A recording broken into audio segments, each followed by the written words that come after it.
Hello, I'm Jennifer Joy, author of Fitzwilliam Darcy's Wager. Please stay tuned to the end to hear about the inspiration behind this story. You won't hear it anywhere else but here at this channel. Happy listening. Fitzwilliam Darcy's Wager, a Pride and Prejudice variation. Dimensions of Darcy, Book 4.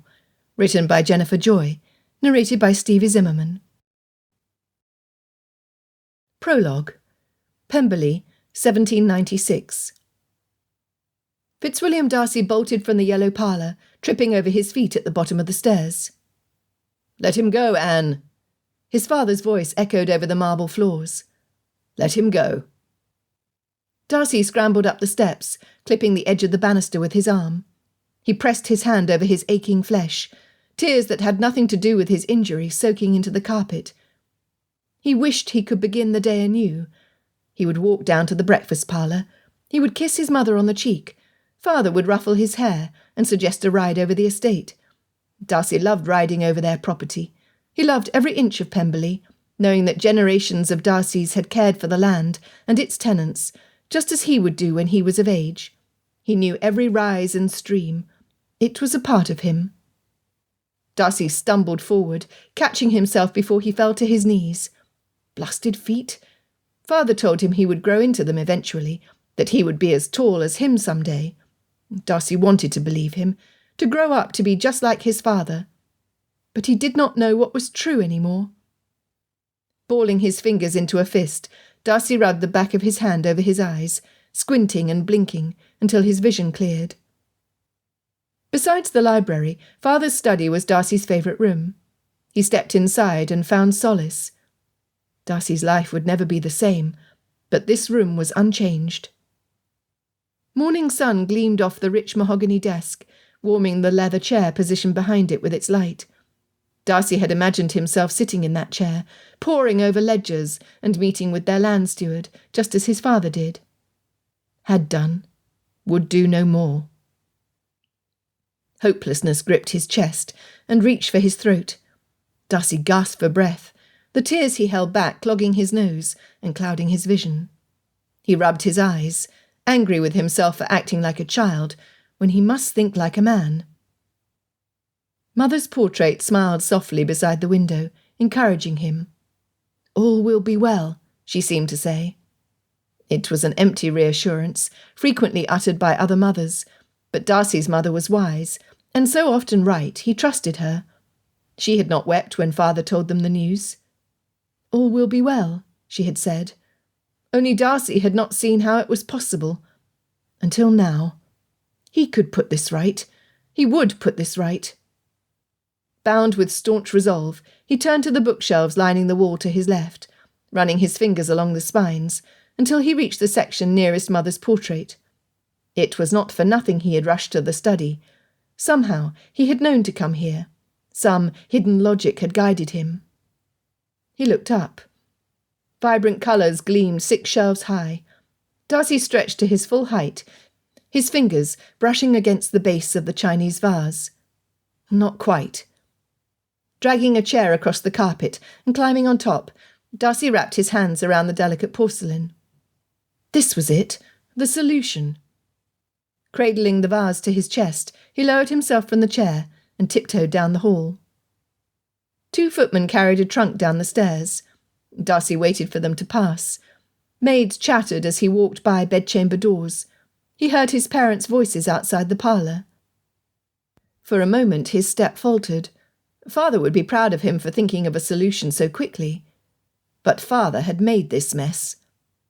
Bunching his quivering chin determinedly, Darcy ran past the parlour, past the servants carrying luggage out of the entrance door, past the carriages sitting in the drive, and out to the stables. "A horse, please, and hurry," he said. The weathered groom regarded him with sad eyes. He knew. Of course he knew. The entire household knew. The maids packing, the footman carrying, the groom harnessing. Everyone but Darcy had known. Father had told the servants before he had told his own son. What else had he told them? Would he prevent them from helping Darcy when he was the only one doing anything to stop this awful thing from happening? For a panicked moment, Darcy feared the groom would refuse, Or worse, he would rest his gnarled hand on Darcy's shoulder. His resolve was not so firm he could endure a display of sympathy. It might make him crack. Sucking in his breath, Darcy took a step away and returned the groom's steady look, willing him to allow Darcy to try. He had to try. Darcys did not quit. They did not surrender. Why had father surrendered? How could he allow this? Darcy blinked hard, his throat swelling, and his eyes burning. He held his breath as though his dignity depended on it. "As you wish, Master Darcy." The groom slipped inside the stables, returning minutes later with 2 horses, one for Darcy and one for himself. Darcy jutted out his chin. When would his father learn to trust him to ride without a nursemaid? For heaven's sake, he was hardly a child. He was nearly 12. Carrying his precious cargo close to his chest, Darcy rode slowly into Lambton, where he was forced to admit the value of the groom's company when he was able to hand the fragile vase to the man while he dismounted. Taking the vase and scraping his boots clean, Darcy straightened his shoulders and entered Mr. Selkirk's shop. Mr. Selkirk was an honest man who filled his shelves with objects of beauty from other countries to sell. He would know what to do with the valuable vase. "Priceless," Darcy's Uncle John had called it. Only everything had a price, did it not? Even things which should not be sold, or lost, had a price. The shopkeeper leaned against the counter, his spectacles perched part way down his nose, and one hand cupping his chin, as he listened to a young man standing on the other side. They were deep in conversation. So much so, Mr. Selkirk greeted Darcy distractedly. Darcy looked around, his boldness rapidly deflating. "Master Darcy, how good it is to see you," said a sweet voice to his side. "Is there something with which I may be of assistance?" Miss Madeline Selkirk stepped out from behind a cupboard full of knickknacks. Sweet relief. Miss Selkirk was as knowledgeable as her father, and she was kind. She always had a friendly word and sincere smile ready. However, like her father, she too had company. 2 little girls Darcy had never seen before clung to her skirts. One peeked behind Miss Selkirk with wide blue eyes. Her hair was neatly braided, unlike the girl beside her. She had dark hair and large brown eyes trained on the Chinese vase he held. Wisps of hair had escaped from her braids, and a ribbon dangled lopsided over her ear. She walked around Miss Selkirk, her inquisitive eyes examining both Darcy and his antique. When his gaze met hers, she pulled her lips into a smile, revealing a full mouth of milk teeth lined up like the string of his mother's pearl necklace. She could not have been a day over 4 years of age. "That is a beautiful vase you have, sir," the brown-eyed girl said articulately. It was not every day Darcy was addressed as a grown man, when everyone around Pemberley had known him since his birth. Now that he noticed, he was nearly as tall as Miss Selkirk. He stretched his legs, straightening his back and neck as high as they could extend. "Thank you," he replied, holding his treasure out to give the little girl a closer look, and only then remembering why he had come into the shop bearing his Uncle John's gift. Shaking his head at himself, he turned to Miss Selkirk. "It is a precious vase my uncle brought back from his travels in China. See how vibrant the colours are, even after centuries of age." The little brown-eyed girl gasped. "Is it really so old?" "Do you know how long a century is?" he asked. Perhaps he had underestimated her age. She lifted her chin saucily. "A century is 100 years. Everybody knows that." It felt wrong to smile. People in the throes of despair did not smile. Minutes ago, Darcy would have sworn the expression impossible, resigning himself to a life of stoic solemnity. But the curious child with the curly hair and the crooked ribbon looked so charmingly stubborn and adorably offended, he could not control the corners of his mouth when they turned upward. Darcy did not realise how widely he smiled, nor how long his gaze had lingered on the child, until Miss Selkirk spoke. "Centuries, you say? How extraordinary!" Pulling his attention away from the curious girl, determined not to lose his focus again, he pointed to the design on the widest part of the vase, where a red and brown carp swam together. Fish are often used by Chinese artists as a symbol of wealth and abundance. These two signify a happy marriage."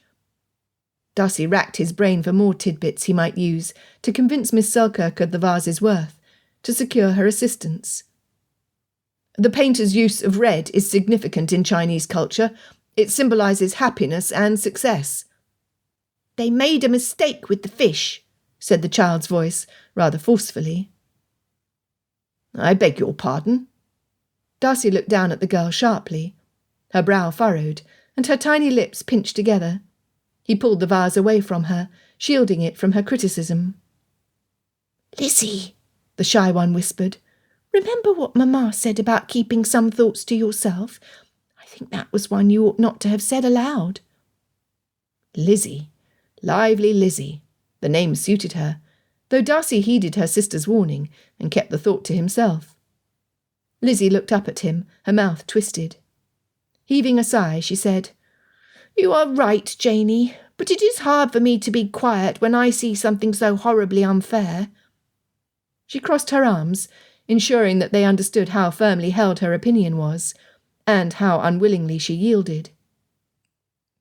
Darcy blinked between her and the vase, his own curiosity growing despite his offence. "What is unfair?" "Why should only one fish be happy in its marriage? Should they not both be happy? I would rather not marry at all than live most of my life unhappy. Is that not reasonable?" She stretched out the big word, pronouncing it as though it were still new to her, and looked at him expectantly. Darcy looked at the fish, one brown, one red. He had seen the vase perched on his father's study shelf his entire lifetime, and he had never concluded that the artist's choice of colour bore any significance. That this little waif of a girl had took him quite by surprise. That she had engaged him in a discussion requiring him to state and defend his view on marital bliss stunned Darcy even more. She expected a reply, but he hardly knew what to say to the child. A child. She was a young child. Why was he defending a precious artefact to a child when he must determine its value and attempt to sell it? He had no time for distractions. Darcy held the vase closer to Miss Selkirk, trying to ignore lively Lizzie, which was exceptionally difficult to do when her honey-brown eyes loomed at the edge of his vision. "Surely such a valuable item would fetch a large sum." "Are you seeking to sell your vase, Master Darcy?" Miss Selkirk glanced at the counter, catching her father's attention, before returning her concerned expression back to Darcy. He felt his face warm, but he pushed aside his shame. Of what use was pride to him now? He replied, "To the highest bidder, yes, that is why I came here. I had hoped you might be able to give me an approximation of its value. You are the only family I know with knowledge of such things, and I am in need of a large sum." He shuffled his feet, adding in a burst, "Immediately." Father and daughter exchanged another look. Darcy reminded himself to breathe. Mr. Selkirk mumbled to the man in front of him, who stepped aside eagerly enough, then asked, "How large a sum?" Darcy took a deep breath. £150,000. Mr. Selkirk coughed. The young man the shopkeeper had been talking to spun around to face Darcy. "Pray forgive my boldness, young man, but perhaps I might be of assistance. My name is Edward Gardner. I have established a successful business exporting goods from England and importing precious items of interest from foreign lands, items similar to the vase in your hands. I am Fitzwilliam Darcy of Pemberley." How would he introduce himself from now on? He was a Darcy. The Darcys belonged at Pemberley. Mr. Gardner motioned towards the vase. "May I?" he asked. Darcy hesitated. He did not know this man. He did not know if he was trustworthy. On closer inspection, Mr. Gardner looked to be in his early 20s. His waistcoat did not quite match his coat, and he had certainly tied his own cravat, but his shoes were polished, and his collars were stiff and neat. He seemed reliable, but Darcy did not trust his own opinion. He glanced at Mr. Selkirk, who had finally recovered from his coughing fit. "Mr. Gardner is a reliable businessman. I'm looking to invest in his company myself. A look cannot hurt." Mr. Gardner's gaze flickered briefly to Miss Selkirk, the pink in his complexion deepening. "I am grateful for your patronage. I will not disappoint you." If the Selkirks trusted Mr. Gardner, then Darcy could too. He handed the vase to the tradesman. Holding the delicate porcelain by the rim and base, Mr. Gardner turned it slowly and carefully, much to Darcy's satisfaction, inspecting first the bottom and then the design. "May I consult with Mr. Selkirk for a few minutes?" he asked. The delicacy with which the gentleman treated his uncle's gift, and his complete lack of condescension, persuaded Darcy to consent. He would have stood nearer to the counter, anxiously awaiting their assessment, but Miss Selkirk placed her hands on the girl's shoulders, saying, "Oh, these young ladies are Mr. Gardner's nieces." She smiled down at them. "Master Fitzwilliam Darcy, may I have the pleasure of introducing you to Miss Jane Bennet and her sister, Miss Elizabeth Bennet of Hertfordshire." Mr. Gardner coloured, apologising for the oversight in his enthusiasm to appraise an antiquity. Darcy could hardly fault Mr. Gardner. Introductions had been far from his mind when he had entered the Lambton shop. The Bennet sisters curtsied, saying in unison, "We are pleased to meet you, sir." Darcy sensed that politeness came naturally to the fair-haired miss, while it required more effort from Miss Elizabeth. Not that she was without manners, but it was clear that, like Darcy, she would rather have listened to Mr. Gardner and Mr. Selkirk's conversation about the vase than engage in courteous chatter. She was a curious creature, unintimidated by adult discussion. Miss Selkirk smiled at Mr. Gardner, adding, "Ladies, if you have time, you must convince your uncle to take you on a tour of Master Darcy's home. Pemberley is the most beautiful estate you are likely to ever see." Darcy swallowed hard. She did not know, and he could not tell her without humiliating himself. He felt a tug on his coat sleeve and looked down to see two lively eyes dancing up at him. "Have you been to China, Mr. Darcy? I should like to go when I am bigger." Miss Elizabeth's eyes looked about the room as though she was about to share a great secret. Her voice dropped to a whisper. "Do you think they really have dragons there? Uncle promised to take us to the caves later today, and I hope to see a dragon. They live in caves, you know." Leaning down, so he was not towering over her, he answered, "I have not been to China, but my uncle is a great traveller. Darcy's throat went dry. He had been about to say he hoped to travel as extensively as his uncle had, but Darcy would have to alter his plans. His future had changed. All his plans, his dreams, they were gone now. "Just like my uncle," Miss Elizabeth beamed. "He is travelling to the colonies soon. I shall miss him dearly, but he promised to write us letters every week. My father is helping me improve my reading so I can read them for myself." Her mouth puckered and her cheeks bunched. "I'm not very good with the big words yet, and he says I must be patient when I am not at all patient." She shrugged, clasping her hands together and twisting from side to side in a solitary dance. "But he lets me borrow his books to practice with, and for that I am thankful.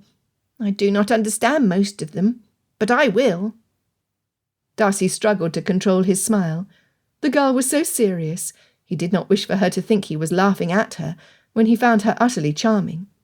If he had a little sister, he would very much like her to be like Miss Elizabeth. Lively Lizzie. He looked at her sister. Miss Bennet still stood behind Miss Selkirk, but she smiled, revealing a missing front tooth. How different the two sisters were. Glancing over his shoulder at the counter, Darcy saw Mr. Gardner examining the signature at the bottom of the vase, while Mr. Selkirk flipped pages in a book. If more time ensured a better assessment of his prize, then Darcy would ensure the gentlemen got all the time they needed. He turned to the ladies. "Would you like to learn a game my uncle taught me?" Miss Elizabeth clapped her hands, clasping them together, as if she suddenly remembered that she was not supposed to do that either. But her excitement would not be contained. She bobbed up and down on her toes and said very politely, "Oh, yes, would we not, Janey?" Miss Bennet agreed. "We would like that very much, Mr. Darcy. Thank you." "I admit I am intrigued," Miss Selkirk added. "We would be delighted to learn your game." Darcy rubbed his hands together, readying his reflexes. My uncle learned it from the children where he stayed as he travelled. It is called rock, cloth, scissors. You close your hand into a fist like this. He demonstrated. Then you pulse it in the air 2 times while counting aloud. 1, 2. He paused, continuing when they nodded understanding.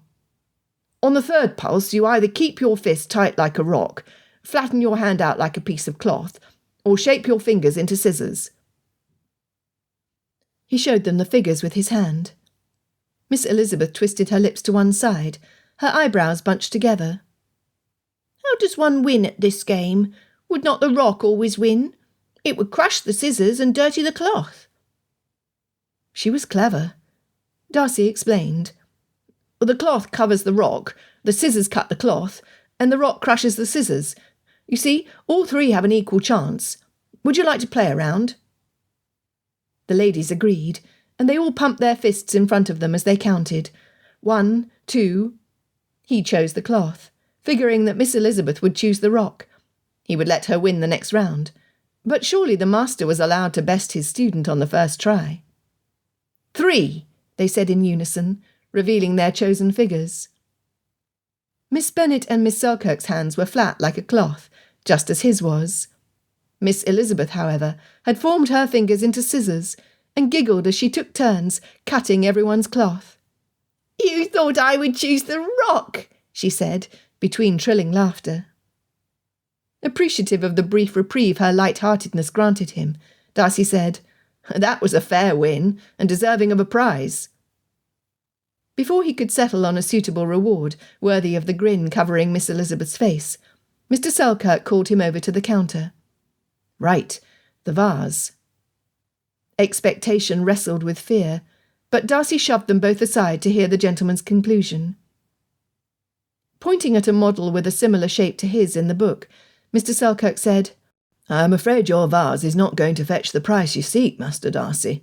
According to this reference, this vase seems to be from the Qianlong dynasty, which means it is only 50 years old, give or take a decade. Darcy leaned against the counter. Tears surged like floodwaters choking his throat, and all he could do was nod at the gentleman. He had failed. They had not given him reason to hope, but they had been kind to assist him as much as they had. He would not forget them for that. Mr. Gardiner said gently, Only the porcelain from the more ancient dynasties have a chance of fetching such a large sum, and even then they would not likely sell for the price you require. Darcy's head felt too heavy to hold up, but it was not in him to admit defeat. The only business he knew was estate management, but he would learn more. He would learn how gentlemen increase their fortunes. A hand settled on Darcy's shoulder, the pressure comforting. Darcy looked up. Mr. Gardiner met his gaze directly as he spoke. However, we are not the experts. I would be happy to make inquiries when I return to London in a week's time. I have acquaintances at Sotheby's auction house. They will know for a certainty. I will ask before I leave, and I will find a way to let you know what they say. Darcy was convinced Mr. Gardiner meant what he said. He would keep his promise. Thank you, Mr. Gardiner. That is very kind. I thank you for your time, Mr. Selkirk. Darcy hated how his voice cracked and squeaked like a girl's. He reached for his vase to make a hasty retreat before he could no longer conceal his disappointment. Mr. Gardiner removed his hand. If your father is available, I should very much like to meet him. I have some ideas which might prove beneficial to you. Darcy straightened so abruptly, Mr. Gardiner stepped back. My father has nothing to do with this, he snapped, embarrassed by the violence of his emotion and the forcefulness of his reply. What I meant to say is that I came here of my own volition. Mr. Gardiner nodded. I will keep my promise. He pulled a card out of his waistcoat pocket. Would you do me the favour of presenting my card to your father? Otherwise I might not be able to get word to you. Darcy tucked the card into his pocket. He would keep it. If Mr. Gardiner had more ideas, he was eager to hear them.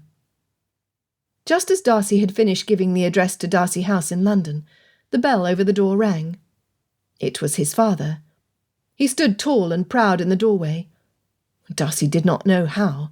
How could he face his tenants, their neighbours, Society? What of their family? Father motioned for him. "It is time to go, Fitzwilliam. Your mother is waiting in the carriage." People often remarked on how similar they were in appearance. Darcy studied his father's face. He looked as he always did, but Darcy struggled to think of him the same. His feet refused to budge. Voices buzzed around him, and logic told Darcy his father was greeting the Selkirks and their new acquaintances. Still, Darcy stood rooted in place, his gaze fixed on the floor. If he got into the carriage, they would leave Derbyshire for good. He would be Fitzwilliam Darcy of where? His home would be gone, everything he knew and loved, his family's legacy gone, gambled away at a toss of the dice. Darcy's vision blurred, his heart hammered against his skull. His father crossed his arms. Darcy felt his disapproval, but he could not move. With a growl, his father stomped over to him, pushing him forward, shoving Darcy toward the door. "Your mother is waiting," he said tersely. If only his father had thought more of mother, more of him. How could he have been so selfish? Darcy dug in his heels and shrugged his shoulders free. They stood there facing each other, motionless, speechless. Darcy watched the blood pump through the veins poking out on father's forehead. He had never seen him this angry. Darcy looked around the shop for any excuse not to follow his father into the carriage. The Selkirks bade him farewell. Mr. Gardner's nieces curtsied politely. Lively Lizzie waved. Darcy gasped. "Oh, your prize! Pray forgive me, I almost forgot." He clung to the excuse for the precious minutes it granted him. Father tightened his arms over his chest. "Fitzwilliam, your mother is waiting, and my patience is wearing thin." Darcy turned to the counter, scanning the shelves behind Mr. Selkirk for something appropriate for a small girl. "Fitzwilliam Darcy," Father seethed. Darcy glared at his sire. "I am paying a debt of honour. You of anyone should understand the importance of that." The bell over the door rang, and a villager entered the shop, sending the ribbons hanging above the counter fluttering. That was it. Girls liked ribbons. Turning to Miss Elizabeth, Darcy asked, "What is your favourite colour?" "Green." Her definite reply, confidently spoken, almost made Darcy smile again. She was a happy lass. "A length of the green for Miss Elizabeth, please," he said, pulling a coin out of his pocket to pay before accepting the satin ribbon from Mr. Selkirk. "Your prize, Miss Elizabeth," he said with a bow. She plucked her prize from his hand and curtsied, as if he were bestowing some great honour upon her. "I hope we meet again, Mr. Darcy. I should like to play that game with you again." "Me too," he said, and he meant it. Her smile widened. "You are a good sport, Mr. Darcy, but I am too. I will give you the opportunity to redeem yourself." Darcy chuckled until he saw her scrunch up her face. "Did I not use the word correctly?" she asked, her face turning a pretty shade of pink. "You used it perfectly. I was only surprised. For such a young girl, you have an impressive vocabulary. And a whole lot of spirit," he added in his own mind. Her smile restored, he bowed in farewell and walked past his father and out of the shop where their carriage awaited. Darcy kept his emotions in check remarkably well, nary a sniffle or a tear, until they reached the rise, which offered the best view of Pemberley out of the window. His home was so close, he thought he could reach out and touch it. He tried to wrap his hand around Pemberley, press it against his palm. But Pemberley slipped through his fingers. He craned his neck back, but it was gone. Father glowered silently, his expression hard and unapproachable. He was a stranger to Darcy. Mother rubbed his back. "All will be well, you will see. We are together, and that is all we need." Darcy struggled to believe her. He needed his father back. He needed Pemberley. Chapter 1. Longbourn, 15 years and 7 months later. Elizabeth Bennet shook her hands and stretched her neck from side to side. It was rare for her to lose, but the stakes were higher today. Widening her stance, Elizabeth raised her fist, her two youngest sisters standing opposite, Lydia as her opponent, Kitty as their mediator. On Lydia's nod, they began. 1, 2, Elizabeth counted, her vision trained on Lydia's hand. 3. Scissors cut cloth, Lizzie wins, exclaimed Kitty. Elizabeth exhaled. Lydia crossed her arms and stamped her foot. It is not fair. You always win at that stupid game. If you thought the game stupid, why did you consent to play it? Kitty's point was good, but she must have regretted expressing it when Lydia pinched her. You were supposed to be on my side, Lydia complained. Kitty rubbed her arm, wisely keeping her peace, though a grimace displayed the severity of her displeasure. Girls, please do not fight, said Jane, their eldest sister, and the Bennet family's peacekeeper. It is only a ribbon. I have several shades of pink and blue which will suit your complexion most becomingly. Elizabeth smiled her thanks, grateful for Jane's attempt to distract Lydia from her objective. Elizabeth's green ribbon. The green ribbon. Too many precious memories were entwined in that satin for her to allow anyone who did not appreciate its value near. It marked the day Uncle Gardner had met the lady he would later make his wife.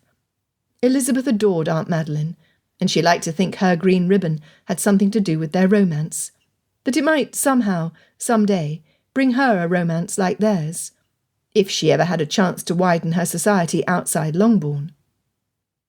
Lydia stuck out her bottom lip. But that shade of green is perfect for my complexion. I already have a bonnet with a feather to match. Mary, their reasonably minded middle sister, paused in the hall outside Elizabeth's door. Does it signify when you will not wear your bonnet inside the assembly rooms? Of course not. It would crush my coiffure. But you care nothing for ribbons, Mary. You cannot possibly understand the importance of being seen wearing the perfect colour. Assuming her best and oft-practised pious mien, Mary said, You ought not place so much importance on them either. Such things are vanity. It is the inner quality of a lady which adorns her with beauty, not baubles and fripperies. Her lecture delivered, Mary continued past Elizabeth's room and down the squeaky stairs, to where one could easily presume, from the harsh staccato notes resounding through the halls and open doors of Longbourn, that she had seated herself at the pianoforte. Elizabeth held out her hand and wiggled her fingers until Kitty draped the ribbon over her palm. She had not yet placed the green satin inside the drawer when Lydia tugged on her arm. With a sweet smile, Lydia said, I have a lovely pink which I am certain would suit you splendidly. The same pink you declared you would never wear again after seeing Maria Lucas wearing the same colour in Meryton only yesterday. Elizabeth closed the drawer and waited for Lydia to reveal her self-serving scheme. Green is such a difficult colour to wear. Lydia fluttered her lashes and pouted, continuing, With the new arrivals from London coming to the Meryton Assembly, you will want to appear to your best advantage, especially if they bring young ladies with them who have easier access to the latest fashions. See how considerate I am to put your interests first. How gracious of you to call attention to your consideration. I might have missed it otherwise, Elizabeth mumbled dryly, earning a look from Jane. Lydia, however, did not hear her sarcasm, or more likely she had not heard Elizabeth over the cacophony Mary produced downstairs. Clutching Elizabeth's arm, she continued, That ribbon is old, and I would hate for you to be cast aside as outdated, or even worse, for its reflection to cast a sickly pallor over your skin. Handsome men of fortune do not want sickly wives. If you think the ribbon is old, why do you wish to wear it? Kitty asked. Elizabeth sucked on the insides of her cheeks when Lydia hissed at Kitty yet again. Once her merriment was contained, and it was safe to open her mouth, Elizabeth said, I see. So you are doing me a favour. Lydia opened her eyes wider, giving the appearance of innocence, and nodded. Oh, yes. I would never forgive myself if you gave a poor impression and ruined your prospects over a silly ribbon. It would be silly for my future happiness to depend on a ribbon, Elizabeth owned. She was tempted to wear the ribbon, to see if it would repel unworthy suitors who despised her favourite colour. Could she love a gentleman who did not like green? She thought not. Lydia flashed her dimples. Many were fooled by that smile, but Elizabeth had caught Lydia practising the expression in the mirror too many times to believe her sincere. Continuing her display of sisterly concern, Lydia said, "You already stand in Jane's shadow. She is the beauty of the family, for now, and I am infinitely more lively than you are, and will soon best Jane in looks once she is past her bloom. Everyone says so. If you wear that ribbon to the assembly, you risk going unnoticed." Elizabeth bit her lips together. Jane was hardly close to being shelved, as Lydia implied. If they could widen their circle, Jane was certain to attract a gentleman who would appreciate her for more than just her pretty face and comely figure. Nor did Elizabeth believe herself so unfortunate in appearance, as Lydia also implied. Perhaps Elizabeth would be fortunate enough to meet a gentleman who would appreciate her mind, as much as society touted the importance of beauty, position, and fortune.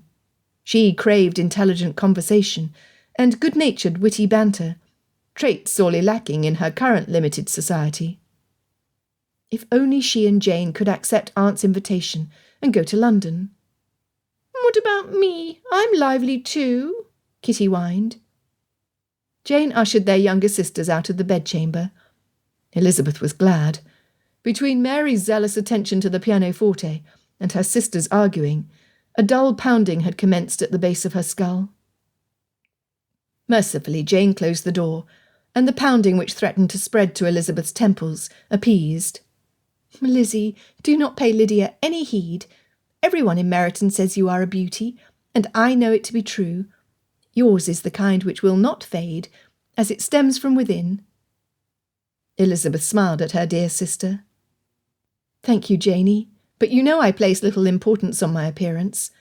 I am content how I am."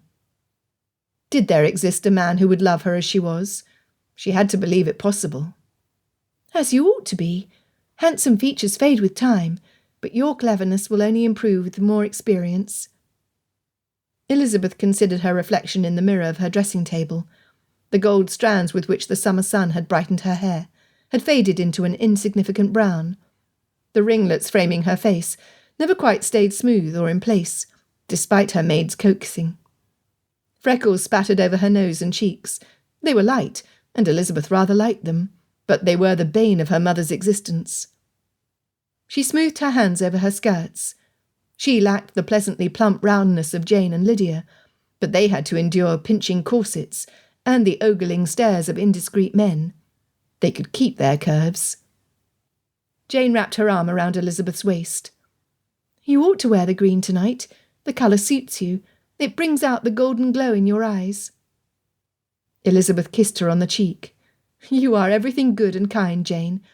If we are expected to sign away our freedom, as is our lot, and come under the control of our husbands, to depend on a man entirely for every comfort and kindness, then I want for both of us to have a choice in the matter, and I would rather choose from a larger selection than is available to us here.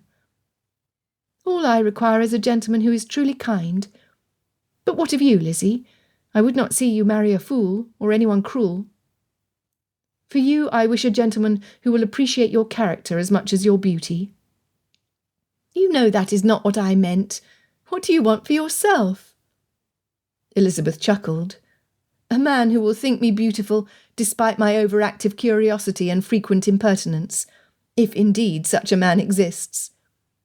She twisted her face, then more seriously she added, "A gentleman I can laugh with, and in whose embrace I find solace when I am sad.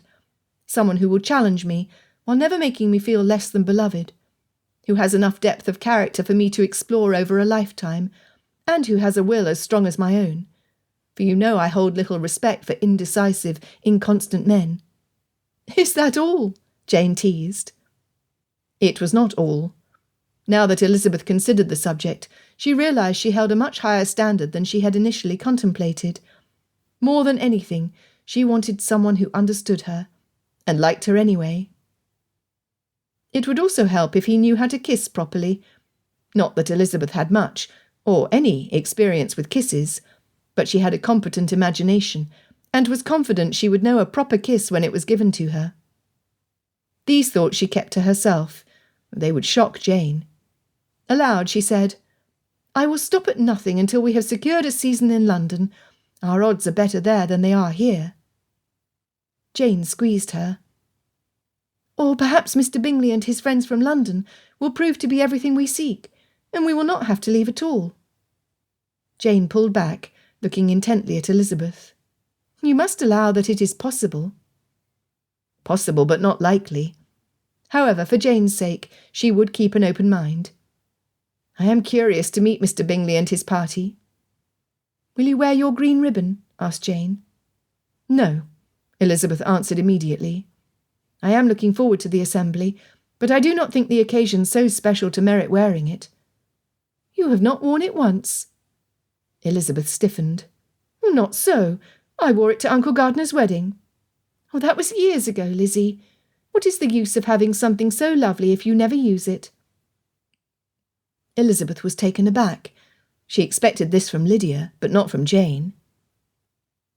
"I see my ribbon every day, every time I open the top drawer of my dressing table."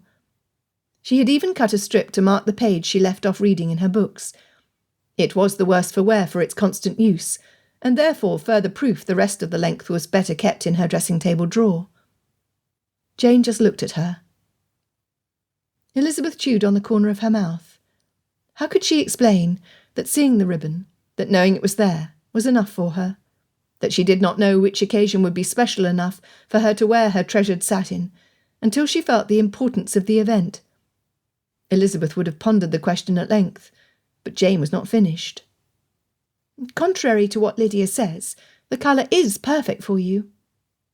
Jane opened the door to leave, and the silence in the house made the hairs on Elizabeth's arms stand on end. She rubbed her hands over them, a sick feeling twisting her stomach, before her mind drew the same conclusion her instincts had. "Lydia!" Her feet moving of their own accord, Elizabeth brushed past Jane and charged down the stairs. Mother would think nothing of taking her ribbon away from her when Lydia wanted it. Lydia was her favourite. Lydia would spill mulled wine on the perfect green, and leave it stained and trampled on the floor when the evening's diversions were through. She cared not for the significance behind the item. She only saw a fetching colour nobody else would be wearing. Elizabeth entered the drawing-room to a medley of fake tears and mendacious wails. Mother wrapped her arms around the talented actress, patting Lydia's arm and clucking her tongue, while her eyes narrowed into slits at the entrance of her second daughter, her least favourite. Papa lowered his book, peeking over his spectacles at her. "Ah, Lizzie, perhaps you can restore peace to our household. I have attempted to assure Lydia that ribbons are hardly worth crying over, that only silly girls can become heartbroken over a length of satin, and she insists on proving my remark correct." Mother rose to Lydia's defence. "Mr. Bennet, have pity on our poor nerves. Lydia only wishes to look her best for Mr. Bingley and his gentleman friends. Why should she not wear a ribbon which her sister has not cared to use these many years?" Elizabeth's pulse thundered in her ears. "I do plan to wear it," she blurted, wincing at the loudness of her own voice. Her father chuckled. "So much commotion over a ribbon. Why do you not go into Meryton and purchase more of your own?" he asked Lydia. She wailed. "I have already spent all my pin money." "Is that what this fuss is about? You are out of pin money, and so you are attempting to procure Lizzie's ribbon for yourself. Well, my child, consider this an advance on next month's allowance." He pulled some coins out of his pocket. Lydia recovered with miraculous speed, snatching the coins from him quicker than she could hiccup or summon another tear. "Thank you, Papa." She planted a kiss on his cheek and fled from the room, no doubt to boast to Kitty about how she had extracted extra pin money from Papa. Father looked rather pleased with himself, though he would surely regret his lenience when Kitty came downstairs to demand an advance on her allowance as well. Mother fanned her face, leaning against the couch cushions contentedly. "I am pleased you will finally wear the ribbon, Lizzie. It is such a becoming colour on you, and we all know you can use all the help you can get with Jane and Lydia at your side. Elizabeth closed her eyes to keep from rolling them. Mamma was of the opinion that marriage was the means to happiness, and any means of attaining it was fair. Elizabeth did not agree. She did not want her wedding day to be the happiest of her life. She wanted every day after her wedding to be better than the one before, for her and her husband's happiness, to grow long after they exchanged vows. Mother inspected her with pursed lips. "We shall ask Sarah to tie your corset tighter, to lift the little you have on top, and create roundness where you lack on the bottom." Elizabeth sighed. If Mother had her way, she would squeeze all the diversion out of the evening. "If Lizzie faints from lack of breath, you may take comfort knowing it was done in the pursuit of a suitor," Papa commented dryly, raising his book. Mamma clapped. "An excellent idea, Mr. Bennet. Only, Lizzie, do take care to faint within arm's reach of Mr. Bingley, or one of his wealthy friends. Many a match has been made with a well-placed swoon." "Over my dead body," thought Elizabeth. She was not the simpering, swooning sort, and she refused to resort to such tactics. Jane would loosen her stays for her. Seeing her father in an agreeable mood, Elizabeth brought up the topic foremost in her mind. "Papa, Aunt Gardner wrote last week with an invitation for Jane and me to stay with them for the season in London. I have yet to give her an answer." Because her father, as was his wont, had not made a decision. Mamma was quick to protest. "Why should you wait until the season to marry when Mr. Bingley is here now? I have it on good authority he intends to bring back several of his friends from London. If you do as I suggest, you will be married before the end of the year and well before the start of the season." Papa shook his head. "I do not know, Lizzie. Your mother makes a valid argument. You may not need to go to London at all." Elizabeth would not give up so easily. "Consider the probability, Papa. Is it not reasonable to consider that Jane and I have an improved chance of successfully making better matches with a larger selection from which to choose?" "You make marriage sound like an arithmetic problem," her mother huffed. Her father rubbed his chin, and Elizabeth could only hope his deliberations would land in her favour. He said, "Nobody will argue that the number of unmarried gentlemen in London far exceeds the number here.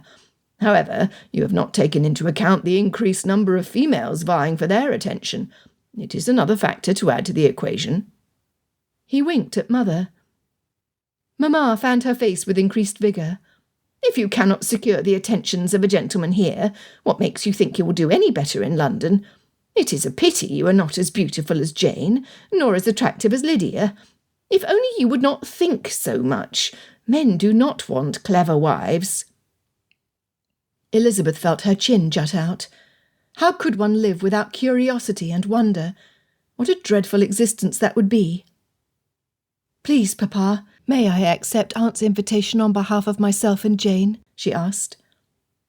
He rubbed his chin, his gaze settling on Mamma. "While gentlemen like to think themselves more intelligent than their companions, they do not wish for silly wives." Mamma huffed. If her tendency was to think too little, then Papa's was to think a great deal too much, to the incitement of biting sarcasm and the exclusion of action. "I will give you a reply 4 days hence," he continued, "after the Meryton Assembly. Your aunt has already waited a week for a reply, and a few days more can do no harm. You will have the opportunity to meet our new neighbours, and your mother will see for herself if there is any hope for you and Jane in that quarter." Mother positively gloated. She found encouragement where there was none. Elizabeth contained her excitement. She had no intention of encouraging affection in Mr. Bingley, or any of his gentleman friends, no matter how rich and handsome they might be. Not when she and Jane would have more opportunities in London. She smiled. "Thank you, Papa." The season in London was as good as theirs. She returned upstairs to tell Jane the news. Chapter 2. Darcy pressed his palms against his thighs, willing his legs to keep still. Across from him, behind a paper-littered desk at Gardner Global Goods Trade Office, sat Edward Gardner. His friend looked much the same as he had the day Darcy had met him, so many years ago. His collars were still stiff and neat, although Mrs. Gardner had taken over the arrangement of her husband's apparel. Thanks to her, his waistcoat was never at odds with his breeches or tailcoat. Marriage and fatherhood had softened his features, padded his frame, and thinned his hair. But Gardner was perhaps the happiest man of Darcy's acquaintance, an enviable state Darcy would soon enjoy. After years of scouring for opportunity, saving, and strategic investments, Pemberley was within Darcy's reach. He could smell the earthy scent of freshly cut grass over the stench of the Thames, and taste the sweetness of sun-ripened wild strawberries plucked from the ground rather than the grime-infested air.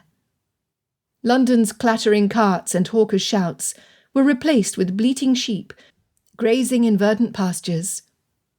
If negotiations went smoothly, he, Mother and Georgiana could be home before the passing of another fortnight. Home, finally. Darcy's heel bobbed up and down. Carefully and methodically, Gardner perused the ledger before him, mumbling and nodding, as his finger ran down the column of numbers. Darcy admired the thoroughness and care Gardner took in every business question put before him, and he strove to be patient. It was a struggle. Gardner flipped the page. There was only one more column of numbers to inspect, and Darcy crossed his right foot over his left, then the left over the right, and then he planted both feet on the ground, in the same position from which he had started. Darcy had checked and double-checked the sum, but his whole life had been dedicated to the events this moment led to, and he reacted as most men did when their life's achievement had been met. He had stared at the numbers in disbelief, afraid to blink, lest the sum shift and his calculation fall short. Even now he could hardly believe his success. He dug his fingernails into his knees, just to make sure he was awake, to prove this was real. "Well, the numbers are sound," Gardner said, closing the book and pouring 2 drinks. The skin around his eyes crinkled when he handed Darcy a glass. "I would say this deserves some of my favourite brandy." Darcy took the glass, savouring the sweet spice and oak essence blazing a warm trail through his chest to his stomach. "Not just any brandy." He held the glass up to better observe the colour. "This is cognac." Gardner raised his glass. "Mark my words, Darcy, this year will be the best to come out of France yet. I intend to secure several barrels, once I figure out how to get it past Napoleon and across the Channel safely. If anyone can manage the impossible, you will," Darcy chuckled. Gardner had encouraged him to invest in everything from cotton mills to rebuilt theatres, antiques, and now, it would appear, cognac. Setting his glass down with a frown, Gardner nodded. "I thank you for your confidence, Darcy. I hope never to abuse it. However, out of friendship, I must ask if you are certain you still want Pemberley.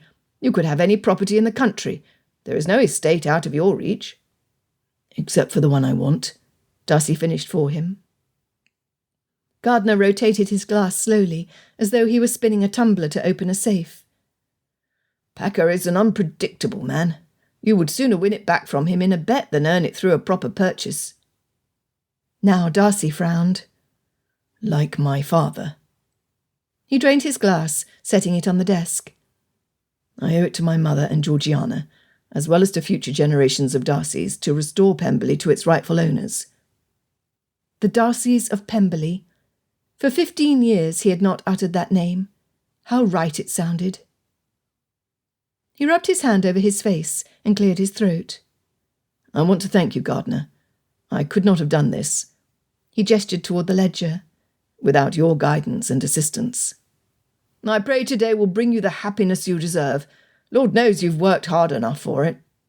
Gardner lifted his glass. "Your mother was wise to convince your father to invest in shipping while trade prospered in the colonies." Mother had made him cooperate.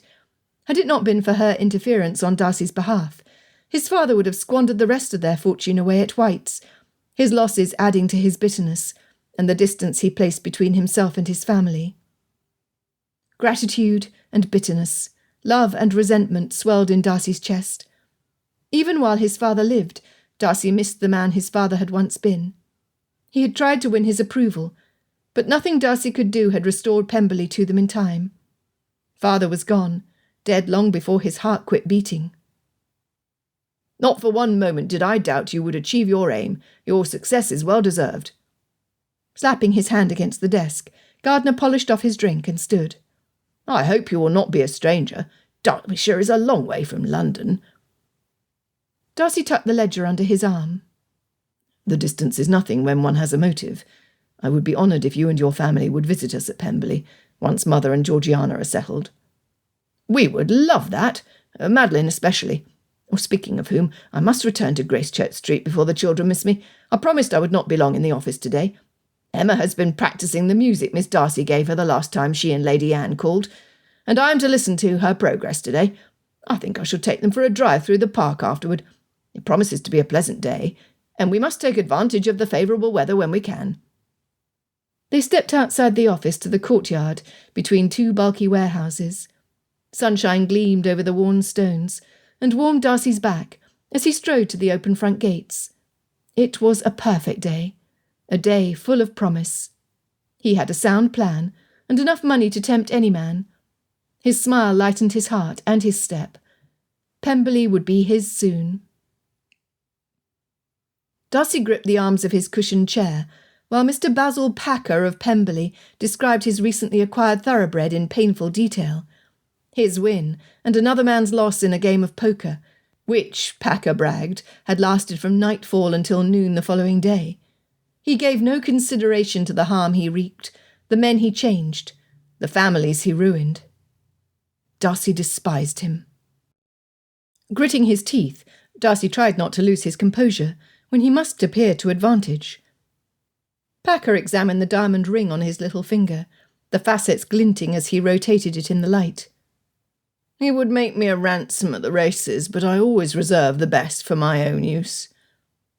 As though it were possible for Packer to possess as much control over the weather as he did over his impressive streak of good fortune, the afternoon sun shone into the buff and blue study, shining off Packer's diamond ring and silver hair. He was a decisive man, famous for being in the right place at the right time, the image of elegant opulence and charisma. Darcy was not fooled.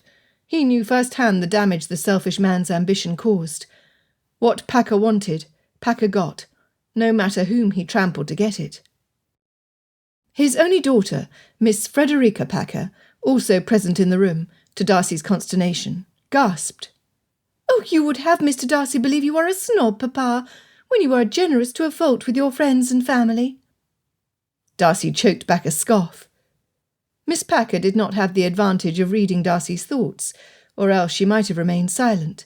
She added, "My father minimises his fine qualities too much." "He is a veritable paradigm," thought Darcy, as Miss Packer smiled adoringly at her father. She was another adornment Packer displayed to his own advantage, and she played her part splendidly. She continued gushing. "Oh, not last week. Papa bought a phaeton for me to drive at the park with a beautiful grey to pull it. I will be the envy of all the young ladies, so long as the weather holds." Miss Packer turned her smile toward Darcy, and try as he might to be pleasant, he met her gaze with a stony glare. His was a business call, and he would not be distracted by an idle young lady with nothing better to do than swoop unbidden into her father's study to interrupt Darcy's call. Her charm was wasted on him. "I have the most wonderful idea. Do you think Miss Darcy would like to accompany me on the morrow? If the weather permits, of course. We could drive along the Serpentine." She looked downward, fluttering her eyelashes. "And if it is not disagreeable to you, perhaps you could ride beside us and keep us company. We would make a merry party." Thank goodness it was October. The fine weather they had been enjoying could not last much longer. "I will tell my sister of your intention to include her. She will be pleased at your thoughtfulness." Darcy would not encourage a friendship between Miss Packer and his sister, any more than he would encourage Miss Packer's flirtations toward him. He could endure no more. "If you would be so kind as to indulge me, Miss Packer, I would like a private word with your father." Miss Packer tilted her chin toward her sire. "Oh, Papa is all attention where his friends are concerned. Shall I send in some tea? Our cook's pastries are without equal. I will have a selection brought in." Darcy held up his hand. "That is unnecessary, though I thank you for your generosity." He rose to his feet and bowed, hoping she would take the obvious hint and leave. Dropping a curtsy, Miss Packer peeked at him demurely. "Oh, as you please, Mr. Darcy. If I do not see you before you depart, I wish you a good day." Packer nodded. "We will not be long, Frederica." Once the door closed behind her, Packer said, "There are times she reminds me of your mother. She was the most beautiful lady of the season. Her grace was, and still is, without equal." Darcy's shoulders tightened. Red-hot heat coiled in his fists. "Your father was a fortunate man," Packer added. One more compliment, and Darcy would snap. Grappling with years of resentment, Darcy grasped onto his goal like a lifeline. "Not when it came to Pemberley. It is my hope to restore my family's legacy in an arrangement suitable to both of us." Packer stretched his legs out, crossing his tasselled hessians, and watching Darcy. "I did not presume this was a social call. It is rare I have the opportunity to enjoy your company. One might think you avoid me." Darcy did not deny it. Packer was the enemy. He waved his hand. "Allow me to remind you that the decision to honour his loss was your father's to make. I gave him the opportunity to buy the estate back." That had been another cruel blow. Packer had to have known father could not pay the price he demanded. Like a bully who held a favourite toy just out of reach, no matter how high one jumped, Packer had waved Pemberley in front of father, only to snatch it away again. Pressing his heels into the floor, reminding himself to keep still, Darcy said, "My father was an honourable gentleman. He paid his debts." He had been so much more once. Loving, generous, loyal. Darcy had believed him invincible, unbreakable, until Packer crushed him. Packer's lips pulled into a sneer. "You must have been furious with him. I bet you despise me." Darcy's heart raced. He must tread carefully. "The past is done and buried. My concern lies in the present, and in Pemberley's future. I wish to purchase the estate from you. What makes you think I'm willing to sell it?" Darcy replied confidently, "You prefer to live in town. Pemberley is a burden on your time." "For which reason I have a land manager." Another rebuttal for which Darcy was prepared. "I would think a gentleman of your tastes and habits prefers the entertainments a large sum of money can offer." Packer guffawed. "Oh, you judge me well. But I have been fortunate in my entertainments, as you call them. I do not lack for want of money. Again, I ask you why you think I would be willing to sell." His tone turned grave, his humour gone in a flash. Darcy's head pounded. "I was present when you gave my father the option to purchase Pemberley. You stated your price. You were willing to sell it then." Packer waved his hand flippantly. "And your father did not take my offer. Why should I extend you any favour?" Darcy gritted his teeth, speaking slowly. "I do not expect any favour. I have the money and will pay the price in full." "Oh, that was nearly 16 years ago, and Pemberley has become much more profitable under my management. Plus an additional £25,000. Darcy's heart threatened to burst through his ribs. He did not have the extra money, but he would get it just as he had earned the rest. Packer scoffed. £175,000. It could easily fetch double the sum." Darcy clutched his stomach. He had lost the upper hand, if he had ever had it. Sweat stuck his shirt to his back, his cravat transformed into a noose. Packer had Darcy in his clutches, and he knew it. Blast it all. "The first rule of cards is to understand the value of the hand you hold, Darcy. Your father ought to have taught you that." "I am well aware of the rules." Oh, how Darcy loathed them. "Are you willing to negotiate the sale of Pemberley?" he asked frankly. "Not for the price you suggest." There was nothing else to do but play along. Darcy would not admit defeat. He leaned languidly against his chair, assuming an indifferent posture. "What price, then? Name it." As though he were Midas, and investments were as profitable now as they had been before the war. Packer twisted his diamond ring, his expression softening. "How is Lady Anne?" he asked, with a gleam in his eye. What does she have to do with our business? Darcy snapped, wishing the words unsaid when he heard the sharpness in his own tone. He clasped his hands together. She's not told you? Packer's expression implied a great deal. Is there anything to tell? Darcy asked stoically, though in his mind he was strangling the man who dared speak of his mother.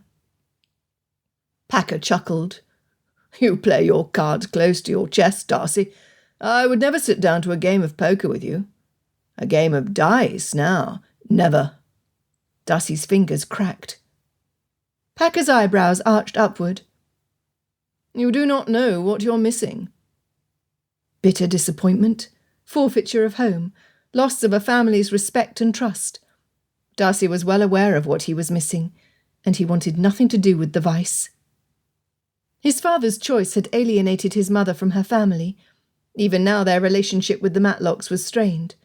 Her brother had been quick to remind Mother how unsuitable he had always considered the match, how Pemberley had been the one point to sway his approval in Father's favour. Her sister, Lady Catherine, had practically disowned them, choosing to cut off her flesh and blood rather than face the vicious gossip of the temps. Even after the gossips had found another victim of circumstance to torment, pride insisted she keep her distance. Or such was Darcy's understanding of her final letter to Mother. Darcy had not escaped unscathed either. He constantly balanced on the border of acceptability with society, that fine line he must walk every moment of his life to hold his status while amassing a fortune. Packer could keep his dice. Darcy wanted nothing to do with them. He just wanted Pemberley back. Slowly, Darcy exhaled, his voice low and even. I will always choose security over risk when my decisions affect the ones I love. Packer shook his head and sighed. Then you will never know what it is to live fully, to love with abandon. As if he had time for love or place in his heart, as if he could live fully anywhere other than at Pemberley. Risks can be minimised. Packer considered him at great length, long enough for Darcy to become aware of the sound of the clock in the corner, ticking away the seconds. He held Packer's bold stare, aware of the need to keep every advantage he could gain over the shrewd gentleman. Gardner had been right to warn him. Finally, Packer said, I will not accept your offer, Darcy. This could not be happening. All those years, for this.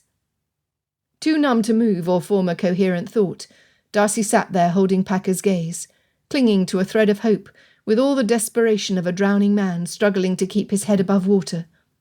He could not accept it. He refused to. Inhaling deeply, Darcy kicked to the surface of his muddled thoughts, his mind clearing. Pemberley was not lost. Darcy only required a better asset to leverage. He needed more money. Chapter 3. Darcy rubbed his arms, his skin still crawling with loathing. Tapping the carriage roof, he said, To Gracechurch. The word street stuck on his tongue. Gardner was with his wife and children. Darcy could not spoil the family's day by burdening them with his woes. He had to talk to somebody. To Clennam's offices, he instructed. Clennam had been his father's man of business before he became Darcy's. While Clennam never spoke about father's loss, men in his position, that of ensuring the welfare of a gentleman's legacy, held elbow-shakers in low esteem. It must have been a horrible blow for him to prepare the papers for Pemberley's transfer of ownership. Along with Gardner, Clennam had been essential in growing Darcy's fortune, while allowing him to remain respectable under the scrutiny of society, who would rather have him marry into money than take the initiative to attain it through his own exertions. Unfortunately, the clerk informed Darcy that Clennam was out, and not expected back for the remainder of the day. Something about a family outing with his visiting grandchildren. Darcy had forgotten the man had a family. Enveloped in a thickening cloud of gloom, Darcy directed his coach to his residence. An entire day wasted. Smoke and refuse polluted the London air. The view of the sky interrupted with soot-covered chimneys jutting from grimy rooftops. Mayfair's trim streets and swept pavements did little to cheer Darcy. Strings of townhouses blurred into a single whitewashed unit, one residence indistinguishable from the next, until the conveyance stopped in front of Darcy House. Perkins already held the door open for him. The butler's cheeks were bunched together the way he did when he had something disagreeable to relay. "What is wrong?" Darcy asked, resigned to more bad news, and half expecting Perkins to tell him that his favourite hunter had died. Except Darcy had no hunters. He had no estate to hunt on, and not enough space to keep an outdoor hound without doing unspeakable damage to his mother's garden. "Her ladyship is waiting for you in your study," Perkins said. The butler's warning smacking him out of his chagrin, Darcy groaned. "Which day of the week is it, Perkins?" He knew the answer, but he asked anyway, stupidly hoping he was mistaken. "Friday, sir." Guilt twisted Darcy's stomach. He was without question the worst brother in the kingdom. So intent had he been on his meeting with Packer, he had completely forgotten that his little sister had invited the Bingleys over for tea. He was supposed to be there.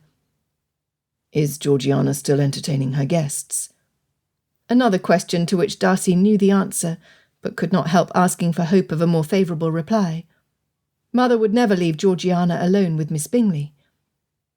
"The Bingleys departed not quite an hour ago," Perkins said, closing the lid on his timepiece. Failure pursued Darcy today. First Pemberley, now his own sister. In the time it took him to yield his hat, greatcoat and gloves to the butler, Darcy bolstered his courage. He would face the consequences of his forgetfulness and neglect. He would make amends with Georgiana and peace with his mother. Then he would do better. "Thank you, Perkins." Taking a deep breath, Darcy continued up the stairs to face his mother. At the door, he closed his eyes and took another deep breath before he pushed it open. Lady Anne sat at his desk, her hands clasped together on her lap, her crystal blue eyes intent on him. Piercing through him. She did not say anything. She did not need to, although Darcy wished she would. Mother's silence was worse than her rebuke. Darcy shuffled his feet, forming an apology in his mind, ensuring himself it was worthy of her forgiveness before voicing it. He started and stopped, discarding one reparation after another, until it became necessary for him to say something, anything. "I am sorry, Mother. My call on Packer did not go as planned, and I fear I forgot Georgiana's tea until now. There is no excuse for my negligence, and I feel the disappointment I have caused you and my sister deeply." He held his breath and waited, knowing his apology was not enough. He had disappointed them. He was disappointed in himself. She stood, gliding over to him. Everything about his mother was graceful, but under her delicate features was a strength and determination Darcy admired.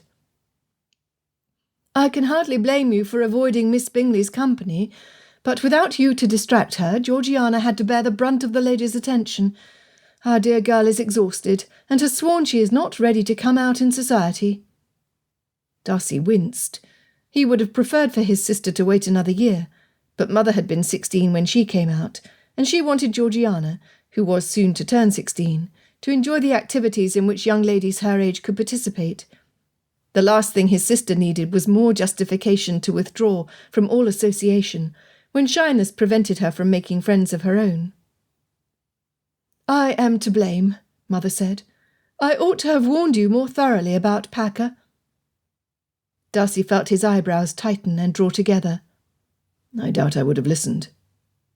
He recalled the history Packer had implied between him and Mother. Darcy would ask her about it later. Right now his stomach could not handle another upset. Her nostrils flared slightly. "Packer wants what he cannot have. It has been his nature as long as I have known him. He will not make it easy for you to restore Pemberley to us on your terms. Everything is a game to him, and he will play you if you allow it." This was no new revelation. "Which is why I must make him an offer he cannot refuse." Darcy went to his desk, pulling out several pieces of paper on which to write his observations and ideas, and pray a pattern emerged. He could sell his shares in the rebuilt Theatre Royal Covent Garden. Mr. Kemble had been wanting to purchase his shares for some months now. Mother nestled in the chair across from him, her frown marked. "You are always busy, Fitzwilliam. Must you allow this affair to take up more of your time?" Quieter, she added, "I so rarely see you smile." He looked up from his paper. "I smile." "You used to have such an infectious laugh. Your face would light up, and your eyes would sparkle with mischief and wonder and unbridled affection." She looked past Darcy to the bookshelf, but her eyes did not focus on the Chinese vase sitting there. She was remembering the past, the happier days when they had been together at Pemberley, days Darcy was determined to return to her. He spoke softly, not wanting to startle her from her remembrance. "I will slow down once Pemberley is ours again, but until then I cannot rest. I will exert myself to spend more time with Georgie. It was unacceptable on my part to miss her call, and I will not allow it to happen again." She blinked, her eyes locking with his. "What if Packer refuses to sell?" "Every man has a price. I only need to find what he wants." He added another idea to his list. If money did not motivate Packer, a possibility he must admit, perhaps property would. Mother sighed. "Are you willing to spend another 15 years consumed with Pemberley while your life passes you by? Fitzwilliam, your sister has grown into a young lady, and despite her misgivings she will do well in society. A few months from now she will have no time for you. 15 years from now she will be gone, married with a family of her own, and I may not be on this blessed earth any more. Of what use would Pemberley be to you then, when you are alone?" Darcy opened his mouth to protest, but she continued. "I loved Pemberley too. However, I am content to cherish the memories there and appreciate the people who made it wonderful." She reached across the desk and squeezed Darcy's free hand. "Because you are still with me." She did not understand. How could they be truly happy until this tremendous wrong had been made right? How better to show the depth of his devotion to his family than to restore them to the place where they belonged, where they had been happy? He turned his palm over, enveloping her hand in his. "I swear on my life I will make it up to Georgie." "And to you," he added in his heart. Mother shook her head, withdrawing her hand. "You give her everything a young lady could possibly want. She has more gowns, baubles and books than most ladies possess during their entire lifetime. What she needs is you, your time." Darcy set his quill down before he snapped it in half. "What would you have me do?" "Georgiana needs to be around more people, to interact with others in social settings before the season begins. She needs to learn how to overcome her nerves and widen her circle of acquaintances and friends." Darcy grimaced. He did not make new acquaintances easily. His circle of friends was small and made up only of people he trusted implicitly. "I am hardly in a position to help her as you describe." She smiled.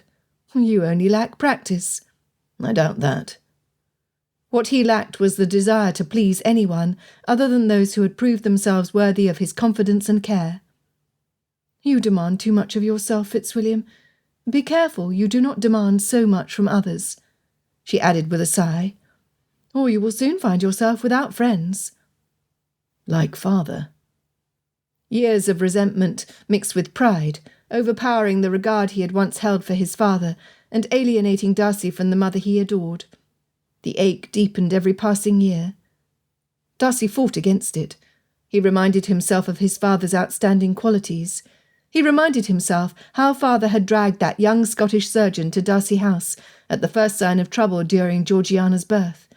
Darcy was convinced his father's initiative had saved them.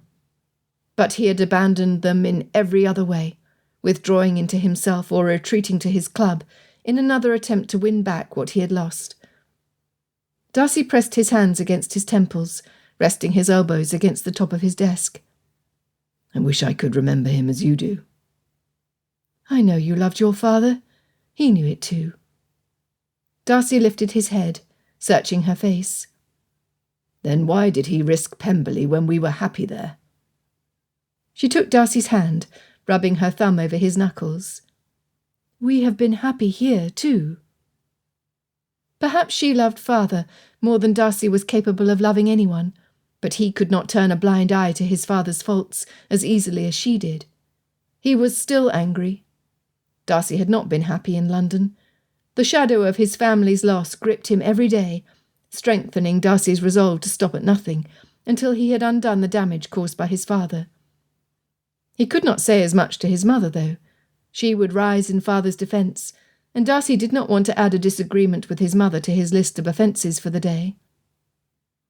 By denying him forgiveness, you deny yourself peace, she said. Darcy inhaled sharply. How did she do that? He had not said a word aloud. Had he? How can I forgive what has no explanation? His voice sounded gravelly in his own ears. He reached for the decanter, pouring a drink with a glance at his mother by way of an offer of a glass of sherry. She shook her head. None for me, thank you, Fitzwilliam. Your father made a horrible mistake. Nobody denies that. To err is to be human. Does that mean he was not worthy of our forgiveness and love? If he truly loved us, if he had put our well-being before his own selfish desire, he would not have risked our home. Darcy regretted the words as soon as he spoke them. Mother's eyes flashed. If you strive for perfection, to live a life free of mistakes and all selfish moments, you are bound to fail. I am not perfect.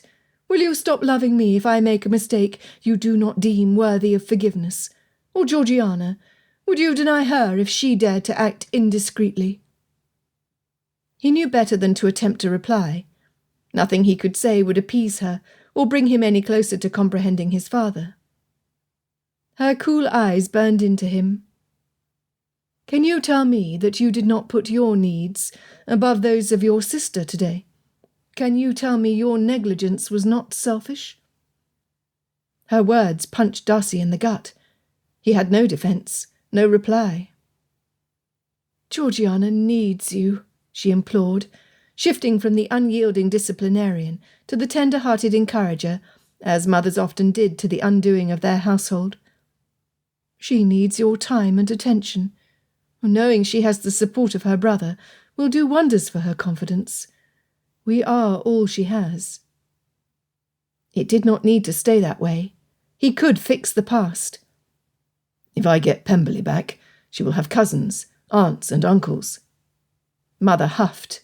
It is not my custom to seek the approval of those for whom I have lost respect.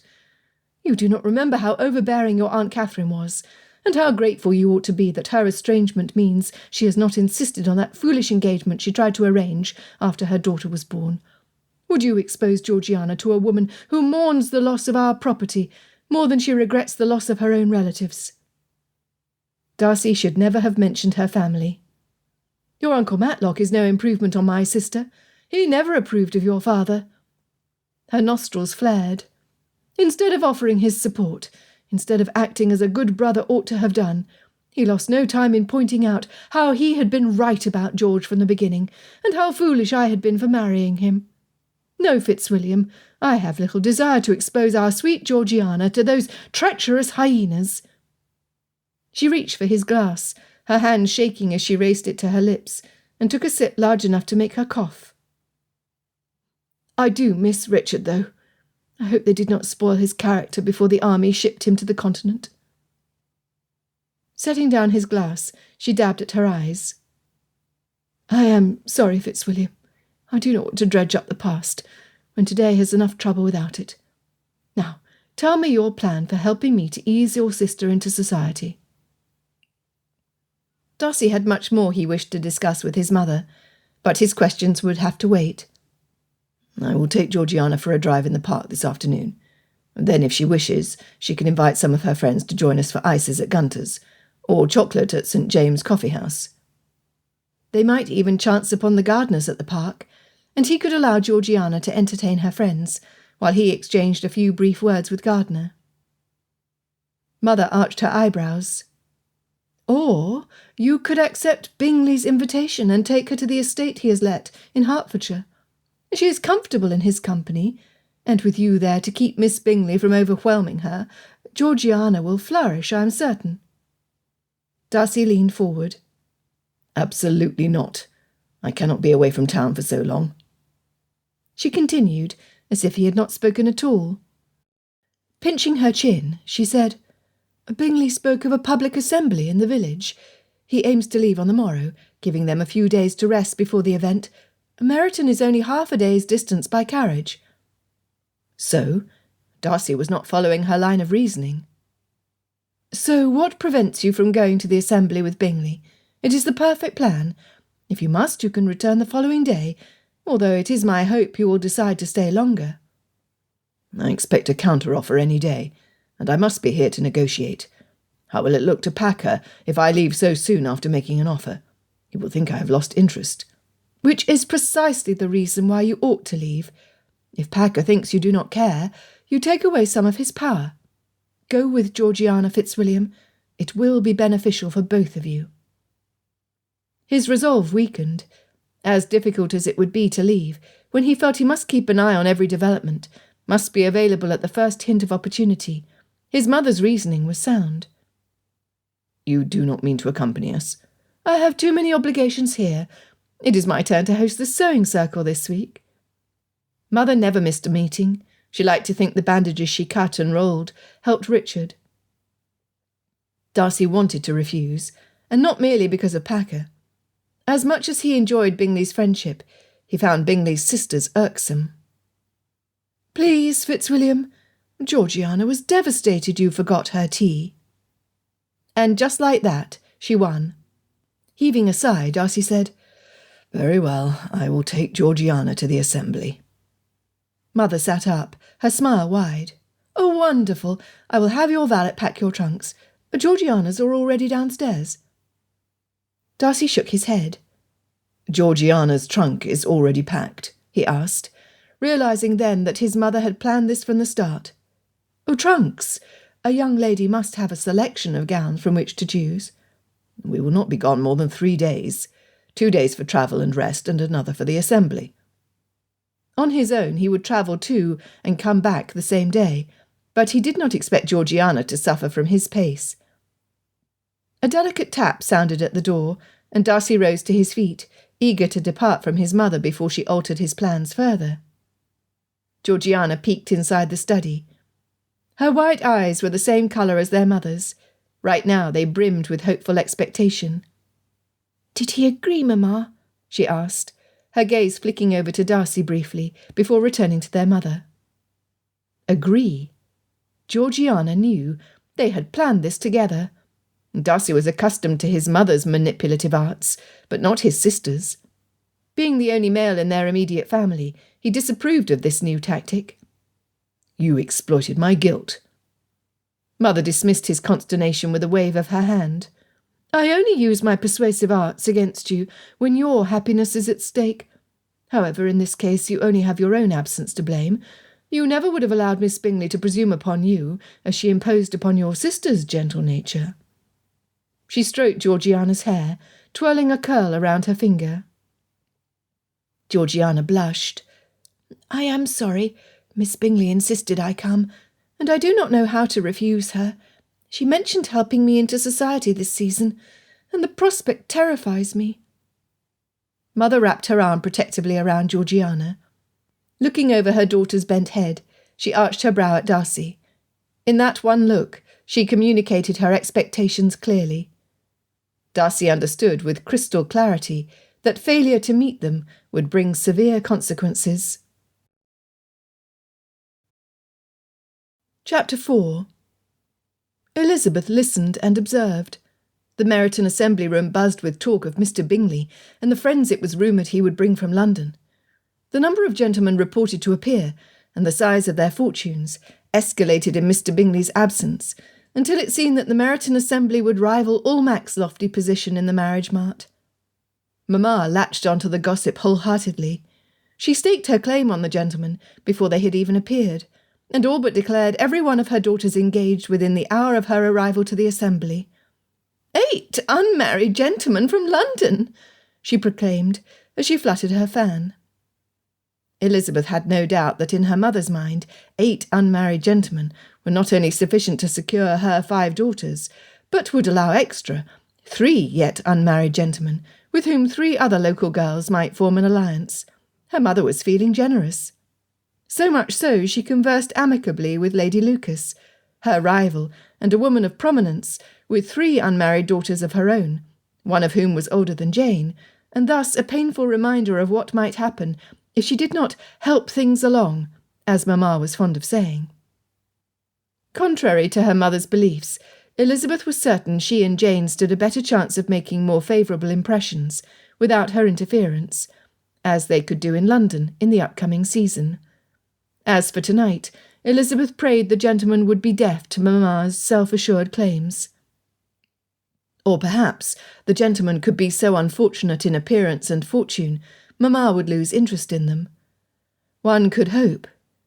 Elizabeth certainly did. Of course, they would have to be remarkably homely and deeply in debt for such a miracle to occur, she owned, losing confidence in her reasoning. Who was she fooling? Her mother would forgive such inconsequential faults if any gentleman were willing to marry one of her daughters.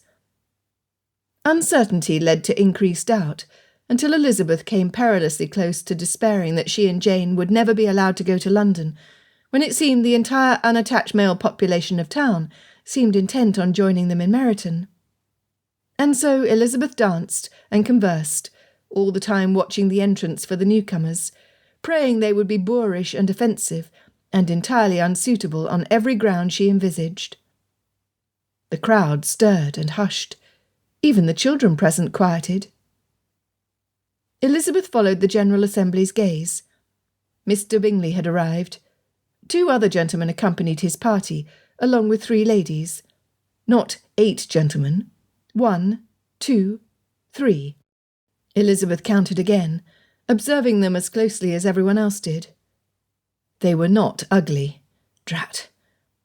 Nor, judging from the quality and cut of their coats, were they in reduced circumstances. Double drat. "Only 3, Mamma complained, looking quite crestfallen. "And if I know anything at all," she pointed her fan at the rotund gentleman with a swollen red nose, "that one is already married to the lady standing beside him." She moaned, her fan whirling her hair around her face. That left 2 presumably unattached gentlemen. Unfortunately, they were both exceptionally handsome, one blonde and merry, and clearly the brother of 2 of the ladies in his party, as all 3 of them shared similar colouring, high cheekbones and straight noses. Elizabeth would have considered the sisters at greater length, but their haughty posture and sour expressions discouraged further appraisal. Mamma continued in a huff, "And to think I was willing to share with Lady Lucas." Elizabeth shook her head, equal parts sympathy and humour. "Oh, Mamma." Her mother dabbed her eyes with her lace glove. "Nobody knows how I suffer. Nobody has any compassion." Unwilling to laugh, lest she be forced to explain the object of her mirth, Elizabeth turned her attention back to Mr. Bingley's party. The other gentleman was dark and brooding, and familiar. Had she seen him before? Elizabeth studied him. From where she stood, his eyes were as dark as his wavy hair, almost black. He was taller than the other men in the room, with wide, confident shoulders. She was certain she had seen him, but when? Where? Such a striking gentleman was not to be forgotten, but try as she might, she could not recall. The young lady at his side was of a much lighter complexion than his, but her dewy youth and the way she clung to his arm led Elizabeth to the conclusion that she was his younger sister. When the gentleman rested his free hand on top of hers and gave her a reassuring nod, Elizabeth was certain of it. Perhaps the gentleman's features reminded her of someone else, for while she could not shake the sensation she had seen him before, Elizabeth was certain she had never seen the young lady in her life. The firm chin, the dark eyes, the protective nature. "Hurry!" Mamma interrupted her assessment, startling Elizabeth with the force with which she grabbed her hand and pulled her toward the newcomers, with Jane, Mary, Kitty and Lydia following in their wake. "Oh, come, girls! We must ask Sir William to make introductions while we have the chance," she huffed, tugging them through the cluster of people waiting to be introduced, and extend their welcome to Mr. Bingley and his party. If Mother could not marry all 5 of her daughters, she made perfectly plain that she was content to take what she could get. 2 presumably unmarried gentlemen were better than none. Elizabeth wished the floor would open up and swallow her. Darcy was ready to leave. Were it up to him, he would turn on his heel and depart, rather than endure the scrutiny and whispers of strangers. But Georgiana squeezed his arm, and he dismissed the thought almost as soon as it had appeared. His sister needed him. Georgiana had been full of excited chatter all the way from London to Netherfield Park the day before Miss Bingley had terrified her with her own expectations of being so far above the assembled company they were certain to stand out as examples of refinement and accomplishment to which all the country ladies would aspire. Not the reassurance Georgiana, who had never been to a public assembly such as this, and had no desire to stand out when she would rather blend in, had sought. Her grip tightened, a gentle reminder for him to smile. Darcy tried, but the tension in his forehead refused to relax, and he was certain his expression resembled a grimace. He imagined this was how a horse at Tattersall's felt, but the scrutiny of the assembly became more bearable when he focused on his duty to his sister, who looked around her rather than down at the floor. It made him proud to see that, despite Miss Bingley's efforts to alarm her, Georgiana was more curious than she was shy. Darcy rested his hand over hers, a gesture of brotherly reassurance. A fan-wielding matron pushed her way through the crowd, pulling, by force it appeared, several young ladies behind her. He knew her kind. One glance was enough to know she was just the sort of overbearing, overreaching woman he would keep away from Georgiana. "Oh, my!" Miss Bingley said dryly, her gaze fixed on the eager madam.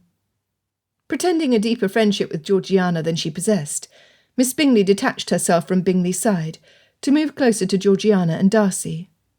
"I will ensure the locals," she enunciated with disdain, "keep an appropriate distance.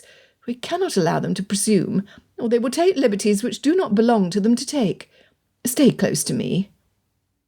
Georgiana arched her brow at Darcy, the devilish twinkle in her eye communicating her opinion of Miss Bingley's presumption. She looked so much like their mother just then, Darcy nearly laughed. He happened to share her opinion. Rather than add to his sister's enjoyment and extol the wonders to be appreciated in the quieter, cleaner countryside, Miss Bingley made it a point to draw attention to all the inconveniences of being away from town. The lanes were muddy, Netherfield was outdated, the village was small, lacked sufficient shops, and suffered from limited society. Meryton could not boast the entertainments to which Miss Bingley was accustomed, and she wasted no opportunity to proclaim her boredom. A day in her company was enough to put an edge in Darcy's tone. "I will see to my sister. As the hostess of Netherfield, you, no doubt, will wish to establish some acquaintances with the locals to whom you refer. They are your neighbours for as long as Bingley intends to stay." He looked into the gathered assembly, determined more than before to show consideration for the people to whom Miss Bingley showed contempt. A gleam of vibrant green ribbon, twisted through thick brunette hair, caught his attention. Something about it jogged Darcy's memory. He tried to see the face of the lady with the green ribbon in her hair, but her bowed head prevented it. The Master of Ceremonies, Sir William, welcomed the ladies warmly. Before the mother had arranged her daughters around her, he had begun introductions. Mrs. Bennet, he called her. Bennet. Where had he heard that name? Darcy looked at the green ribbon again, trying to catch a better glimpse of the lady's face, until he heard another name he recognised, Miss Jane Bennet. He looked over at her. Miss Bennet stood slightly behind her matron, blushing prettily, and smiling shyly at Bingley and his sisters. Darcy was perplexed. He would have sworn he had seen her before, but where? He could not quite place her. Her manners were similar to Georgiana's, who hid partly behind him, clutching his arm as if she would never let go. Both of them had porcelain skin and fair hair, but so did many other females to whom he had been presented over the years. Sir William continued down the line-up of Bennet females. "Miss Elizabeth," he said. "Miss Elizabeth Bennet." Darcy's gaze locked on her, while Sir William continued naming the younger sisters. Their chatter faded, and he hardly felt Georgiana's nervous pinch at his side. Lively Lizzie. His pulse slowed, and he held his breath. Could it be? If only she would look up.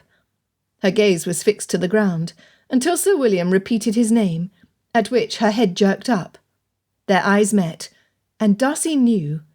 Recognition gleamed in her honey-brown eyes. He had not thought about the little girl in the Lambton shop for years, but it all came back to him in a flash. His smile came easier now. It was her, Lively Lizzie. Chapter 5. Mr. Darcy had the kind of smile that demanded notice. It transformed his expression from serious to dazzling. Young Master Darcy had been all spindly arms and lanky legs. He had towered over her then, and now, while he still rose a few inches above most of the gathered assembly, Elizabeth could not fail to appreciate how nicely he had grown into his limbs. His dark eyes were as attentive and intense as they were in her memory, although there was a caution, distrust, she did not remember seeing before. Details had faded over the years, but she recalled her impression of him clearly. He had listened to her, talked with her. He had taken her seriously, too, not laughing when others would have mocked her poor pronunciation of words they considered too big for a small child.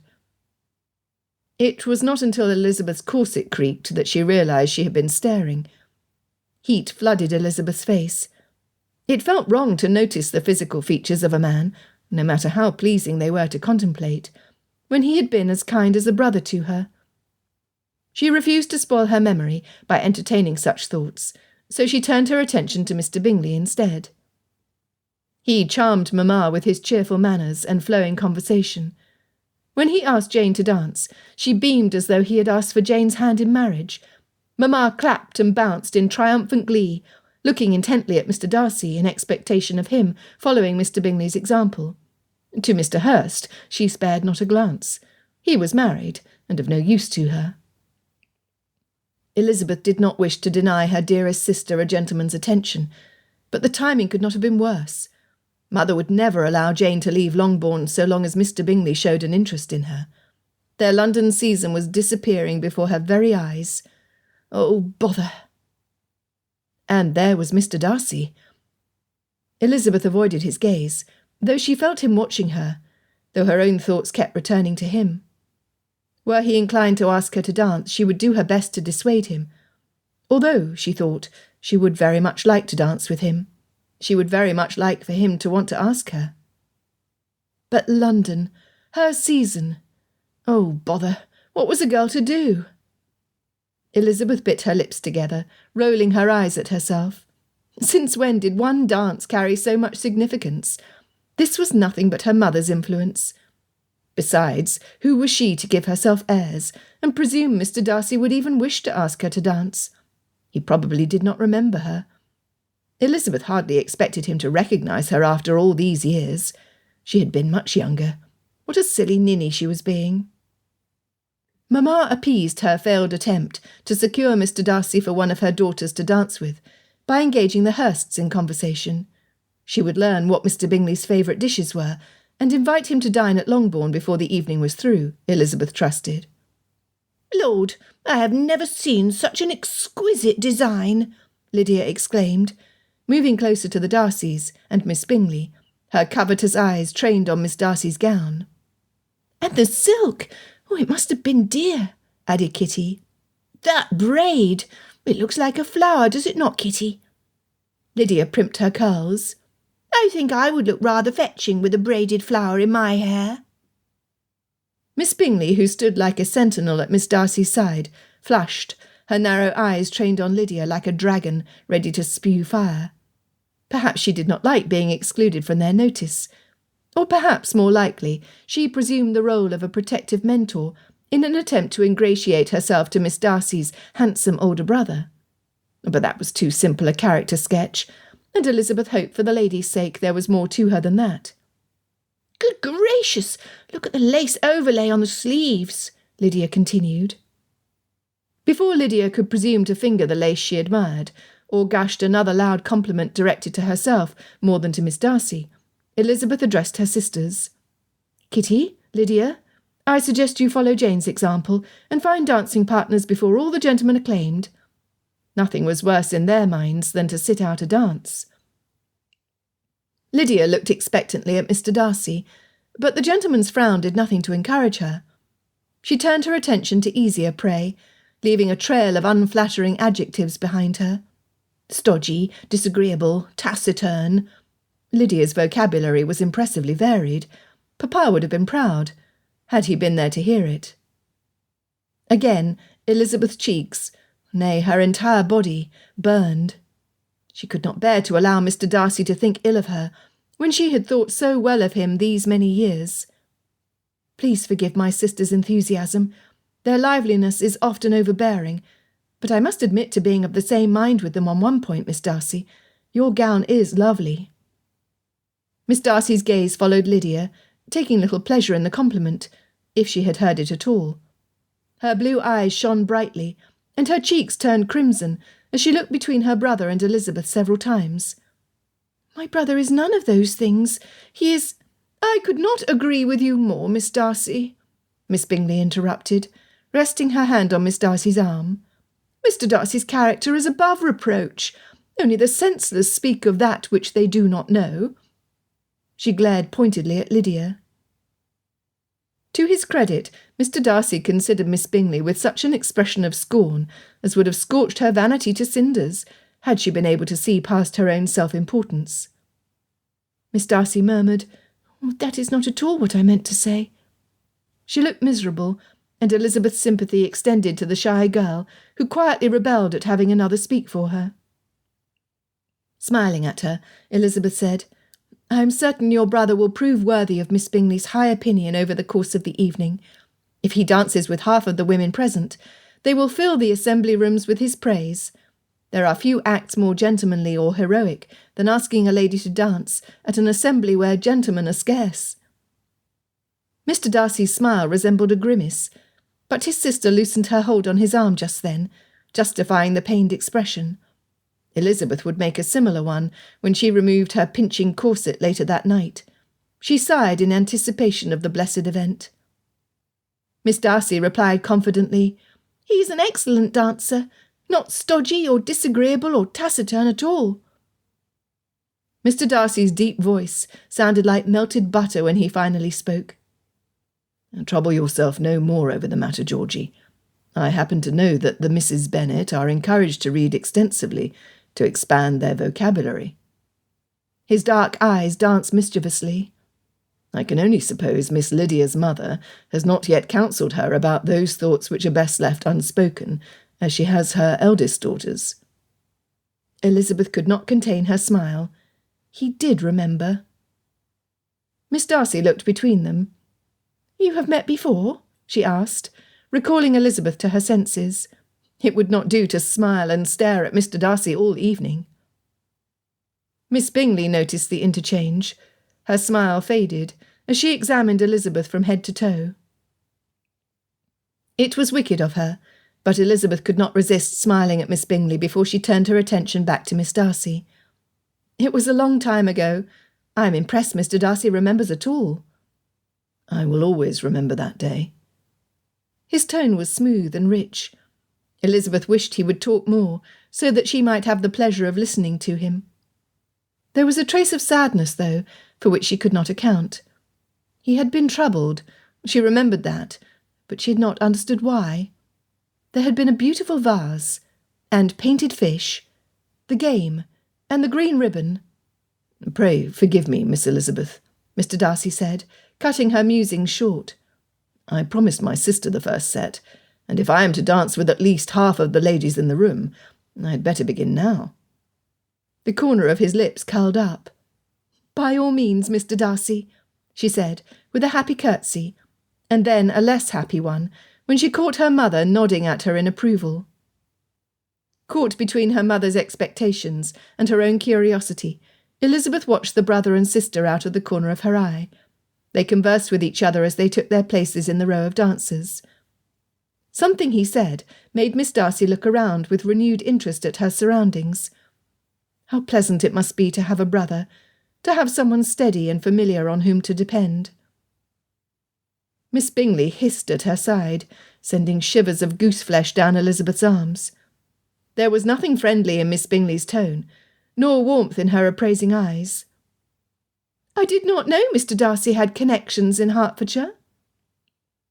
"I suppose a gentleman such as Mr. Darcy has many friends all over the country."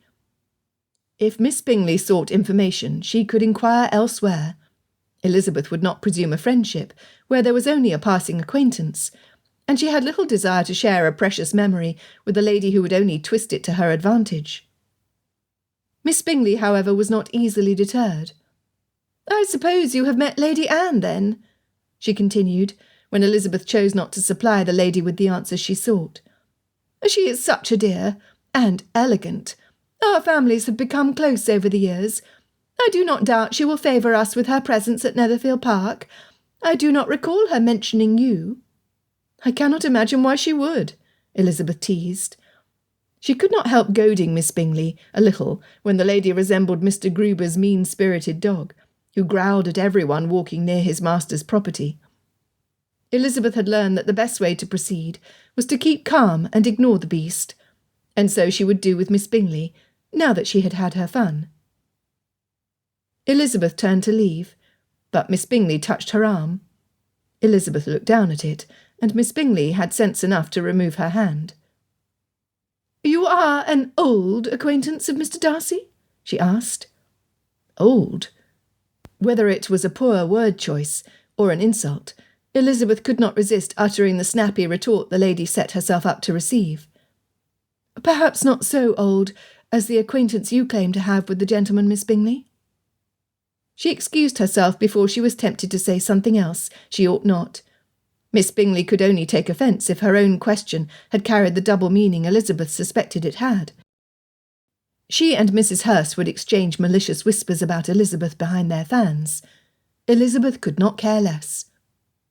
She walked around the edge of the room until she found Charlotte occupying a well-positioned spot where Elizabeth could observe the dancers with her friend. Miss Darcy had been right. Mr. Darcy was an elegant dancer. Elizabeth reached up to her hair, feeling for the smooth ribbon. Was it a coincidence Mr. Darcy appeared the very night she had worn the prize he had given to her? Lydia would call it luck. Kitty would say it was destiny. Mary would call it providential. Jane, a happy coincidence. Elizabeth did not know what to call it, but where the evening had been ordinary, it now felt significant. Chapter 6. Miss Elizabeth tapped her feet and swayed her knees to the rhythm of the music, laughing and talking to Miss Lucas. Her unabashed joy spread good feeling to everyone around her, a sharp contrast to Bingley's sisters, who whispered behind their gloved hands, the feathers in their turbans tangled over their heads, a united buttress of haughty ennui. Georgiana glanced over at the bench where Miss Elizabeth sat. "Oh, tell me, please, how you met," she pleaded. Darcy feared he would frustrate his sister with an unsatisfactory narrative full of blank spaces and hazy gaps. It had been so long ago. However, he soon surprised himself. Like a squeaky carriage wheel loosening as it turned down the lanes of his consciousness, one detail led to another, until Darcy felt as though he had travelled back in time to Selkirk's shop. The green ribbon, the wild curls at her temples, her insuppressible enthusiasm, her frequent smile. He was happy to see the charming girl unchanged. "What a wonderful story! It is no wonder Mrs. Gardiner speaks highly of her eldest nieces. I am certain she must have mentioned they live near Meryton, but not knowing anyone else here, it slipped my mind until Sir William introduced them. What a lovely surprise! I almost feel as though I know Miss Bennet and Miss Elizabeth already," Georgiana said. Darcy's head jerked up, Really? Gardner rarely speaks of anyone but his immediate family. I forgot they were related. He ought to have inquired. I should hardly think ill of him for it, brother, when your discussion is often occupied with business affairs. The few times the Bennets have visited him in town, for it is my understanding that Mr. Bennet prefers the quiet of the country, Mrs. Gardner decided it best to keep her younger nieces otherwise occupied. Georgiana was too polite to say more about the other Bennet sisters, but Darcy understood and deeply appreciated the gardener's discretion. While he saw nothing to disapprove of in the two eldest nieces, he had yet to see anything to recommend the rest of the family. No wonder Gardner spoke nothing of them. That Mrs. Gardner did settled Darcy's mind about his favourable sketch of Miss Elizabeth's character, and he did not object when Georgiana expressed her desire to establish a firmer acquaintance with the lady. He led her back to the bench, with every intention of asking Miss Lucas for the next dance, once Georgiana was comfortably settled. He would have preferred to ask Miss Elizabeth, but he did not want to interfere with his sister's objective, nor give the young lady a false impression. His interest went no further than their brief past acquaintance, their mutual connection to the Gardners, and an acceptable level of curiosity. "My brother told me how you met when you were children," Georgiana said, inclining her head at Miss Lucas and sitting beside Miss Elizabeth. Darcy's chest swelled with pride at how easily she initiated a conversation with a new acquaintance. She never did that when their mother was present. Miss Elizabeth's glance flickered to where Miss Bingley still stood across the room, glaring at their current company with the expression of one who sucked on a lemon and believed herself superior for it. Miss Elizabeth teased, "We are old acquaintances. I'm surprised you remember." Her eyes were as bright as he had remembered them being, like Gardner's precious cognac. "It was a memorable day," he said. Maybe he would linger and converse for a few moments, to ensure Georgiana's comfort. Another gentleman approached Miss Lucas, whisking her away, and making Darcy's decision easier to justify. Not having been presented to anyone else in his near vicinity, he settled beside Georgiana, just for a moment. Miss Elizabeth leaned closer to Georgiana. "Your brother's heroic deeds precede him. He took pity on two young girls at the Lambton shop, waiting for their uncle to conclude his business, so that we might explore the caves." Georgiana mimicked her posture, leaning toward Miss Elizabeth. "I know those caves. Did you finally get to see them?" "I did." A detail needled Darcy's consciousness. "Did you find your dragon?" he asked. Miss Elizabeth's laughter trilled delightfully. "Alas, I did not, though I gave the cave a thorough search. Not even charred earth or singed moss was to be seen." "You must have been terribly disappointed," Georgiana said. "I was at first, as befits a fanciful child. However, it was just as well. I do not know what I would have done with the dragon had I found one. My mother would never have allowed it inside our carriage, much less our house." "I would have been afraid, I think, unless my father or brother were there." "That is a more sensible reaction, and one to be praised, Miss Darcy. My sister Jane said the same. At the time, it did not occur to me to feel anything but the excitement of discovery, my interests being of a more scholarly bend." Miss Elizabeth was as candid now as she had been as a child. While Darcy would never doubt Mrs. Gardner's good opinion, the proof of constancy from Miss Elizabeth's own mouth brought him a greater measure of relief. He said, "I remember your eagerness to learn. You anticipated your uncle's letters from the colonies, and planned to read every book in your father's library to improve your vocabulary." He wondered if she had succeeded. She chuckled. "An ambitious endeavour I cannot boast to have completed. My father developed a keen interest in horticulture, and after reading only 2 volumes, I discovered that I did not share his love for plants. It is my loss, I know, but there are many other subjects I now have more time to explore, so many secrets to discover." "It is difficult to be curious about so many things as a lady when questions and intelligent conversation are frowned upon," Georgiana said. Miss Elizabeth nodded.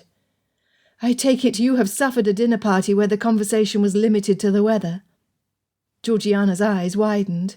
"Oh, yes, it was excruciating. How do you manage?" Darcy did not recall such a dinner party. Then again, he avoided most of them. He shifted his weight, guilt making him uneasy. With an impish grin, Miss Elizabeth replied, "If curiosity is a crime, then I am an incorrigible offender and a proud transgressor. Some do not approve, but I would rather ask and bring more enjoyment to the occasion than remain silent and miserable. Most people like to speak of themselves, and I allow them the opportunity to do so if they wish. Everyone, and everything I am given to believe, has a story to tell. Or such as your brother's Chinese vase. It was so beautifully painted in vivid colours and intricate details. I wanted to know everything about it. And I must thank you for not disappointing Mr. Darcy. It was fascinating to learn how every pigment and design was symbolic of a greater meaning." She spoke with so much feeling, so much passion and enthusiasm, Darcy teased where he would have remained silent. "Even the unmatched fish?" Her cheek dimpled. "Even the unmatched fish. I was sad that you meant to sell it, but I do hope my uncle was of assistance to you." Not only had Gardiner never mentioned his niece to Darcy, he had not spoken of Darcy to his niece, otherwise she would have known. "He made the inquiries he promised, but I did not sell the vase." Georgiana's forehead creased. "I did not know you had tried to sell Uncle John's vase until tonight. I thought it was your favourite. You keep it in your study."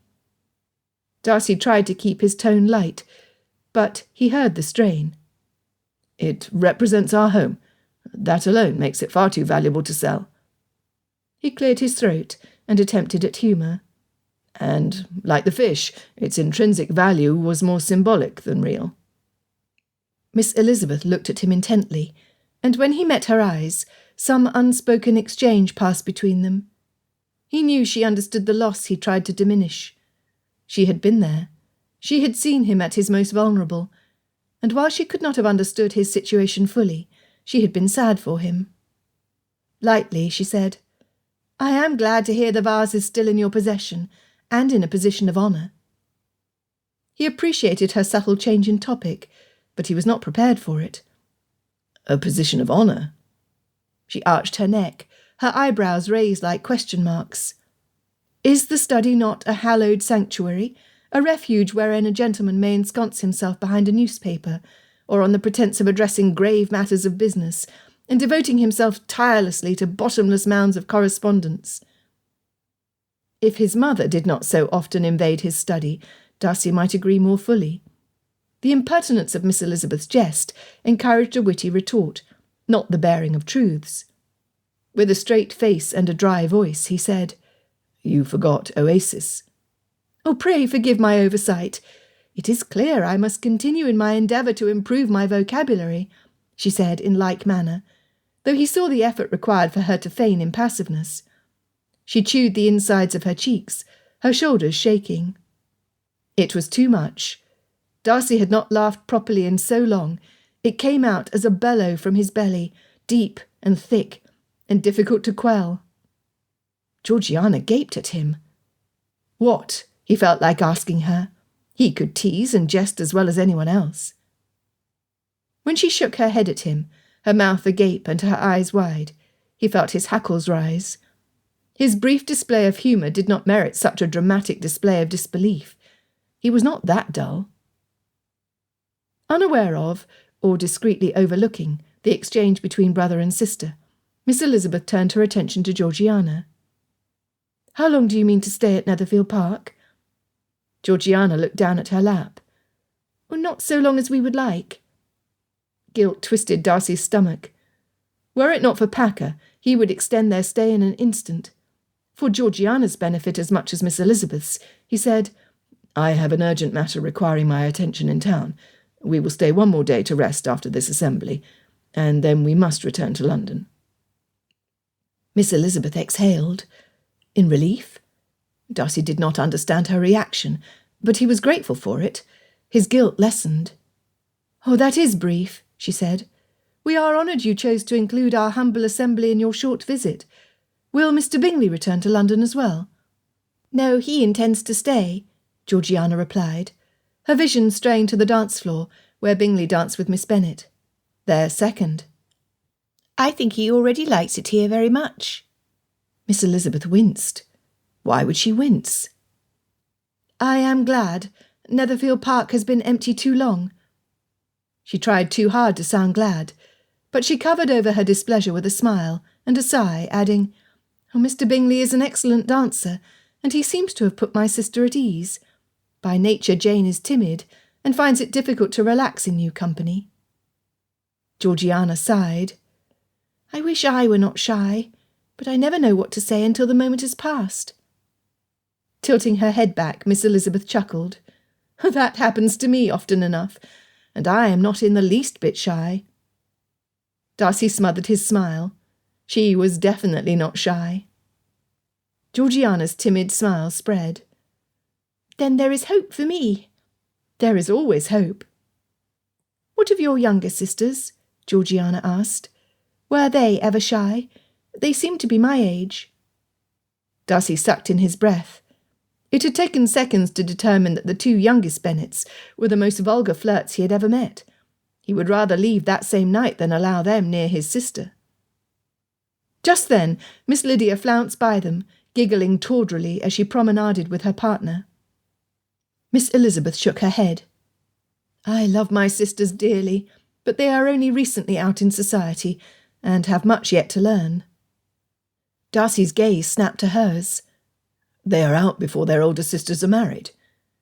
He had thought Georgiana too young to come out a few months before she was 16, but she had no sisters to impede her, and he could not argue against his mother's desire for her company. Far from looking ashamed, Miss Elizabeth lifted her chin, her nostrils flared. "Yes, we are all out. My father does not believe the youngest should languish at home while the eldest have all the fun. It would hardly promote sisterly affection or familial tranquillity." He furrowed his brow. "I do not recall meeting Mr. Bennet." Miss Elizabeth's cheeks reddened despite her bravado. "He is not here." The stiffness of her posture, the tension in her neck, the firmness of her mouth. Darcy had not seen so much determination in one look in anyone else but his mother. The first months in London had been dreadful, and she had been left to bear it alone, but she had insisted they hold their heads high and face the gossip with dignity. Not one insult or cut pierced through her armour, until the night time.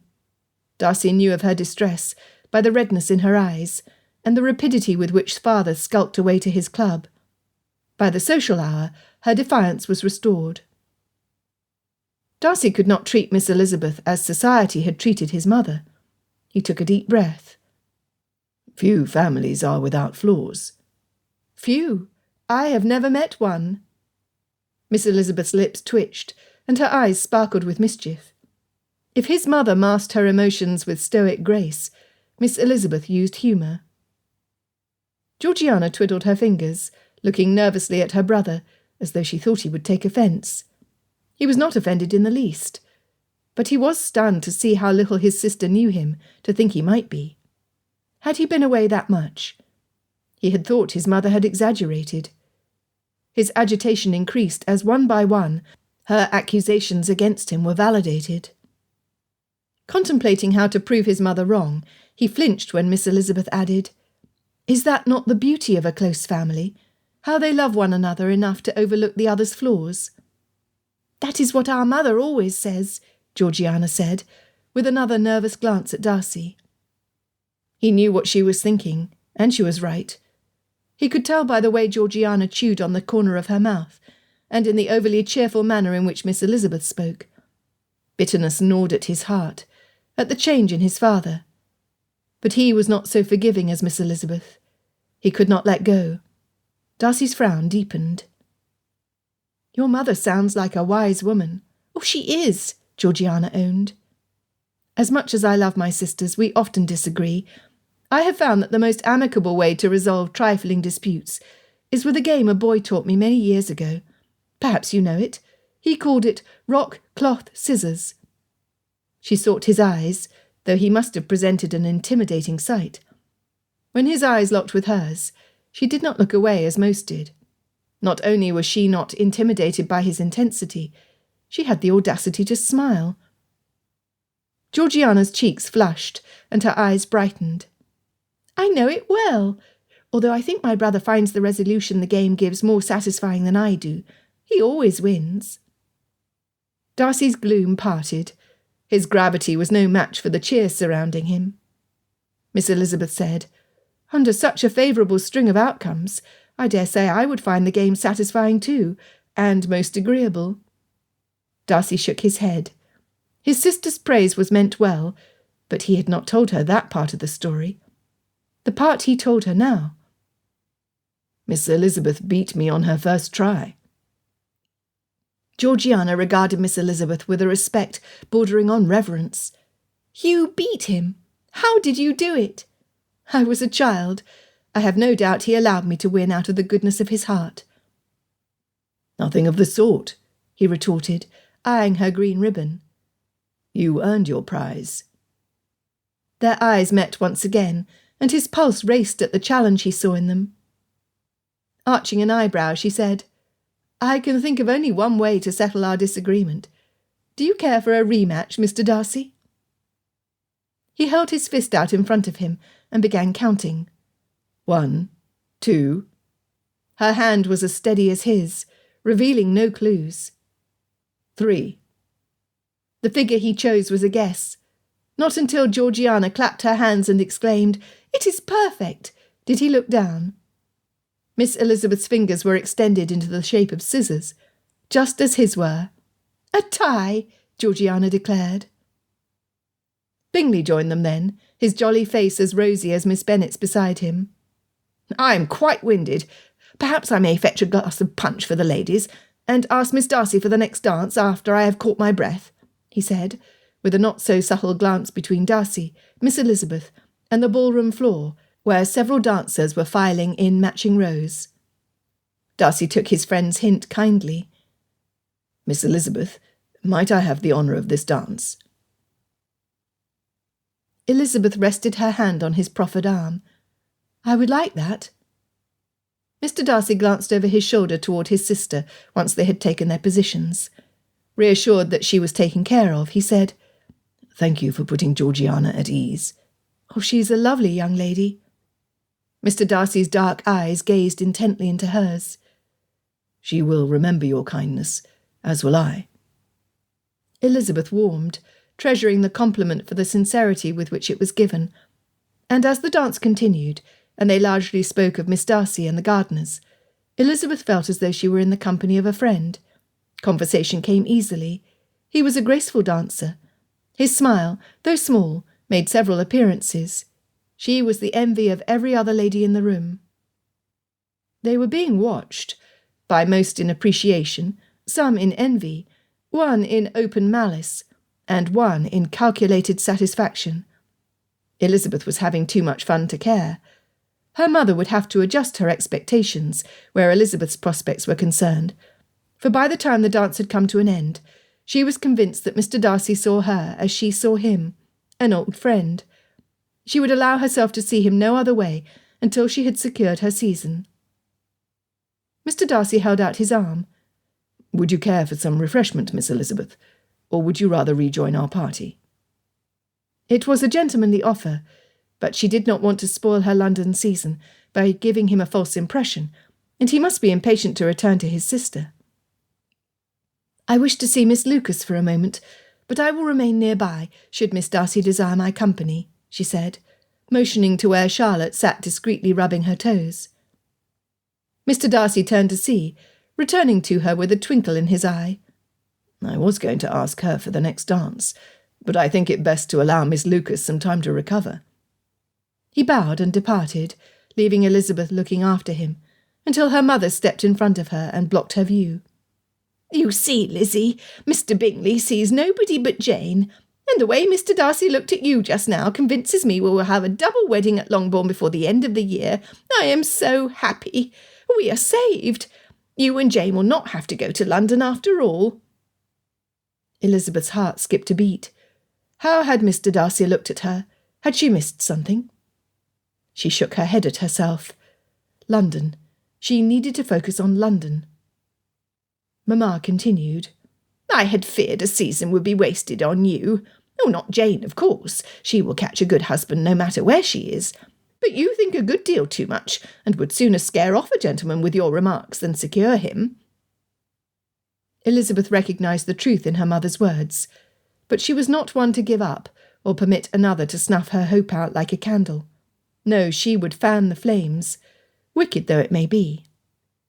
With a satisfied smirk, Elizabeth said, "It is too bad Mr. Darcy will be leaving Netherfield Park for London. I doubt I shall see him again. That is, unless Papa agrees to allow me to accept Aunt's invitation." Mamma gasped and huffed, and Elizabeth's smile widened as she slowly walked away. Chapter 7. Darcy sat in the parlour, sipping his coffee and enjoying the silence while the rest of the household lingered in their bedchambers. He missed the quiet of the country. London was always noisy. Rising, he stood in front of the window, looking out of the glass to see a promising rose garden surrounded by rolling fields dotted with lakes and trees. It was a pleasant setting, not so pleasant as Pemberley, but then again, no place was. Soft footsteps padded outside the door, and he turned, hoping it was Georgiana and not Miss Bingley. That lady was not pleased they were leaving on the morrow. Darcy refused to alter his plans to suit her. Bingley understood, and had extended an open invitation for him and Georgiana to stay at Netherfield Park whenever they pleased. Georgiana entered the parlour. "Good morning, brother. I trust you rested well." She spun around, stopping when she spotted the sideboard where the tea-tray rested. Pouring herself a cup, she hummed lightly over to the table to sit opposite the window. "It is a lovely prospect, is it not?" she said, sipping her tea and relaxing against the back of her chair. Darcy took his place beside her, so as not to obstruct her view. "It is. One sleeps better in the country." "It must be the fresh air and quiet. I find it refreshing." Setting down her cup, she turned to him. "Oh, the assembly was wonderful, was it not? I enjoyed it much more than I had thought possible." Thanks in large part to Miss Elizabeth, thought Darcy. She had been selective in the villagers she had presented to Georgiana, keeping her own younger sisters at a distance, and encouraging conversation with those who did not demand more boldness than Georgiana was willing to display. "Mother will be proud to learn how well you presented yourself," he said. "I had hoped to make you proud of me," she whispered. Darcy started. "I have always been proud of you." She beamed brighter than she had the latest time he had given her a set of hair clips, carefully wrapped in tissue paper and tied with a big bow, brighter even than the night before. "The assembly felt more intimate than the gatherings I have attended with Mamma in town. So many people, all of them known to one another. Was that what it was like at Pemberley? Is that why you looked happy last night? I can understand why you wish to return if that is the case." Again, Darcy was taken aback. Had he been so miserable of late that she would comment on his happiness? It was true, he had been at ease at the assembly, but that was in large part due to Miss Elizabeth. They had met near Pemberley. In a way, she was part of his last memory of the place, a parting blessing, a young girl who had shared her cheer and made his day bearable. "It is only one of many reasons. If you enjoyed the public assembly here, you will love the assemblies at Pemberley. You will soon know everyone. Familiarity affords comfort, which breeds confidence, trust, and deepened friendships."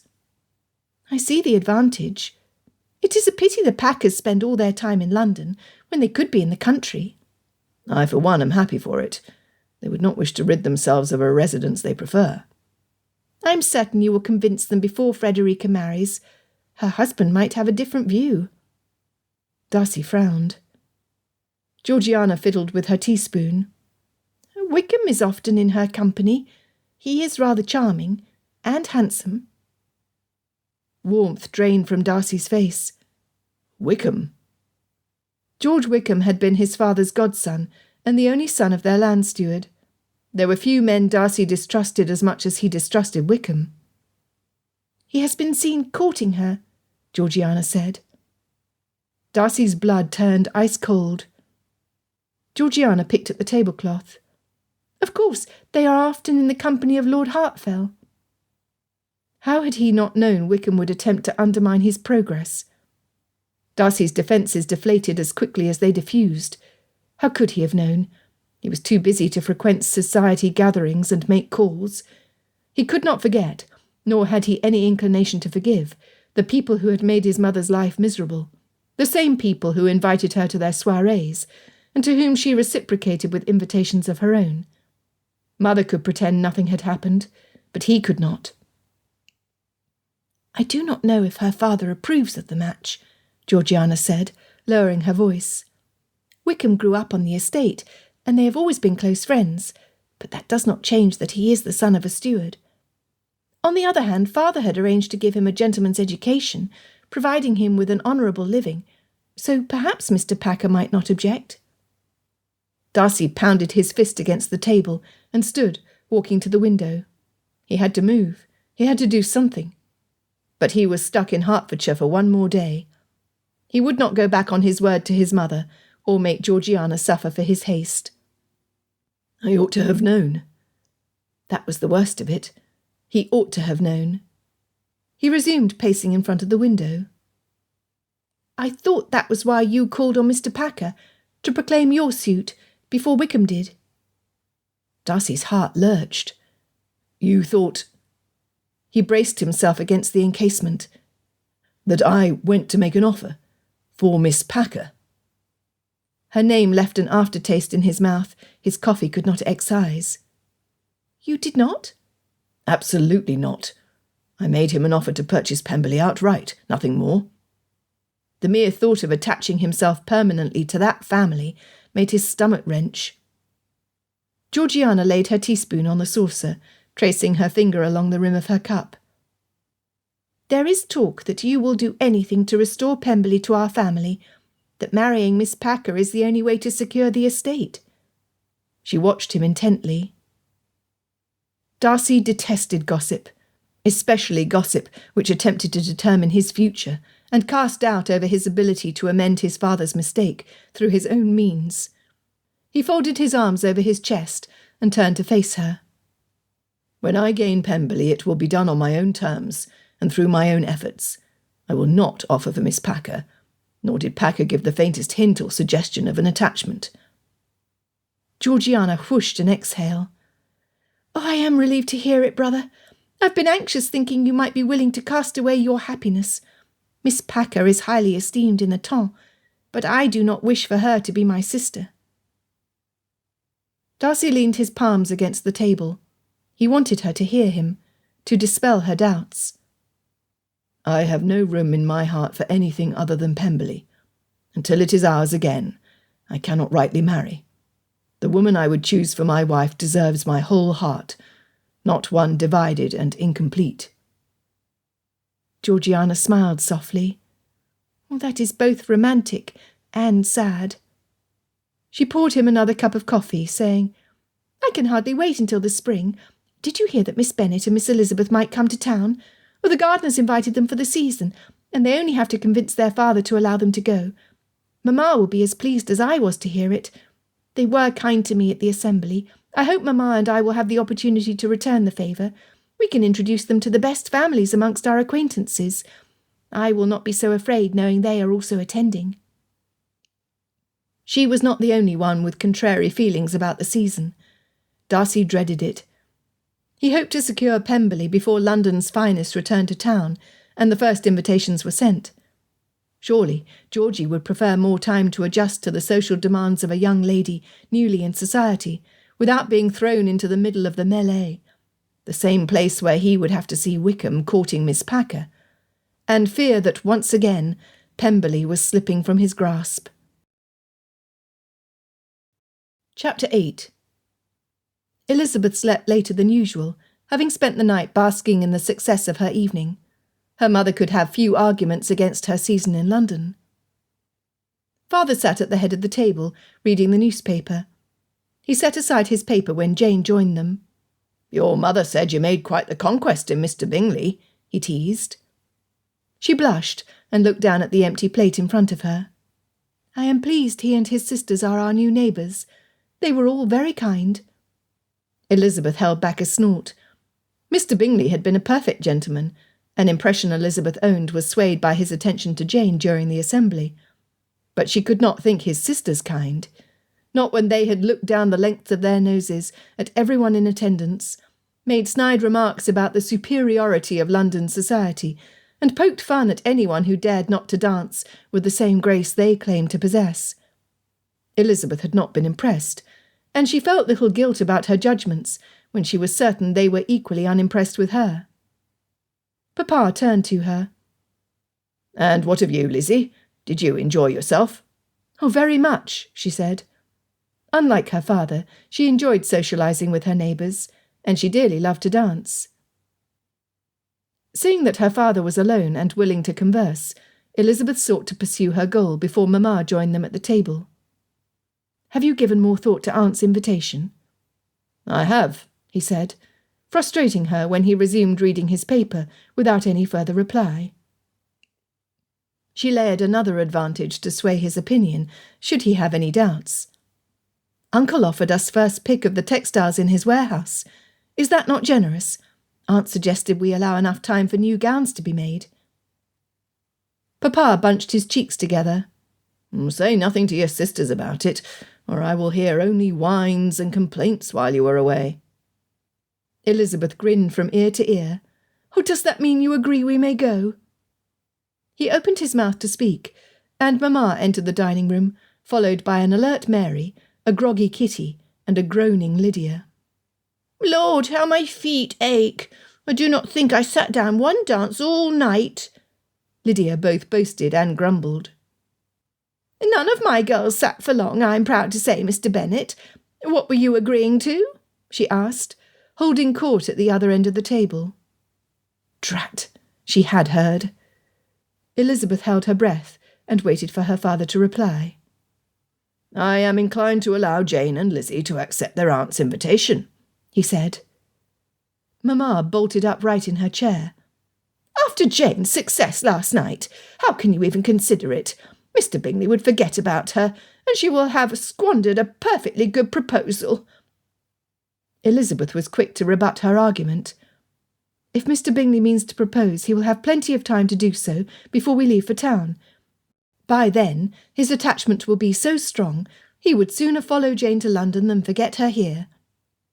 Mamma snapped her fan open. "Jane will not need a season at all if he is serious in his attentions. Allowing her to go is the surest way to discourage him. He would sense her disinterest if she were willing to leave him, and I have my heart set on my Jane settling nearby at Netherfield Park. He will invite his unmarried friends to visit, and put my other daughters in the way of handsome, rich gentlemen." Elizabeth looked to Jane for help, but Jane kept her gaze focused on her untouched plate. "Have you asked Jane what she wishes?" Elizabeth hated putting her sister on the spot, but when their futures were concerned, one must be bold and speak up. Jane met her glance, a pained expression on her face. Elizabeth sensed a turn in the wind. Her stomach felt hollow. "I do like Mr. Bingley very much, but I cannot presume to have caught his attention so firmly to believe a proposal imminent. While I do not wish to dissuade him, neither would I disappoint you, Lizzie, by disrupting our plans." Jane did not have to say she would sacrifice her desire to please her sister, but that is what Elizabeth understood, and she could not allow it, no matter how badly she wanted both of them to go to London. Mamma waved her fan at Jane. "Pshaw! You are too modest, Jane. He saw nobody but you at the assembly, and if I know anything at all of these matters, I can guarantee we will soon be planning your wedding trousseau." Lydia pouted. "Jane always gets the prettiest gowns. Why does she and Lizzie get to have all the fun while we are stuck here?" All the fun. Thus far, Papa had refused most of Aunt's invitations for Jane and Elizabeth, because he could not stand the prospect of being trapped in a house with the daughters he deemed senseless. That was truly the reason they were already out in society. If Lydia only behaved better, she would get invitations from Aunt too. Elizabeth bit her tongue. She could not chastise her sister's selfishness in front of Mother, when the two were in constant agreement. "You see," Mamma said, "Jane does not even wish to go." Elizabeth straightened her shoulders. "Then may I go on my own?" "After you chased Mr. Darcy away?" Mamma huffed. "I did not chase him away. He and his sister never intended to stay, and I dare say you did little to persuade him otherwise. If you cannot convince a gentleman to change his plans for you here, how do you expect to secure a proposal elsewhere?" They fell silent as Hill entered the dining room. There was a letter in his hand, which he handed to Papa. Having little tolerance for disputes in his household, Papa accepted the letter with great pleasure.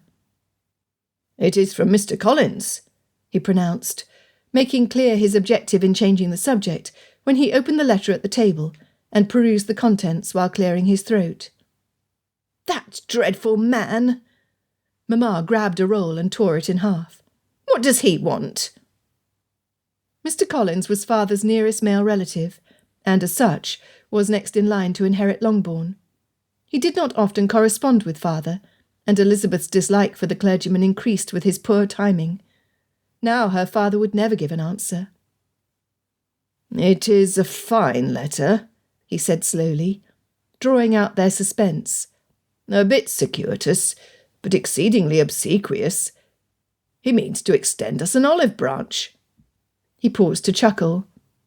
"Mr. Bennet, you have no compassion on my poor nerves. What does that mean?" Mamma shoved her plate away with one hand and fanned her flushed face with the other. "He intends to call so that he might mend the breach between our families." "Unless he intends to marry one of our daughters, I will not receive him at Longbourn before it is time. Must he be allowed to rub his good fortune in our faces, when our loss will mean his gain? Despicable man!" Papa folded the letter. "That is precisely what he intends to do, my love." Mamma's fan stilled, her upset forgotten in an instant. "Oh, what a delightful man! When does he intend on coming? He must have the finest room." Elizabeth's heart plummeted. To be this close and lose. 1 month hence, on the 20th, father declared happily. "Oh, it is perfect. Jane will marry Mr. Bingley, and Lizzie will marry Mr. Collins to secure Longbourn." Elizabeth gasped. "We have not even met the man, and you would have me marry him?" Mamma shrugged. "Well, you have as good a chance of securing him as Mary, and I dare say my youngest girls can do much better." Mother's lack of faith in her hurt more than Elizabeth would ever admit. But she would not give up. She had been so close to securing a season. She could not lose hope until her father gave a resounding no. "Papa, please allow me 1 season, just 1. I will not disappoint you. Permit me a chance, I pray you." Father looked between her and Mother, while Lydia and Kitty complained and made unreasonable demands. Jane tried to quiet them, and soon Mary added her voice to the melee, with proclamations against the dangers of vanity. Elizabeth's body trembled with every pounding beat of her heart. Her father's agitation multiplied with each passing second. She wanted to scream for everyone to be quiet, but she dared not add to his distress, nor dared she look away from him. If she stared at him hard enough, perhaps he would see how desperately she wanted a chance to determine her own future, to fall in love, to choose the man with whom she would spend the rest of her days. His eyes brightened, and he smiled at her. Elizabeth's heart fluttered. This was it. He was going to agree. He was going to send her to London in the spring. "I have the perfect solution, if you will be quiet enough to hear it." Silence fell around the table. He continued. "Mr. Collins will not be here for another month. I propose that if Lizzie is to accept her aunt's invitation, she must go now. She can stay until his arrival. 1 month is sufficient to find what she seeks, I should think. If she meets with success, then we may be happy she found a more suitable match to her liking. If she does not, then she can return home, where Mr. Collins will no doubt be happy to court her." Elizabeth blinked. This was not a perfect solution at all. Mother must not have thought so either. She argued, "Oh, what if he comes early? Or if Lizzie is detained from returning on time?" "We will cross that bridge when we reach it, my dear." "What if he does not stay until she returns? What if he is not willing to wait for her?" Papa pursed his lips together, exhaling through his nose. "Lady Lucas will try to snatch him away from us. Longbourn will go to Charlotte, and we will be cast out to the hedgerows." Mamma dabbed her eyes with her napkin, working up a good wail. Elizabeth watched in horror as her father's shoulders slumped. He was going to give in. She must act quickly or lose her opportunity altogether. She blurted, "I accept. I will go now." Papa breathed a sigh of relief, gathered his paper and rose from the table. "There now, everyone is happy." He skipped out of the room as quickly as his feet could transport him to the quiet of his study. Elizabeth heard the door shut behind him. Nobody was happy. Mamma already grieved the almost certain future when she would be cast out of her own home. Lydia bemoaned the injustice of being the youngest daughter, who was never allowed to have any fun. Kitty complained just as loudly, trying to outdo Lydia to get Mamma's notice. Mary scorned their selfish pursuit of pleasure. And Jane looked miserable. "I am sorry," she mouthed. Elizabeth was sorry too. She would get to go to London, but she was too early for the season. She would not have time for new gowns. She would have a much smaller pool of potential suitors to choose from in the dead month when Parliament was out of session, and most of the families left London to hunt on their own country estates. And she would miss Jane. Rising from the table, for she really could not eat, Elizabeth squeezed Jane's shoulder on her way out to the hall, where she donned her bonnet and her warmest wrap. She would allow herself a few minutes to lament her situation, and then she would make the most of it with a new plan. Darcy understood with crystal clarity that failure to meet them would bring severe consequences.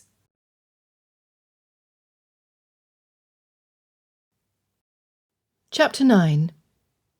Elizabeth trudged through the damp fields, the hems of her skirts growing heavier with every step. If only Mamma had not intervened. If only Papa would allow her to have a proper season in the spring. If only Mr. Collins had not spoiled everything with his untimely letter. If only. If only. She looked at the grey clouds hanging low and heavy. Quickening her pace, she turned up the hill before the rain came and drove her back to Longbourn. She could not think there, and she had a great deal to consider. From her vantage point, Elizabeth spun in a circle, the obstacles rolling off her shoulders with each turn. The fields were too splendidly green not to appreciate. London would be muddy. Most of society would be away, hunting and arranging house parties. It was a discouraging prospect, but with endless fields under her and the limitless sky above, Elizabeth's hope was restored. Her chances of finding love were lessened, but that did not mean she was doomed to fail. Uncle and Aunt Gardiner were clever and had many friends. She could call on Miss Darcy sooner than she had planned. Spinning once more, her skirts twirling around her ankles like a tulip, Elizabeth came to an abrupt stop when she saw two riders approaching. Blinking away her dizziness, she smiled when she recognised the Darcys. Miss Darcy waved. "Oh, good day, Miss Elizabeth. This is a pleasant surprise. I was hoping to see you again before the morrow." "I'm sure the pleasure is mostly mine, Miss Darcy," Elizabeth replied, bobbing a curtsy when Mr. Darcy tipped his hat and dismounted. "Do you often walk alone?" he asked, standing beside her. She scrunched her nose. Of course, the protective older brother would point out her indiscretion in front of his sister, lest she should wish to imitate her example. "I am afraid so, Mr. Darcy." He smiled then, and she forgot what she had been thinking. Did he not disapprove? "While caution is always recommended, I will own that living in the countryside affords more opportunity for solitude. When I was a boy, I loved nothing more than to steal away on my horse, to ride over the fields unaccompanied." Far from chastising her, he understood her. Confusion yielded to pleasure. There is something to be said for the exercise and fresh air. It promotes clear thought. He motioned at the path leading back to Longbourn.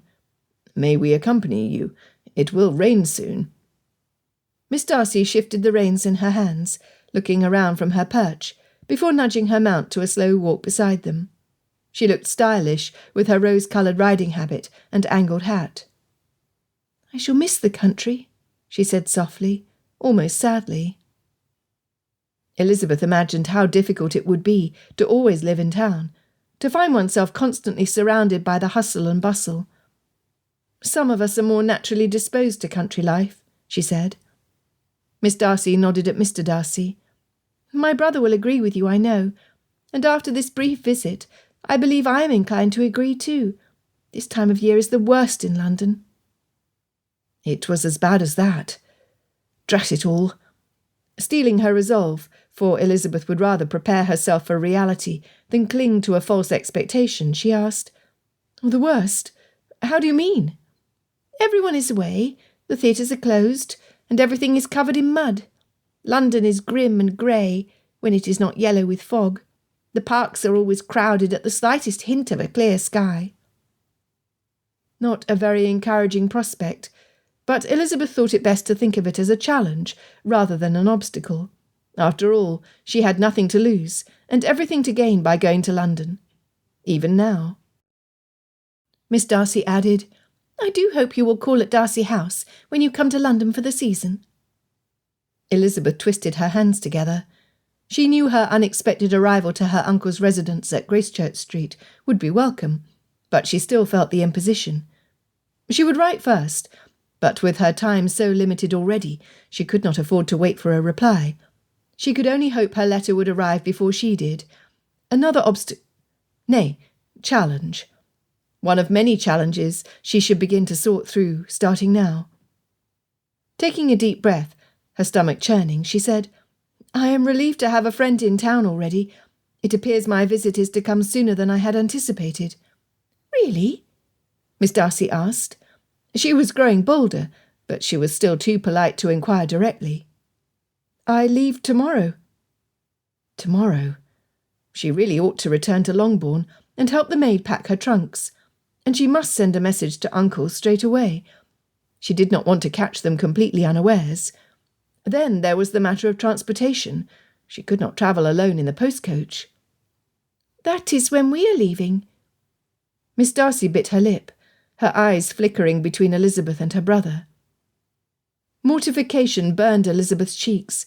She had not meant to throw herself on their charity, but that was precisely what it appeared she had done. Before she could think of what to say, Mr. Darcy spoke. Miss Elizabeth, if your travel arrangements are not set in stone, it would please my sister and me if you would accompany us back to London. She shook her head, her shame too great to accept, even though their kind offer would help her overcome the problem of getting to her uncle's house. We would not want to inconvenience you, of course, Miss Darcy said, looking so much like Jane, looking troubled at the possibility she might disrupt Elizabeth's plans. Elizabeth had to swallow her pride. She did need to get to London, and the sooner the better. If she refused, she was sure to meet with delay and further interference from her mother. Still, Elizabeth hesitated. I do not wish to be a bother. Miss Darcy shook her head vehemently. Oh, but you will not be. We will be very comfortable. The servants will come with the luggage behind us. But surely I would delay your return. I do not imagine your residence is near my uncle's. Gracechurch Street is not too far. It is no trouble. Mr. Darcy's tone was so pragmatic, Elizabeth did not doubt him. Really, she must act sensibly and seize every advantage if her plan had any chance of meeting success. Expect nothing, accept everything. Taking a deep breath, she said, Very well, I accept, and I thank you for your generosity. We are not ruining your plans. Miss Darcy nibbled on her lip and picked at the leather reins. Elizabeth gave her new friend her warmest smile. No, you are not in the least. To the contrary, I look forward to the trip in your company. Her answer pleased Miss Darcy. Miss Darcy's satisfaction, in turn, pleased her brother. They continued to Longbourn. Mr. Darcy was polite, more out of a desire to please his sister, Elizabeth suspected, than in a desire to deepen their acquaintance. He lost himself in thought often, as though he had a great problem he was working his way through. Elizabeth was curious, but she did not inquire. What had started out as a dismal day brightened considerably. Her timing might be atrocious, but already Elizabeth had made some new friends. How difficult would it be to befriend a good deal more in town? They parted ways at Longbourn, and Elizabeth hurried inside when she saw that they waited until she entered the house to leave. It was beginning to rain, and she could not bear to have their kindness repaid with head colds. "Was that Mr. Darcy?" Mamma asked from the drawing-room window. The glass was rubbed dry in front of her. A discreet spy, her mother was not. "It was. I chanced upon him and Miss Darcy during my walk. They offered to convey me to London on the morrow," Elizabeth said, with no small amount of triumph. Mamma may not have much confidence in her ability to catch a worthy husband, but Elizabeth was adept at making friends. Chapter 10. Darcy had expected Miss Elizabeth to be unprepared for their arrival, apologetic for her lateness, and surrounded by frenzied servants rushing to and fro. That was how most ladies were, in his admittedly limited experience, and it was the reason why he preferred to travel independently. However, when his carriage came to a stop in the gravel drive in front of Longbourn, he had not yet descended the conveyance, before two servants were already carrying a single trunk to the luggage. One trunk? She must not be staying long in London. Certainly not long enough for the season she had spoken of excitedly. This must be a brief visit before her extended stay. Miss Elizabeth hugged her eldest sister, and the other one, whose name Darcy could not recall, but who had quoted extensively from Fordyce's sermons when he had danced with her at the assembly. Their father stood behind them. Darcy handed down his sister, and they greeted the small group. Miss Elizabeth's gaze flickered often to the upper windows. While her manners were pleasant and everything agreeable, her feet pointed in the direction of the carriage, as if she were eager to be on her way. Mr. Bennet soon explained the motive for her haste. "If you do not leave before your mother and sisters wait, Lizzie, your departure will inevitably be delayed." He kissed her on the forehead, and with a parting thank you to Darcy for offering to convey his favourite daughter so conveniently to her relatives in London, he returned inside. No last-minute embrace or protective words of caution. No further inquiries into the character or intentions of his daughter's new acquaintances. Darcy thought it strange, but he had little time to dwell on his misgivings. They needed to leave. Miss Elizabeth waved at her two sisters until Longbourn was no longer in view. Then she turned away from the window and leaned against the carriage squabs with an audible sigh. "Thank you for inviting me to travel with you, and for arriving at the hour we had agreed upon. At this rate we will arrive at Gracechurch Street before my uncle leaves for his office in the afternoon." Darcy frowned. "Surely, if he expects you, he would not leave for his office." She met his glance boldly, and Darcy immediately understood that she was defying her circumstances. It was her way. "I sent a letter by messenger yesterday. It would have been more prudent to ensure they received it and allow for a reply, but I do not have the luxury of time." She clasped her hands together in her lap, but her gaze did not waver from his. Darcy's instinct had been right, and he determined not to press her for answers, though his mind brimmed with questions. Did Miss Elizabeth have a secret which would alter his opinion of her? Had he done the right thing, allowing her near Georgiana? Had he misread her character? Was this a mistake? "You are not unwell, I hope?" Georgiana asked softly. "Oh, how foolish of me. I apologize, Miss Elizabeth. Of course you are not, or else your father would have conveyed you to London himself, or kept you at home." Georgiana had more faith in the goodness of others than he did. The evidence Darcy had seen of the gentleman led him to the conclusion that Mr. Bennet was at best a passive father, at worst a negligent one. Neither recommended him. Miss Elizabeth arched an eyebrow. "I'm quite well, I assure you." "Your trip is a matter of urgency?" Georgiana pressed, where Darcy would not, her insistence motivated by concern, not suspicion. Picking at the edge of her reticule, Miss Elizabeth said, "It is, though I would have wished it otherwise.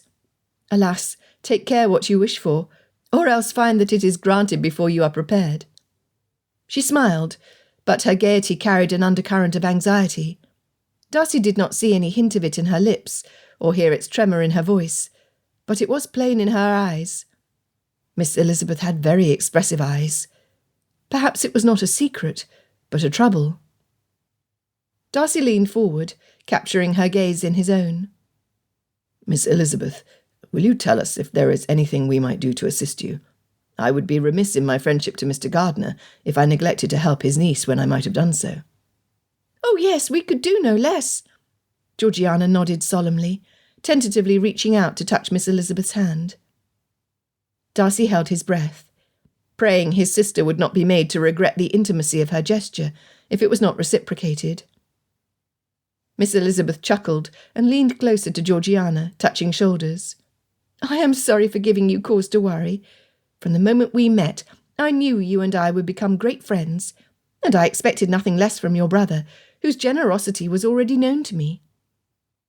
There was nothing in her manner to indicate insincerity. Even the most accomplished liars could not achieve the openness of expression Miss Elizabeth effortlessly displayed. Darcy began to feel guilty for doubting her, but caution was a cornerstone of his character. For Georgiana's sake, he hoped Miss Elizabeth would not disappoint them, that she would prove herself to be as charming and trustworthy as he was inclined to believe. Miss Elizabeth continued, her tone serious. "If I am hesitant to give you the explanation you deserve, it is not because of you." She shrugged. "Perhaps I would do well to take you into my confidence, though I will admit you may think me mercenary and calculating." "I hardly think that possible," Georgiana gasped. Two brown eyes regarded Darcy from across the carriage. "You may not, but I fear Mr. Darcy might. If I were a gentleman, I would think it of myself." "I will reserve judgment until I have learned the facts, if you wish to disclose them." He was intrigued. Miss Elizabeth's self-deprecation went against the mercenary inclinations he had often observed, and sometimes experienced, from the females of the temps. Ladies never pointed out their own faults like Miss Elizabeth did. She tilted her chin. "I am to be judged, then?" As prickly as a hedgehog she was. Darcy would not argue with her, though she seemed to take enjoyment in their little debate. "That is not what I said." "But it was implied," she retorted, with a twinkle in her eye. "I am grateful, however, that you choose to reserve judgment in my case until you have the facts. That is very just of you." Darcy did not know how to respond. "Is it your inclination to misunderstand others?" he asked. "I hope not. I do have a habit of making jest when I ought to be serious, of jumping to conclusions too readily, and speaking when I ought to be silent. Many have called me impertinent." "Are you?" She arched an eyebrow.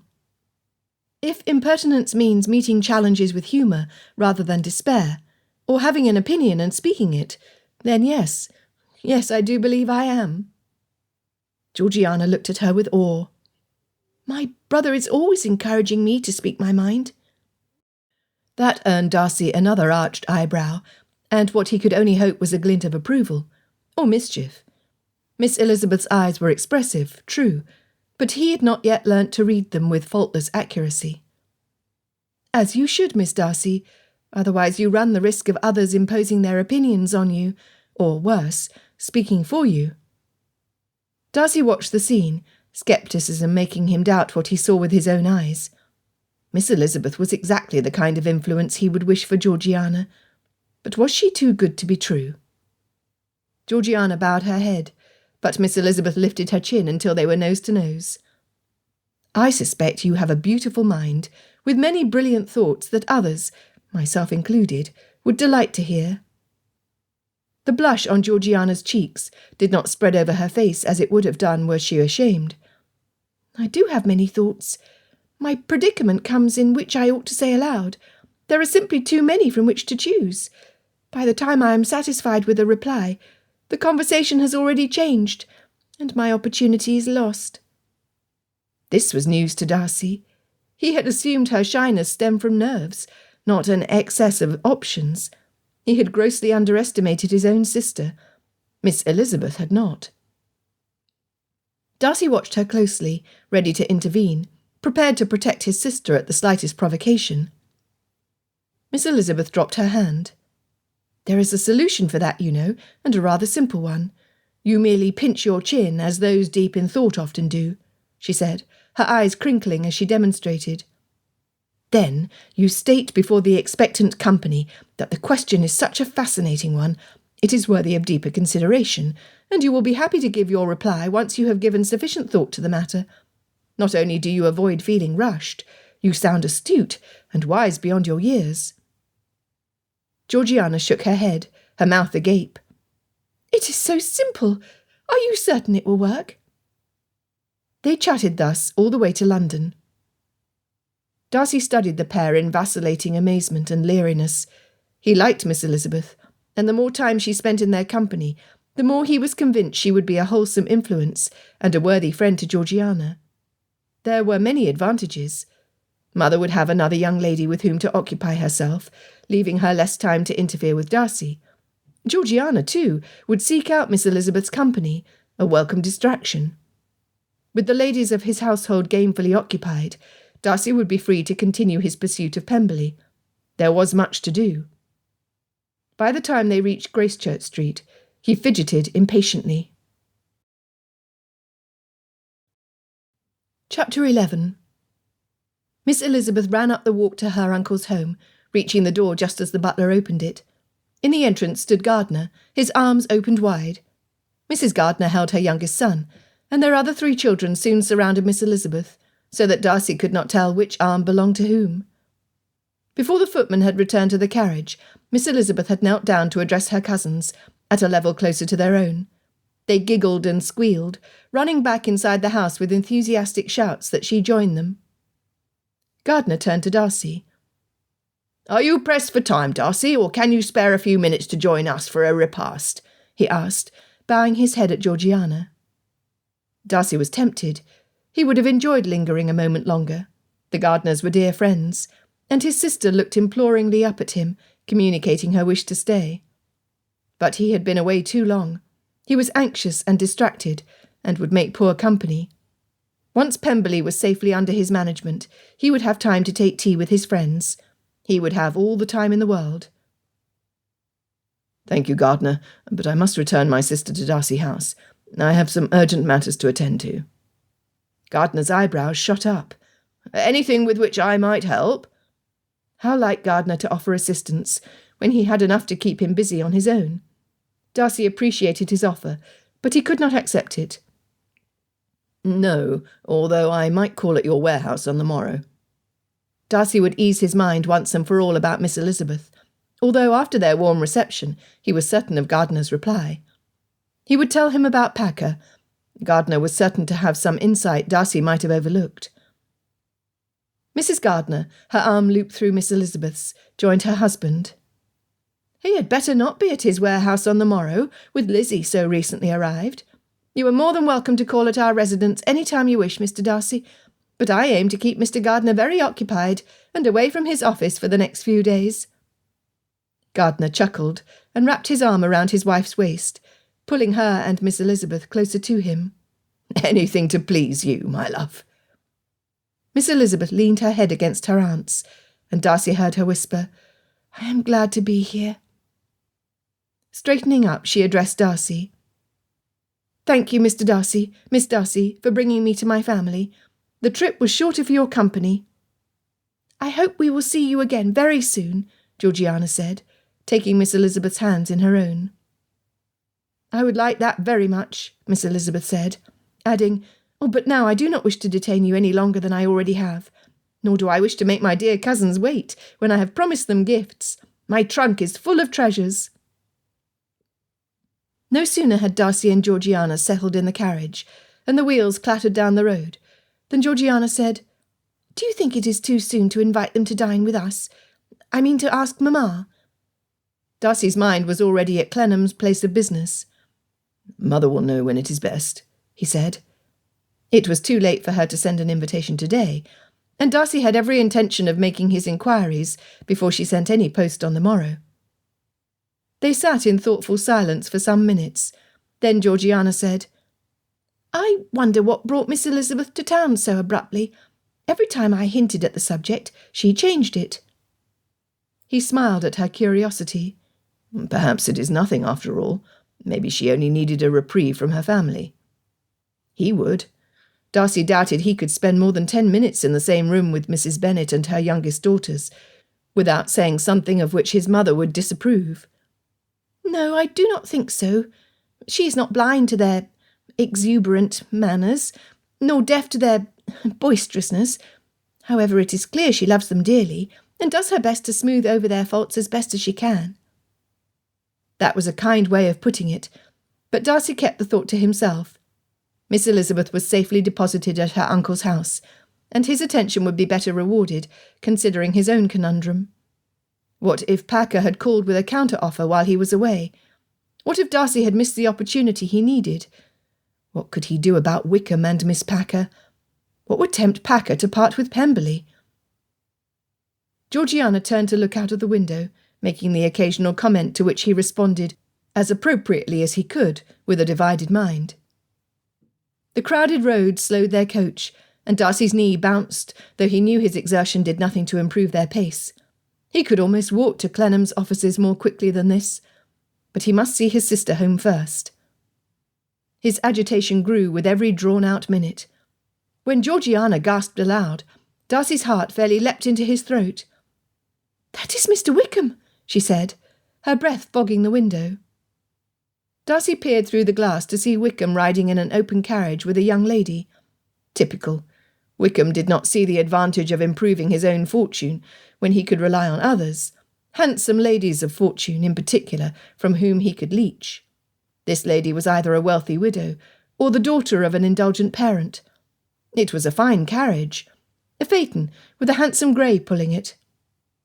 Darcy's knees stilled, his pulse slowing to the sluggish clip of their conveyance. "Is that not Miss Packer with him?" Georgiana said. He wiped the glass with his coat sleeve for a better look. The fine carriage and grey horse. Just then Wickham leaned forward, offering a perfect profile of Miss Packer's face turned toward them. There was no denying it, or wishing it otherwise. Darcy's teeth gritted together. Of all the ladies Wickham could prey upon. With two faces peering at him, it was no surprise Wickham spotted them. As smooth as a criminal picking a pocket, he tipped his hat at Darcy and urged the horse on with a flick of the reins. Tapping the roof of the carriage, Darcy told the driver to hasten to Darcy House. Georgiana did not try to speak with him until they arrived. He saw her inside, and ensured her things were carried to her room before he tiptoed to his study to retrieve the ledger he needed. "Fitzwilliam?" Darcy grimaced at his mother's call. He did not have time to discuss the details of their trip to Hertfordshire. Wickham was openly courting Miss Packer. Georgiana appeared outside her bedchamber in the hall. "I can hardly wait to tell Mamma about the assembly and the new acquaintances we made," she said, disappearing into Mother's sitting room. Darcy had to follow her. He could not ignore his mother's summons. She sat on the couch in front of the window, book in hand.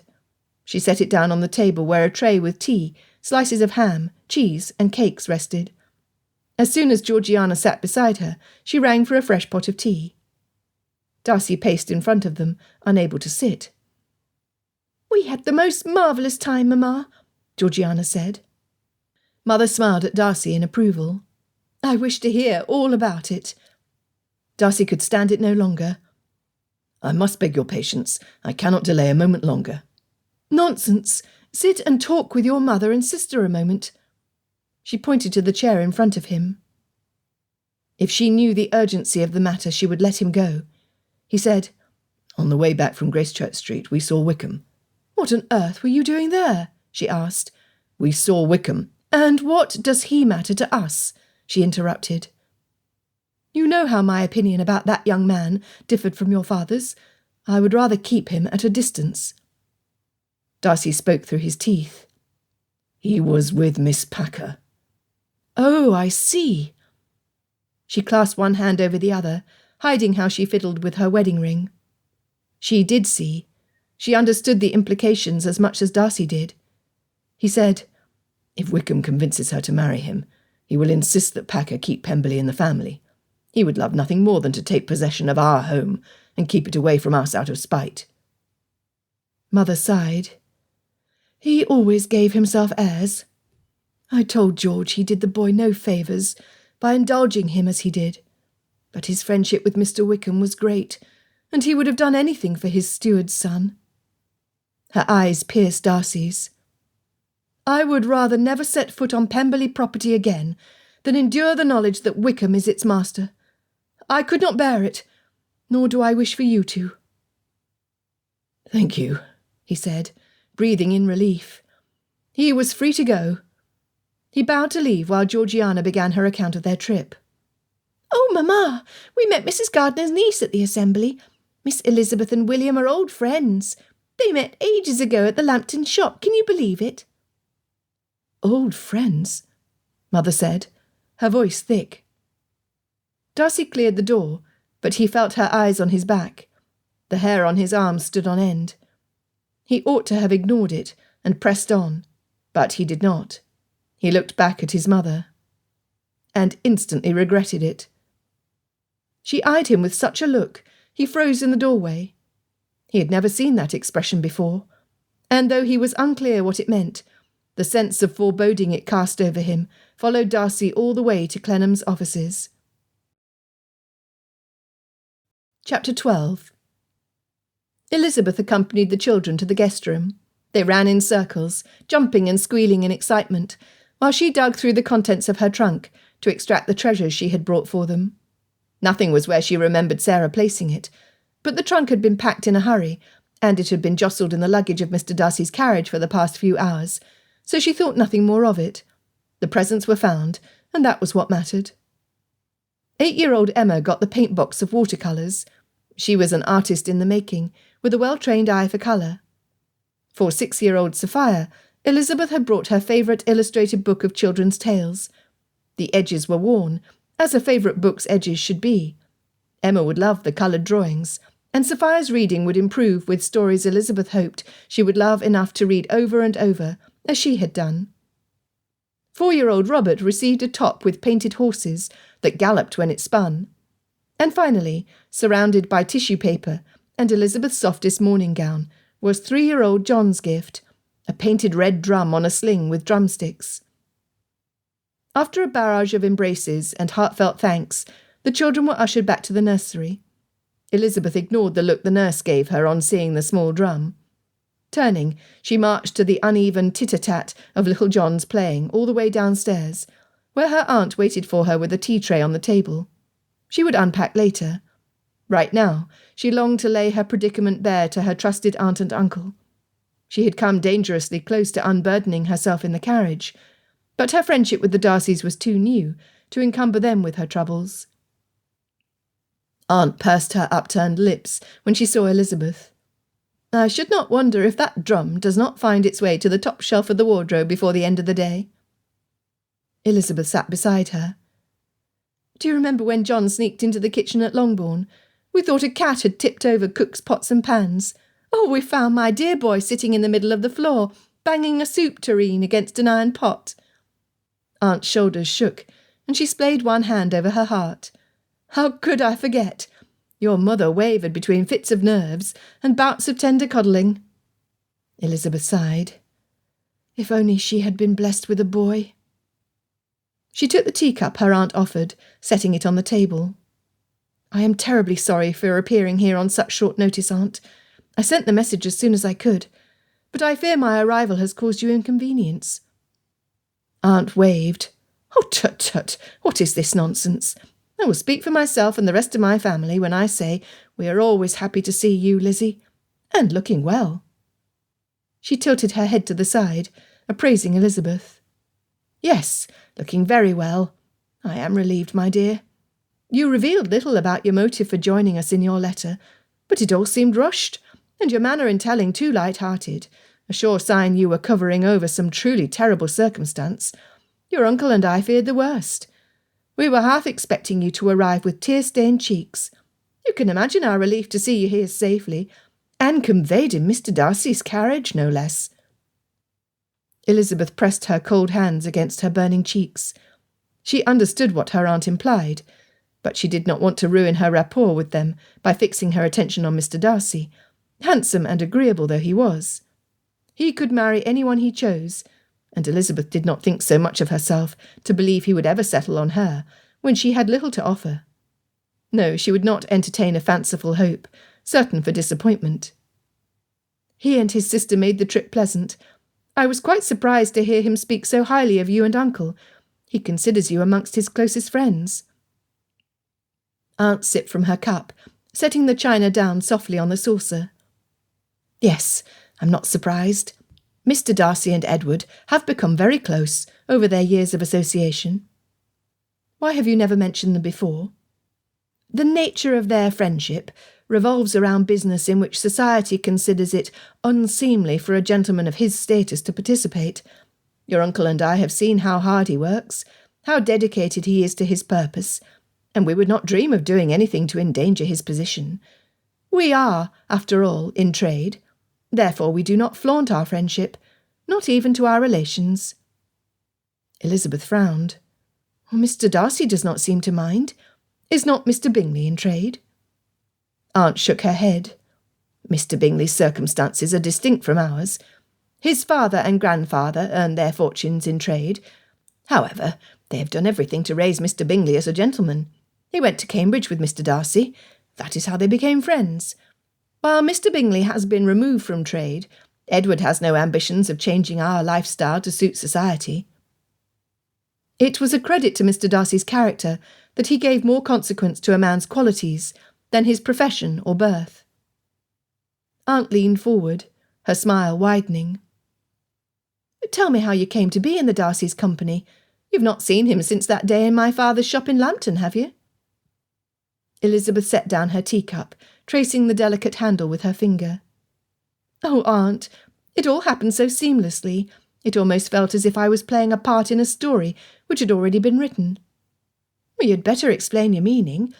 I have never heard you give much credence to fate before."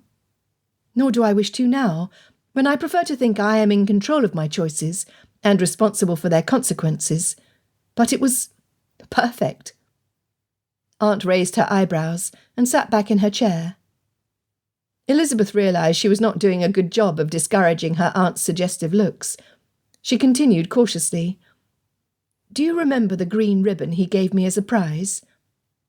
"How could I ever forget? I remember everything about that day." Uncle Gardner walked into the parlour and joined them at the table. "Are you speaking of the day we met, my love?" he asked, raising his wife's hand to kiss. They were as much in love now as they were the day they married. Elizabeth's heart squeezed. Would she be so fortunate? "In part, dearest," Aunt said, pulling her hand back to pour Uncle a cup of tea. "I was asking Lizzie how she and Mr. Darcy chanced upon each other again after all these years." Both of them looked at Elizabeth expectantly. She continued, "Lydia nearly managed to take my prize green ribbon away from me. Thus it happened that I was wearing it the night of the Meryton Assembly. Mr. Bingley had recently let Netherfield Park, and he brought Mr. Darcy and his sister with him to the assembly." Uncle clucked his tongue. "I do not understand how one length of ribbon could be so precious when I have yards of it in my warehouse. You may have your pick, Lizzie." Aunt Gardner shushed him, not taking her eyes off Elizabeth when she said, "It is not so much about the ribbon as the giver of the ribbon." "Mr. Darcy?" Uncle Gardner blurted. "Hush, my love. Let Lizzie finish her story. Did he recognise you immediately? Did he notice you were wearing the ribbon he had given you?" Elizabeth blushed. If he noticed the ribbon, he did not say as much. He remembered me, though. "I am surprised. You were very young, and he was broken-hearted. How did you recognise him?" Aunt asked. "I thought he looked familiar, but it was not until I heard his name that I made the connection. His sister was with him, and we had a lovely time. She is so similar in temperament to Jane, we befriended each other almost immediately." "See, friendly, nothing more." Aunt nodded, a glint in her eyes. "And they just happened to offer to convey you here from Longbourn? That was convenient." Elizabeth pretended not to notice the inference. "It was. They had planned to return to London today anyway, and Miss Darcy was pleased to have me along for company." "Well, it is a promising start, I should say." Elizabeth's face flamed red. Uncle Gardner shook his head forcefully. "Now, Madeline, I will not have you encouraging hope where there is none. Mr. Darcy is the most determined man I have met, and his entire focus, fortune and future, is ravelled up in Pemberley. He will not marry. He will not even consider marriage until he has accomplished what he set out to do the day his home was lost." "Pemberley?" Elizabeth asked, seeking solace in curiosity and her uncle's rationality.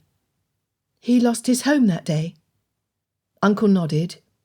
"He bore his disappointment well, but that must have been the most heartbreaking day of his life. Every decision he has made since has been with the purpose of returning Pemberley to his family." "I suspected something dreadful had happened, but I did not know," Elizabeth whispered. Had she known, she would have sympathised more with him. She might have acted differently.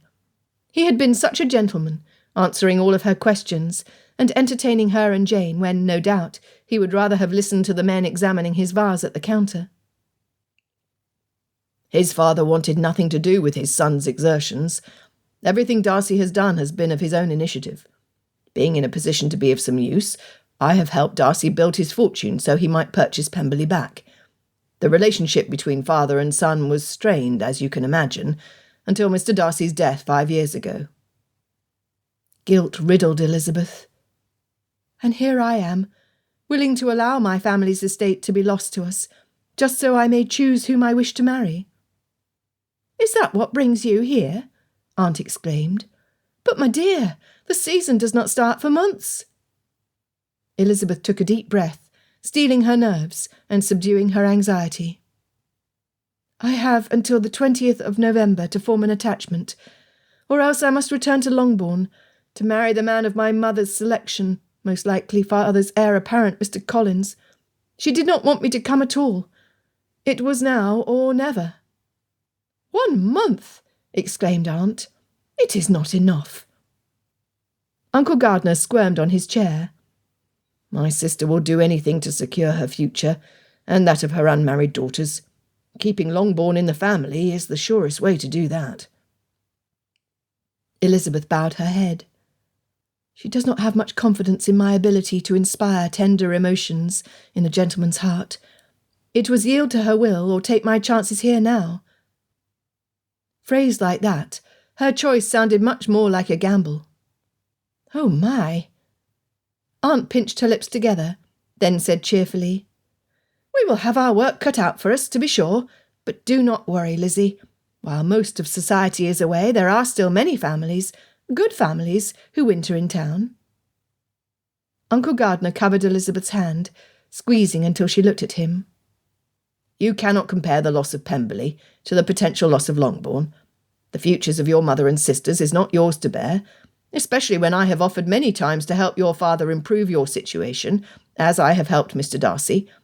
It is nothing to invest in the funds. I myself have invested in the 4% as well as the consols." "Government securities?" Elizabeth asked, her distress allayed by the desire to expound on her financial vocabulary. It was not a subject to be found in her father's library. "Precisely. A fair amount is to be gained if one invests wisely. But I've not been able to convince your father to help your situation. Forgive me for speaking plainly, Lizzie, but it is the truth." "Thank you," she muttered, her guilt returning. Her mind accepted Uncle's solid reason, but her heart was not convinced. Aunt had been pursing her lips again, deep in thought. "I still think your connection to the Darcys fortuitous. Or not for Mr. Darcy, of course. He would not appreciate the distraction, as you pointed out, my love. But for Lady Anne's assistance. She has access to the best families, and if she will encourage a friendship between you and Miss Darcy, which I am inclined to believe she will do, then she will be a valuable ally. If my suspicions are correct, we shall hear from her soon enough. In the meantime, we have no time to waste. I've already set aside several velvets, silks, satins and muslins for you, but we will have to go to the mantua maker and the milliner. We have a great deal of shopping to do. I suggest you rest today, Lizzie. Tomorrow we will get an early start." Between Aunt's reassurances and Uncle's willing cooperation, Elizabeth began to feel her task was not such an impossible one, until she saw them exchange a worried look at the table. Chapter 13. Elizabeth cheerily succumbed to her aunt's disposition the following morning, and Aunt Gardner's first order of business was to call at Mrs. Thomas's modiste's shop, a businesswoman renowned for her skill creating evening dress. Aunt had reserved several lengths of a stiff green silk with matching thread from Uncle's warehouse, and she aimed to have a cream gown embroidered with emerald flowers and a forest green redingote to wear over it.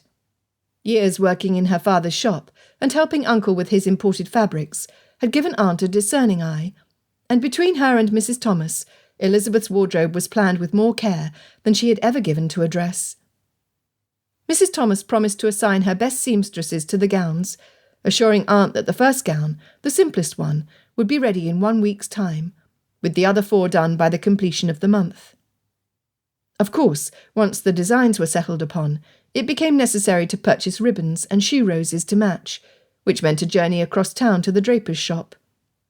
Also there was the matter of the day dresses, pelisses, wraps, millinery, slippers, and a much-needed umbrella. The weather had turned. Elizabeth peered through the carriage window, trying to see as much of London as she could through the foggy glass. "There will be time enough to see the sights, my dear. I've instructed the coachman to take us past Drury Lane and Covent Garden," Aunt said. "Have they begun building yet?" Elizabeth asked. She had not frequented the London theatres, but it was with great sadness she had read about the burning of the playhouse on Drury Lane. "Not yet, but I understand from Edward that they will lay the first stones this month. I can hardly wait to see the rebuilt Covent Garden. The newspapers said it was done in the Greek style, to resemble the Temple of Athena in the Acropolis." Aunt pursed her lips together. "I ought to have suggested to Edward that he meet us there. He's known by the manager, Mr. Kemble, and I'm certain he would allow us a brief look inside. It is beautiful." Elizabeth would have liked that, but there was still much to see and wonder at. She was incapable of feeling disappointment for long. Aunt's gaze fixed on the view, and she motioned for Elizabeth to do the same. They must have been getting close. "The theatres are not far apart, and they're both on the way to Mrs. Duval's modiste's shop. She will see to your daytime attire after we stop at the draper's." Labourers in faded coats and caps cluttered the pavement, making the tall gentleman wearing fitted coat-tails and a beaver hat standing off to the side stand out. He was engaged in conversation with another gentleman with bushy grey mutton chop whiskers. "Oh, that is Mr. Darcy and Mr. Clenham," Aunt exclaimed, as the first fat drops of rain plunked against the carriage roof. She tapped the top. "Stop here for a moment," she shouted to the driver. To Elizabeth she said, "I have an idea." The carriage stopped directly beside where the 2 gentlemen stood, and when Aunt opened the door and leaned forward to make herself visible, they drew closer. "Good morning, Mrs. Gardiner." Mr. Darcy's smile deepened when he saw Elizabeth. "Miss Elizabeth," he said, doffing his hat and introducing his man of business. "Will they start today?" Aunt asked, looking past Mr. Darcy to the workers, standing in the cavernous hole where a grand edifice once stood, and would stand once again if they had anything to do with it. "I had hoped so, but the foreman told me they will lay the first stone on the 29th of this month," Mr. Clenham replied. Elizabeth wondered if this was one of Mr. Darcy's many investments, but she did not know how to ask without sounding impertinent. "I did not see your conveyance. If your business here is done and we are travelling in the same direction, we hope you will agree to keep us company as far as Bond Street, by way of Covent Garden," Aunt offered. Mr. Clenham bowed, glancing briefly at Mr. Darcy. "I have much to do today. Shall I call at Darcy House with the receipts when I'm through?" "I will call at your offices once I meet with Kemble. You said he signed the papers yesterday." Mr. Clenham nodded. "Everything is in order." Aunt straightened in her seat. "Excuse me, but if you are on your way to see Mr. John Kemble, we would be glad to convey you there. Lizzie has seen little of town, and I want her to see the rebuilt theatre." "If it is no imposition, I would prefer to arrive drier than I would otherwise."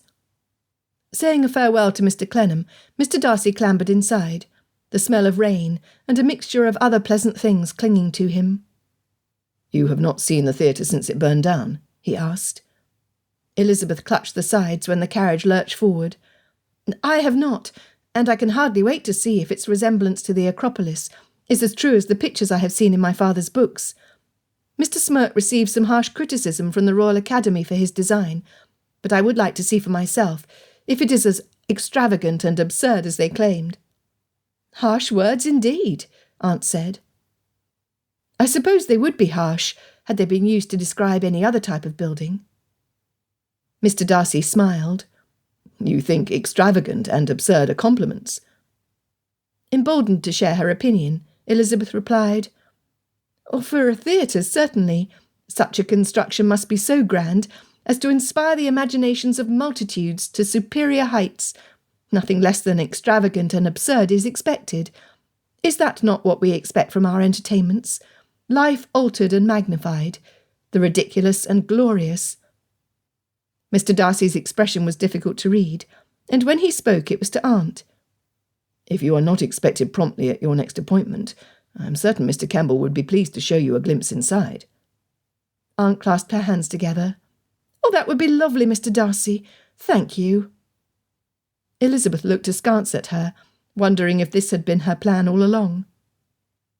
Mr. Darcy handed them out, while the footman held an umbrella over them.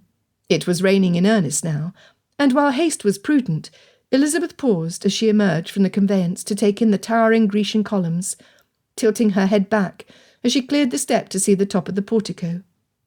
Larger-than-life figures carved in the stone ran the length of the building at the height of the immense columns. "Stunning, is it not?" Mr. Darcy said next to her. He held the umbrella over her and Aunt, the rain pouring off the brim of his hat, a pitiful protection against the elements. She gasped. "Oh, you will be soaked through. Come, let us hasten to the pavement." They ran in a huddled-up bundle under the insufficient umbrella, brushing the raindrops from their sleeves, once they reached the sheltered facade. A gentleman with soft brown eyes and dramatic high collars stepped out to greet them. His voice parted through the torrential shower like melted honey, smooth and sweet to the ears. He had to be an actor. Mr. Darcy introduced the gentleman as Mr. John Kemble. Elizabeth's stomach fluttered. She had never stood near a famous actor, and here she was, in the presence of one of the most renowned Shakespearean actors of their time, and the manager of the Grand Playhouse providing them a welcome respite from the rain. "Your theatre is beautiful," she said wholeheartedly. The gentleman puffed out his chest and rocked back and forth on his toes. "I must praise your good taste, Miss Bennet, but you must see one of our performances to truly appreciate the entertainments inside. I cannot provide a show for another 2 months, but perhaps you would enjoy a little tour?" Mr. Darcy nodded. "I trusted you would ask. Clennam mentioned you would be here going over the books." Mr. Kemble clapped Mr. Darcy on the shoulder. "A task for which I am grateful to have a reprieve, as I am certain you know. Clennam called just yesterday, and I am pleased to say I am most satisfied." Turning to Elizabeth and Aunt, he added, "Were it not for this gentleman and other visionaries like him and Mr. Gardiner, my theatre would have been left in the embers, reduced to ruins, its former glory forgotten." He gestured elegantly, the rich timbre of his voice, that of a showman performing before a large audience. He led them inside, continuing, "The elaborate sets, painstakingly painted props, hand-stitched decorations and costumes, the jewellery, all of it swallowed up with tongues of fire. It was a sight I will never forget. The auditorium illuminating the London sky like a giant torch, glowing for hours while we toiled to extinguish it. All the water in the Thames could not quell the murderous flames." Elizabeth remembered reading about the Inferno. Were none of Handel and Arndt's compositions saved, or any part of his organ salvaged? Mr. Kemble paused to rock on his feet, the expression of pleasure on his face marked. "An informed young lady, what a delight! I regret to say everything was lost, along with the entire wardrobe of our beloved tragedienne, Sarah Siddons." He peeked at Elizabeth from under hooded eyes. He was testing her. She arched an eyebrow. "Sarah Siddons, your sister?" His smile stretched. "The very same, my eldest sister, and the best actress the world has seen. She mourned the loss of her lace veil in superb melodramatic fashion." Elizabeth grinned. How could she do otherwise? Did it really belong to Marie Antoinette? "It did," he replied with pride, adding, "One detail you may not know was that she was also in possession of some lace from the late Queen. Another tragic loss." Aunt clutched her heart. "Now, that is a pity." Mr. Kemble bowed his head. "Like the mythical phoenix of ancient Egypt, we rise from the ashes. Business is more prosperous now than it was before the fire, and we share our prosperity with the masses." The words slipped from Elizabeth's thoughts before she could stop them. Now that the old Price riots are done. She bit her lips together, cringing inwardly, and fully expecting Mr. Kemble to escort her and her aunt out of his treasured theatre. She did not breathe until his guffaw echoed down the hall. "Oh, touché, Miss Bennet, as the French say. A subtle blow, but I will not deny my error in judgment. If only I had listened to those wiser than me in these affairs." This he said with a significant glance at Mr. Darcy. "I would not have suffered 3 months of agonizing apprehension. I would have opened our doors with the old prices, and enjoyed success much sooner." He shrugged. "But what is the past for, but to learn from our mistakes?" The hall opened into a large room with polished wooden floors. Ropes and rigging surrounded them, and beams, backdrops and curtains hung above. Elizabeth imagined ballerinas, sopranos and actors waiting in the wings for their cue. The thick opening curtain draped across the stage, separating them from the pit and auditorium. "Would you like to tread in the steps of Sarah Siddons and Edmund Kean, walk the path of Chuni the elephant, and stand where Grimaldi the clown has performed for enchanted audiences numbering into the thousands?" Mr. Kemble parted the curtain, swooping to the side to allow them through. "Come, experience the marvel of my theatre." Elizabeth stepped onto the stage, stopping in the centre, breathless with the immensity of it. She imagined the music playing, and hundreds of ladies and gentlemen adorned in their finest, training their lorgnettes on her, the lighting across the edge of the stage displaying her every expression. She swallowed hard, her heart galloping. She would save the expositions to the brave professionals. Mr. Kemble said, "You must come to our opening at the end of December. Grimaldi will perform the popular Cupid on crutches." "Will you gratify the audience with King Richard or Coriolanus?" Mr. Darcy asked. "Everything is possible, Mr. Darcy. If you advise me to take on a certain role, I will not hesitate to comply." So much respect and admiration. Elizabeth turned to see Mr. Kemble's proud figure bow to the younger gentleman. Granted, he was an actor and given to dramatic gestures, but he clearly valued Mr. Darcy's counsel. She watched Mr. Darcy. He neither swelled with self-importance at the manager's praise, nor did he dismiss it. He said, "You would no sooner act incapably than you would allow your talents to go to waste, Kemble. My intention to make good use of my box during the season remains unchanged." "I am pleased to hear it." Mr. Darcy nodded, and as the conversation turned to music and singers, it occurred to Elizabeth that if Mr. Darcy could successfully advise the manager through a tremendous reconstruction and the dangerous riots, then he might be of help to her. For now that she was in town, her search for love must begin, and who better than Mr. Darcy to help her recognise opportunity and perceive risks? Elizabeth was exhausted by the time they returned to Gracechurch Street. Aunt had marched her from shop to shop, with all the resolve of a general leading an attack. The first hour had been exciting, but by the end, Elizabeth had been tempted to wear her half boots to make calls, and go to dinner parties rather than try on another pair of slippers. The prospect of seeing Mr. Darcy again lent her strength. She did not know how she would approach the topic. Her aim was to secure his guidance, not his repulsion. If she broached the subject as a prospect, a business venture, perhaps he would agree. He discussed business with Uncle, why not with her? Several letters waited on a silver salver for Aunt. She flipped through them, seizing a cream envelope with a distinct red wax seal. Tearing it open, she held the note out to Elizabeth. "I hope you're not too tired, Lizzie. Lady Anne has invited us to join her for an indoor picnic at Darcy House. We are to arrive some minutes before the appointed hour, to allow time for introductions. When? Elizabeth asked, taking the proffered note. Tomorrow. Aunt's smile grew. Lady Anne wastes no time.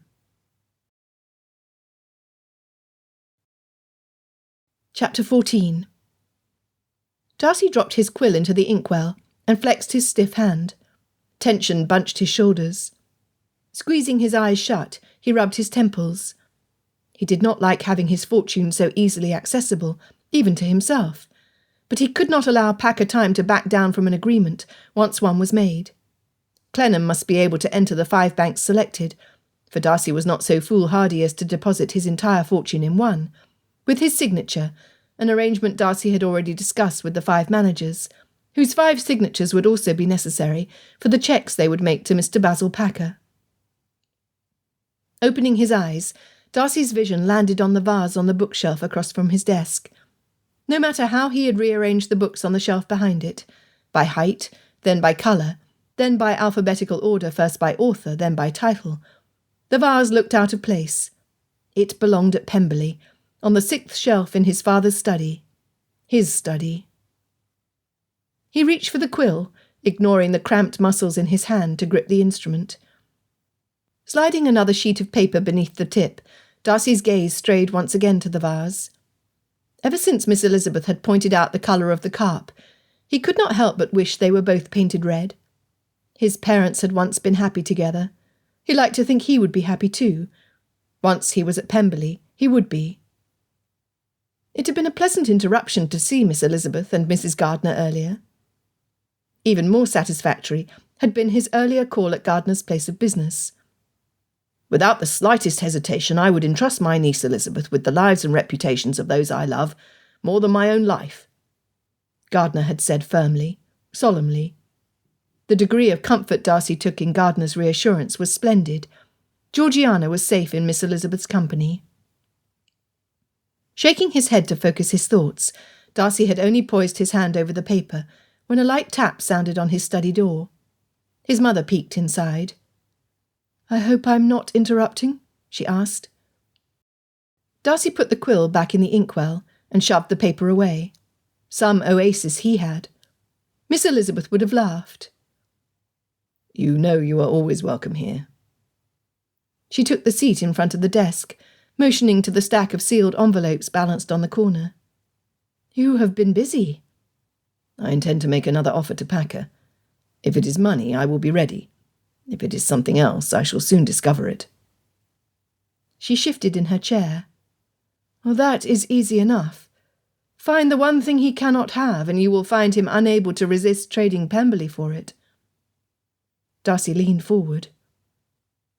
"If you know something which would help, I hope you would tell me. Packer implied you and he had a history." She scoffed. "There are few people I genuinely dislike, even fewer I despise, but I would rather caress a viper than allow that man any influence over me and my household." "How did father befriend him if he is so evil?" "Evil? No, but truly selfish people do just as much damage. Their self-serving veneer of concern and affection makes them far more dangerous." Dropping her voice, she added, "Your father trusted him, and Packer used those noble qualities against the man he called his best friend. If we had lost Pemberley to anyone else, Fitzwilliam, I would have encouraged you to fight for our home more than I have done. But I am afraid." Preposterous! His mother was never afraid, and he would never give her cause to be so. "Of what? Packer has no hold on me." Her eyes glistened. "I am afraid Packer will twist more away from you than he did from your father." Darcy's spine stiffened. What could I possibly have that he might want? That was the great question, was it not? If only Darcy knew the answer, he could negotiate, knowing he held the power. She did not answer. The space between him and his mother swelled and stretched with silence, the air growing heavy with things unsaid.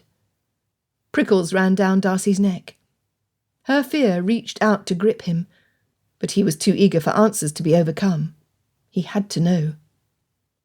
"Mother, what does Packer want?" Like an offended queen, she seemed to grow in her chair. There was no fear visible in her now.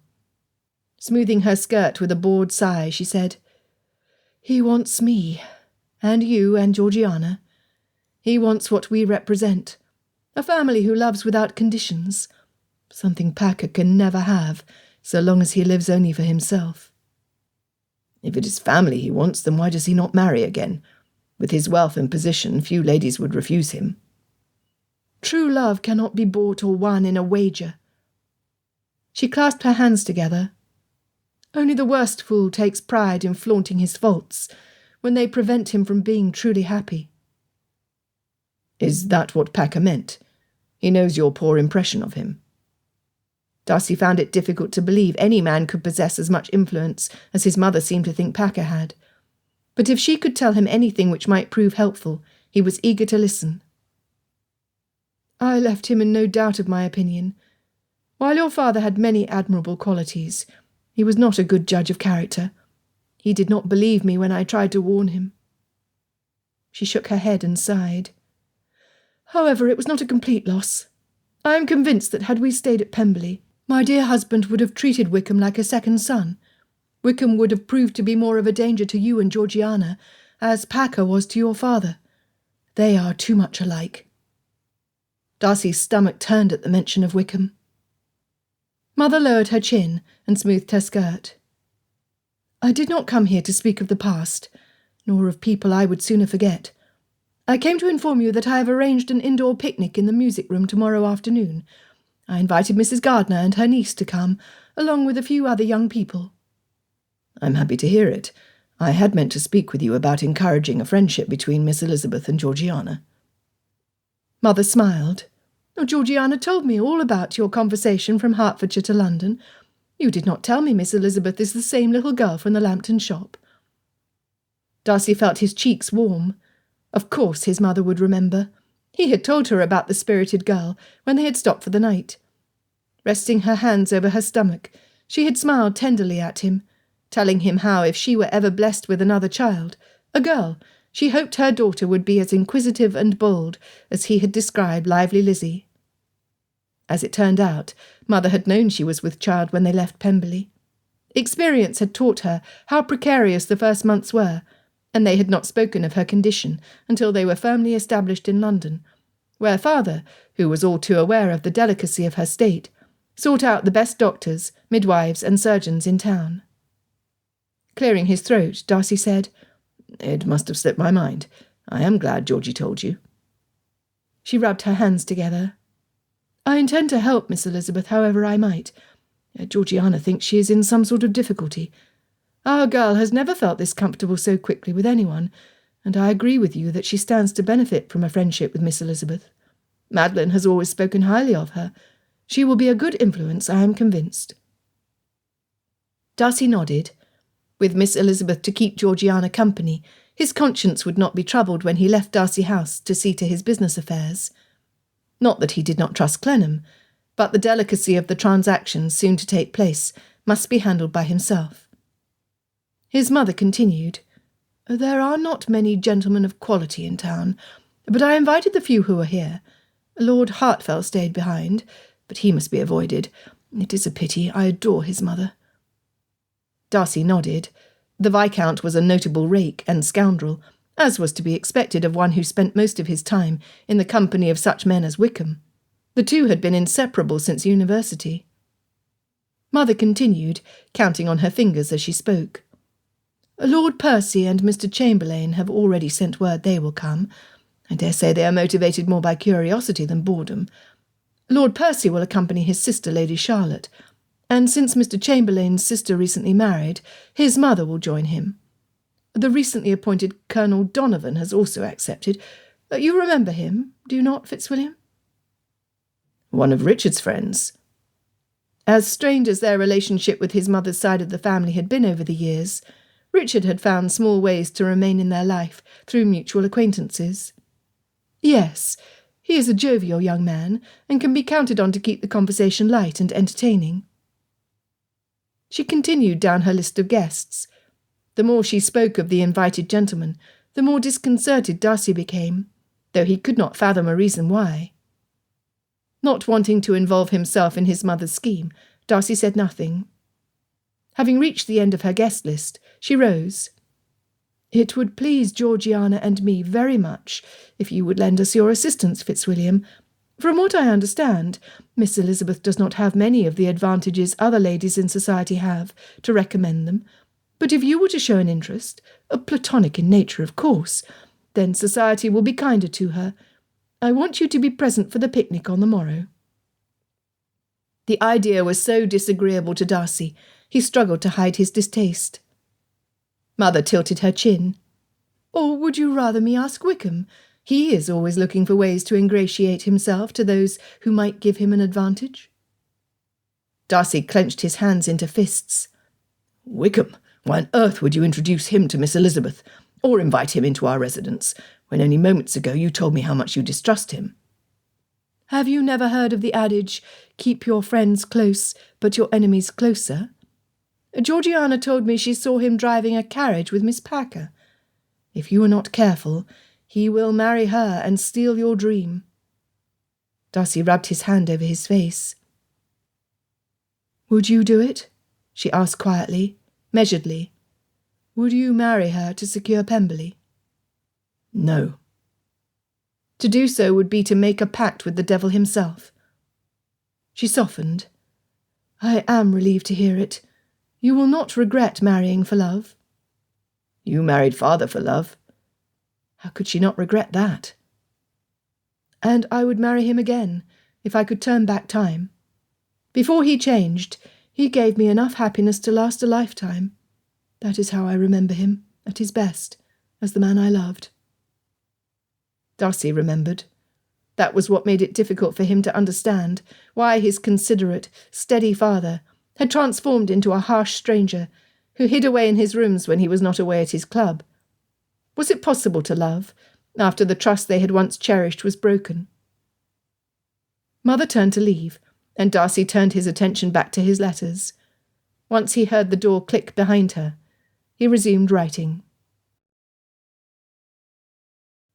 Chapter 15. Elizabeth lowered the carriage window, taking a deep breath of the crisp afternoon air cooling her cheeks. She was in London. She had seen the inside of the Covent Garden Theatre, and already, on her second day, she had her first social invitation. It was an opportunity, a chance. She would not waste it, even if the overwhelming task before her left a disagreeable taste in her mouth. Was one measly month sufficient time to fan the flames of tender regard into the flames of an ardent, steadfast love? Had she found her precious ribbon, optimism might have come more easily. She was certain she had packed it. She had emptied the trunk. Then she had shaken out every bit of clothing she had brought with her. But no amount of searching had produced the length of green satin. It was lost. She tempered her anxious thoughts, trying to enjoy the view. Narrow streets widened the farther they drove away from Gracechurch Street, and there were fewer pedestrians to observe. Trees dotted the pavements, and flower boxes framed by colourful curtains cheered the whitewashed houses fenced with wrought iron gates. What a contrast! Was that why ladies of the temps took such pleasure in decorating their homes? To add cheer to the place, which amounted to little more than a prison surrounded by black pointed bars. Elizabeth gloried in her long walks over the countryside. She would not be able to walk alone in town. Could she be happy, always confined? And not just physically, but socially. As the daughter of a country gentleman, Elizabeth was under no delusion she would be accepted by the temps easily. She would have to win the respect of people she normally would give no consideration to pleasing. Otherwise, her chances of securing a match would fail before she had even begun. Her stomach twisted, feeling the gravity of her situation fully, and well aware she had no time to waste in despair. Elizabeth took another deep breath. Aunt Gardner's conversation would be a vast improvement over her own thoughts. Perhaps her nerves would settle if she knew more about their hostess. "What is Lady Anne like?" she asked. Aunt's smile soothed Elizabeth. "Oh, she's everything lovely, and refined and elegant. I know she will love you the instant she meets you." "You make her sound like Jane." A wave of longing for her sister's presence washed over Elizabeth. She clasped her hands together. Now she was anxious and lonely, hardly the attitude to present at her first excursion. She was supposed to be the clever, bold Bennet sister. "I'm nervous, Aunt. I dare not entertain thoughts of failure, but the reality exists that I might not find what I need in the short time I have been given. To fall in love with a man who will love me in return, to find someone with whom to spend a lifetime, it is a daunting task." "And yet, people meet and fall in love every day. You are not the exception, Lizzie. You only need to get out into society more, and you are in the right place for that." Aunt leaned closer, and their shoulders touched.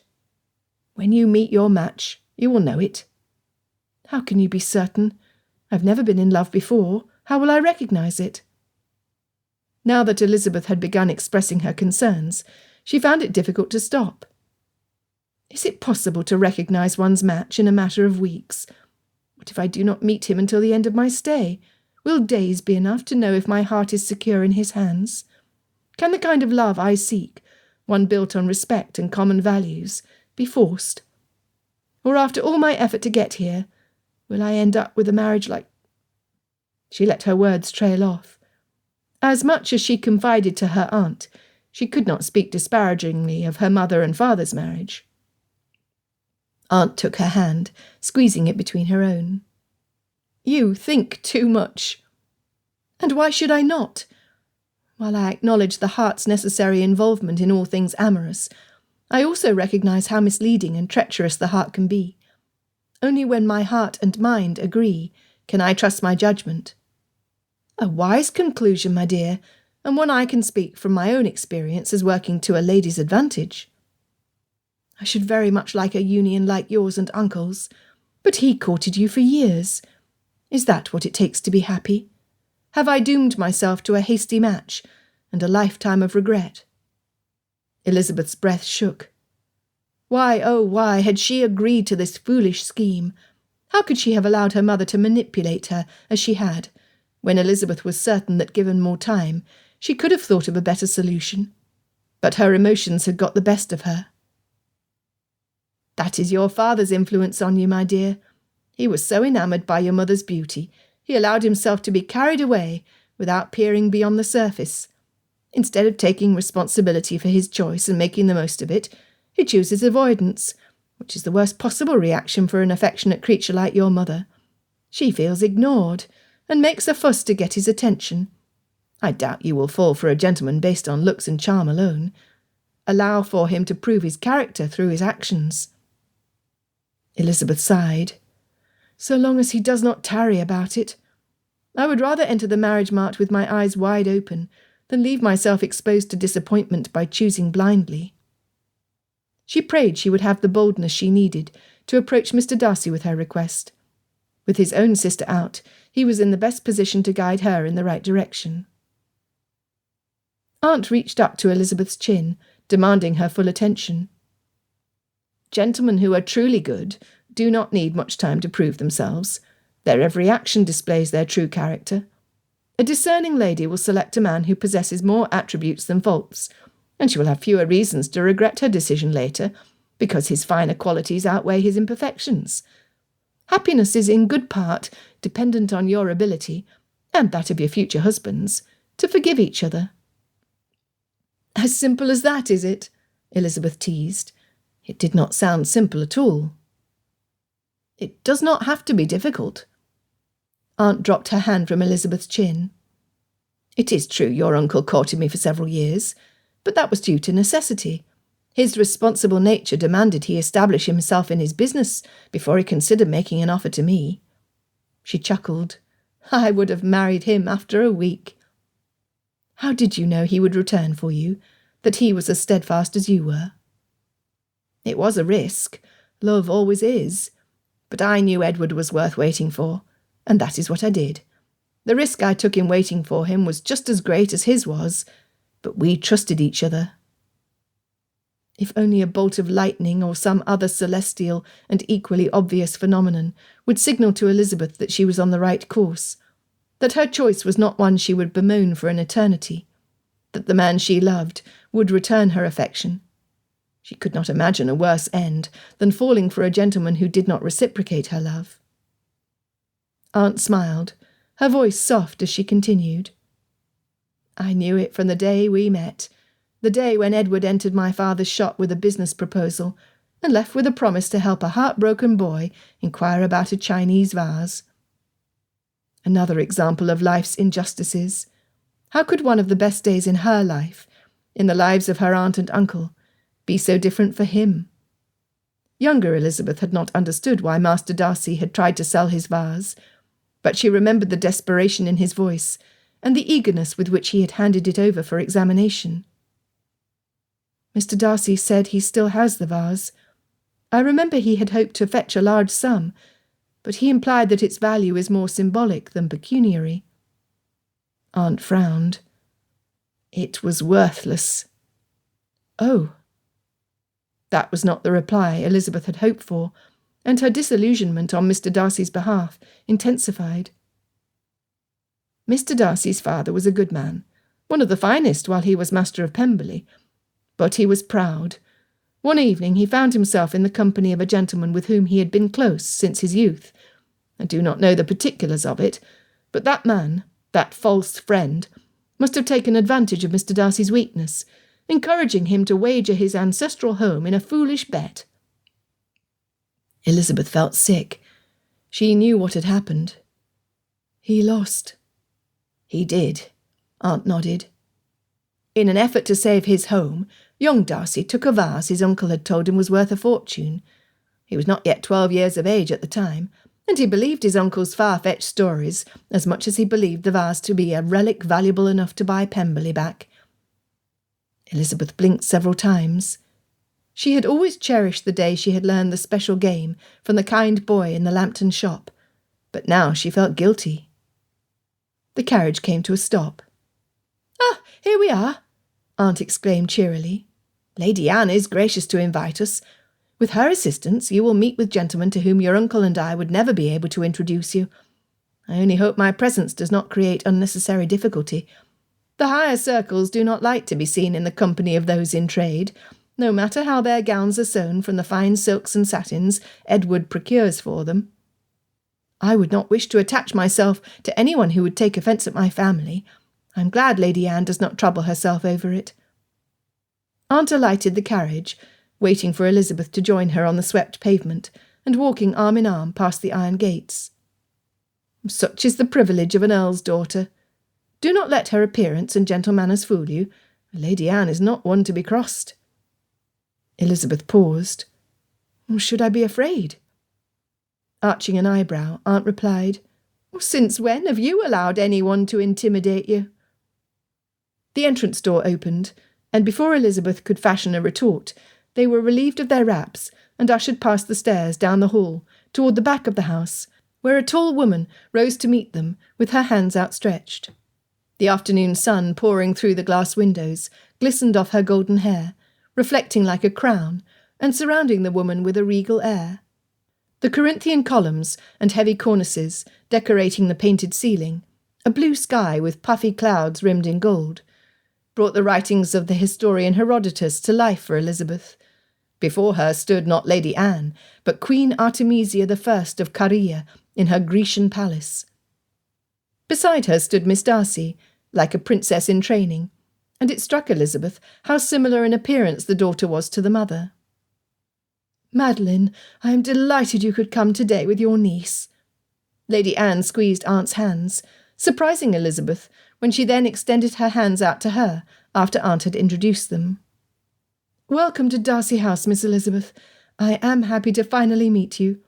Pray forgive my forward manners, but your aunt has spoken well of you, and Georgiana has told me so much about your kindness toward her at the Assembly, and later during your travel to London. I feel as though we are already friends." No mention was made of Covent Garden. Either Mr. Darcy had not thought their run-in noteworthy enough to mention to his mother, or he had purposely not told her. Elizabeth curtsied because it seemed like the right thing to do. "Miss Darcy speaks of my kindness to her, when she and her brother were the ones to offer the use of their conveyance to me." Miss Darcy stepped closer, her smile wide and relaxed. "You made the journey so enjoyable. I wished it longer, just so we could continue in your company." Lady Anne squeezed Elizabeth's hands before letting go. "High praise indeed, especially when I suspect my son felt the positive effect of your influence, when he is prone to brood. Pray tell me he did not get so lost in his own thoughts he made himself a bore." "Oh, not at all. He conversed and laughed as much as we did he not?" Elizabeth looked to Miss Darcy for support. Although, now that she thought about it, he had fallen into a pensive mood toward the end of their trip. She would not call it brooding, but he had grown quieter. He had smiled several times at the theatre. "He did indeed, mamma." "I am satisfied to hear it, most satisfied." Lady Anne's voice resembled a purr, and when her eyes caught Elizabeth's for a brief moment, Elizabeth recalled Aunt's warning not to underestimate the lady. However, the glint was gone as soon as it had appeared.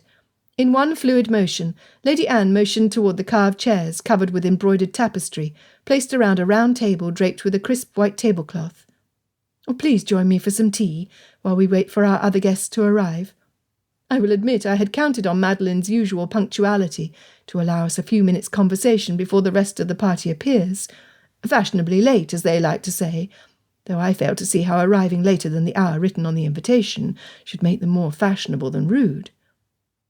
"Some ladies do like to make an entrance," Aunt said, sipping her tea. "Do you like to make an entrance, Elizabeth?" asked Lady Anne. Elizabeth liked Lady Anne's boldness in using her given name with such a direct question. She set her cup and saucer on the table. "If I had a gown I fancied above all others, I am sufficiently vain to wish for others to admire it. However, I should not like to be stared at for very long. Therefore I must conclude that I would rather leave the grand entrances to those who require the admiration of others more than I do." "Your honesty is refreshing," said Lady Anne, her attention drawn to the opened doors when Mr. Darcy entered the room. He walked over to his mother and kissed her on the cheek. "I did not realise you were already here, Mrs. Gardiner, or I would not have delayed in joining you. Miss Elizabeth," he acknowledged her with a bow, "I am pleased you could join us this afternoon. You must be fatigued." Elizabeth stifled a laugh. If only he knew how Aunt had dragged her from one end of London to the other the day before, and again that same morning. Fatigue is easily enough forgotten when one is among friends. He smiled, taking a seat beside his mother. Aunt Gardiner nodded toward a blue vase on a pedestal. "I do not remember seeing that glass before. Edward says importing glass is more of a headache than it is worth, with half of the shipment broken before it arrives. But I admit to a weakness for glassware. If I did not have small children, I should buy one." "Mr. Gardiner is a wise man," Mr. Darcy commented.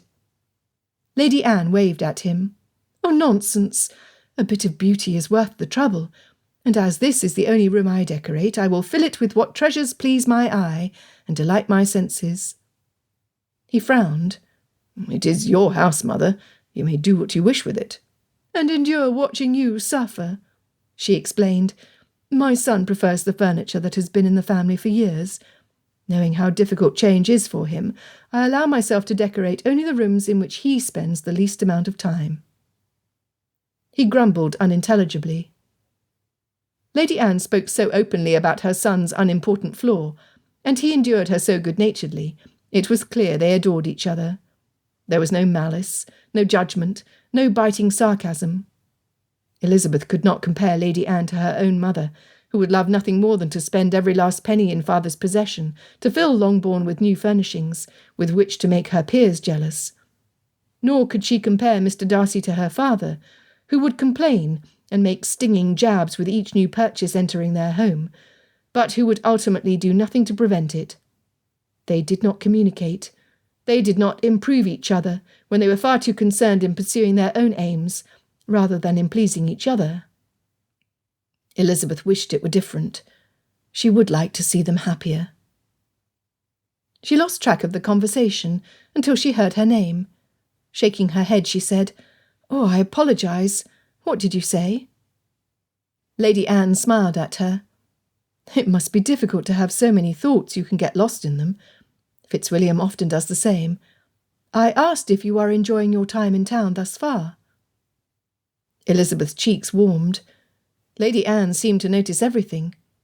She wanted to give a good impression, but it was not in her nature to pretend to be anything but what she was. Shoving aside her nerves, and finding humour in her own folly, Elizabeth replied, I love the excitement. London is like a beehive, always busy and active. It is very different from the country. Do you prefer the entertainments available in town, then, to the countryside? Lady Anne asked, and Elizabeth knew her answer was important to the lady, by the acuteness with which she watched her. While I appreciate both, I will own to a partiality to the country. I enjoy long walks over the fields, the open spaces and fresh air, too much to be confined in town very long. Mr. Darcy nodded, but he did not voice his opinion. His mother continued her questioning.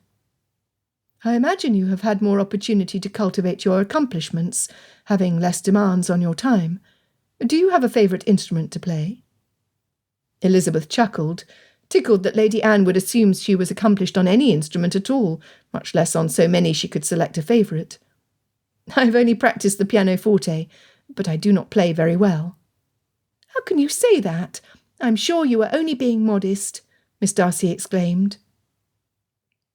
It was generous of Miss Darcy to defend her, but Elizabeth would not allow them to think any more of her than she deserved. Oh, but it is true. If I did not spend so much time out of doors, perhaps I would have practised more, and could claim better proficiency. As it is, I would embarrass myself if asked to perform in the hearing of others, and can only pray that no such demand is made of me. Lady Anne's laughter trilled softly.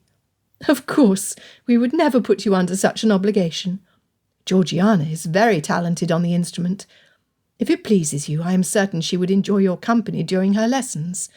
You can improve your skill, and perhaps your presence will embolden her. Miss Darcy's face lit up, and Elizabeth knew then that should she be asked, she would say yes.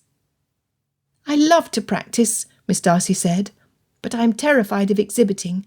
Like you, I pray it is never demanded of me. But in our circles it is expected, and I know I cannot avoid it.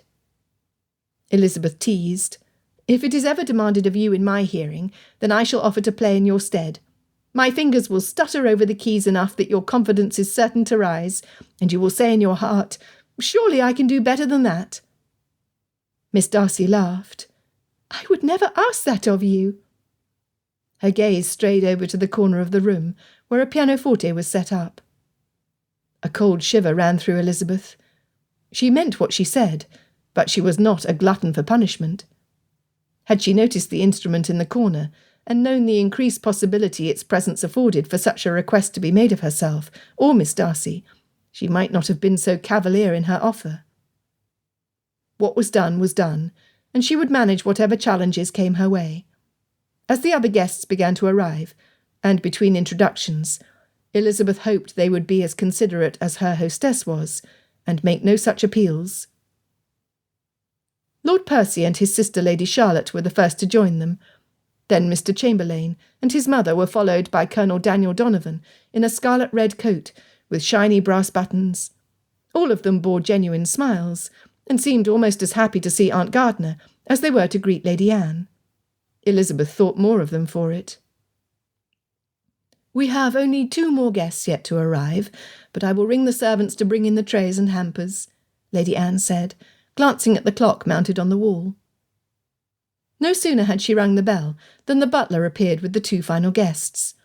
A young lady Elizabeth guessed to be near her own age. However, that was where their similarities ended. The lady paused in the middle of the doorway, posing to display her gown at the most pleasing angle, and holding her head to the side so that her profile might be equally admired. Like a lovely painting in an unembellished frame. Not one smooth flaxen curl was out of place. Not one freckle dotted her alabaster skin. She was a beauty to which ladies aspired and of which most gentlemen dreamed. The belle of the ball, the sun around which everyone revolved. The gentleman at her elbow swooped an elegant bow. He was handsome, and given the grace and dramatics with which he made his presence known, he was not unaccustomed to being the centre of attention either. They were a captivating pair. Mr. Darcy shifted his weight in his seat, his smile withering. Elizabeth did not know if his change in expression was due to the gentleman, or the lady, or the appearance of them together. What was apparent was his marked displeasure. Chapter 16. Miss Parker knew every eye in the room was on her, making Darcy more determined than before to ignore her. Keep your friends close and your enemies closer? Balderdash. Why had Mother invited her, and Wickham of all people, to his house? Darcy welcomed his mother's other guests as well as he could, though he could not honestly say he was happy to see any of them, save Mrs. Gardiner and her niece, who were already conversing with Georgiana. As thoroughly as Darcy despised disguise, he would have to be courteous in front of his mother. What in heaven's name was she thinking? To include Wickham when she distrusted him as much as Darcy did. He and Wickham had played together as children, but Wickham's loyalty stayed with Pemberley, not his childhood playmate. He had abandoned Darcy before the ink on the contract had dried, in favour of its new owner. No Pemberley, no friend. Mother was right about Wickham. He kowtowed to whomever was in a better position to extend their benevolence to him. It did not surprise Darcy to see how he had latched on to Miss Packer as his means of sustenance, like a leech, a greedy leech, who would love to take possession of Pemberley. Darcy mulled over the implications, his shoulders tightening, the pressure building at the base of his skull. Maybe Mother's scheme was not foolish after all. If Wickham meant to marry Miss Packer, Darcy would do well to keep an eye on them. He approached the pair. He bowed, muttering polite niceties. He even managed a smile, which Darcy regretted when his cheeks, unaccustomed to forced expressions, pinched and spasmed. Covering his mouth, he cleared his throat. Wickham sneered. "Attacked by the conversation already, old boy?" Miss Packer touched Wickham's sleeve, her hand lingering on his arm. "Oh, not everyone is graced as you are, with a silver tongue." Her fingers lingered. She tilted her chin, all the better to be admired by her companion, a blush becoming her cheeks, when Wickham did precisely what she had meant for him to do, and looking very much in love. Panic pumped through Darcy's veins, stealing his words, and gnawing a black void through him. This was worse than he had supposed. Wickham's gaze cut to Darcy, a grin spreading over his triumphant features, as if to say, "You see this? Your dream is mine to crush." Numb and hollow, Darcy held his stance. It was a fortunate pose to be stuck in, for he really was incapable of movement. And then his mother swooped in, deftly placing herself between Wickham and Miss Packer, and Darcy forgave her interference in an instant. He would have kissed both of her cheeks, had there not been so many present to see it. "I do not believe you have met Miss Elizabeth Bennet," she said, using her body to widen the space between Wickham and Miss Packer. "Oh, she has recently arrived from Hertfordshire." Mother steered the pair over to the cluster, where Mrs. Gardiner, Miss Elizabeth, and Georgiana conversed with the recently appointed Colonel Donovan. Darcy should have let them go. He ought to have engaged another guest in idle prattle. Even better, he could have taken his favourite position by the fireplace, where he could prop one elbow on the mantel and observe the group at a distance. He did none of those things. Before Darcy could stop himself, he followed, standing in the only space available, the gap between Miss Packer and Miss Elizabeth. "Longbourn in Hertfordshire, you say?" asked Wickham. "One of my dear friends, Mr. Denny, is soon to be stationed in Hertfordshire in the militia, a village called Meryton.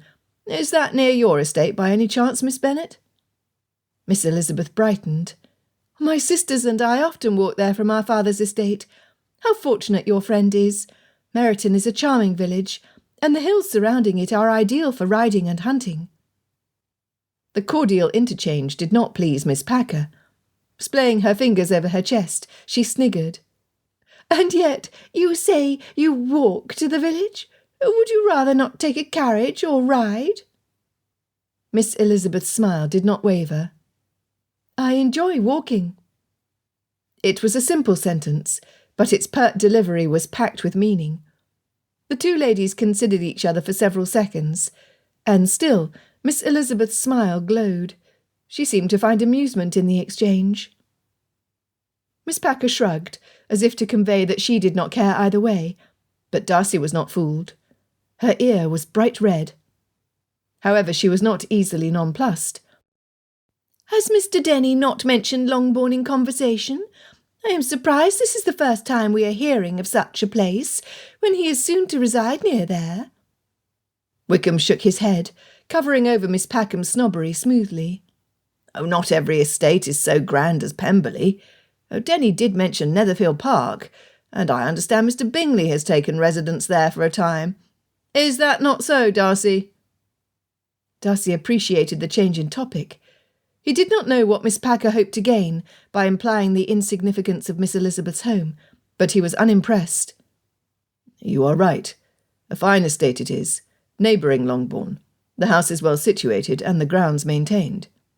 "I'm surprised you did not extend your stay then, Darcy. You have always preferred the country to town," Wickham said. Miss Packer sighed. "I cannot imagine why. There is too little to do." Looking at Miss Elizabeth, she said, "We ladies are stuck inside the house, first with our governesses and then our chaperones, and we would much rather go shopping with our friends. Is that not so, Miss Bennet?" There was a glint in Miss Elizabeth's eye. "Perhaps that is true in your case, Miss Packer, but it is hardly true in mine." "What? Have you no friends?" Miss Packer exclaimed. Wickham had sense enough to cough. Georgiana tried to hide her embarrassment by inclining her face downward. Colonel Donovan frowned at Miss Packer. Mrs. Gardiner shook her head at Mother, who closed her mouth. Miss Elizabeth laughed. "I have as many friends as I could wish for. What I did not have was a governess." "What? No governess?" Miss Packer gasped. Her shock was soon replaced with a predatory gleam. Mother stepped in. She simply did not know how to not interfere. "Miss Bennet most likely studied directly with the masters. Your mother must have concerned herself deeply with your upbringing." Darcy groaned. His mother meant to be helpful, but she had not met Mrs. Bennet.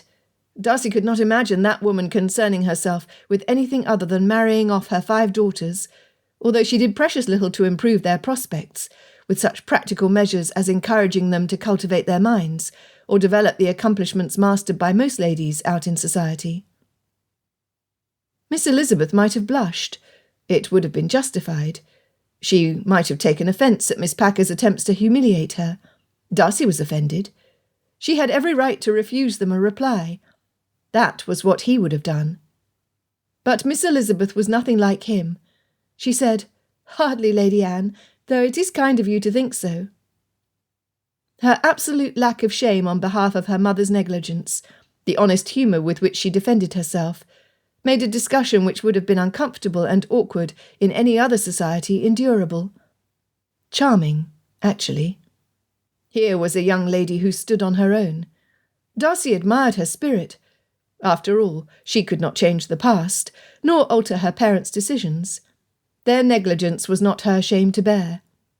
All she could do, what she seemed to have already done, was make the best of her situation. "Oh, but surely you speak French, or at least that," Miss Packer pressed. Darcy watched Miss Elizabeth with keen interest, eagerly anticipating her witty retort. Colonel Donovan snorted. "I assure you, Miss Packer, that learning the language of the enemy is hardly as helpful as one might think. Any message we intercept is in code. One must have a head for puzzles and cryptology." Did the man not know how to be quiet? Darcy knew better than to glare at his mother's guest, but it was difficult not to. Miss Elizabeth regarded him kindly. "Thank you, Colonel.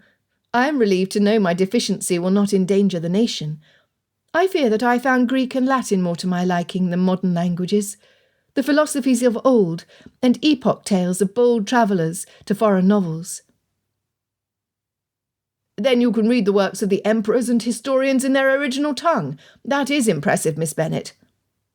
The Colonel looked at Miss Elizabeth with more appreciation than he had before, and Darcy wished for nothing more than to take his mother to task for inviting the greenhorn to her picnic. Even Wickham regarded Miss Elizabeth with increased interest. Darcy should have been delighted at the distraction she presented to his foe, but he was not. The picnic was served, and the conversation improved when Miss Packer was too busy picking through his mother's selections of pastries, cheeses, and cold cuts to participate. Far from retreating into herself when put on the spot, Miss Elizabeth bloomed under adversity. Wisely, she did not directly engage Miss Packer in conversation, but she was so much in demand from Colonel Donovan and their other guests, their party never suffered a silent lull. Georgiana smiled, commenting more often than was her custom. It warmed Darcy's heart to see his sister enjoying herself. There was no worry in her eyes, nor tension lifting her shoulders. Darcy reminded himself to press his down. Once the trays had been picked over and the baskets removed, Miss Packer suggested they occupy the tables at the other end of the room. "I fancy a bit of gaming. There is nothing like a game of cards to improve a mind." Wickham, of course, was quick to agree. Darcy refused to join in her kind of gaming. "We are a large enough party to enjoy the best of both worlds.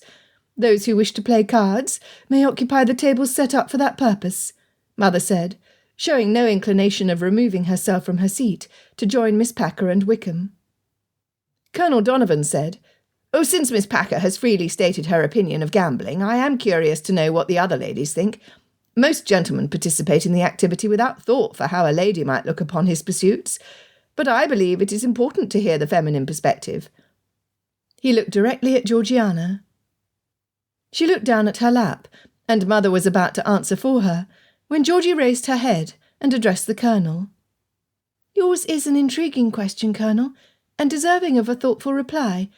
Allow me a moment, please, to give it proper consideration." Darcy did not hear the other ladies' replies. He was too proud of his sister, and too satisfied at their mother's happy surprise to listen fully. Where Georgiana usually shrank in her seat, she now grew taller, occupying her space with pride, as she should. His glance cut to Miss Elizabeth. A soft smile curled her lips, staying in place when her gaze rose to meet his. When all the other ladies had said their piece, Georgiana replied, "While I will own that certain games lend to the development of strategic thought, as Miss Packer rightly pointed out, gambling can be a harsh teacher and a cruel master. As with any diversion, it can only truly be enjoyed with a healthy level of self-moderation and responsibility. Traits you no doubt have learned in your time of service, Colonel. You were in the West Indies for some years, were you not?" "I was born there," the Colonel began, and Miss Elizabeth prompted him to continue, leaning forward in her interest and encouraging the gentleman to launch into a story which captivated everyone else sitting around the table. Even Darcy, who was not inclined to like anything the Colonel said. The man was an accomplished storyteller, though, and before Darcy knew what had happened, he was sucked into the narrative, despite his attempts to be surly. Having no other volunteers with whom to gamble, Miss Packer and Wickham joined them after a brief game of cards. "Miss Darcy," said Miss Packer, clearly tiring of not being the centre of attention, "I have heard you are an accomplished musician. You simply must delight us with a song on the pianoforte." Darcy was certain she only asked so she might be presumed upon to exhibit. Miss Bingley did the same. Georgiana's rosy complexion went ashen. "Oh, I could not possibly," she mumbled. "Oh, but I insist. Such talent must be displayed, not hidden." Miss Packer beamed, gathering approving nods of support from their other guests. Darcy wanted to rise in his sister's defence, but he saw Mrs. Gardiner give Mother another look, and once again he observed his mother close her mouth and sit back in her seat. It dawned on Darcy that Georgiana's discomfort in social settings was largely their fault. They were too quick to answer for her, denying her the opportunity to develop the skills she required to navigate smoothly through societal currents. "Perhaps you would delight us with your skills, Miss Packer.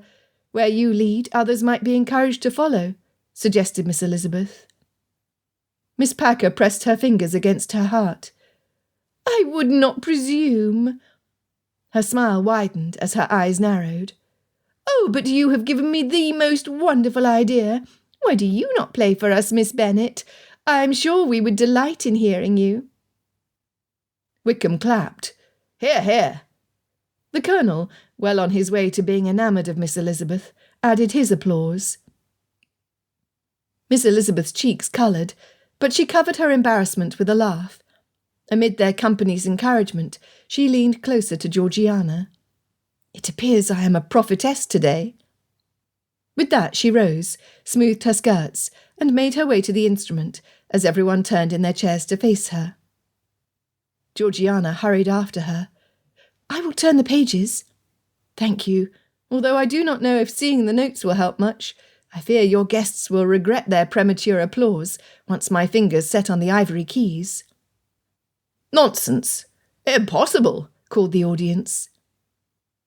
Darcy was so mesmerised, watching Miss Elizabeth's reactions, which were distinct from his own, he had difficulty saying anything at all. Flashing one more smile, Miss Elizabeth straightened her shoulders and placed her fingers over the keys. It was a simple piece, one Georgiana had learned years ago when she first attempted to sing along with the notes she played. A memory of his mother standing beside the pianoforte, while Darcy turned the pages for his sister and mumbled encouragement, filled his heart and swelled in his throat. Every time Georgiana's fingers had stumbled over the chords, they would cover over her blunder with their loud singing. Thus they practised until Georgiana laughed too hard to continue playing, and they could no longer sing for their merriment. The song was over before Darcy was ready. He clapped enthusiastically, drawing several glances before they finally joined in his applause. Miss Elizabeth blushed more at their praise than she had in nerves before her performance. Was she not accustomed to receiving praise? It made Darcy clap a touch longer. Of course the Colonel would not be outdone. He exclaimed, "Wonderful! Wonderful!" in his obnoxiously loud voice. Darcy stopped clapping. Miss Elizabeth squeezed Georgiana's hand on their return to their seats. "You are an excellent page-turner. My fingers only fumbled a few times thanks to your attention." Georgiana was quick to defend her friend. "Oh, but you did magnificently. You played charmingly well." Not one to be outdone, Miss Packer smiled sweetly. "Oh, yes, absolutely charming. You must play again for us sometime, Miss Bennet. Are you invited to Mrs. Seymour's soirée this coming Tuesday? I shall insist you delight us with your music before a larger audience." Miss Elizabeth raised her eyebrows. "I prefer to embarrass myself in front of small parties. Thank you, Miss Packer." Darcy bit his tongue, disguising his chuckle behind another clearing of the throat, as the other gentleman did as well. "Oh, not at all," Miss Packer said, impervious to Miss Elizabeth's humour. "I will admit I had assumed all country misses to be experts at an instrument, as a means of self-preservation. Otherwise I do not know how you do not perish of boredom." Clearly, Miss Packer lacked imagination. To her credit, Miss Elizabeth showed no offence. "You speak similarly to a lady I recently met. She voiced a similar opinion, though I hope she has found reason to change her thinking, lest she perishes of boredom before the end of the week. Perhaps you are friends." Darcy bit his tongue again. Miss Packer, friends with Miss Bingley, the daughter of a lowly tradesman. "Who is this lady? She sounds sensible, and I should like to befriend her if I have not already." "Do you know Miss Bingley?" Miss Packer's cheeks turned red. "Miss Bingley, the daughter of a tradesman? Hardly." She laughed dryly. "Oh, she and her kind are far too below my circle to be noticed." Another lady would have held her peace, but Miss Elizabeth was not like other ladies, at least not the ones Darcy had met. "That is a pity," she said. "You would get along swimmingly." The comment hit its mark. Miss Packer's face pinched and puckered. Mother changed the subject. "We have enjoyed a longer summer than normal. With yesterday's rain, I fear the weather has finally turned, and we shall have to find our winter coats and umbrellas." Miss Packer eyed Miss Elizabeth up and down, a sneer she attempted to cover with a smile, twisting her features. There was nothing beautiful about her. My modiste is in high demand. She's from Paris, and her family made gowns for Marie Antoinette herself. It would be my privilege to introduce you to her, Miss Bennet. She does not take on new clients, but a word from me will get you a wardrobe fit for a refined lady." As if Miss Elizabeth's gown was not perfectly suitable. She looked lovely. Her dress was the colour of a clear summer sky. The amber pendant she wore around her neck was simple and elegant. Darcy said as much aloud. "I find simple elegance to be the mark of refinement. Not every lady must resort to extravagance when their character adorns them far better." He looked to his mother for support, only to find her smiling at him. What on earth was she so happy about? Darcy's irritation extended to her for exposing Georgiana's new friend to Miss Packer's cutting remarks. Why had she invited Miss Packer at all? Mother did not even like her. And then he remembered. Pemberley. Smoothly, Mother said, "Your gown is the height of fashion, Miss Packer. All the ladies will flock to their modistes, with sketches imitating your design, and I predict we shall see several gowns similar to yours by the time the season begins." Miss Packer plucked at her gown, and Darcy could imagine her saying, "What, this old thing?" as though she were not thrilled to hear confirmation of her influence. Mother continued, "Now I should very much like to hear you play something for us. Georgiana has several sheets of music you can peruse. Perhaps Colonel Donovan will turn the pages." Wickham had been halfway to his feet, but he sat back down. Flouncing to the instrument with the Colonel following dutifully behind her, Miss Packer selected a piece known for its difficulty and length.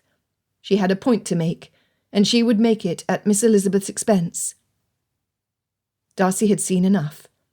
Moving to the chair closest to his mother, he waited until the music began to whisper into her ear, "How could you invite her, knowing she would be rude to your guests?"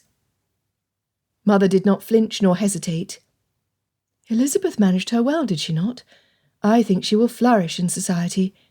You know how mean and conniving the upper class is, Fitzwilliam." Darcy struggled to control his tone. "You did this to test her." "Only in part. I gave you my reason earlier. However, I am thrilled to say Elizabeth far exceeded my expectations. I really am quite impressed with her." The more his mother smiled, the more outraged Darcy became. But he could not remain cross with his mother for too long, when he, in part, agreed with her. He, too, was impressed. Chapter 17. Lady Anne could not have been more pleased. Wickham was a slimy eel. Miss Packer was a spoiled princess. Georgiana grew bolder. And for a few minutes, if not more, Fitzwilliam's mind was occupied with something besides Pemberley. There was hope yet. If anyone was capable of turning Fitzwilliam's head, it was Elizabeth. Not only did she seem to enjoy his company, not many did, but he smiled more in her presence. His expression lightened. Fitzwilliam had been serious for far too long, and Elizabeth presented a welcome antidote. Already he had questioned Lady Anne's judgment in Elizabeth's defence, a promising beginning indeed. She would have to tread carefully, but Lady Anne was confident she had chosen wisely. But she needed help. What she had in mind required the participation of a few willing conspirators. She smiled through Miss Packer's exhibition, applauding with the rest when she had finished. Packer must be furious she spent so much time with Wickham. All the selfish ambition and self-serving indulgence Packer hid behind his wealth were evident in Wickham. He would charm his way into Miss Packer's heart, given the chance. Then Fitzwilliam's dreams of Pemberley would incinerate like a puff of smoke, leaving nothing more than an acrid smell that would burn their throats. She must act quickly. Rising, she said, "Mrs. Gardiner, I am in need of your expert opinion. The curtains are in need of refreshing, and you are famous for your exquisite sense of fashion and quality. Might I convince you to take a look with me? Perhaps you might teach Georgiana some of your tricks." Miss Packer, not interested in spending any time with a tradesman's wife, did not spare them a glance as they passed. Elizabeth was already deep in conversation with Colonel Donovan, Lady Charlotte and her brother. To Lady Anne's great satisfaction, Fitzwilliam joined the lively group, all the time glaring at the handsome soldier. Lady Anne could have kissed the colonel. It had been a stroke of brilliance to invite him. Of course, he would never marry a lady without a sizable dowry, making him quite harmless. He was not a romantic, not like her Fitzwilliam. Madeline eyed her cautiously as she and Georgiana drew closer to the curtain panels in question. "What is this about, Lady Anne? Edward only brought these from the warehouse a month ago." How well her friend knew her. Lady Anne smiled, holding the fabric up to the light, coming in through the window, as though she were examining the smooth sheen. "What else can you tell me about Elizabeth? Does she wish to marry for love, or for a fortune? What is her situation?" Madeline sighed. "Her mother would have her accept the first proposal offered. She wishes for Jane and Lizzie to marry well, to ensure her other daughters are provided for should something happen to Mr. Bennet. Their estate is entailed, you know, and she lives in constant fear of being cast out of her home and left destitute. I understand a mother's ambition to see her children marry well. What about Elizabeth? What does she want?" Lady Anne needed to hear it before she would take any further step. "Well, she wants to fall in love. My heart hurts for her, for she is bound to be disappointed. Love cannot be forced, and she has only 1 month in London to find what she seeks. Many families are out of town, and as you have seen for yourself, Lizzie is not given to weak conversation or superficial manners." "Just like Fitzwilliam." "I see," she said, watching Elizabeth in lieu of the curtain. "Madeline, I must apologise to you. I invited you and your niece here under the false pretence of assisting you, when, in reality, I have an ulterior motive." Madeline's eyebrows shot up. Georgiana's jaw dropped, and Lady Anne found it necessary to lift her daughter's chin with her finger. "It is unseemly to gape, Georgie." Turning to Madeline, she added, "I invited Miss Packer, knowing her capable of reducing many socially groomed ladies into puddles of tears, but Elizabeth managed her brilliantly. Your niece is not one to cower, nor back down, and she is a stranger here. I apologise for taking it upon myself to put her to the test, as I have, but character is always best determined when under duress, and I wish to understand presently, for reasons I will soon share with you. Her willingness to suffer discomfort for the benefit of another is noteworthy." Georgiana blushed, but Lady Anne had not only been referring to her. Elizabeth had made amiable conversation possible for all of her guests, and all the time encouraging Georgiana to participate. It had been torture to allow Georgiana to find her own way, to not jump in and fix things, as mothers tend to do, as Lady Anne too often did. "Lizzie has always been like that," Madeline replied. "She's liked by everyone she meets, perhaps with the exception of Miss Packer, of course. She is a fierce protector of her family and friends. Even when they are in the wrong, she will stand up for them." Lady Anne considered, but she had seen too many good qualities to offset such a flaw. "We shall have to make sure she makes friends worthy of her loyalty." What she was about to suggest was bold and presumptuous, and once she set certain objects into motion, there would be no turning back, no alternative plan, no safety net. She was all in. She paused, steadying her heartbeat before it jumped out of her chest. "Madeline, I have it in my mind that Elizabeth and Fitzwilliam would make an excellent match." She swallowed hard, watching her friend's reaction. Madeline pursed her lips together, her eyes narrowing. Not the delight Lady Anne had hoped to see. Lady Anne felt compelled to explain further. "Of course I would never do anything without your approval and consent, but if your niece must secure an engagement in a month, why not to my son? I do not mean to force them together, or arrange a compromise." "I know you would never do that," Madeline interrupted, looking over her shoulder at Elizabeth, who said something which made all in her party chuckle. Even Fitzwilliam. They looked fine together, he with his dark looks and brooding demeanour, she with her fine eyes and happy manners. Yes, they made a handsome couple. Lady Anne imagined their painting on the family wall of portraits, adding a baby on Elizabeth's lap for good measure. A mother's dream. She touched Madeline's arm. I only hope to give them enough opportunity to see for themselves how well suited they are for each other, that is all.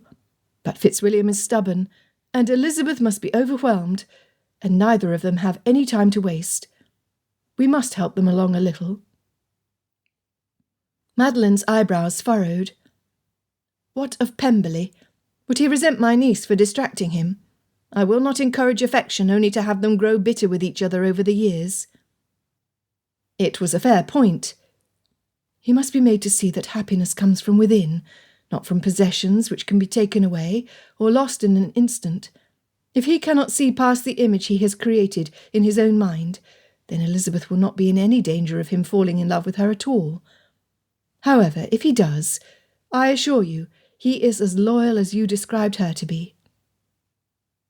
After some seconds, Madeline said, Lizzie spoke well of Mr. Darcy, but I did not get the impression she was romantically inclined toward him, merely curious. Lady Anne's relief came out in a rush of breath. Oh, Fitzwilliam too thinks of her as a friend, or rather, a friend for Georgiana. Therein lies our opening. If they become good friends, they stand to lose nothing if their hearts do not become attached. On the other hand, if they do grow to feel more for each other, then they will have a firm foundation on which to build the happiest of unions. Georgiana clasped her hands together by her face and swayed. Oh, just like you and father were. Just like me and your father, Lady Anne repeated, twirling one of the ringlets by Georgiana's chin around her finger. After their guests had gone, she would tell Georgiana how lovely she was, and how proud she had made her mother. Lady Anne vowed to give Georgiana more opportunity, to not intervene so quickly. Madeline nodded. I will discuss this with Edward. He will not be quick to agree, but I think I can convince him of the harmlessness of the scheme. There is nothing to lose by giving them time to know each other. It only gets tricky when hearts are involved, but their happiness is worth the risk. She clasped her hands together. What do you plan to do? The conservatory is overgrown and perfect for losing someone. I will show it to Elizabeth, and while she is behind a particularly leafy palm, I shall take my leave. In the meantime, perhaps you could express concern that your niece is lost to my son. He will not hesitate to help you find her. Turning to Georgiana and pinching her chin gently, Lady Anne said, But you, my love, get to play the most important role of all in this scheme. Will you do it for your brother and your new friend? Georgiana's eyes sparkled. I think they will be perfect together. If I am to gain a sister, I have always hoped she would be like Elizabeth. Music to Lady Anne's ears. She prayed they would give Georgiana boldness. Then you must play for our guests, the longest song you know. Nobody will dare to leave during your performance, and I do not want anyone else offering to search for Elizabeth when we wish for Fitzwilliam to find her. They must have some time to talk. I will suggest Miss Packer and I play a piano duet, and if I ask Colonel Donovan if he will turn the pages for us, I dare say nobody else will notice what is happening. Bursting with pride, Lady Anne kissed Georgiana's cheek. That is my girl. Dropping the curtain panel, she said, All right, ladies, let us begin.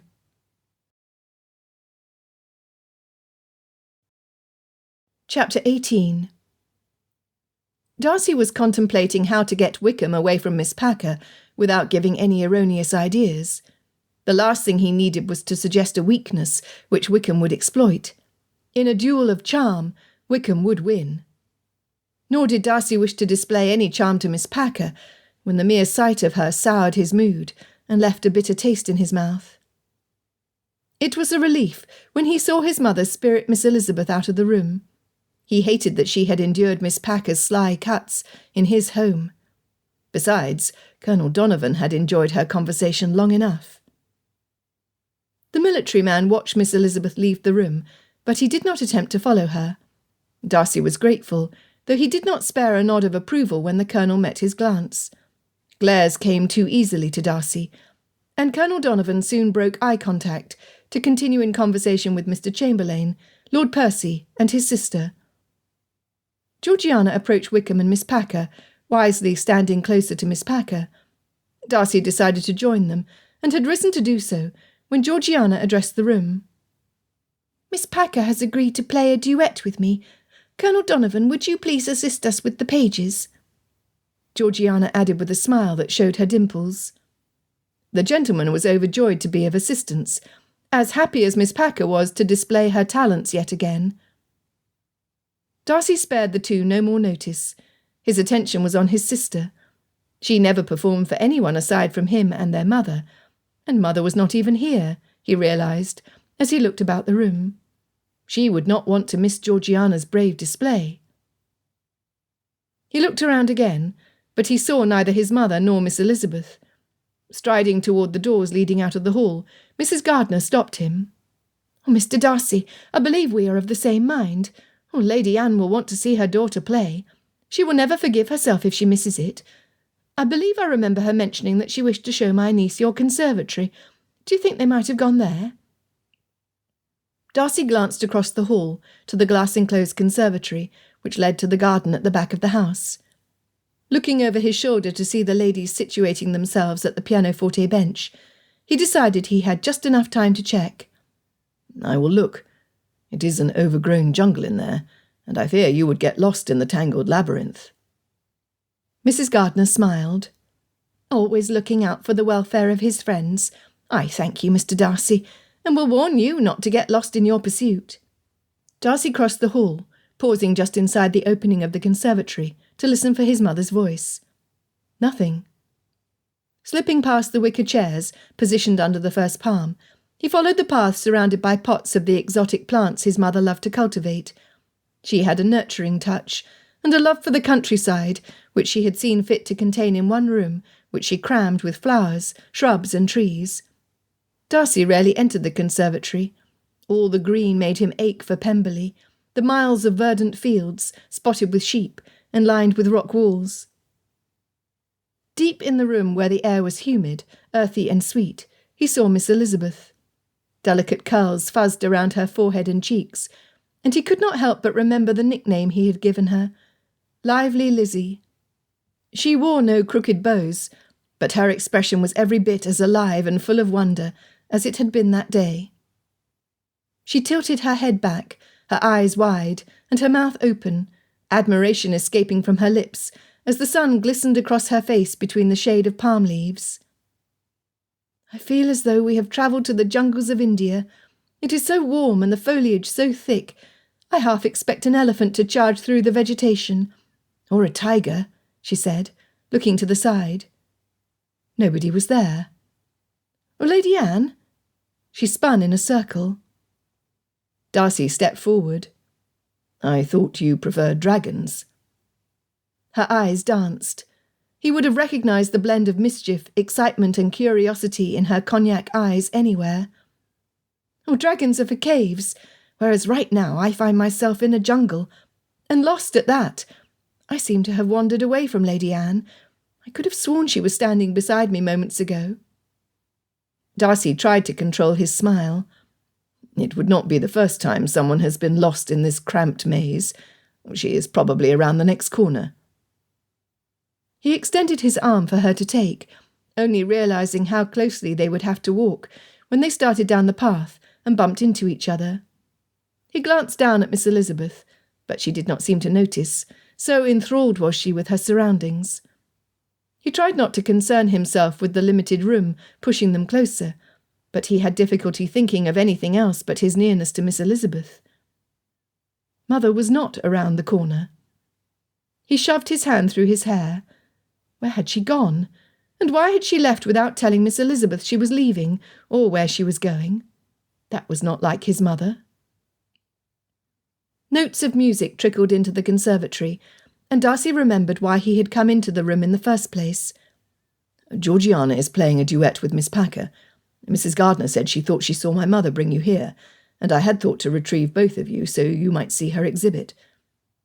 He felt like a babbling fool, and yet he could not help but continue. "Georgiana never plays for company." "Oh, that explains it perfectly. I was so enraptured with the plants I did not hear Lady Anne suggest we leave. She must have assumed I followed her. We must join them immediately." Miss Elizabeth's step slowed, her gaze absorbing her surroundings, as though she were attempting to memorize the place. As badly as Darcy wished to leave the sweltering conservatory and return to the parlour, he did not have it in his heart to remove Miss Elizabeth from the room which had enchanted her. Not yet. He looked about him, seeing the plant-encased path as she did, traipsing through the jungle in search of tigers. Rounding the final curve leading them back to the open glass doors and the hall, and finding it clear of predators, Darcy spotted the wicker chairs. Motioning toward them, he said, "I do not wish to interrupt Georgiana by appearing in the middle of her performance. Would you mind remaining a while longer?" "What a wonderful idea!" One would think he had given Miss Elizabeth the most thoughtful gift, when in truth he now was in no hurry to leave.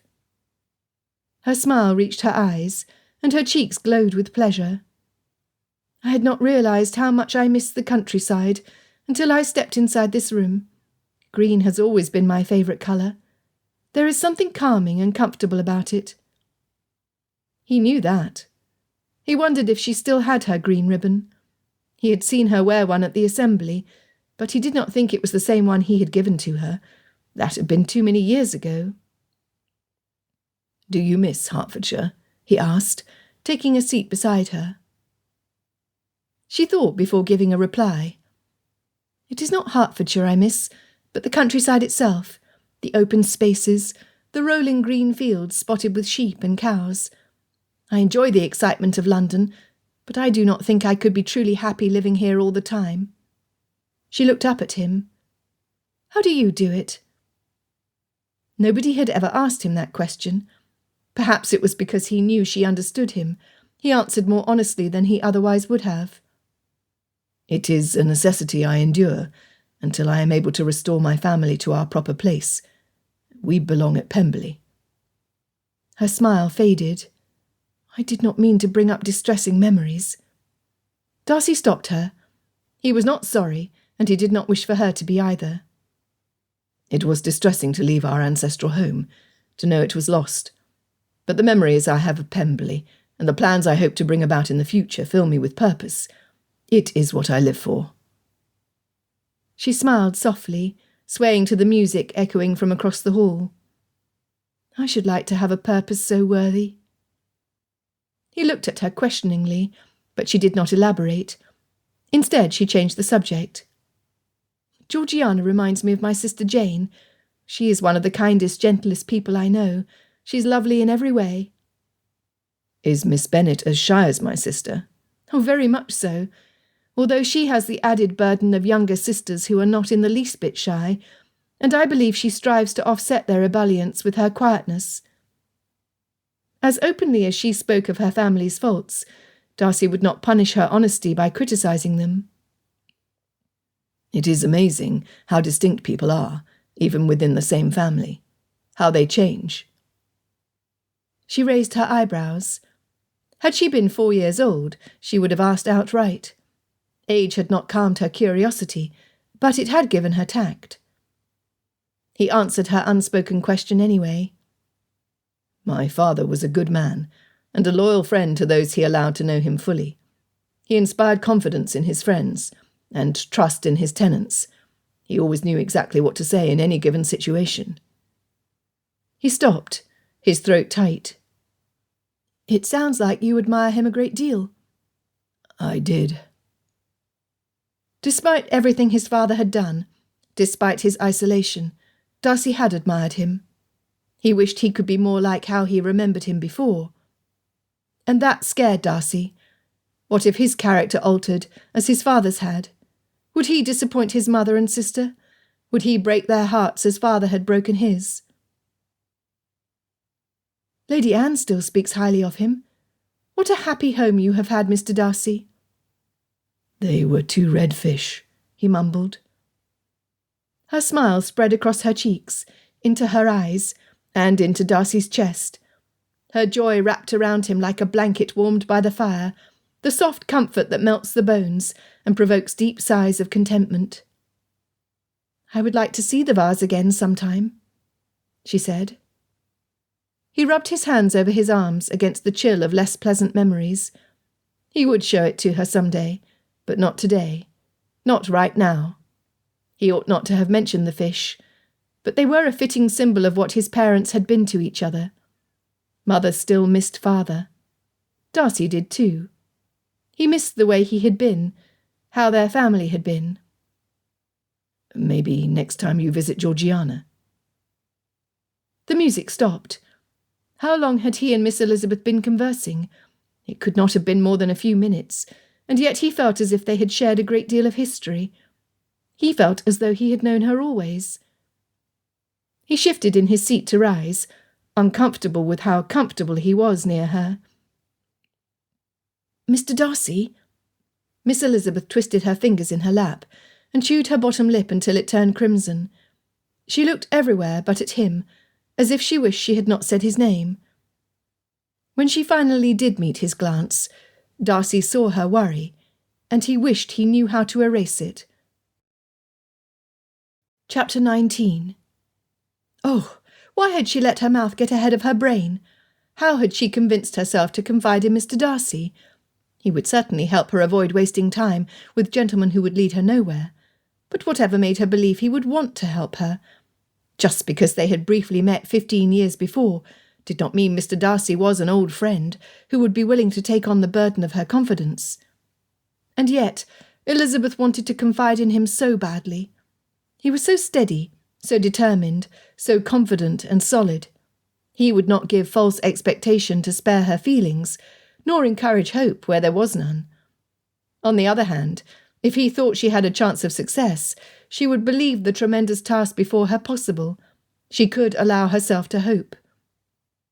He looked at her expectantly. She really ought to say something, but as quick as she was accustomed to her mind being, she could only think of how entrusting him with her burden might ruin everything. If Mr. Darcy was the kind of man she believed him to be, he would not take offence at her boldness. If he was not the man she thought he was, then she was better off knowing that now. She exhaled, relaxing her shoulders.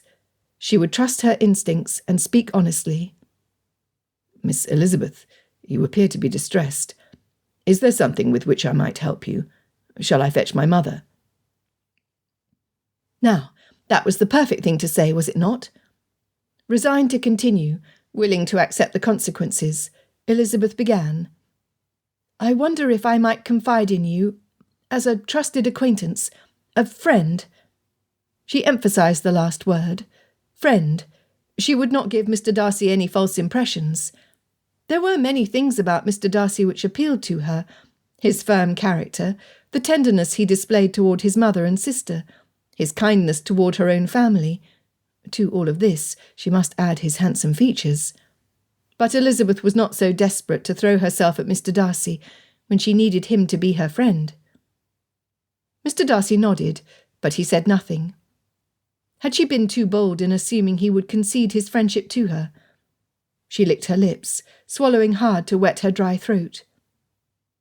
There is a delicate matter with which I could benefit greatly from your assistance. That is, if you do not object. I would never force a confidence where it is not welcome, and I do not wish to abuse a new friendship. Elizabeth held his gaze as he considered, reminding herself that she had nothing of which to be ashamed.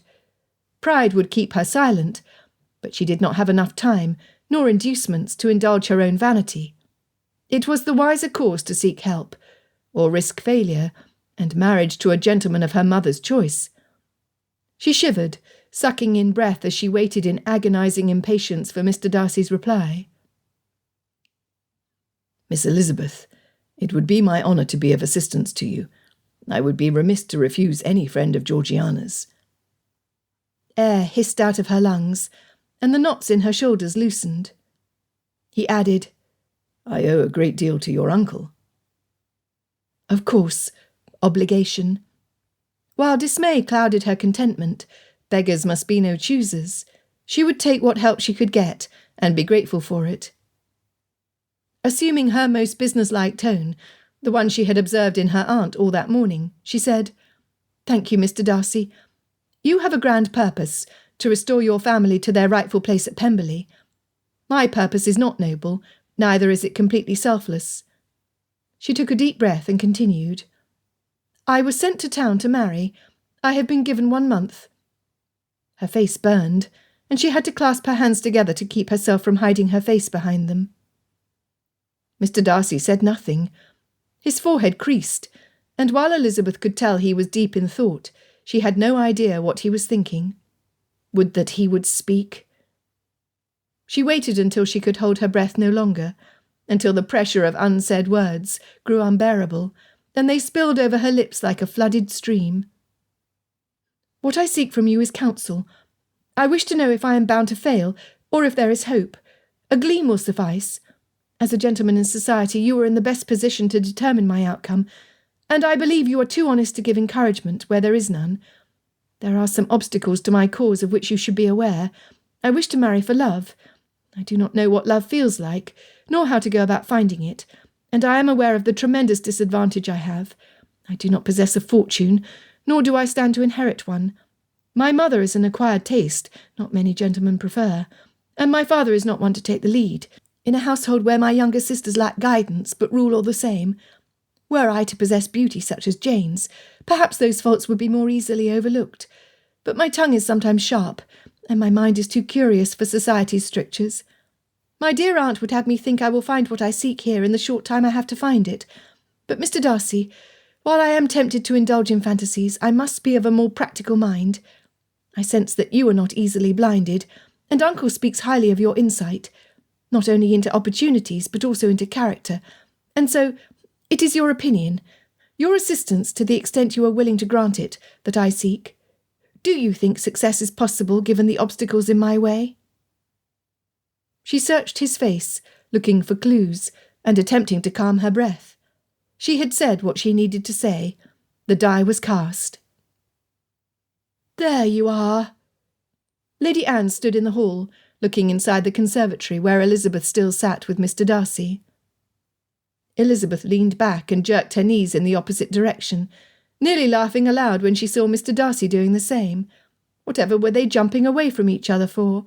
They had not been doing anything wrong. Lady Anne noticed. Arching an eyebrow, she asked, "Oh, did I interrupt something?" Elizabeth stood with as much dignity as she could summon, though her ears burned. Mr. Darcy strode over to his mother, taking her arm in his.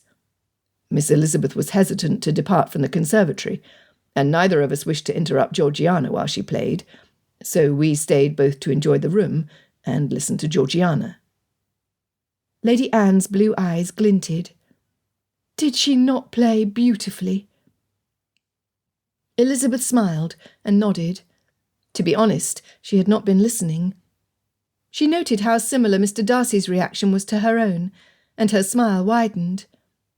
Mr. Darcy was not given to smiles, and if he disapproved of her, he could not have hidden it so well. Perhaps he did not think less of her for begging his assistance.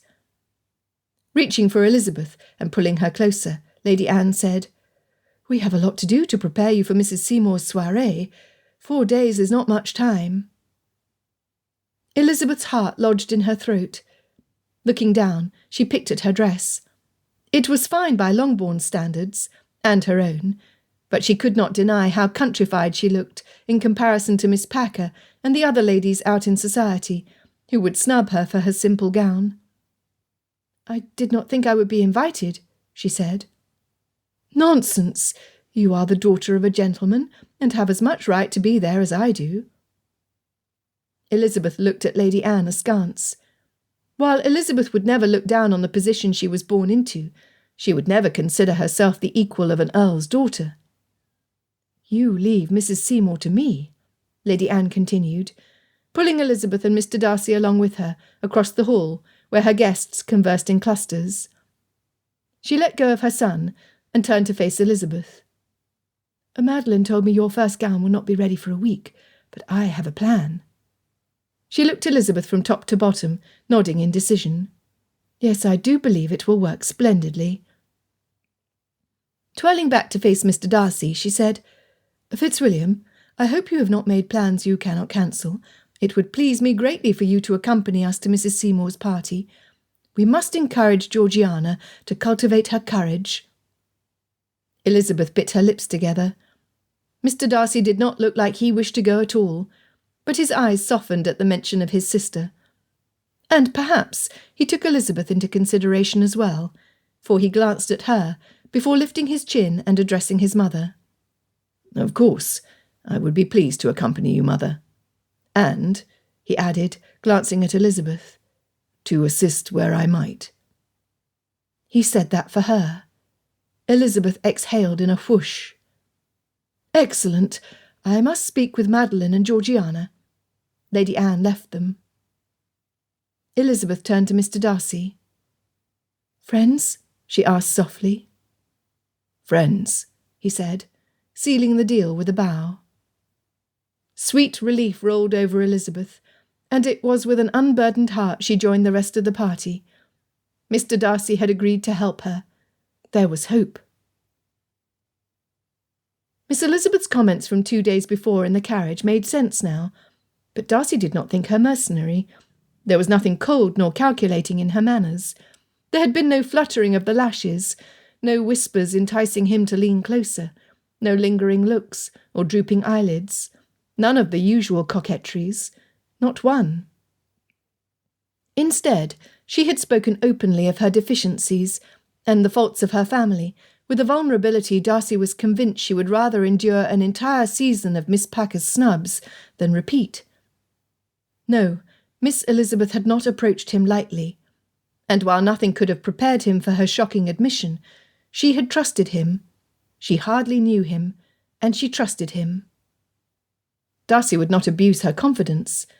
She had equated the importance of her aim with his purpose to acquire Pemberley, proving that she was well aware he was not seeking a wife, a detail she later confirmed, when she had looked at him, her eyes full of questions, and asked if they could be friends.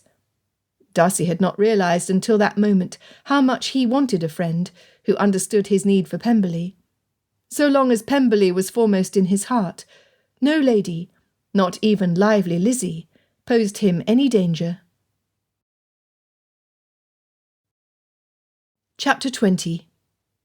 Elizabeth stood in the middle of Georgiana's bedchamber the following evening, numb with awe and a fair amount of disbelief. "How do you fit all of these gowns inside that armoire?" Georgiana giggled, holding each gown up as her maid pulled them out of the large wardrobe. She then handed each garment to her mother and Aunt Gardner to inspect. They now had 3 mounds on the bed, and though Elizabeth attempted to understand the significance of each pile, she did not. She still had a hard time believing she had spent hours at Darcy House, at Lady Anne and Georgiana's insistence. It was growing dark, and they would not hear of her leaving until she was adequately outfitted for Mrs. Seymour's soirée. Elizabeth did not have the faintest notion who Mrs. Seymour was, but it soon became clear to her that the lady was influential in the social circles into which Elizabeth hoped to marry. Thereby, it behoved her to make a good impression. What was more, Mrs. Seymour was considered to be an accomplished matchmaker. The ton held her up as a sort of oracle, for she had been known to profess the outcomes of many ladies, with little variance. At one glance, she proclaimed a lady's success, or lack thereof, making Mrs. Seymour equally consolatory and terrifying. Disinclined to superstition, Elizabeth was surprised to hear Lady Anne and her own aunt discuss the matron with the deepened respect garnered by those who had earned such praise. Over the course of the evening, Elizabeth heard enough stories of Mrs. Seymour's forecasting successes. She was rather curious to meet the woman. What would Mrs. Seymour say about her? Aunt Gardner laid a duck-egg blue gown on the first pile, the largest mound by far. Lady Anne plucked at the sleeve. "This one will suit Elizabeth's colouring beautifully, but I wish we could find a dark green. A satin, with a luminous sheen, would bring out the rich tones in her chestnut hair, and the sparkle in her lively eyes," she said, taking another gown and setting it in the smallest pile. Rich tones, sparkle, and lively eyes. Elizabeth tried to suppress the thrill Lady Anne's praise brought, but they were such nice words to hear, she revelled in them for a moment. "Mamma, I cannot wear green. It makes me look ill." Georgiana frowned in Elizabeth's direction. More is the pity. I agree that green is the best colour for you. Elizabeth had been so accustomed to being addressed in the third person, she hesitated to reply. It is my favourite colour. Aunt held up a gown, tilting her head to the side. We have one at the dressmaker's, but it will take some time. Elizabeth had not seen the completed dress, but she imagined it. She already loved it. It was the same colour as her ribbon. Like grass after a heavy rain. Oh, let me know when it is ready. We will plan a dinner party that same evening, Lady Anne said, then looked over to the maid. Is that all of them, Hortense? It is, my lady. The maid turned her attention away from the wardrobe to Elizabeth, in particular to her hair. Elizabeth smoothed over her tresses with her hand, trying to calm the curls that fought her clips and frizzed around her face. Pointing at the smallest of the three piles, Lady Anne said, These simply will not do. Hortense set about putting the gowns back in the armoire, which was some small relief to Elizabeth, who could stop fretting about her unruly hair when the maid had glared at it as though it were a naughty puppy to be trained. Lady Anne motioned to another pile. These will require more work than merely shortening them, but we do not have the time to trouble with them unless there is one you particularly like. There were too many from which to choose. Enough lace, ribbons and frills to satiate even Lydia. Channeling Mary's practical nature, Elizabeth said, Would it not be a wiser use of time to select one which requires less alteration, or to ask Georgiana which gown she favours the least before it is altered? Looking at Georgiana, she added, I would hate to choose your favourite gown. Oh, but I have too many. Fitzwilliam is generous to a fault, and it would make me happy to share my best gowns with you.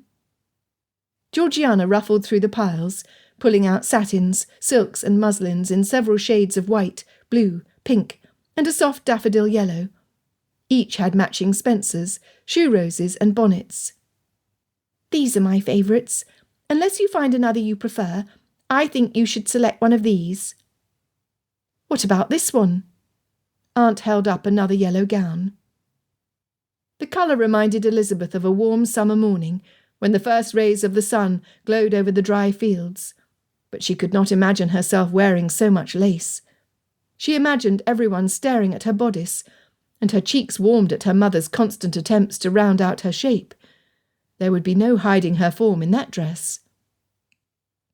Lady Anne fingered the lace. Oh, the colour is lovely, but these adornments are too much. We do not want anything to detract from the beauty of Elizabeth's eyes. Dropping the dress onto the bed, Lady Anne reached out to hold Elizabeth's chin up. Elizabeth tried not to recoil. Lady Anne could not fail to see her freckles this close up. She also made sure not to smile, or risk exposing how a couple of her teeth tilted crookedly.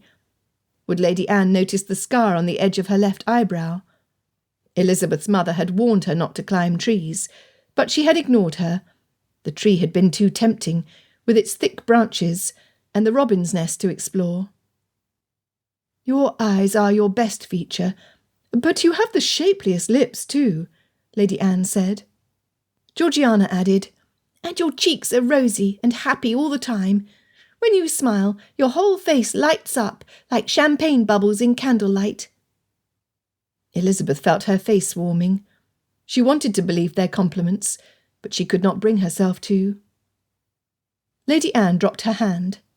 Miss Packer's cutting remarks were born from jealousy. Elizabeth scoffed. Whatever for? I have nothing she does not possess in excess. Aunt Gardiner stood beside Lady Anne. You must understand that our dear Lizzie is unaccustomed to praise. Her eldest sister Jane is indeed incredibly lovely, and has a sweet temperament to match. And then there is Lydia, the youngest. She is pretty in a lively way, but she demands so much attention her sisters are often overlooked. My sister-in-law means well, but she believes that since she trapped her husband using her beauty, all of her daughters will make successful matches by doing the same. She does not realise her daughters might wish to make different choices, to have different lives, and happier marriages. Lady Anne considered Elizabeth for some time, then said, Mrs. Seymour will say what she will, but I declare that your season, as short and ill-timed as it is, will be a success. The other ladies are bored and jaded. They are spoiled and must be entertained. However, you had no trouble encouraging conversation at my picnic yesterday. You are interested in people, in what they think, and that makes you interesting." Elizabeth prayed she was right. Georgiana pulled a pale blue gown off her bed, handing it to Elizabeth. "What do you think of this one?" she asked. Elizabeth held it against herself, her fingers gliding over the sleek fabric. It felt like water. The paleness of the colour reminded her of a frozen pond. She would feel like a winter princess, ruler of the snowflakes, in such a gown. She looked down at the sleeves. Surely enough, patches of fine lace graced each puff of sleeve, rimming the arms with a delicate design resembling snowflakes. "This is the one," Lady Anne declared. Hortense immediately removed the remainder of the gowns from the bed, smoothing them as she carefully placed them one by one inside the armoire. Aunt Gardiner took the gown from Elizabeth, but Elizabeth clung to it with her eyes. If she twirled in it, the overlay would puff out like a tulip. She would feel beautiful in that gown, and while the idea appealed to her vanity, she did not feel completely comfortable with the idea. Did she want others to notice her appearance, when she would rather appeal to their minds? Would she attract unwanted attention, as Jane often did whenever they went anywhere? She would not like that. She would not like to attract a gentleman with an appearance which was certain to fade. Talk of slippers and jewellery slipped between Elizabeth's reflections. Having given no more thought than wearing her usual garnet necklace and cream-coloured slippers, Elizabeth kept silent and let their words fade into a buzz in the background of her thoughts. "Hortense, what can you do with her hair?" asked Lady Anne. That pulled Elizabeth out of her contemplations. Determinately, Hortense stepped closer, raising her hands closer to Elizabeth's face. "May I please?" she asked. Elizabeth nodded, assuming she wished to test the texture of her hair. She was shocked when the maid began pulling out pins, but she could not say anything, since she had been the one to give Hortense leave to do whatever she may. Her hair tumbled down her back in a wild mass of curls. Elizabeth groaned as Hortense pushed her toward a chair in front of a mirror. The maid ran her fingers over Elizabeth's scalp, sending delicious shivers all the way down to her curled-up toes. Elizabeth did not know when she closed her eyes, nor for how long they stayed closed, but when she opened them to see her reflection in the mirror, she groaned again. Swatting a puffy tuft of hair out of her face, only to have it plop back into place and tickle her nose, Elizabeth lamented, "As frizzy as a lion's mane." Hortense ran her fingers through a length of hair. "And so soft and silky, I cannot wait to see what I can do with all this hair to play with. And with this natural curl I will not have to use the irons." She seemed excited at the immense task before her, unlike the housemaid, who complained under her breath about how much hair Elizabeth had. "I shall be able to try the latest styles. Oh, you are going to let me do Miss Bennet's hair for the dinner, are you not?" she asked Lady Anne. Pleaded, really. Elizabeth had to make a concerted effort to keep her jaw from dropping. She twirled a strand around her finger, appreciating its softness. "Of course. In fact, if Madeline does not mind, perhaps you can practice a little right now. We cannot allow Elizabeth to leave Darcy House with her hair down, as lovely as it is. But first she must try on the blue gown, so we can see what alterations need to be made." Elizabeth did not have time to feel exposed, standing in the middle of a girl's bedchamber she had only met days ago, and surrounded by 3 other women besides. They were too busy tugging and pulling and pinning. To Elizabeth's surprise, she did not drown in the dress. It was only too long, and she had to kick the skirt out of the way, lest she trample on the hem. As quickly as they had dressed her, they sat her back down on the vanity stool, where Hortense's bewitching fingers twisted without pulling and braided without pinching. It was so relaxing. Elizabeth started when she heard Lady Anne exclaim, "Fitzwilliam, is that you?" Elizabeth's eyes jerked open. She had not heard anyone open the door, nor footsteps walking past. Had she fallen asleep, or into a trance? Her limbs felt heavy, and her senses took longer to respond than she would have liked. Otherwise she would have begged Lady Anne not to call her son. "What a wonderful idea! We need a gentleman's opinion after all, and Fitzwilliam has a keen eye for prospects," Georgiana said, to Elizabeth's horror. She rose from the stool, stumbling over her skirts, and landing in an inelegant heap on the floor. It was at that inopportune moment that Mr. Darcy appeared in the doorway. Being the gentleman he was, he rushed over to Elizabeth's side, hands outstretched. "Miss Elizabeth, are you hurt?" "Only my pride," she might have mumbled. She certainly thought it. Still holding her hands while she regained her balance and tried to kick the skirts out from under her feet, he glared at Lady Anne. "Mother, it is not like you to be careless. Do you not see the gown is too long?" Again he looked at Elizabeth. "Are you injured?" He still held her forearms, a fact of which Elizabeth was becoming increasingly aware. His hands were firm, but his grip was gentle. His skin was warm. She nodded, finding her tongue. "Thank you, Mr. Darcy. Please do not be cross with Lady Anne." He removed his hands, stepping away only once he saw that she could stand on her own without his help. Georgiana rolled her eyes. "Did you not even notice how becoming the blue of Elizabeth's gown is, or her new coiffure?" Mr. Darcy's eyebrows bunched together at his sister's remark, and he quickly looked back to Elizabeth. His jaw clenched, and his eyes darkened. Elizabeth thought she would burn a hole through the floor. She tried to cover her arms, then her shoulders, and ended up wrapping her arms around herself for lack of anything better to do with her limbs. He swallowed hard. "Stunning." He cleared his throat and looked away. Elizabeth's arms dropped to her side. She might have stood a bit taller, though she would deny it if asked. He turned to leave the room, saying to Georgiana in passing, "Not that you require my opinion on the matter when the answer is obvious." Oh, but Elizabeth had needed him to say precisely that. For one brilliant moment, she felt beautiful and appreciated. If this was what having a gentleman as a friend felt like, she wondered why she had not made one sooner. Her insecurities melted away, her anxiety about Mrs. Seymour's dinner turning to excitement. Darcy turned for one more peek inside Georgiana's bedchamber from the hall. He reminded himself to quit staring. He had always thought Miss Elizabeth handsome, but tonight she took his breath away. Or maybe he had rushed up the stairs too quickly. With the way his heart thundered in his chest, one would think he had run to Darcy House from Clennam's office. She looked regal, like a queen, with her hair braided in a crown, loose tendrils falling softly over her shoulders.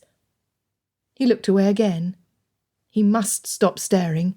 They had made a pact of friendship, and he would honour their agreement. It was a good thing he would accompany them to Mrs. Seymour's party. Miss Elizabeth was certain to attract the jackals and weasels. He would keep watch over her there, only allowing gentlemen worthy enough near. That was what a friend would do. Chapter 21. Lady Anne relaxed against the carriage squabs, listening with pleasure at the animated chatter surrounding her. Her children spoke with Elizabeth as though they were childhood friends who had reunited after years of separation. She was grateful for the distraction. The day had been a whirlwind of activity, and Mrs. Seymour's dinner party would do much to determine how well Elizabeth would be received by society. Lady Anne would gladly sponsor her, but she wanted more for Elizabeth, for her own sake, and for Fitzwilliam's. She closed her eyes, her face relaxing into a smile at the thought of her husband. His presence had filled the room. He always laughed too loud, a trait Lady Anne adored, and which her prim and proper family had hated. Heaven forbid he enjoy life, and encourage others to enjoy theirs. What she would give to hear his guffaw echoing through the hall once more. Her heart swelled in her chest, the ache in her bones, and the tightness in her lungs, painful reminders of what Packer had taken from her. 16 years was a long time to live without her best friend. Opening her eyes, she saw the lamps lining the streets along nearby Grosvenor Square. To be sure, Mrs. Seymour had been gracious to extend an invitation to Elizabeth. It was a pity she had neglected to include the gardeners, but that may not be so much of a snub against a tradesman as it was an issue of accommodation. Squeezing 3 additional guests around the table and altering the dishes served was more difficult than accommodating only one. Lady Anne would not think poorly of Mrs. Seymour. Hortense had worked her skills on Elizabeth's tresses to a pleasing effect. With the pearls and silver leaves woven through her thick curls and braids, Elizabeth rivaled the beauties of the temps. That she had no idea how lovely she was made her even more beautiful to Lady Anne. And, Lady Anne hoped, to Fitzwilliam. The poor boy had seemed to swallow his tongue when Elizabeth had descended the stairs. They arrived at Grosvenor Square, where they were received by a stuffy butler, and their hats, gloves, and coats were taken by several maids, with starched aprons to match their expressionless faces. The marble floors were covered with red velvet carpets, the windows bedecked with stiff silk tied with gold tassel cords. The ceiling was Mrs. Seymour's pride and joy, a scene painted by an artist who claimed to be a descendant of Michelangelo. A cherub looked down, his bow and arrow aimed at Lady Anne. She moved out of his way, though the mischievous angel's eyes seemed to follow her with an impish grin, as the haughty butler led them into the parlour, where Mrs. Seymour received her guests.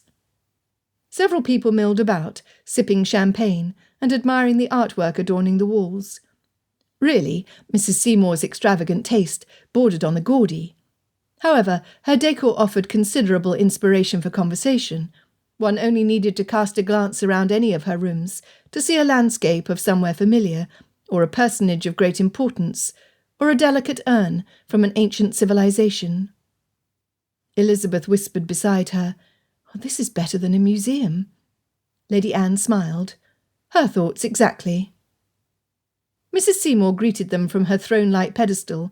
Her hair, done in the style of the last century, was teased into a puffy, powdered dome on top of her head, lending her the illusion of height, and resembling a silver dinner platter. "Lady Anne, this must be your dear friend from Hertfordshire." Measuring Elizabeth from top to bottom while introductions were performed, she finally said, "Absolutely lovely, charming. You will be quite the catch this season." Elizabeth beamed. Fitzwilliam scowled. Lady Anne could not have been more pleased. Mrs. Seymour continued, "You have done well to get here before the start of the season, Miss Bennet. Most of the families are at their country seats, but if you were introduced to the few who have remained behind now, you will not have to waste your time on them when it is better spent dancing and extending your acquaintances at the first ball. If Lady Anne is willing to sponsor you, I will speak with Lady Jersey to ensure everything is arranged." Elizabeth blushed prettily. "I thank you for your kindness toward me when we have only just met, but I regret to inform you that I will not be able to stay for the season. I must return to Hertfordshire within the month." Mrs. Seymour pulled out her fan, but while the accessory disguised the displeasure on her face, it did not mask her gasp. After a few flutters, she folded her fan decisively. "I am sad to hear it, Miss Bennet. I dare say the other young ladies will applaud your absence, while the gentlemen will mourn their loss." Her eyes looked beyond their party to the next batch of guests to have arrived, and just like that, they were dismissed. Lady Anne would have been inclined to revel in their small victories longer, had she not turned to see who the recent arrivals were. Miss Packer looked like a perfect piece of jewellery, glinting and sparkling, as she glided across the room to greet their hostess. Wickham was not with her, though Lady Anne would have preferred that scoundrel to the gentleman who accompanied her. She had thought Packer would not attend the dinner party, or else she might not have come. It was too late to feign a headache. She was stuck, and now she would have to pretend as if the very sight of Packer did not turn her stomach and spoil her evening, dredging up bitter memories, and all the loathing she had buried with George for her children's benefit. Determined to take the first step, Lady Anne plastered a smile on her face and approached her nemesis. "Come, Georgiana, Miss Bennet. You met Miss Packer, but you have yet to meet her father, Mr. Basil Packer." The last she saved until she was certain Packer would hear it. "Mr. Packer and my dear husband were close friends." She could not completely hide the bite in her tone, but she did her best to soften it with a smile. Packer greeted them as if nothing was untoward, as if he had not taken much more than Pemberley away from her. He had no shame, no remorse tempered his smile. He would have needed a conscience for that. Lady Anne inhaled deeply, calming the bile churning in her stomach. "Lady Anne!" a high-pitched voice said to her left. Lady Henrietta rushed over to her, leaving Fitzwilliam to introduce his sister and Elizabeth to the evil viper Packer. For a brief second, Lady Anne considered ignoring Hen, but they had spent many summers together at Mrs. Archer's school for accomplished ladies when they were young, and Hen was as near-sighted now as she had been then. She had not intended to interrupt. Hen clasped her hands, stopping just before she trampled Lady Anne's toes. "Oh, Anne, is it really you? You know I'm not certain half the time." Only half, Lady Anne thought, shaking her head with a smile. Hen had not changed at all. She still bumbled through life good-naturedly. "It is good to see you, Hen. What are you doing in town? I had thought you would be at your Bedfordshire estate." Hen made a face. "Harold insists it is time for Philip to marry. He is the same age as Darcy, you know." Yes, Lady Anne was well aware of that fact. She also knew Philip, the Viscount Hartfell, was a close friend to Wickham, and a handsome flirt who was perfectly content to carry on with several women rather than settle for one. A typical gentleman, and one she would keep at a distance from Elizabeth and Georgiana. "That young lady is very handsome, is she not?" Hen squinted at Elizabeth. "There is an intelligence in her eyes, I think. Is she a friend of the family?" Hen glanced toward Lord Hartfell, who had already cornered two ladies at the other side of the room. Lady Anne had no claim on Elizabeth, not yet, but she would not allow her to be dangled like prey in front of a rake. "She is, and as such I take a particular interest in her prospects." She looked intently at Hen, ensuring she stood closely enough for her old friend to catch her full meaning. Hen, darling dear she was, understood perfectly. "Oh, I see. Well, you know how it is. You can hardly blame me." "No, I cannot. And I will tell you that you have exceptional taste, although I do not know your son would wish to marry a young lady with no inheritance." If her earlier warning had been too subtle, then Elizabeth's lack of fortune was the final nail in the coffin. She was safe from Lord Hartfell. Hen's mouth formed an O. "I see, and I thank you for warning me away before I wasted my effort in that quarter. I pray that the right lady will help Philip. He has a good heart, you know.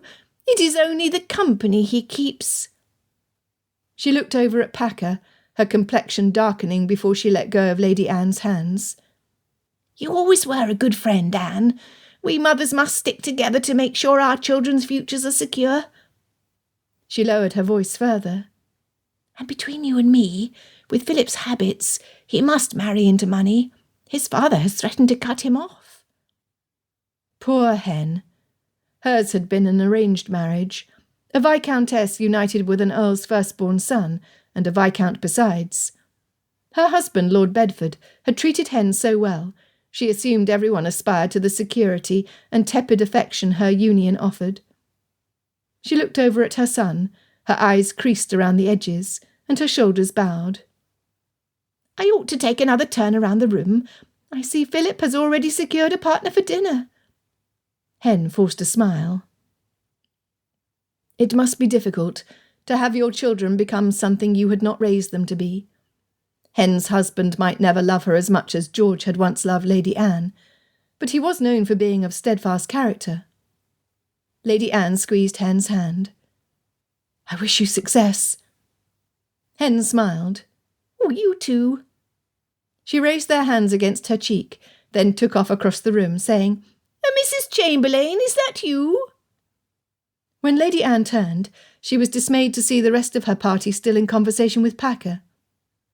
"Good evening, Lady Anne," he said, taking her proffered hand and brushing his lips over it with a deep bow. It took every ounce of Lady Anne's restraint not to snatch her hand away. Instead, she smiled and curtsied. "Mr. Packer, it has been many years." "Since George's funeral." She hated how easily he said it, as though his presence had not added insult to injury. Having nothing pleasant to say, she said nothing. Packer would do his best to provoke her into a passionate argument, the only sort of passion he might elicit from her. But she refused to give him even that little satisfaction. Chapter 22. Darcy had planned on escorting his sister into dinner, but one look at his mother altered his plans. The rigidity of her posture, the strain in her smile, the way the veins in her neck visibly pulsated. She looked how he felt. He had to separate her from Packer. Fortunately, dinner was announced, granting Darcy the perfect excuse to extract her from his company before the cocky devil attempted to see her into the dining room. Extending his arm, Darcy asked, "Shall we?" and swooped her away before Packer could insert himself. Filing out of the drawing room, Darcy was pleased to see Georgiana walking toward the dining room with Miss Elizabeth, Colonel Donovan, and Mr. Chamberlain. He was not pleased to see the Colonel situate himself between the two young ladies, but it was some small relief when he sat beside Georgiana instead of Miss Elizabeth. Darcy would have to warn her about the Colonel. He was a fine fellow, and Darcy had no doubt he would make a fine match for some other lady. He knew the soldier's circumstances well enough to be aware of his need to marry into money, making him a waste of time, as Darcy would never allow a friend to marry a gentleman currently incapable of providing for the comforts she deserved. As for Mr. Chamberlain, he was of a right age, steady values, and ample fortune. However, he lacked the quickness of intellect Miss Elizabeth required. He would not suit either. Packer passed behind them in the dining room.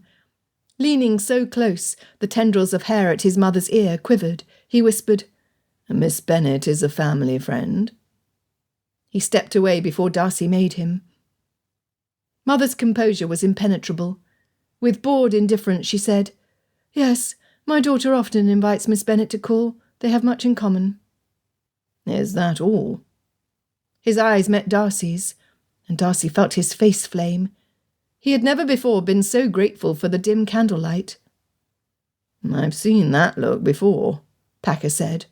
"We shall have to see what this young lady is made of," he added, continuing down the row of chairs, where he had an exceptionally good view of Elizabeth, sitting directly across from himself. Darcy did not like the way he watched her, like a fox biding his time to catch his prey at its most vulnerable. Why should he fix his attention on Miss Elizabeth, when she had nothing to do with him or Pemberley, nor did she pose any threat to Miss Packer's prospects? "He means to make trouble," Mother whispered to Darcy. "He will try to attack her character. He has done it before." "He may try. We will interfere." "I almost want to see him try," she said, adding quickly when Darcy opened his mouth to object, "Oh, Miss Elizabeth is perfectly capable of warding off his blows on her own. But you are right, we must not allow him to make a spectacle." As always, Mrs. Seymour spread an elegant table with dishes as delicious to eat as they were pleasurable to contemplate. It was wasted on Darcy. His appetite was spoiled, as was his mother's, who only accepted the smallest portions to be served onto her plate. One course after another, they watched and they waited. Miss Elizabeth was a success. The conversation on her side of the table never faltered, encouraging several around them to join in on their lively discussions. Georgiana, too, participated. Mrs. Seymour was visibly pleased. Darcy did his best to entertain his mother, but his gaze too often veered to the opposite side of the table, where Elizabeth entertained her companions. "Do I understand correctly that your uncle is in trade, Miss Bennet?"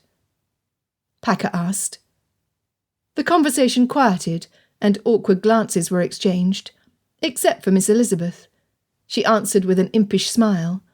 "You understand correctly, Mr. Packer. I am a guest in his home." "The years before the war were golden opportunities for men with initiative to make their fortunes. I applaud your uncle's sense." Packer's praise raised the hair on Darcy's forearms. What was the man's intent? He continued, "Commerce has changed since the rebellion of the colonies, and this uprise against Napoleon. Many have been adversely affected by the army-infested waters, trade restrictions and exorbitant taxes. His speech smacked of a controversial topic in the making. Darcy tried to change the subject. This is a lovely meal, Mrs. Seymour. My compliments to your capable chef. In a rush, her guests piled their laudations on top of Darcy's, the air lightening as Mrs. Seymour's contentment increased, and the conversation strayed away from what was certain to become a political debate, which would touch the hearts of the majority and ultimately annoy everyone. Packer narrowed his eyes at Darcy, his lips pulling into a sneer, as he returned his gaze to Miss Elizabeth. Is smuggling a crime or an opportunity? I should like very much to hear your opinion, Miss Bennet. Mr. Chamberlain looked both relieved that the question was not put to him, and shocked that such a provocative topic was being discussed with ladies at the table. When he ought to have risen to the occasion, to Miss Elizabeth's defence, he cowered in his seat. Before Darcy could make another attempt to redirect the conversation, Miss Elizabeth stopped him with one shake of her head, and that mischievous twinkle in her eye. Turning her attention to Packer, she replied, "Well, there certainly are fortunes to be made for those who dare. The papers often argue one side over another, as I am certain gentlemen do in their clubs at length." Colonel Donovan snickered and nodded at that, as did a few other gentlemen. "I do not wish to add to the noise, but I will reply with a question of my own. If we do not uphold our values during a time of war, then who is to say we will alter them for the better afterward? I may not agree with a person's choices, but I will always respect an individual who acts on what he or she believes to truly be right and just." Packer pressed. "Even when another's definition of right and just differs from yours?" Disarming Packer's argument with a smile, she said, "I would hope so. I have a sister who would agree wholeheartedly. She believes everyone is good in nature, and therefore everyone acts out of a purer motive than I often give them credit for." While Darcy did not completely agree with her, what was right was always right, as much as what was wrong was always wrong. He admired the facility with which she sidestepped Packer's lure. While Darcy suspected she could defend her views before the most diligent opposer, she had chosen not to make their company uncomfortable by following Packer's lead. She had recognised his trap, and she had skilfully avoided it. Packer did not attempt to engage her in direct conversation until they departed after midnight. He bowed over her hand. "It was a pleasure to meet you, Miss Bennet," he said, turning to Darcy. "I will see Frederica home, and then I will go to my club. The night is young, and fortunes are mine for the taking." With a nod at Mother, he donned his hat and ushered Miss Packer outside where their carriage waited. Mother looked after him, her face ashen. She reached out for Darcy blindly, her grip firm once she latched onto his arm. "Fitzwilliam, I must speak with you. In the morning.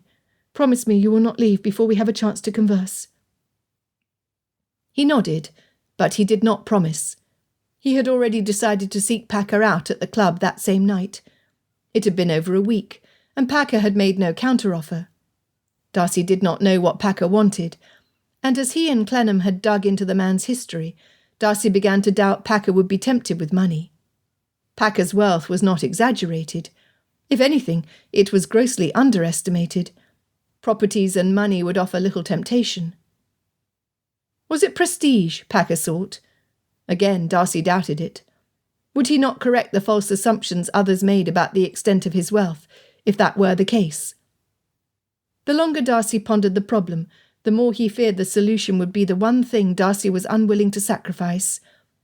How far would he really go to gain Pemberley? Pemberley would make him happy. Would not one sacrifice counterbalance the other? Darcy shivered, his body certain where his mind grappled with what-ifs. He rubbed his hands together against the cold. He felt isolated inside the cavernous carriage, without his mother, sister, and Miss Elizabeth crowding it with their warmth and cheer. Packer's presence aside, Darcy had enjoyed the evening. Strolling inside White's, he followed the sounds of raucous laughter and the scent of cigar smoke until he stepped inside the gambling hall. Packer sat at a poker table, a stack of banknotes, coins, and what looked like a cravat pin piled in front of him. "Darcy," he said, laying his cards down and nodding to the manservant standing discreetly nearby. "Keep an eye on those until I return," he ordered. Tension bunched in Darcy's shoulders. He had sworn he would never gamble, and here he was in the lion's den. When Packer's large hand jostled his arm, sharp needles stabbed a path down to Darcy's fingers and up to his throbbing head. He should not have come, but he had to know if Packer was willing to part with Pemberley. "Have you given consideration to our negotiation?" Packer clapped him against the back. "Impatient, are you? Just like your father. Once he put his mind to something, he was undaunted. I will not make you suffer much longer, Darcy, but I must beg you for more time. Certain displeasing events have moved me to alter my plans. On the morrow I will send Frederica away to stay with her aunt at Bath for a short time. She has no children of her own and will keep a firm hand on my daughter." So, Packer was not blind to the company Miss Packer kept, and still he preferred to send her away, rather than assume responsibility or impose limits to his daughter's freedoms for her own protection. The man's capriciousness repulsed Darcy, while the knowledge of Miss Packer's departure lessened the pressure in his chest. He would not have to see her, and if her aunt was as strict as Packer implied, she would be safe from Wickham. "I cannot attend to this exchange until I am certain of Frederica's future. I am sure you understand, and will grant me the time necessary to ensure our agreement is mutually beneficial. You will forget the inconvenience soon enough, when all this is done, and you are at Pemberley." If Packer was willing to negotiate, Darcy would wait. Pemberley would be his. Chapter 23. Dull clouds could not put a damper on Darcy's cheer the following morning. His mother was already in the breakfast parlour, and he greeted her with a sanguine, "Good morning, mother." She spun around. "Where have you been?" The paleness of her complexion emphasised the worry in her tone. Darcy leaned down to kiss her cheek, choosing his words cautiously. "I went to the club. I apologise for giving you cause for concern." Placing one chilled hand against his cheek, she peered into his eyes, as if she could read all of his secrets there. Not that he had any. He hid nothing from her.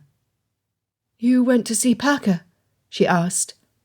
"I saw him, and he is willing to sell Pemberley once he has seen to a personal matter." Her eyes hardened, and her lips thinned. How dare he? It was not enough for him to meddle with George.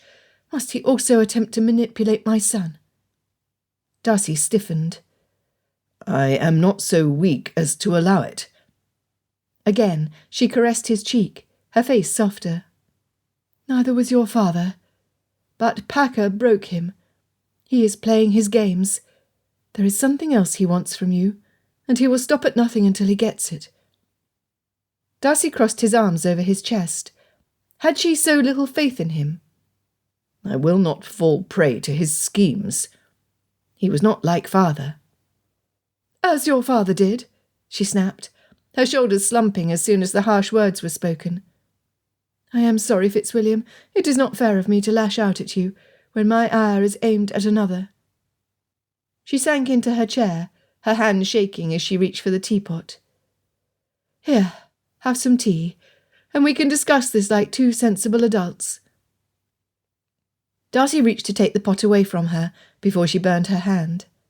"I am perfectly capable of pouring your tea, son," she said, serving his cup and setting the pot down with a rattle before she poured her own with a steadier hand. "There are some things you ought to know about your father and Packer, and me.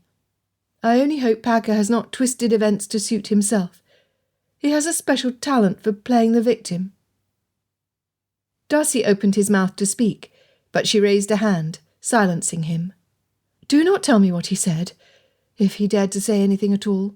I have no interest in hearing his lies. I will tell what happened as I experienced it, and as your father related it to me. I will trust you to choose whom to credit with the truth." Her insistence on not hearing Packer's version of whatever tale she supposed he had told prompted Darcy to reassure her. "He spoke nothing of your past with him. though he did imply a history. I am glad, though I cannot think any kinder of him for it. She sipped from her teacup, visibly composing herself. Just because I choose to think of your father as he was before he lost Pemberley does not mean I was blind to his faults. Love covers a multitude of sins. We see what we wish to see. Darcy shrugged. Her forehead creased. Is that what you think? That love promotes ignorance or foolish denial? That had certainly been Darcy's observation, but he was wise enough to hold his peace. She arched an eyebrow. Love is seeing a person fully, at their weakest and most vulnerable, and loving them anyway. It is accepting who they are because, as imperfect as you are alone, together you make each other complete. I stood by him because I loved him, and then I stood by him because we were the only obstacle standing between him and absolute ruin. Her breath was as rapid as her words, as swift as the tear that spilled down her cheek before she dabbed it away. I will honour his memory, as well as my own, by seeing you as happy as we were. Darcy longed to leave, to get back to work, to rush over to Clennam's offices, to scour the newspapers for investment opportunities with Gardner, anything but face his mother and her passionate speech. And yet he knew in his bones that the longing would persist, that his attempts to fill the void would leave him dissatisfied. He wanted what his mother and father had found in each other. He wanted it with a fierceness that terrified him. What if he turned out like his father? What if he disappointed the ones he loved? He had already mourned his death by the time he died, but grief swelled in Darcy's throat, drowning his voice to a whisper. Tell me what happened, please. Mother smiled at him weakly, her eyes glistening and her cheeks dry. I promised your father I would not tell you what I am about to reveal. He thought you would think less of him. She shook her head. He was a proud man, she said, as though it were a bad thing. Having nothing else with which to offer comfort, Darcy rested his hand on top of hers, in a wordless display of support. Clutching his hand and staring blankly across the room, she continued. Like you, Fitzwilliam, your father was a decisive, strong man. He took great pride in Pemberley's prosperity, knowing it was his oversight which made it thus. Not only did he possess the largest hold of land, and the finest residence in Derbyshire, but he had a wife who adored him, and a son who was certain to follow in his unblemished footsteps. She sighed. They say pride is before a fall, but your father believed that pride, where there is a real superiority of mind, is always under good regulation. Darcy had thought the same, though the loss of Pemberley had forced him to learn greater humility. He had done things, learned things, he would never have been exposed to as the master of a large estate. Now that he considered it, there was a certain ignorance, a haughty entitlement, and superior mien, which he observed in most landed gentlemen of fortune. It repulsed him to think how, under more favourable circumstances, he might have resembled them, or bested them in his airs, for there was no finer estate in the country than Pemberley. He was wrong, woefully wrong. She looked down at their hands. What happened? He asked. Packer tricked your father. She looked up squarely at Darcy. He sucked in his breath, holding it until his lungs burned, as she continued. Do you remember Packer's wife and their son? Darcy had forgotten about them, but he remembered now. Yes, you did not want father to offer his congratulations on his own, thinking it best we wait and go together. She nodded. He and Packer had had a falling out some years before, but when Packer sent him a message inviting him to celebrate the birth of his heir with him and their old friends, he assumed all was well between them once again, and he was overjoyed to accept.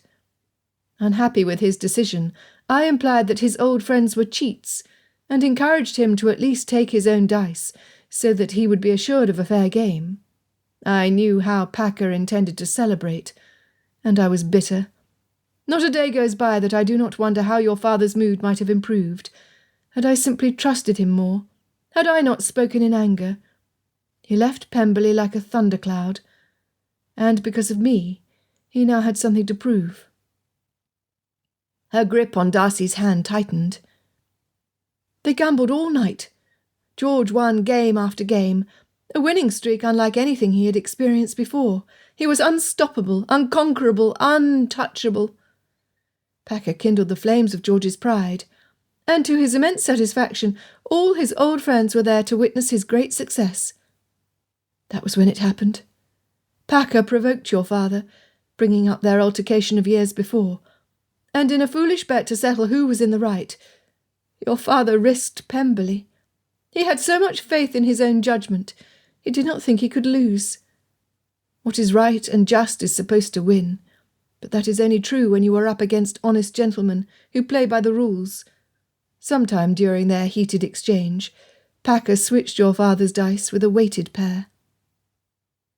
Darcy let go of his mother's hand before he hurt her with his grip. Why did he not call him out instantly and demand satisfaction? He was too distraught to notice. I found them in his pocket. They fell to the ground, and I noticed how they landed on the 1 and the 2, the losing throw. I do not know what possessed me to pick the dice up and throw them again, but I did. Again and again I threw the dice on the ground, and every single time they landed on the same numbers, 1 and 2. When I showed George, he was furious.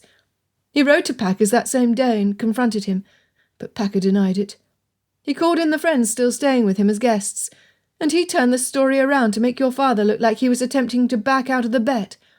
He threatened to ruin your father's reputation, and expose him publicly as a man without honour, a liar and a cheat. George was struck deeply. He had never suspected his friend capable of such vengeful duplicity, and he abhorred how easily he had fallen into Packer's trap. Vengeful? What was their quarrel about? Mother's cheeks reddened, her gaze fixed firmly on an invisible point on the table in front of her. It was many years ago. Both of them were in town, both advised by their fathers to select a wife. They both noticed the same young lady. Darcy's jaw tensed as he recalled Packer's praise. You? They both noticed you? It was my first season, and I was proclaimed the belle of the season, the daughter of an earl with a sizable dowry. I did not lack in admirers, but once I met George, I knew he was the gentleman I would marry. What did Packer try? He attempted to turn me into a game, or rather, the prize of his game. If George won, Packer would cease his attentions and wish us joy. If Packer won, George was to retreat. Darcy understood now. Where his father had allowed emotion to cloud his judgment with Pemberley, he had resolutely refused to do the same with Mother. Father refused? He did. He would not risk losing me. Packer tried to court me, but I fell in love with George. Packer could not stand that I chose his friend over him. He did not like that he could not win me in a game, like he won everything else. However, the years passed, and I too thought he had forgiven George when he married and had children of his own. But scarlet fever took his wife and son, and Packer threw himself into his vice. He lost all of his family except for Frederica, but his success at the gambling tables was unrivalled. His fortune has grown since. But he cheats. Surely someone would notice and condemn him. Nobody has questioned him. He is capable of great trickery, enough to go undetected. But I am given to believe he only cheated against your father. Our paths did not cross once we left Pemberley. George wanted nothing to do with Packer. He took what fortune remained, for though we lost Pemberley, we were not by any means destitute, and he threw himself into recovering what he had lost. Fortunately for us, he knew better than to allow his losses to exceed his successes. I threatened to take you and Georgie away, to appeal to my family for any kindness they would spare. That was how I convinced him to allow you to invest with Mr. Gardiner. A tear spilled down her cheek, and her voice quivered, but her hands clenched defiantly. He saw your success as proof of his failure. He was too bitter to see what he had never lost. Us. Overwhelmed, Darcy sat in silence with his mother. a muddle of shock, bewilderment and regret stupefying his mind, until Georgiana entered the breakfast parlour with Miss Elizabeth. And at one glance at her fine eyes and upturned lips, Darcy knew he would never risk losing Elizabeth. Not for stupid pride, not in a wager. Chapter 24. 7th November, 1811. My dearest Lizzie, it was with a heavy heart I watched you depart from Longbourn over a fortnight ago. Indeed, I had convinced myself of my selfishness in remaining behind, when it meant you would be alone in society. Elizabeth stopped reading to remark to her aunt and uncle, who sat listening to the bits she was willing to share with them. That is like Jane to assume the blame. Aunt leaned forward. Does she say anything about Mr. Bingley? Skipping down half of the page, Elizabeth resumed reading. Mr. Bingley is everything I had hoped he would be. He delights mamma with his frequent calls at Longbourn, and his gregarious manners have made him a favourite with many of the officers recently arrived to Meryton. I will not go into detail, as I know you will have read more than you care to about them in Lydia and Kitty's letters, but I am glad to be able to converse with Mr. Bingley, while everyone else is entertained by the officers. I am afraid I must share some bad news, though I had wished to spare you disappointment. I found your treasured ribbon. Pray do not be too harsh on Lydia. She sneaked it out of your trunk before you left. I put her to task about it when I saw her wearing the ribbon at a card party Aunt Phillips hosted. I'm only sorry I did not see it before she covered it with her red Angoton wraps. Otherwise, it might have been spared. What Lydia lacked in repentance before she spilled wine on it and frayed the ends, she more than made up for when she saw the state in which she had left your ribbon. She has sworn to give you a month of her pin money to replace it. Elizabeth pinched her eyes closed. The one thing which had truly only belonged to her, her prized possession, was ruined. Jane was too forgiving. I hope you do not hold your breath that Lydia will honour her promise, Uncle said with a sigh. She's too much like her mother to be capable of holding on to a farthing when it might be spent. He reached for Aunt's hand, as he often did. It was an unforced gesture, as though he craved Aunt's touch, and could not bear to sit beside her without holding her hand in his. Pursuing her curiosity, rather than dwelling on a ruined ribbon, Elizabeth wondered how hand-holding felt. She determined to pay more attention next time a gentleman offered his arm, or, if she were especially fortunate, asked her to dance. She imagined that a touch where there was affection would feel different from a touch where there was no interest, and while she did not believe a tingle in her fingers would indicate her love match, she felt the idea worth pursuing. Uncle regaled Aunt with tales of how his mother and father doted on their charming, handsome youngest daughter. Elizabeth knew these stories well, so she felt free to read the rest of Jane's letter to herself. Her eyes skipped thirstily over the page. Mr. Collins was to arrive in less than a fortnight. Lydia, Kitty and Mamma called more frequently at Aunt Phillips' house in Meryton. Jane did not say as much, but Elizabeth knew their attention to Aunt Phillips had more to do with the officers stationed nearby than familial attachment. Miss Bingley and Mrs. Hurst were not at all as pernicious as Elizabeth had suggested they were. Elizabeth rolled her eyes. Miss Bingley doted on Miss Darcy, but her description of the shy girl was so distinct from Elizabeth's, Jane asked if there was another Miss Darcy in town with whom she might have confused the young lady. And finally, at the bottom of the page, was a well-meant question. Was Elizabeth certain she only saw Mr. Darcy as a friend? The question troubled Elizabeth more than she allowed herself to admit. He had been true to his word. For every social event Aunt Gardner and Lady Anne arranged, he accompanied them. His constant presence, his loyal friendship, had been a comfort, at first. But lately Elizabeth found herself seeking his company because she preferred it to anyone else's. She did not care to converse with other gentlemen when he was near, knowing their conversation would pale in comparison. Nobody danced as elegantly or attended as lovingly to his mother and sister.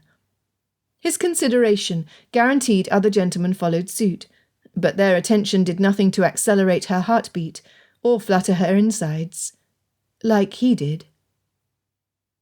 We should dress for Mrs. Chamberlain's party, Lizzie. Molly will need time to arrange your hair, as Hortense showed her," Aunt said, pulling Elizabeth out of her flushed thoughts. Folding Jane's letter, Elizabeth retired upstairs, before Aunt noticed her heated complexion. Tonight, Mrs. Chamberlain had arranged a card party, and Elizabeth felt up to fashion in her white gown, with a royal blue overlay and trim. She ran her fingers over the delicate fabric, the moonlight reflecting off the iridescent fibres like the feathers of a peacock. It was not her green ribbon, but at least she had an evening with the giver to look forward to. And really, of the two, Elizabeth would choose Mr. Darcy himself over the ribbon he had given her, any day of the week, and twice on Sunday. Uncle descended from the carriage. "Darcy!" he exclaimed, before he had handed Aunt out. Elizabeth jostled herself into a better position to see through the open door, but the night was too dark. Aunt winked at her before she alighted from the carriage, leaving with Uncle, leaving Mr. Darcy to hand Elizabeth out of the carriage. "Good evening, Miss Elizabeth," he said in his smooth baritone. "Mr. Darcy, how convenient you arrived at the same time." He smiled. "Quite." Elizabeth paid particular attention to her gloved hand when she rested it on his forearm. A sizzle tingled up her arm and down the length of her spine, warming her against the November chill. She swallowed hard, lest her heart gallop up her throat. No wonder Uncle held Aunt's hand so often. Mr. Darcy led her up the stairs where the rest of their party waited, his nearness making her skin prickle. She tried not to place too much significance in the matching blue shades of Mr. Darcy's waistcoat and the trim of her gown. He looked very handsome, and the more she tried to convince herself that she appreciated him as a friend would naturally do, the more certain she became that it was a lie. His eyes met hers, and she tried not to read too much into his glance. She counted the amount of times his eyes met his mother's, his sister's, or her aunt's, when their outer things were taken to the cloakroom, convincing herself that he looked at them as often as he did at her. Numbers did not lie. Neither did tingling fingers. They were shown into a large parlour, which had been arranged for the occasion. Rice screens were set up near the fireplace, with charcoal and paper resting on tables nearby for those who wished to draw likenesses. An area in the middle of the room was cleared, presumably for dancing at some point during the evening. At the other side were a pianoforte and a harp, along with several card tables. Already the room was crowded with young ladies and gentlemen dressed in their finest. Elizabeth spotted Colonel Donovan, as well as Viscount Hartfell. They took a turn about the room, stopping to greet the clusters of ladies and gentlemen they encountered along the way. Lady Anne stayed behind with Georgiana, and Elizabeth continued with Mr. Darcy, when Aunt and Uncle did the same. Where she had never had difficulty conversing with Mr. Darcy before, she found herself quite tongue-tied. Nothing her mind conjured to say sounded intelligent. She felt him tense, at the same time she heard Lord Hartfell. "Miss Bennet, how delightful it is to see you again. Since I did not have the honour of dancing with you at the last party, I have come to claim your first dance this evening." He brushed his lips over her gloved hand. A chill shook her shoulders at his touch, and she pulled away. That was not a nice touch at all. "I am sorry, sir, but there is no music." "Oh, that is a small matter. If you wish to dance, I will arrange for music. Your wish is my command." Before she could reply, he nodded to someone across the room. A lady began playing a lively tune, and couples arranged themselves in the centre of the room for a quadrille. Her only excuse taken from her, Elizabeth nodded at Mr. Darcy, who gave her such a look as to communicate, "only if you are certain." She could not refuse a dance with the Viscount at the risk of being unable to dance for the rest of the evening. With a firm nod, she tugged her hand from the crook of Mr. Darcy's arm and fell in line. Lord Hartfell seemed content to carry on a one-sided conversation, which suited Elizabeth. She had little interest in his latest acquisition at Tattersall's, or the new tailor he had discovered. Losing herself in her own thoughts, she was pleased at how quickly the music came to an end, and the gentleman escorted the ladies away from the centre of the room. "It is stuffy in here," the Viscount commented. "Would you care for a turn on the balcony? The prospect is pleasing, I assure you. Mrs. Chamberlain fancies Chinese lanterns, and the trees are covered with them." He held out his arm expectantly, assuming her acquiescence. Elizabeth did not want to go anywhere with him, her desire to part from his company so adamant, she could not think of a kind way to disengage herself. Short of turning around and walking away, which would only leave Elizabeth feeling rude for the rest of the evening, no excuse proceeded from her. Looking around, she spotted Lady Anne standing nearby. Elizabeth had hoped to see Mr. Darcy, but he was not at her beck and call. It was not fair of her to presume on him. "I would be delighted," she said, "if Lady Anne would accompany us. Or perhaps we could search for my aunt. I do not believe you have met my aunt and uncle." The mention of her family had the desired effect. The Viscount hesitated, and it was his turn to look about the room for an excuse to dismiss himself. Oh, how quickly the tables turned! As if Elizabeth would ever attach herself to a gentleman who could not see past her uncle's respectable work in trade, as if the broadcloth of his coat and the silk of his shirt-sleeves were not brought to him by such gentlemen. He mumbled a miserable excuse and departed. Lady Anne approached. "I overheard that last exchange. Well done. I'm surprised he approached you, as I distinctly warned his mother to keep him away. He simply will not do." "I suppose he only meant to be gentlemanly."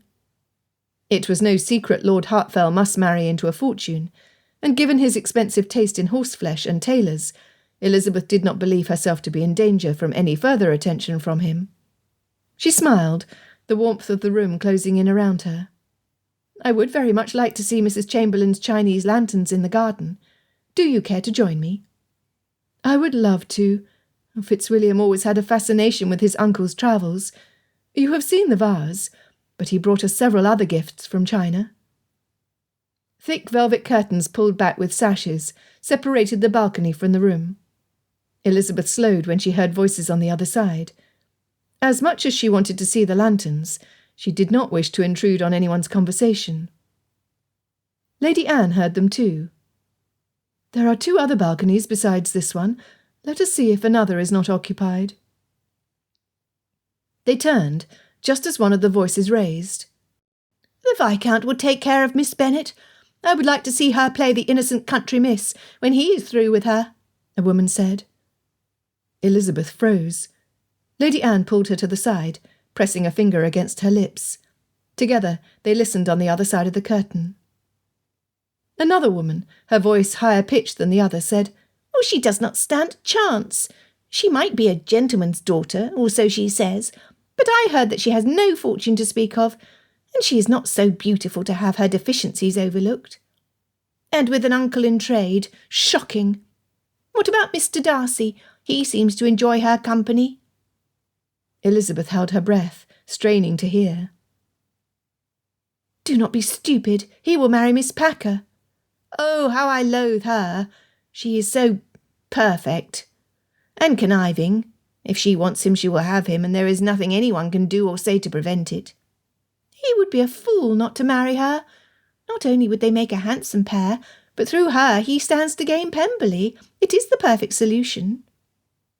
Lady Anne tugged on Elizabeth's hand. "Come, we have heard more than enough." Elizabeth nodded blindly, her feet heavy as she followed Lady Anne's guidance. Was Mr. Darcy really going to marry Miss Packer? Did he love her? Had Elizabeth's feelings for Mr. Darcy been limited to those of a friend, she simply would have asked. But they were not, she realised with a sinking heart. She could not determine the exact moment in which it had happened, although she suspected it had begun the day he had entered the Lambton shop with his vase. As a man, he had proved to be everything she had believed him to be as a child. He was responsible, quick to act. He cared deeply for his family and close friends. He was not intimidated by difficult people or daunting tasks. He was strong-willed, solid, trustworthy, much too serious for his own good.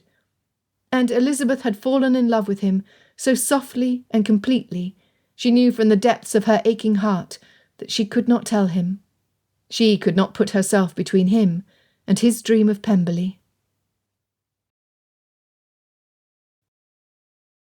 Chapter 25. Darcy stared at the vase in his study until the colours blurred. He was exhausted and exhilarated. How was that possible? Since Mrs. Chamberlain's card party the week before, he had gone to more private dinners, indoor picnics, card parties, scavenger hunts. No entertainment went past his mother's notice. Georgiana smiled and laughed more than Darcy had ever seen. His mother, too. And Elizabeth. Miss Elizabeth, he corrected himself. She had become so much a part of the Darcy household, he did not want the familiarity and ease he felt around her to slip from his lips. A tap sounded at the door, and Darcy blinked to clear his vision. "There you are. I feared you had fallen asleep." Mother sat opposite him. Darcy rubbed his eyes and straightened his posture. "I was very near it." "You look like your father did when he courted me. During my season, I had too many invitations to be able to accept them all. Your father managed to show up at every single event I attended. I wore him out, poor dear, but he never failed to appear when it meant we could spend some time together." Her voice softened. "I am happy to see you wearing his emerald pin. It was his favourite." For the first time in his memory, Darcy did not resent the comparison. "I am happy we are going to the gardener's this evening. A simple dinner with close friends is what we all need." "Oh yes, it will give us the opportunity to speak openly about Elizabeth's prospects. She only has 6 days until she must return to Longbourn, and I fear that unless her aunt and I give her a little nudge, she will not have accomplished what she set out to do." Darcy clenched his hands. "She ought to have a proper season. She would love the theatre, and she's missing all of the expositions. Drives through the park, races, dancing at Vauxhall Gardens. She has made the most of every effort to introduce her to the limited society to be found in town during the slow months, but every young lady ought to have a season without the pressure of entering a union immediately afterward." He slowed his breath, splaying his fingers over the cool satinwood desk. If Elizabeth's mother and father cared for her at all, they would give her time. Time enough to secure Pemberley. Time for him. "You have strong feelings on the subject?" "I have given the matter a great deal of consideration." Mother tilted her chin. "I see that." Darcy did not care for the glint in her eye. He veered the conversation to a safer subject. "Of course, Georgiana is nearing her first season, and I do not wish to dampen her enjoyment, nor do I wish for her to feel rushed by others' expectations." As Elizabeth was being rushed. "You are a good brother, Fitzwilliam. Georgiana has enjoyed the time you have given her immensely. I am glad to hear she is foremost in your mind." She plucked at her skirt, peeking at him through her eyelashes. "I will own, I had suspected you might have developed an attachment to Elizabeth." "Elizabeth?" He slipped, laughing to cover his blunder. It sounded hollow, and did nothing to ease his discomfort or distract his mother. "Do you think her beneath you?" Her voice snapped, her cheeks flushed. "I am disappointed in you, Fitzwilliam. How can you claim to be close friends to her aunt and uncle when you consider their niece too lowly to notice? She is a gentleman's daughter."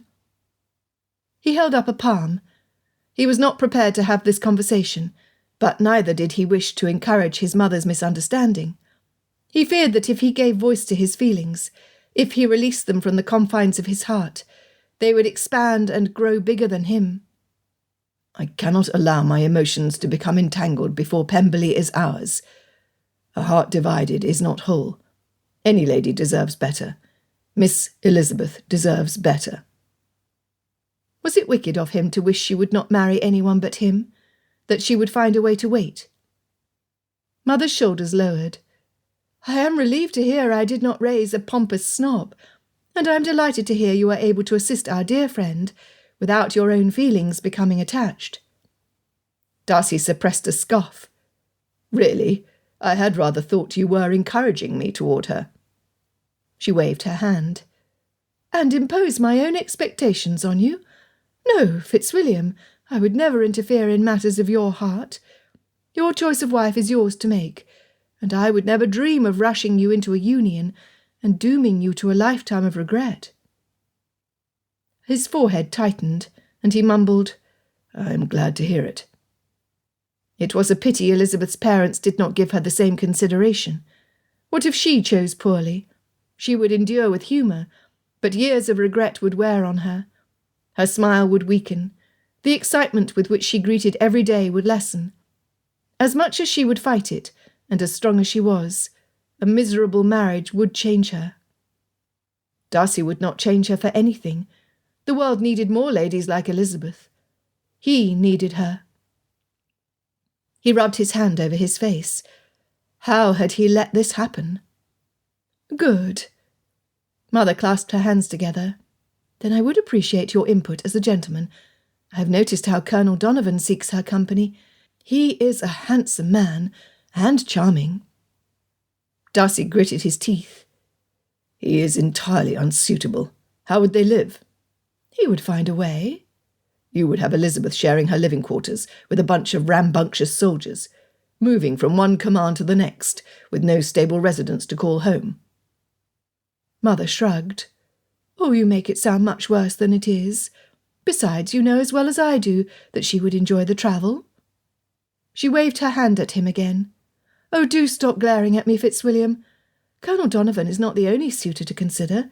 There is also Lord Percy. His family has a nice estate near Bath. Had Mother taken leave of her senses? He is a bore. He speaks of nothing but his rose garden. She would be bored to death within a month. Oh, true. How about Mr. Chamberlain?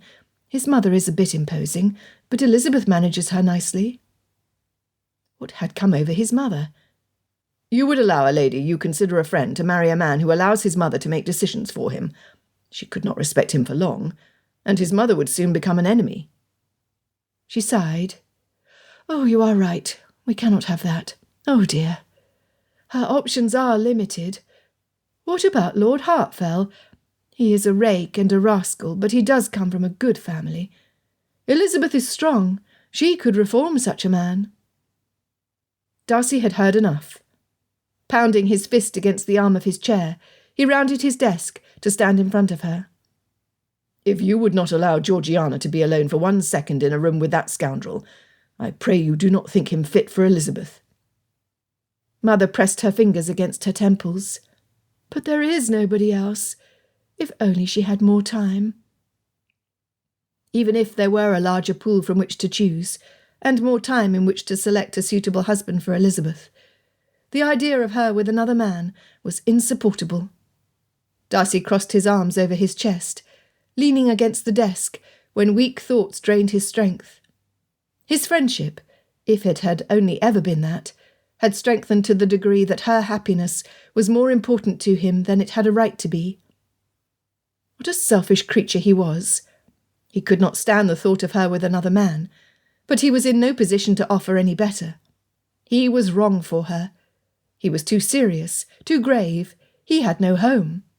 Darcy House was a fine residence, but Elizabeth needed the countryside.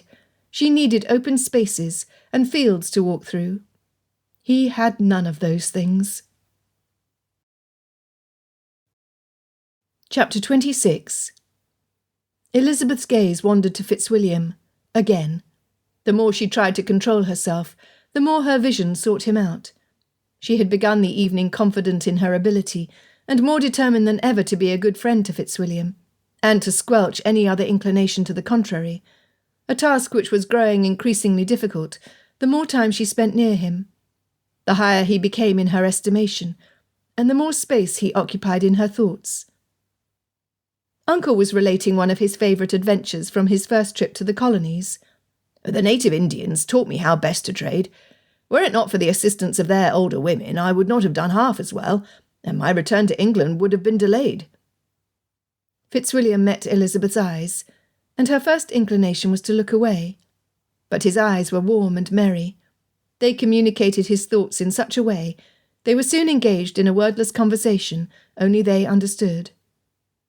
Elizabeth knew Fitzwilliam had heard this story before, as many times as she had, probably.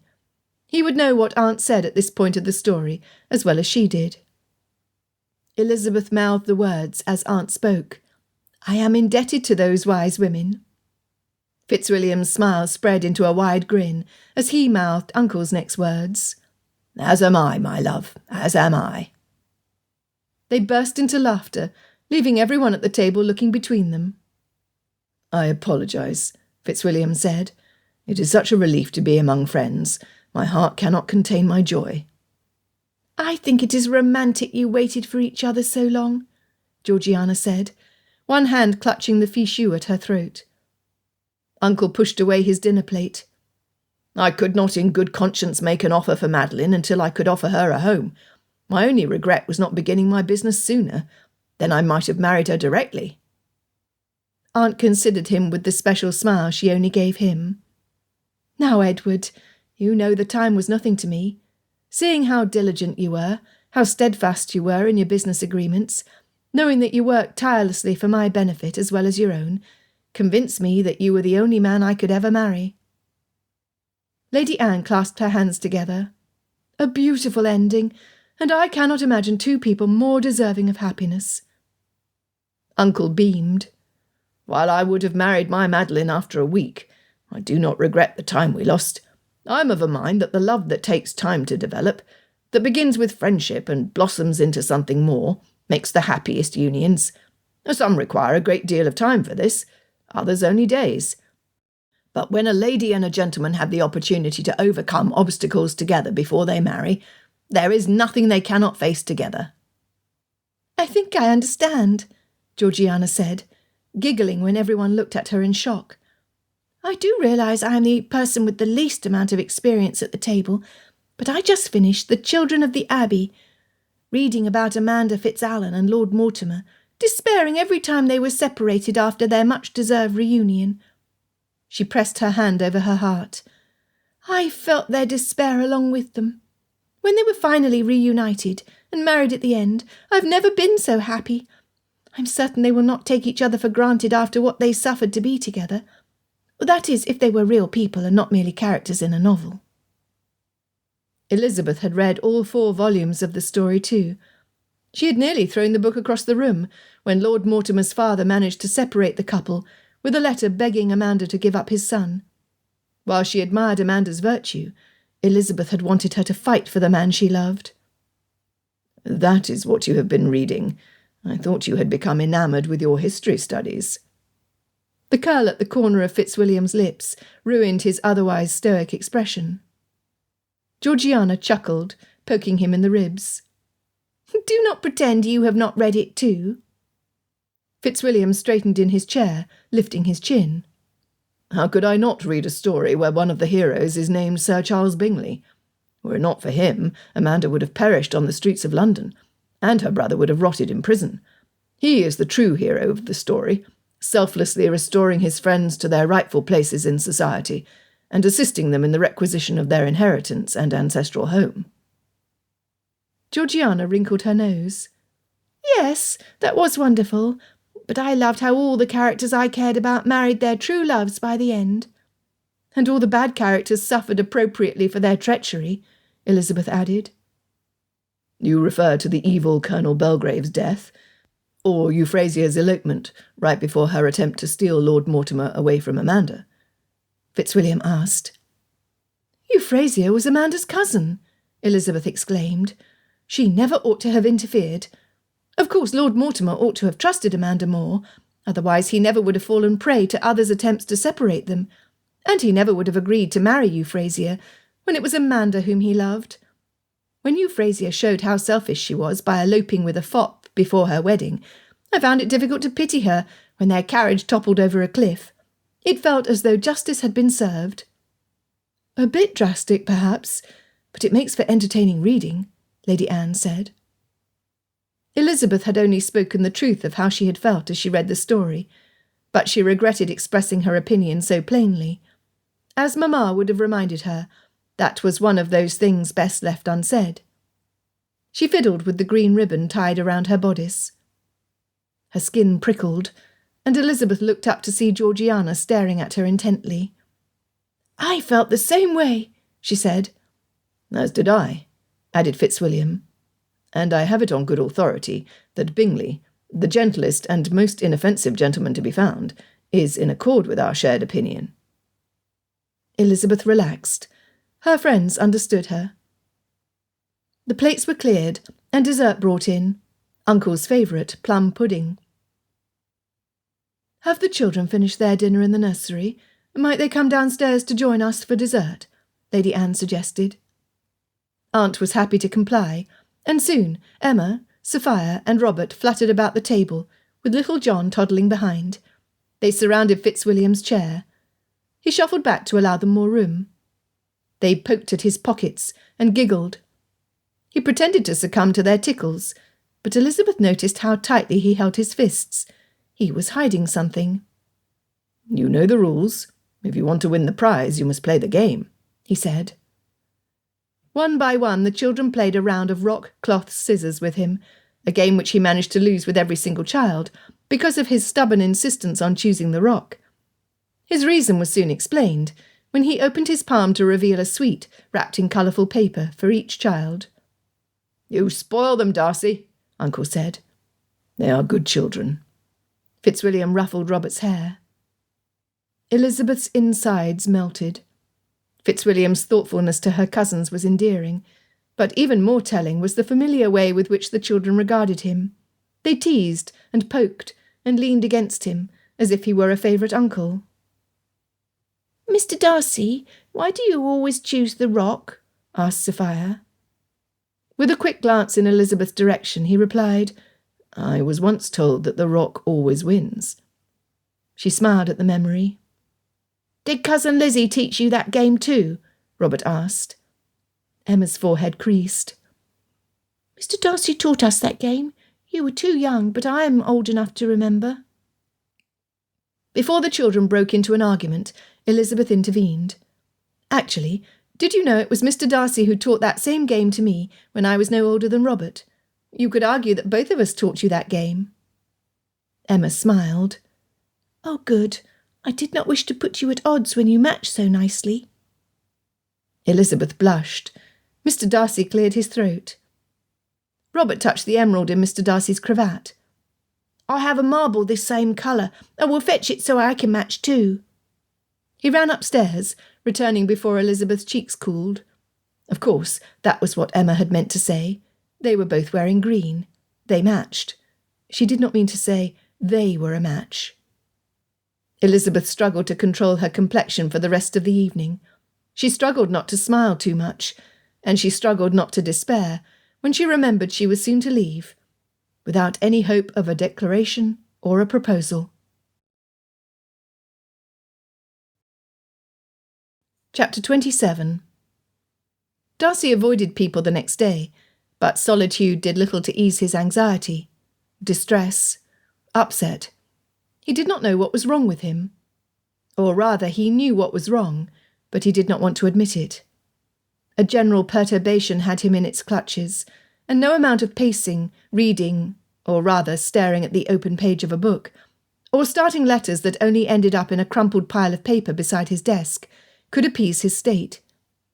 Elizabeth would leave in 5 days, and Pemberley was as far away from him as it had ever been. A gentle tap at his door preceded the entrance of his little sister. She looked happy and bright in a yellow gown that mocked his misery. "I've not seen you all day. Are you well?" she asked, clutching her hands together and stepping inside his study. He did not feel well at all. "Well enough," he said. "I was hoping you could help me. I seem to have misplaced the final volume of The Children of the Abbey. I want to lend the set to Elizabeth so she has something to read on the way to Longbourn, and I cannot find the 4th one." Eager to have an occupation, Darcy jumped to his feet. Anything to get his mind off his own predicament. "Where do you last remember seeing it?" "I was convinced the last time I saw it was in the conservatory. You know how I like to read in there. The light is excellent, and it is pleasantly warm. However, I have looked and looked. I have searched so many times, I fear it could have been right under my nose and I did not see it." She stepped closer. "Would you mind looking in the conservatory? And I will search my room. Perhaps you will have greater success than I have had." She looked distressed, standing with her hands clasped and her shoulders slumped. Darcy could not refuse her. Of course, Georgie. We will search the house from top to bottom until we find it. If he was doomed to wallow in despair, at least he could make his sister happy. The last time he had been inside the conservatory, he had been with Elizabeth. His heart fluttered at the mere thought of her name. Stopping at the bottom of the stairs, he pressed his hand against his chest and cleared his throat. Continuing, he wiped his palms against his breeches. It was November, and he was too warm in his coat. What if she was in the conservatory? The flutter in his chest betrayed his hope, while the sensible voice in his head declared it unlikely. Feeling foolish, he shook his head and continued to the jungle room. Darcy's heart leapt into his chest. Sitting in the same wicker chair she had last occupied with him was Elizabeth. He should have spun around on his boot and left, but his brain disconnected from the rest of his body. He was stuck in place, his feet useless to carry him away. "Mr. Darcy!" She stood, looking around. "Georgiana went to fetch a book." She motioned behind her at the chair, where the 3 other volumes lay. Darcy understood immediately. His sister had taken it upon herself to play the matchmaker. He would have to speak with her about her interference later. For now, he needed to cool his face and retreat with his and Elizabeth's dignity intact. He said, "She sent me here to help her find it." Elizabeth's eyes widened, and the pink of her cheeks deepened. "Oh, she should not have troubled herself." Darcy bowed, making ready to depart, when she spoke again. "Mr. Darcy, I apologize if I am interrupting you. I will not pretend not to understand what Georgiana is about, but I wish for you to know She wrung her hands. "I did not put her up to it." She crossed her arms. "Please do not be cross with her. I'm certain she means well." Darcy was not cross, and he did not like the implication he might be. That Elizabeth thought he might be. To the contrary, I give my sister credit for selecting her friends wisely. Elizabeth laughed. Only a true friend would dare to speak so plainly and take all of the discomfort out of an awkward situation. He would have credited her with the same. Now that he was with Elizabeth, he felt perfectly well. In fact, he felt like a picture of good health and happiness. Her laughter had that effect on him. Once again, he pivoted on his feet to leave, but thought better of it. He could not in good conscience leave Elizabeth to wait alone. It could not hurt to accompany her a few minutes, just until Georgiana returned. "Georgiana will not be long. Shall I keep you company in the meantime?" Her smile was the only reply he needed. They took their places on the wicker seats. Elizabeth's chair creaked as she shifted her weight, her knees pointed in his direction. "How is your plan to secure Pemberley going? I trust you have made progress." He did not want to talk about Pemberley. "It is within my grasp," he hoped. "What of Longbourn? You have not spoken much about your family's estate." He leaned back, content at the change in topic, until he saw Elizabeth squeeze her lips together and shake her head. "My mother is attached to Longbourn, and the security it offers us. She cannot stand the idea of losing her home, and lives in a state of constant dread that my father should die and leave us without a place to dwell. Had I been born a male, perhaps I would understand the desire, the need to keep our estate in the family. But I always knew I would eventually marry and have to leave, so I never formed that same attachment." "You would not mind living far away from Longbourn?" Pemberley was far away, at least 3 days' travel. "Not at all. No matter where I live, I will write letters to them. My father is a wonderful correspondent where it pleases him. Jane and I will find ways to see each other as often as we can. And as for the rest of my family, I'm sure you can understand that one extended visit a year is sufficient to maintain familial bonds." Darcy chuckled. Mrs. Bennet was like truffle oil. A little bit went a long way. "I see why you came to London." He could have asked how her search for a match was going, but he did not want to hear her reply. What if she had made a choice already?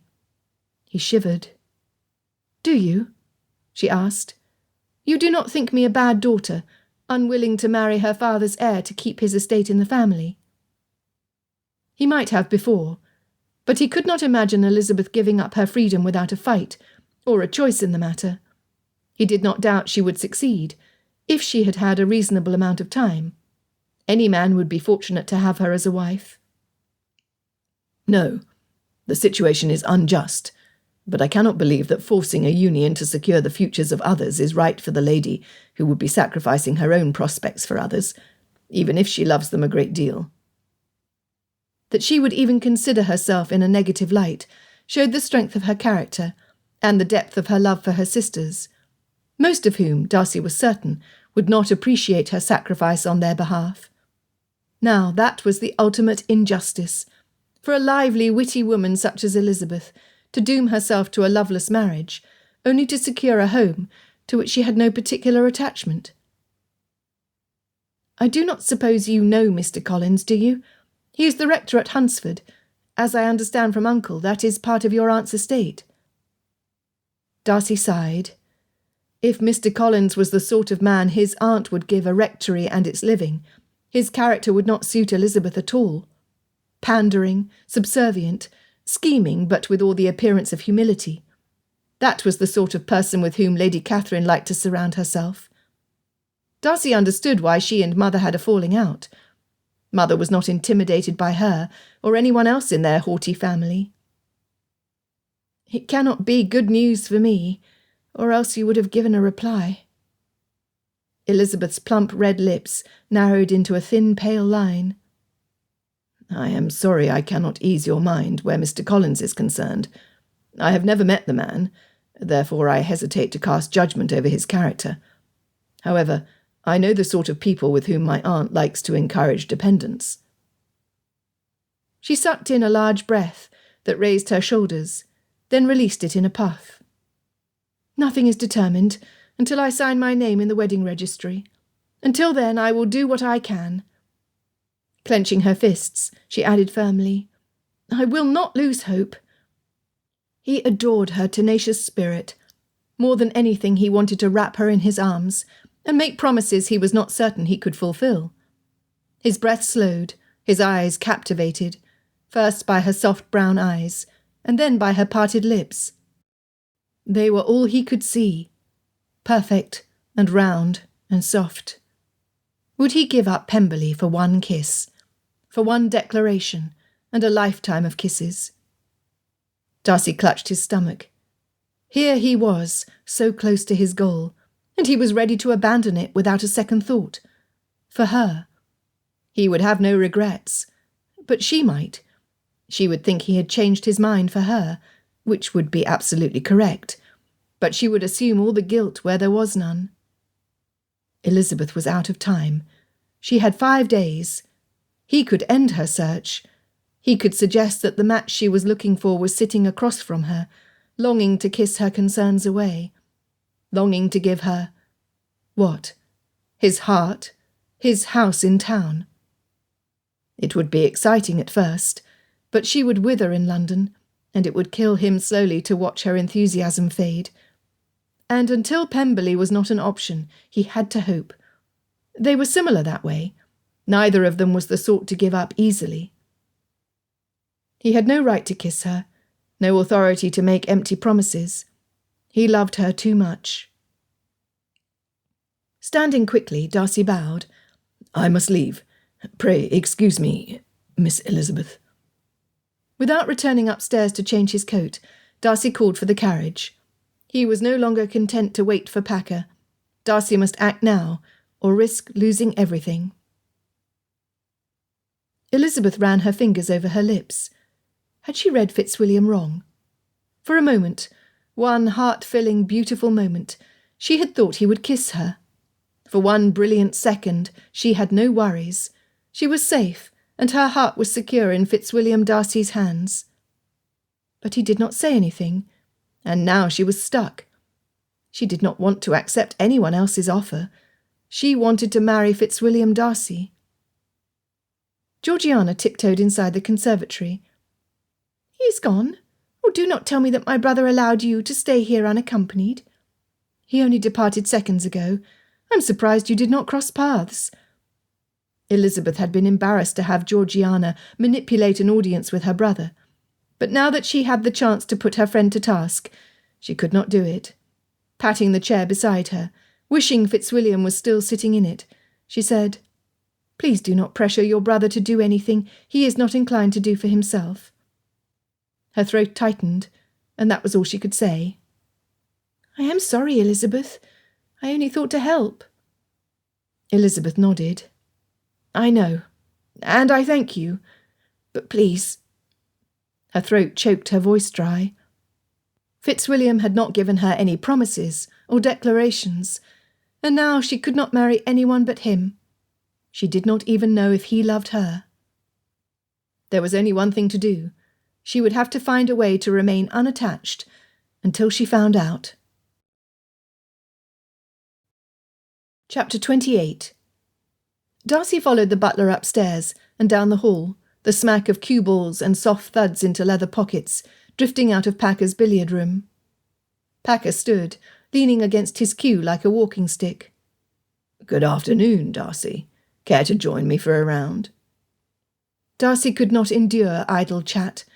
His stomach twisted in knots, but he had never felt more certain of what he must do. "It has been a month, and my patience is spent. Do you or do you not intend to make a counter-offer?" Packer set his cue on the table, leaning forward against it with both of his hands. "Minutes before you arrived here, I penned an invitation for you to dine with me and Frederica 3 evenings hence, wherein I had hoped we might discuss the future of Pemberley at our leisure." 3 days. Elizabeth's last days in London. "I wish to discuss it now." "Why the urgency? I've already begun sending out the invitations." Packer watched him keenly, like a hunter sniffing the air. "There are other estates. Oh, they are not Pemberley. They are not in your blood." Packer called his bluff. "You are a decisive gentleman who knows what he wants." At face value it was a compliment, but Darcy understood the warning. Crossing his arms and tucking his chin into his chest, Darcy waited, certain Packer was about to deliver a worthy blow. He was accustomed to having his way, of bullying others until they bent to his will, or using their pride and honour against them, as he had done to father. Standing up to his full height, Packer rounded the table. "I am a fair man. I know how hard you have worked, the sacrifices you have made." More compliments. Darcy braced himself. With a smile that sent a chill down Darcy's back, Packer continued. "Oh, let us allow the dice to decide. 1 roll, 1 chance." Darcy shook his head, his decision made. "You win, I return Pemberley," Packer said slowly, drawing out each word. "As simple as that." It was too simple, too good to be true. There had to be a catch. "And if I lose?" Packer shrugged. "If you wish to know my offer, you will have to accept my invitation to dine. You will have to wait 3 more days." He gave Darcy no choice. 3 days, and all would be settled one way or another. "Very well, Packer, but understand this. 3 days hence our business ends. Despite what you think, I am prepared to sever ties with Pemberley and move on." The power of a bluff depended on one's own conviction, and the firmness in Darcy's tone was almost enough to convince even himself. He only hoped to convince Packer. Before Packer saw through his act, Darcy departed, content he had at least had the final word. Too agitated to ride in the carriage very long, Darcy asked his driver to take him to Angelo's fencing academy. The clang of metal and the scuffling of feet offered release. Darcy fought with all the focus and intensity of one who saw Packer in every opponent. He lunged and parried until his favoured arm tired. Then he switched to the other side until his grip slacked and his arm quivered. Returning to Darcy House covered in dried sweat and reeking of his exertions, Darcy crept upstairs to his room, where his valet readied a bath. The warm water soothed his weary muscles, and he let his mind drift. A sparkly-eyed maiden with a wide smile and ready wit greeted him in his mind's eye. The following morning, Perkins brought the mail into the breakfast room. Taking the letters from the salver, Mother flipped through them as she read the names aloud, sorting them into their appropriate piles. One for her, another for Georgiana, another for Darcy. She paused, staring at the envelope in her hand. Mr. Basil Packer. She handed the envelope to Darcy. It was thick and elegant. He broke the seal, tearing the page in his haste. It was, as Packer had said, a dinner invitation. It means the end of my dealings with Packer. Either he will agree to sell Pemberley to me, or I am prepared to purchase another estate. His mother bit her lips, finally saying, Fitzwilliam, please tell me what has happened. I fear Packer is attempting to force your hand. He offered me Pemberley in exchange for one roll of the dice. Her nostrils flared, and she huffed. I ought to have known. I refused, of course. When I insisted we conclude our business, he said he had already prepared the invitations. Mother stabbed her nail against the folded paper. This is his effort to force you to comply to his wishes. I would not be surprised to learn we are not the only guests he has invited. Darcy, do not trust him for a moment. He will back you into a corner. He will use your honour against you because he has in his possession the one thing you want most in the world. Not quite. Her eyebrow twitched, as did her lips. Oh, dare I hope? Only at your own peril. I dare not hope yet. I have little to offer Elizabeth. Oh, love is enough. If only that were true. If there is a chance of securing Pemberley, I must try. She would be happier there, and I am tired of London. We are all tired of London, Fitzwilliam. Does Packer know of your attachment to Elizabeth? I cannot help but see how convenient his timing is. She leaves for Longbourn 2 days after his party. Mother did not touch her breakfast.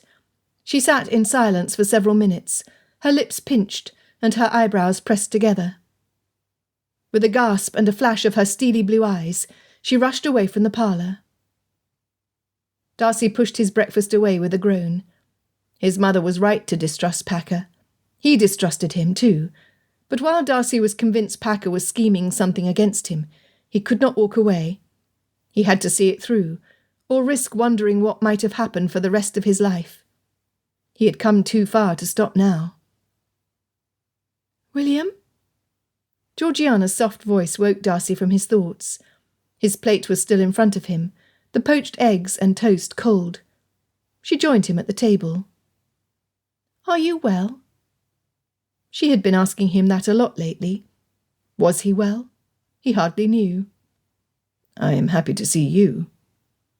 She smiled, breaking a roll in half. I have liked having you around more. Winter goes by quicker with friends and family nearby. It is not so cold and dreary. Darcy considered his sister. He had not thought Georgiana had ever been anything but content. Have you been dreary? Her hand stilled, the butter knife hovering over her roll. Sometimes. How? Why? Before Darcy could ask, she continued, I never wanted to bother you. You were always busy. He allowed her to think she was a bother. He was the cause of her sadness. I did not know you wished for my company. She set the bread and knife down on her plate. I know it was silly of me, but I used to think that if I could only be more interesting, then maybe you would not spend so much time away from home. His heart dropped into his empty stomach. How could you think that? You are interesting. Far more interesting than most of the ladies with whom we have been in company lately. It was true. Under Elizabeth's encouragement, Georgiana had developed into a thoughtful conversationalist, and if not an eager performer, a willing one. It socked him in the gut to learn she thought he did not appreciate her. I should have spent more time at home. I thought we would have all the time in the world at Pemberley. She bowed her head. I do not want to be ungrateful for everything you have worked hard for. You have told me so many stories about Pemberley. You make it sound wonderful. But I am happy with you and Mamma. I missed having a brother. Her words took Darcy's breath away. Had he failed her so badly? Oh, Georgie, I did not know. I guess I did not think you wished for my company when I must be rather dull for a young lady." Her eyes widened. "Dull? How can you call yourself that? You are much more than a brother to me. I hardly knew father. I only remember being afraid of him, but you have always taken care of Mamma and me. I know that what you do is for us as much as it is for you, but—" She shook her shoulders. "I missed you."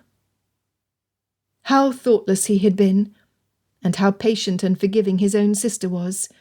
In 5 years she had not complained. He almost wished she had. But would he have understood her? Darcy would like to think he would have, but he could not be certain.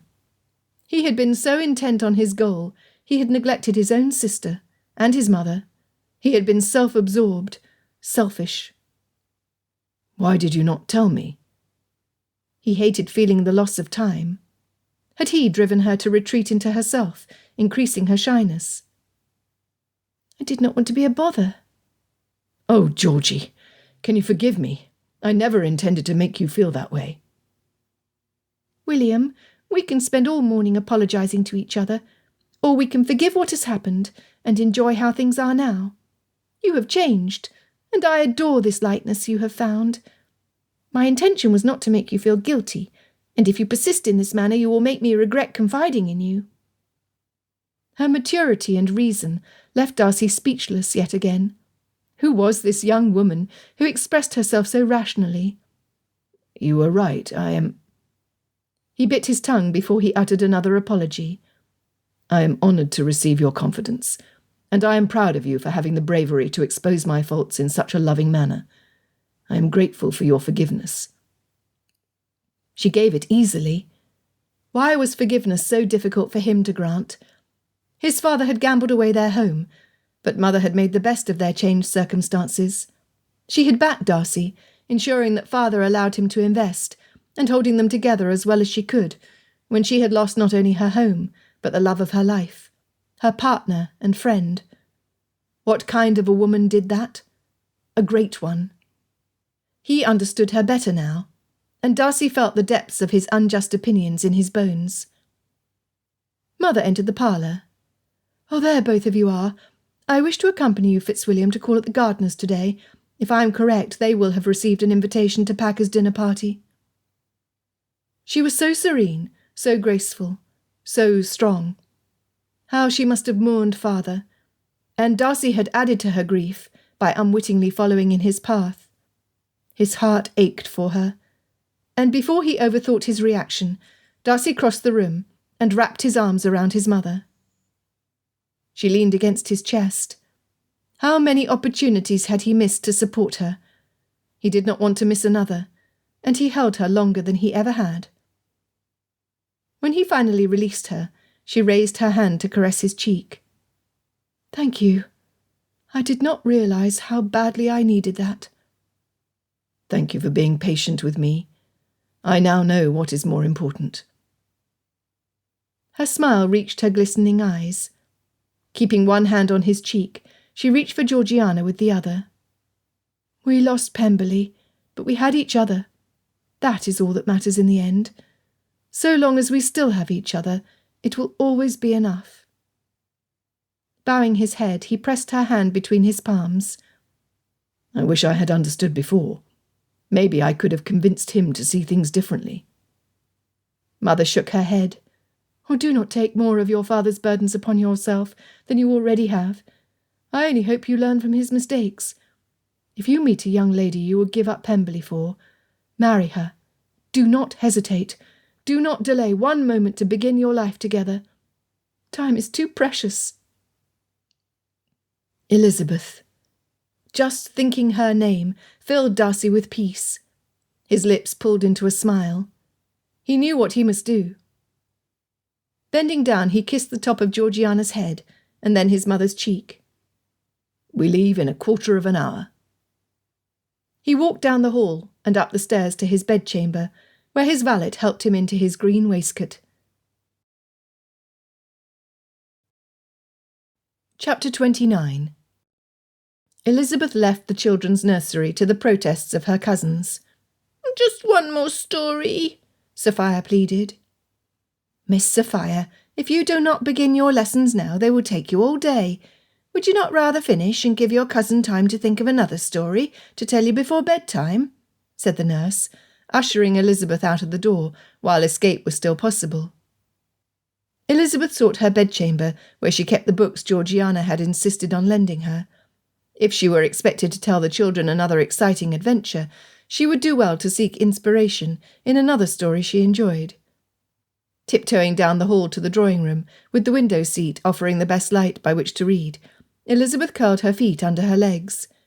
Taking one last look around, straining her ears to hear any approaching steps, she contented herself that she had time enough to get lost in the pages of her book.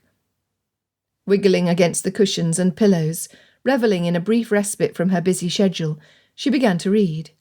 Lord Mortimer and Amanda were finally reunited. This was where their happy ending ought to have come, but their greatest enemy had other plans.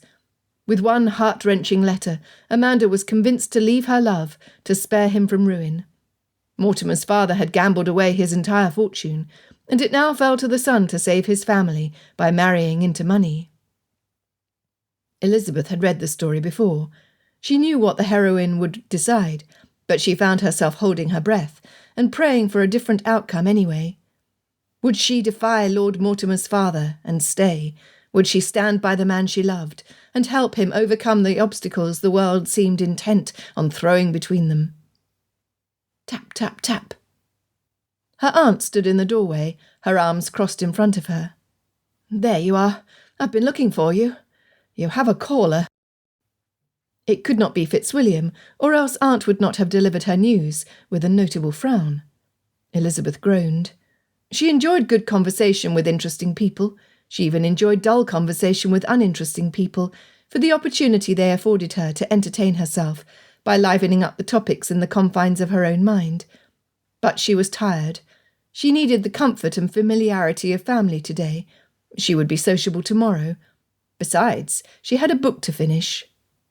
It is Colonel Donovan, aunt said. Colonel Donovan? What was he doing here? Elizabeth had enjoyed his conversation over the past month, but she had not given him any encouragement, nor had she noticed any particular inclination toward her on his behalf. In fact, she had suspected his regard was captured elsewhere.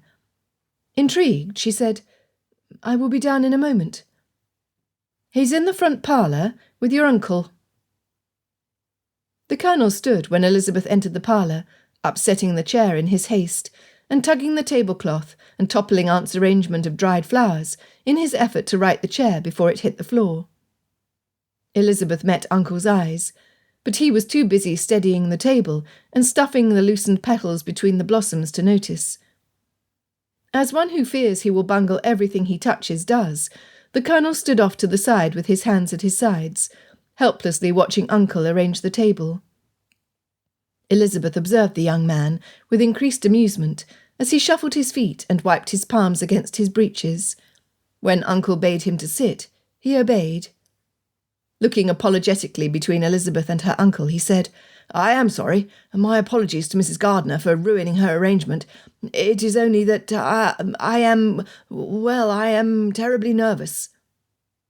Uncle peeked at Elizabeth. Is it a private word you seek with my niece? He asked. No, Colonel Donovan blurted.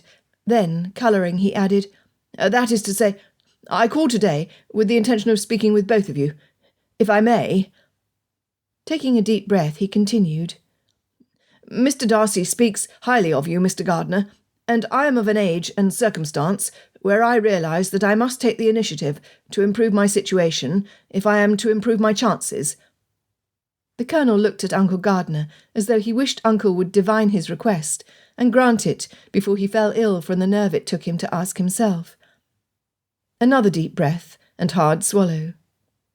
I am a second son, with little hope of inheriting, but I have been watching Mr. Darcy, and I seek to imitate his example. I am willing to learn what I must do to increase the little amount I have saved, to invest where I might expect a return. Uncle sat taller in his chair. There were few subjects he enjoyed more. I applaud your foresight, Colonel. However, may I ask why you seek my counsel along with that of my niece?" Colonel Donovan rubbed his hands against his breeches. "Yes, well, you see, I seek a wife, with whom I may converse intelligently. I realise I do not have any hope now, but perhaps, given more time, I might prove myself worthy of her attention. I aim to show her how hard I am willing to work toward her happiness, to improve my situation, so that she never suffers want nor regrets considering me." Surely he did not mean her. Elizabeth held her breath, praying she would not have to disappoint the kindly young man when he was already nervous. "That is why I wish to consult with you, Miss Elizabeth," he continued. "Over the last month, I have observed Miss Darcy become everything I have dreamed for in the woman I hope to some day take as my wife." Elizabeth's breath rushed out of her, releasing itself in laughter. She instantly regretted her glee when the Colonel's face dropped, resembling a sad puppy. "Oh, pray, excuse my ill-suited expression, Colonel, but I am relieved to hear you hold Miss Darcy in such high regard. She has become my dearest friend." He shifted his weight in his chair. "Do you think I have a chance? She is young, but I am convinced she is worth waiting for. In the meantime, I aim to do what I can to enable myself to provide her with the comforts to which she is accustomed. Not all of them, of course, but some." Uncle grinned at Elizabeth. He must have been as relieved as she was. She replied, "I cannot speak for Miss Darcy, but she is not the sort of lady to cast aside a responsible, honest gentleman merely because he is not in a position to lavish her with jewels and carriages. You will have to earn Mr. Darcy's respect and Lady Anne's approval." He sighed. "If I cannot do that, then I do not deserve her." With such an attitude, Elizabeth considered they would make a happy match, but she kept her opinion to herself, going no further than to wish him well in his endeavour. Over the next few minutes, she learned a great deal about budgets and investments, funds and interest. At first, the good Colonel was overwhelmed and disheartened, but as Uncle enthusiastically laid out a plan capitalising on the young man's patience and stability, he soon took heart when his goal appeared more achievable. By the end of his call, he had made an appointment to meet the next week with Uncle at his office, and he was in a merry mood indeed. Chapter 30. Carriages congested Gracechurch Street, making every length Darcy's coachman gained a victory. Darcy would have hopped out to walk the distance, but he could not rightly leave his mother and sister alone, and the pavements were just as busy as the street, with passers-by going to or coming from Leadenhall Market. His knee bobbed up and down at a frantic pace until the gardener's residence came into sight, wherein his restlessness travelled up to his stomach, where it tangled into a knot. What if he was not the desire of her heart? What if she could not think of him as more than a friend? How could he convince her of his ardour? Darcy squeezed the bridge of his nose. So excited had he been to see Elizabeth, he had not given any thought to what he would say. An image of himself standing awkwardly in front of her, the words he wanted to speak evading him, loomed in his mind. He took a deep breath to calm his churning stomach.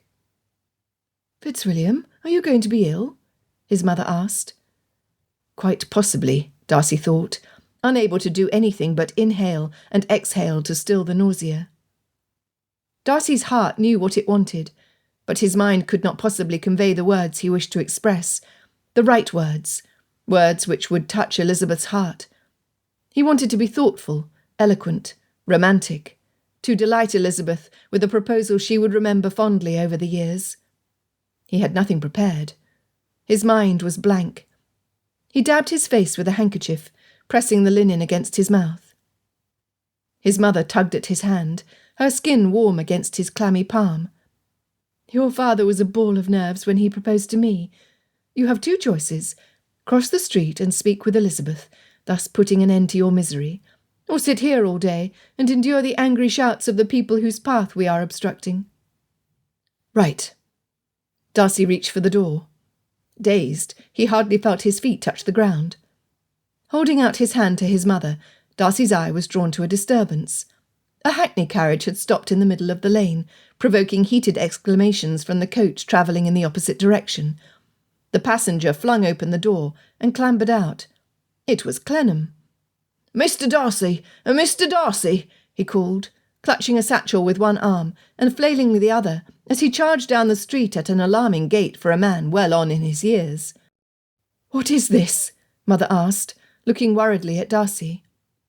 Clennam leaned against the side of their conveyance, breathless and pale, as though he had run from his offices and not ridden in a coach. "I apologise for chasing you down in this manner.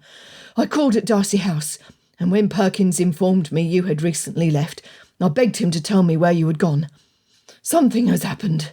Something awful." He stopped, glancing at Georgiana and Mother. Darcy clasped the gentleman's shoulder, trying to steady him. "I keep no secrets from my family, Clennam.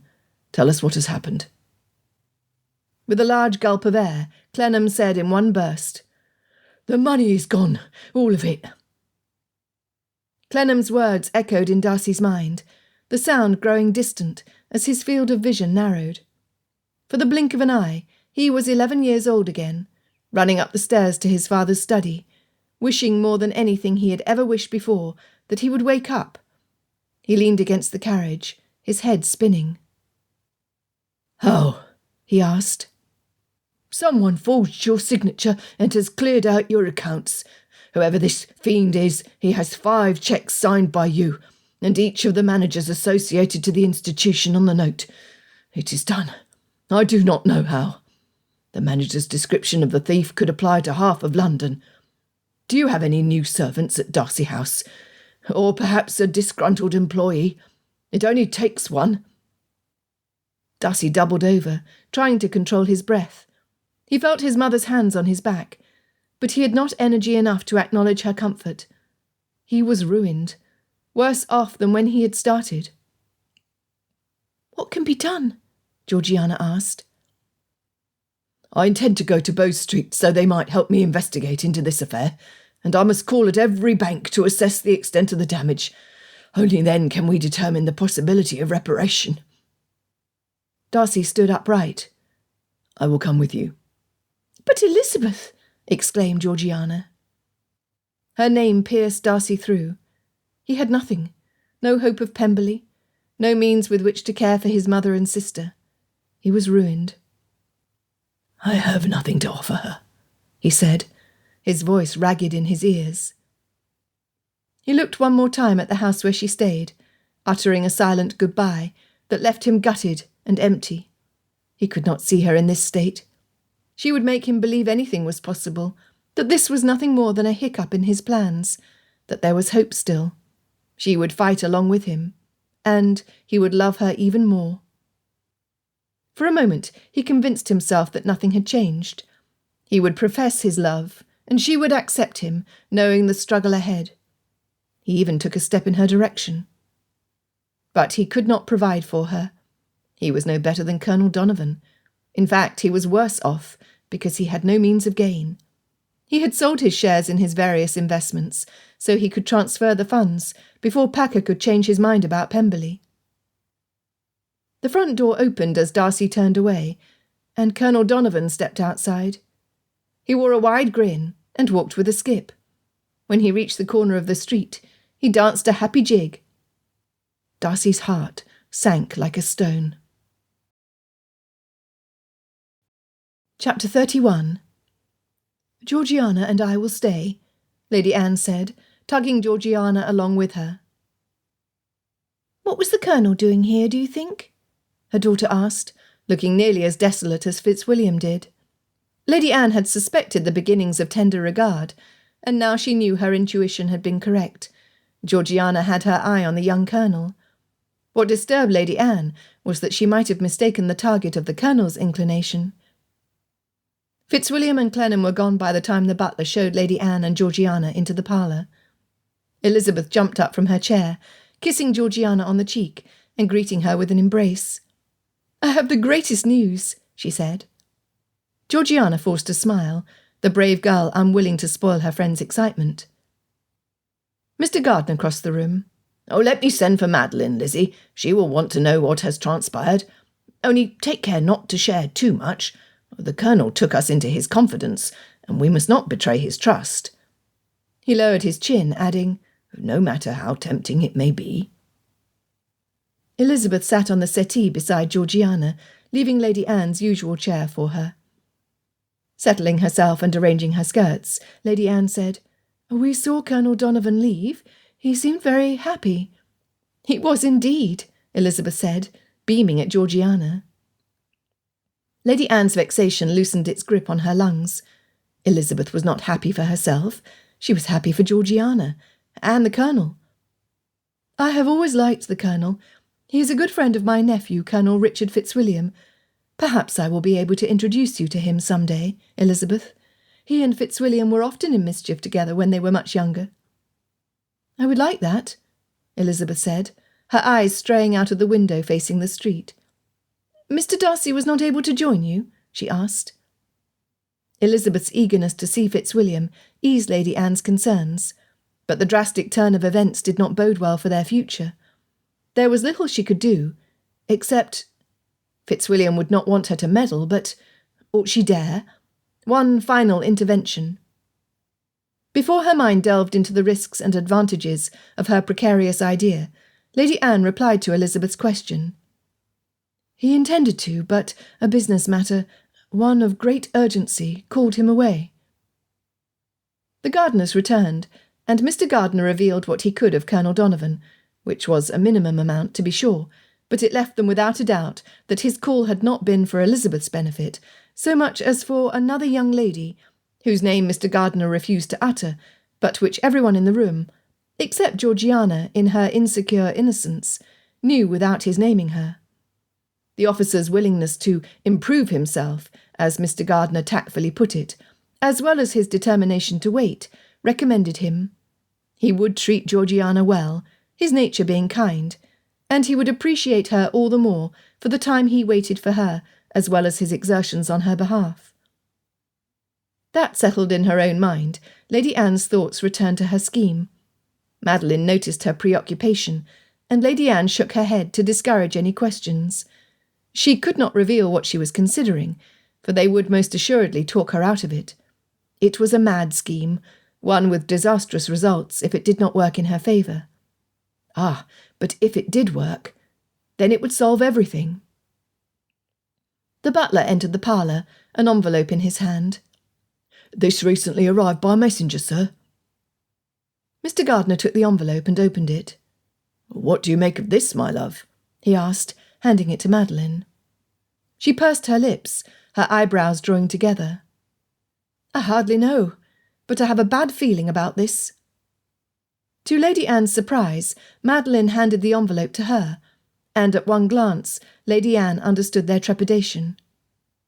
"An invitation to Packer's dinner party," she said, for Georgiana and Elizabeth's benefit.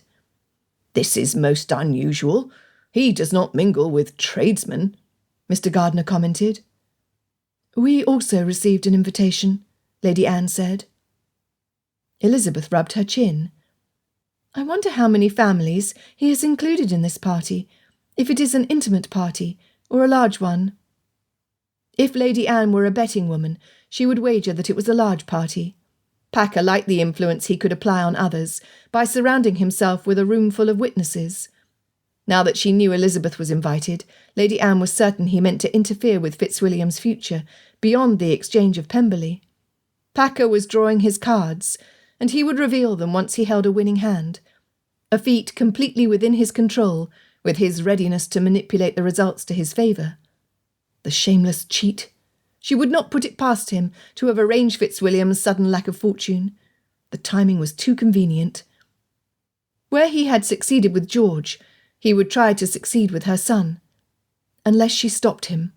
She had to stop him. Once Lady Anne was decided, she moved quickly. She had to, lest her courage falter. "I am sorry, Fitzwilliam," she whispered in her heart. Acting as though her pulse was not racing through her veins, nor her throat dry from repeated swallowing, Lady Anne returned with Georgiana to Darcy House, where she ensured her daughter was safely distracted with an entertaining novel while she sought out Hortense. She could not venture into the viper's den alone, and anyone not in her employ would refuse to accompany her. "My lady, are you sure of this?" Hortense asked, as she arranged the black veil covering Lady Anne's face in the hired carriage. "You are to say nothing of this to anyone, especially to my children." "I will take your secret to the grave, my lady." Lady Anne nodded. "Thank you, Hortense." Before she was ready, they had arrived. They were shown into Packer's drawing-room, and there stood the man himself, with his perfectly groomed silver hair, flawlessly cut coat, and impeccably tied cravat. To her credit, Hortense scowled at Packer, her lips pinched in displeasure. Taking a seat beside Hortense, Lady Anne smoothed her skirts and addressed Packer. "This must end." "What do you propose?" he asked, with a smile that told Lady Anne he had been waiting for this very moment. She must tread carefully. Packer was not a reasonable man. She would waste her breath attempting to appeal to his common sense. He would not agree to her scheme unless he believed it to proceed from himself. She had to lead him to believe he had the upper hand, without losing what leverage she possessed, to appear desperate without succumbing to desperation. "My son wants Pemberley more than anything. What will it take for you to sell it to him?" "I do not want his money." Was that because he had already taken it? Restraining her ire, she said coolly, "That is too simple for your taste. There is no thrill in a business exchange." He grinned. "You understand me well." Lady Anne forced a smile, pretending the mere sight of him did make her blood curdle. "Then we must find a way to make this exchange more agreeable to you." She held her breath, praying he would take the bait, praying he was as unchanged as she hoped. The smile spreading over his lips told her she had hit her mark. "What do you say to a side venture? I intend to propose to Darcy that he marry my daughter in exchange for Pemberley. That grubby Wickham has been paying too much attention to her, and I do not want him as a son-in-law. I would rather give Pemberley away than allow that ne'er-do-well to use Frederica to inherit it. He has no sense, and will squander away everything I've worked hard to win." Lady Anne controlled her expression, though her eyebrow arched of its own accord. Packer knew nothing of honest work. He was a vulture who profited from the losses of others, and she could not allow him to steal her son's happiness when he had finally met his match in Elizabeth. Not only would he suffer, but she would end up in a wholly unsuitable marriage to a clergyman to secure a home to which she had no particular attachment. As for Wickham, so long as the scoundrel stayed away from Georgiana, Lady Anne cared not what he did. In fact, she thought he deserved Frederica. They would make each other miserable within the fortnight. "What do you suggest?" she asked, with all the boredom she could muster. "You know I do not gamble, nor does my son." There. She would stack the odds steeply in Packer's favour. He would not be able to resist. His lips stretched over his teeth, his eyes narrow and cruel. Lady Anne did not look away, though her skin puckered and shivered. "If I convince Darcy to do what you say he will never do, if I get him to toss the dice in exchange for his heart's desire—" He leaned forward, closing the distance between them. Lady Anne held herself still, forced her eyes to meet his, and wait for him to come to the only conclusion that would put an end to this mess. If he would hurry up about it. "Then I win the prize which has evaded me these 30 years. I win you. You will marry me, and the day our names are recorded in the wedding registry, I will sign Pemberley over to Darcy. Everyone gets what they want."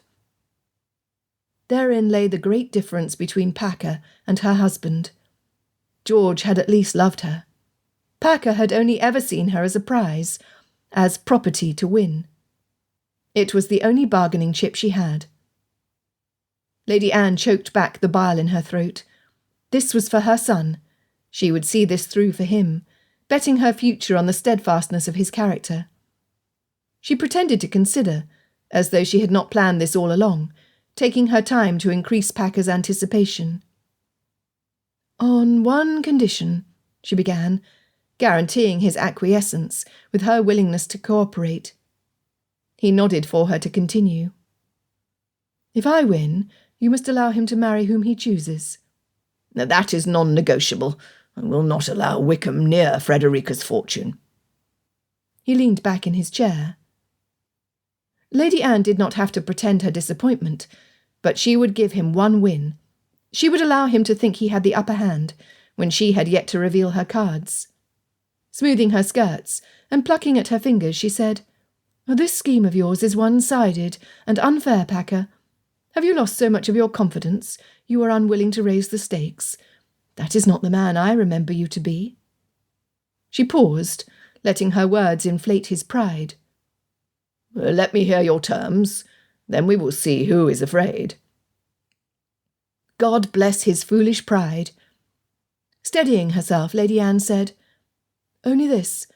If Fitzwilliam refuses your attempts to corrupt his character, if he refuses to gamble away his future, then you will return Pemberley to me.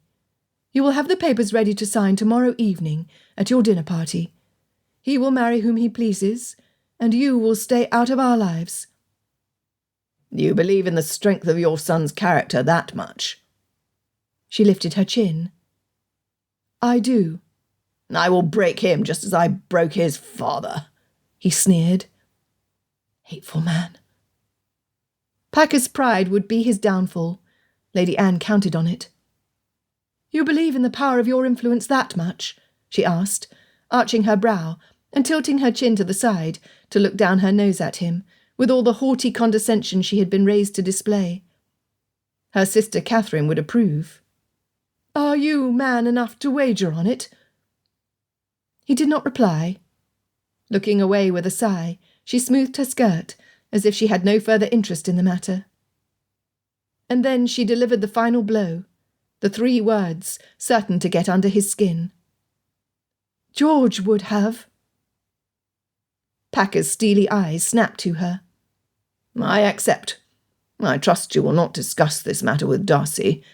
If I find out you have influenced him, you forfeit your win to me." She rose to depart, dropping a curtsy. "It has been a pleasure, Packer." "We both know the pleasure is all mine." He bowed. Lady Anne was near the door, the entrance hall in sight, when he called after her. "I aim to win, Anne." She spun around. "As do I." Chapter 32. 2 days later. Darcy had hardly sat for longer than 5 minutes over the past couple of days, dashing from one end of London to the other with the Bow Street runner. But now that he was in his carriage, on his way to Packer's dinner party, he could not sit still. He glanced down at his mother's hand, gripping his arm. "Are you certain you want to attend?" he asked her. She had been the one to insist they go. Her eyes flashed, and her nostrils flared delicately. "I would not miss this for the world." The resolve in her tone brooked no argument. Darcy supposed she would do as he did, and hold out hope for Pemberley until the very end, even though he had no money, and therefore nothing with which to bargain. The loss of their fortune had hit him hard, but it had affected Mother too.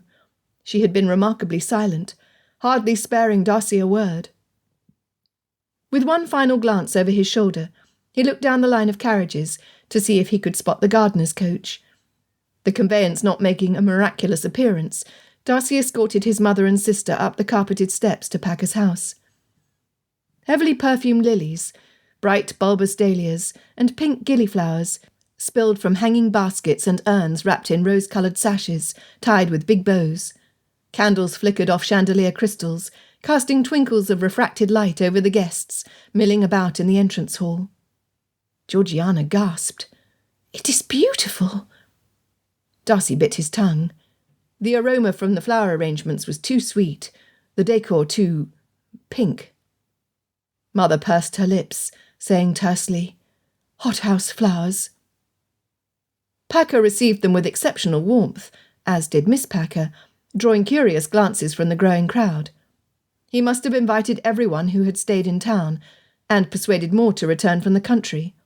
Even Wickham hovered nearby, like a bee to a blossom. Several ladies whispered behind fans, their eyes fixed on Darcy. A sickening dread gripped his stomach. Darcy was not so blind he could not see how Packer might set him up. But he could not give up completely. Elizabeth would love Pemberley, especially the library. She arrived just then with her aunt and uncle. Her curly hair was twisted loosely, and sprigs of baby's breath were woven through her thick braids. Her cream dress was bound with a green sash, like a wrapped present, and Darcy noticed how the embroidered flowers on her sleeves matched the vibrant green of her redingot before the maid took it to the cloakroom. It broke his heart to see her, knowing he could not give her what she wanted, but he smiled all the same when her eyes met his. He could not help it. Packer noticed the exchange. He appraised Elizabeth from beneath hooded eyelids, and Darcy noted with immense pride how her smile widened, and her chin lifted as if to say, "Here I am, look all you want. I dare you to find fault, for I will only laugh off your poor opinion." Mother took Elizabeth's arm, ensuring her and her party's short greeting, before steering them away from Packer and his daughter with a triumphant glance. Darcy and Georgiana followed suit. A harp began playing, and Packer's guests made their way to the ballroom, where a stage had been set up with chairs facing it the length of the room. A mature woman wrapped in frothy lace and bedecked with jewels stepped onto the stage beside the harp. Mrs. Gardiner gasped. "Well, that is the famous soprano, Nancy Storace. She's not performed in years. She was the original Susanna in Mozart's Le Nozze di Figaro. I never thought I would have the honour of hearing her sing." Darcy sat one row behind and 2 seats over from Elizabeth. While her eyes closed for the majority of the performance, Darcy memorised every curve of her face and wave of her hair. He longed to talk to her, to inhale a dose of her wit and succumb to her humour. Georgiana leaned against him, whispering in his ear, "She is lovely, is she not?" "Lively, lovely Lizzie." Sentiment swelled in Darcy's throat. He nodded his assent. Elizabeth's enthusiasm glowed in the darkest space. Her beauty sparkled from within, brightening her features and adorning her speech with lightness. Her sharp mind challenged him. Her humour helped him appreciate the ridiculous. Her determination inspired Darcy to believe that some good could be gained from the direst circumstance. Miss Storace's voice rose to a crescendo, holding the final note with a deafening strength that had Darcy holding his breath, along with everyone else. She curtsied to gasps for air and thunderous applause, just as dinner was announced, one event flowing seamlessly into another. Darcy gained Elizabeth's company into the dining room. "I had wondered if you meant to avoid me all evening," she teased. He had not seen her in 3 days. Too long. "To the contrary, I enjoy your company too much." A blush became her cheeks. He waited until she and Georgiana on his other side were seated, relishing the hours of conversation awaiting him.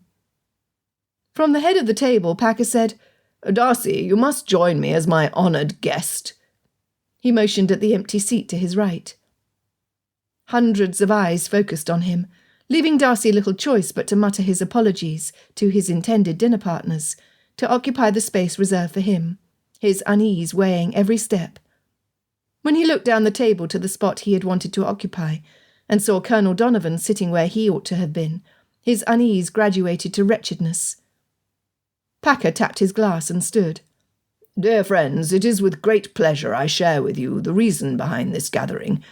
No doubt many of you have already surmised the surprise, and it would not do to allow the rest of you to continue in darkness when such joy is meant to be shared." "Father, you forget yourself," Frederica hissed at his side, smiling at the others around the table who might have overheard. Darcy had to do something, but if he objected prematurely to what Packer had yet to announce, he would make an unnecessary spectacle. The other guests would assume he knew what Packer was about, and Packer would not hesitate to use the advantage. Darcy had handed him on a silver platter to advantage. He did well to keep his few cards close to his chest. However, if he said nothing, it might seem to others, to Elizabeth, that he was in agreement with Packer. And if Packer meant to announce what Darcy suspected, that would mean disaster for him and unnecessary hurt for Elizabeth. He looked down the table. Elizabeth was engaged in conversation with Lady Henrietta. Darcy vainly prayed she was too far away to hear Packer's presumptuous speech, but he knew better. He ought to have warned her. He could have prepared her for Packer's vitriol. But it had been necessary for him to make an attempt to track down the cheque forger before all chance of recovering his fortune was lost. Packer chuckled. "Ah, the blushing daughter prefers for me to delay my announcement. Oh, very well, my dear. Your wish is my command. However, I will say there is no greater joy a father can have than to see his child, his only child, settle with a gentleman who is certain to see to her happiness. Such good fortune must be celebrated with friends." He raised his glass, encouraging assumptions, and lapping up the exclamations of his dinner guests. Lady Henrietta sighed and leaned closer to Elizabeth. "I suppose it is a happy arrangement. The Darcys will finally return to Pemberley." She squinted her eyes and looked up the table, inspecting the occupants at the head of the table as though she were attempting to find something favourable to say. "They do make a handsome pair."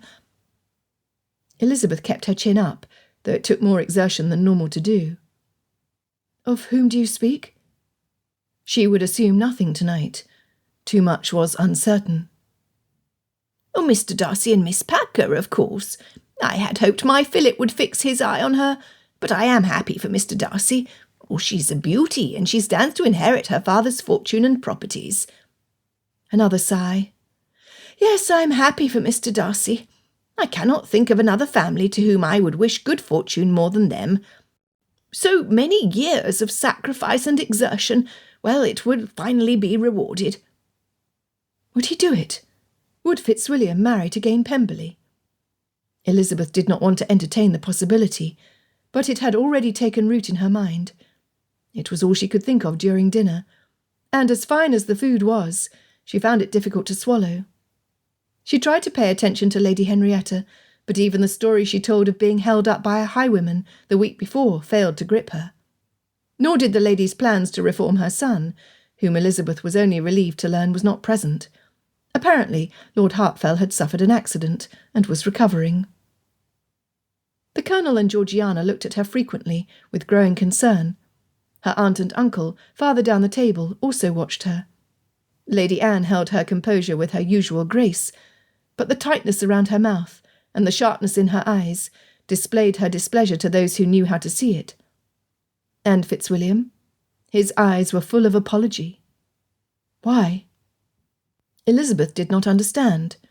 She could not read his expression beyond the remorse and discomfort covering his semblance, and as the glances and whispers directed toward the head of the table gained momentum with every dish served, she was convinced her deepest fear had been fulfilled by the time Miss Packer rose to direct the ladies to the drawing-room. As quickly as she could, Elizabeth whipped around the table to her aunt and uncle. "I am sorry, but I have developed a dreadful headache. May I use the carriage to take me home? Please." Aunt wrapped her arm around Elizabeth's shoulder. "We will go with you, my dear. Only give us time enough to send for the carriage and thank Mr. Packer with our apologies." "He will hardly notice if we depart early, but we must display our manners," Uncle added. Elizabeth would have run back to Gracechurch Street if she could.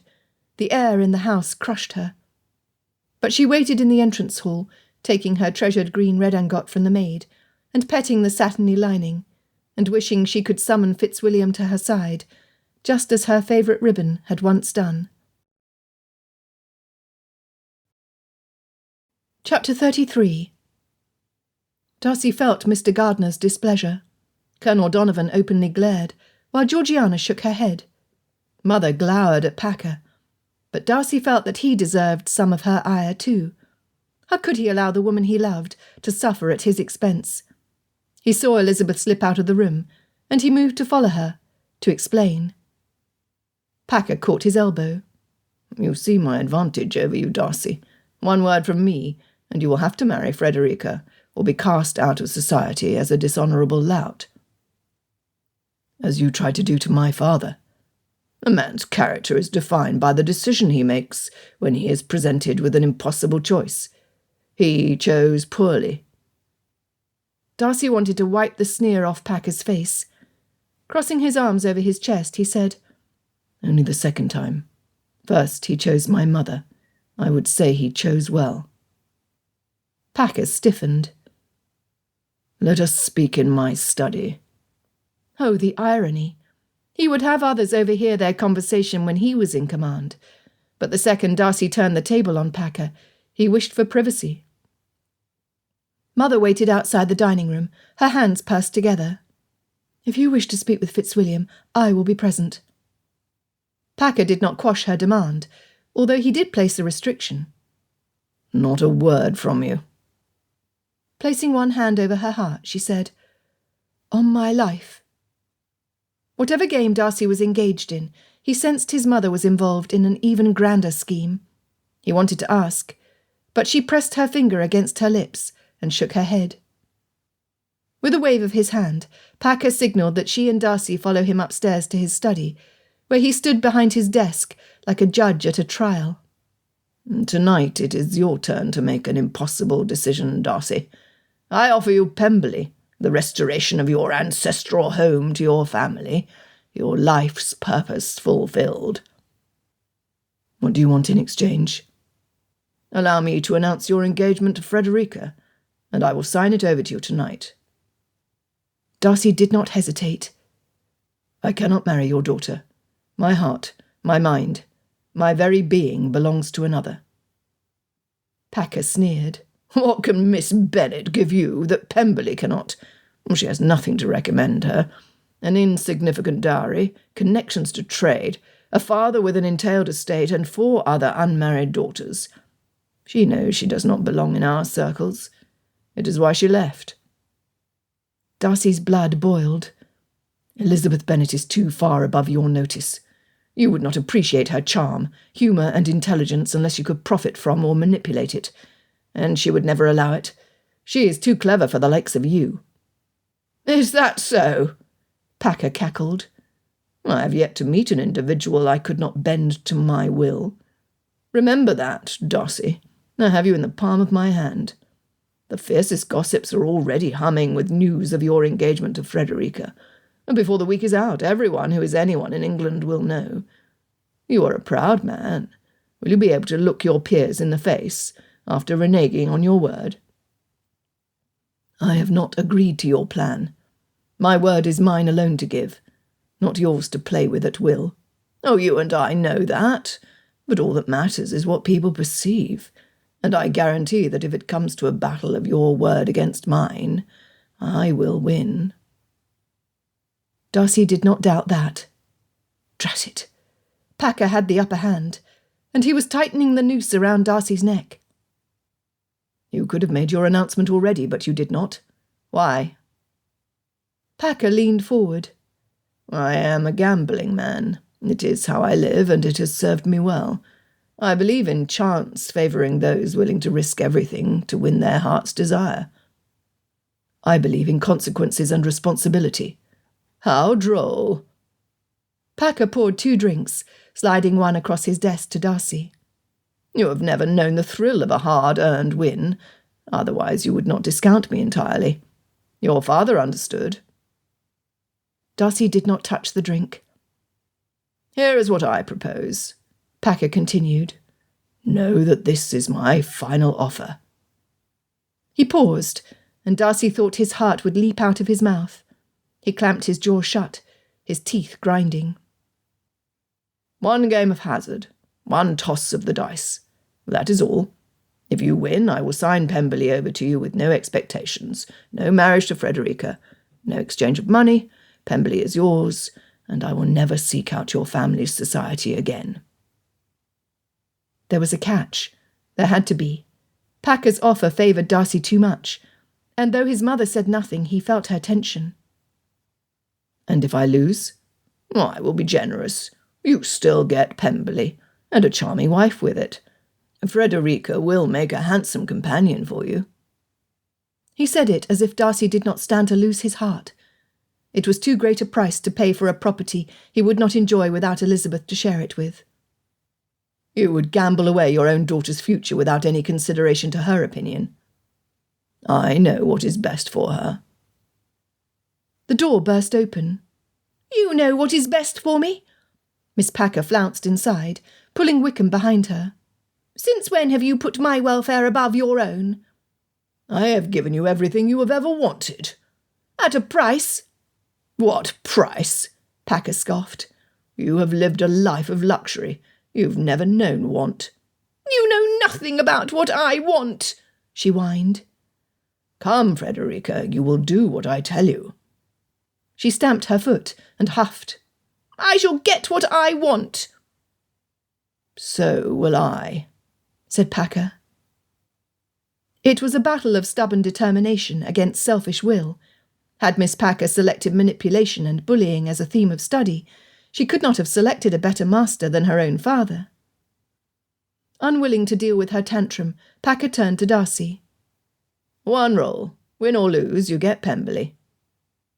Darcy stood. "Your offer holds no power over me. I do not want Pemberley at all if Elizabeth is not there with me." Helping his mother up, he turned to leave. "You will never be happy," Packer called after them. How wrong he was. "Is that a bet?" Darcy grinned, feeling light-hearted. His mother's smile made her look like a young woman again. Miss Packer stepped forward, blocking their path to the door, her gaze levelled on her father. "I have never been so insulted in my life." Packer turned on Darcy. "You see what you have done. Will you cast shade over my daughter's reputation?" "Mr. Darcy has not insulted me, Papa. I am tired of submitting to your whims for your own advancement. I knew I was right to take my future into my own hands." Packer's voice dropped to a threatening tenor. "What have you done?" She pulled Wickham closer, folding her arm through his. "Oh, do not fuss, Papa, it does not suit you. I will help you save face by providing an announcement worthy of this ridiculous gathering you arranged to blackmail Mr. Darcy. You will cooperate with me, or I will allow you to look the fool by leaving you without your grand revelation." "You will tell me what you have done." Miss Packer stared down her nose at her father. "You are hardly in a position to negotiate, father. I hold all the cards here, and you know it." "You are bluffing. Your aunt did not suggest anything was untoward." She smiled. "Another lesson you taught me. Everyone has a price. Even your sister, I assure you. I am not bluffing." "What is it you want?" "I want you to purchase a townhouse in a fashionable part of London as a wedding gift to me and my dear Wickham. You do not give him enough credit." She rubbed her hand up Wickham's arm, petting him like a lapdog. "You see, when he found out you had sent me away to Bath, he followed. Knowing what you were planning, he asked me to marry him instead. And that is what we did. He and Lord Hart—" Wickham raised her hand to his lips. "Oh, that is enough praise, my love. All that matters is that we are together." Packer's face turned purple. Pointing his finger at his son-in-law, he growled, "He is a wastrel." Another stamp of her foot. "And I love him. He will change for me. He loves me." Packer groaned. Miss Packer smiled at the Darcys. "So you see, your gathering is a celebration of my recent marriage to Mr. Wickham. Society will soon forget it was done over the anvil at Gretna Green, when they remember the fine dinner party my father gave me to share his joy on this blessed occasion." Mother congratulated Miss Packer heartily, no doubt pleased to have one less fortune-seeking lout to deal with for Georgiana's season. Darcy bit his lips together. It was perfect, really, seeing Packer so well set down by his own daughter. He wanted to leave immediately, to race to Gracechurch Street and declare himself to Elizabeth that moment. He had no money, but he knew how to get it. He had no estate, no gardens or fields for her to walk. But he would stroll with her through Hyde Park every day until he found a way to buy a country home. He could not stand another moment in Packer's company. Pulling his mother behind him, he slipped through the door and out into the hall. "Fitzwilliam, where are you going? I must have a quick word with Packer before Wickham leaves, and you must stay and offer your congratulations, lest you want all of the busybodies in London gossiping about how you were spurned." "But Elizabeth, Do you really wish for that dear girl to have to suffer through hints that she was your second choice, when a few more hours of your time, a few forced smiles and bows, will protect her and leave nobody to doubt the intensity of your affection? Better 1,000 tears shed in one night than a lifetime of them." His shoulders tensed. He hated the thought of Elizabeth crying on his account. "The gentleman will have joined the ladies by now. Go take a prominent place where you will be clearly seen for Packer's announcement. Go." Before he could ask what further business she had in the study, she had spun around and entered the room, the door wide enough for Darcy to glimpse inside, where he saw an older man standing over Packer, a man with lamb-chop side whiskers. Clennam? The only object Darcy would accomplish by opening that door would be to interrupt. He had to trust his mother knew what she was doing. There would be time for questions later. Except there was not. Minutes later, Miss Packer, or rather Mrs. Wickham, made her announcement to the surprise of all assembled. Darcy bowed and smiled, and offered his congratulatory remarks, under the critical observation of all the guests present, until even the shrewdest busybody had to believe his sincerity. Wickham, on the other hand, failed to act the triumphant groom. The man did not walk with his usual swagger, but followed his bride around with his head bent, only smiling and laughing when she tugged on his hand or sleeve. Darcy did not see Clennam again, but he found Colonel Donovan. Wasting no time, Darcy directly asked what his business had been at Gracechurch Street. The young man's reply, while disagreeable regarding Georgiana, had lightened Darcy's heart considerably. Had it not been abominably late when they finally retired for the evening, Darcy would have called at the gardener's. Tomorrow morning. Chapter 34. Elizabeth watched the maid place the gown she had worn the night before into the trunk, careful to tuck the shimmery fabric inside, before gently closing the lid. She was leaving today, returning to Longbourn. There was no sense staying any longer, when Fitzwilliam, Mr. Darcy as she must think of him now, would marry another. She tried to feel happy for him. She loved him enough to wish him contented, though her own heart felt as heavy as her trunk. Would that he could have been happy with her. She had thought he might be. Her search for love was done. She loved Fitzwilliam, and while she could pine away at Uncle's house, waiting for him to call, and explain how Packer's party was nothing as it seemed, she could not sit in anguish and pray that he would come. She needed to do something. If he did not call, she would not feel she had wasted the day. If he did call and found her gone, he would have the choice of following her, or not.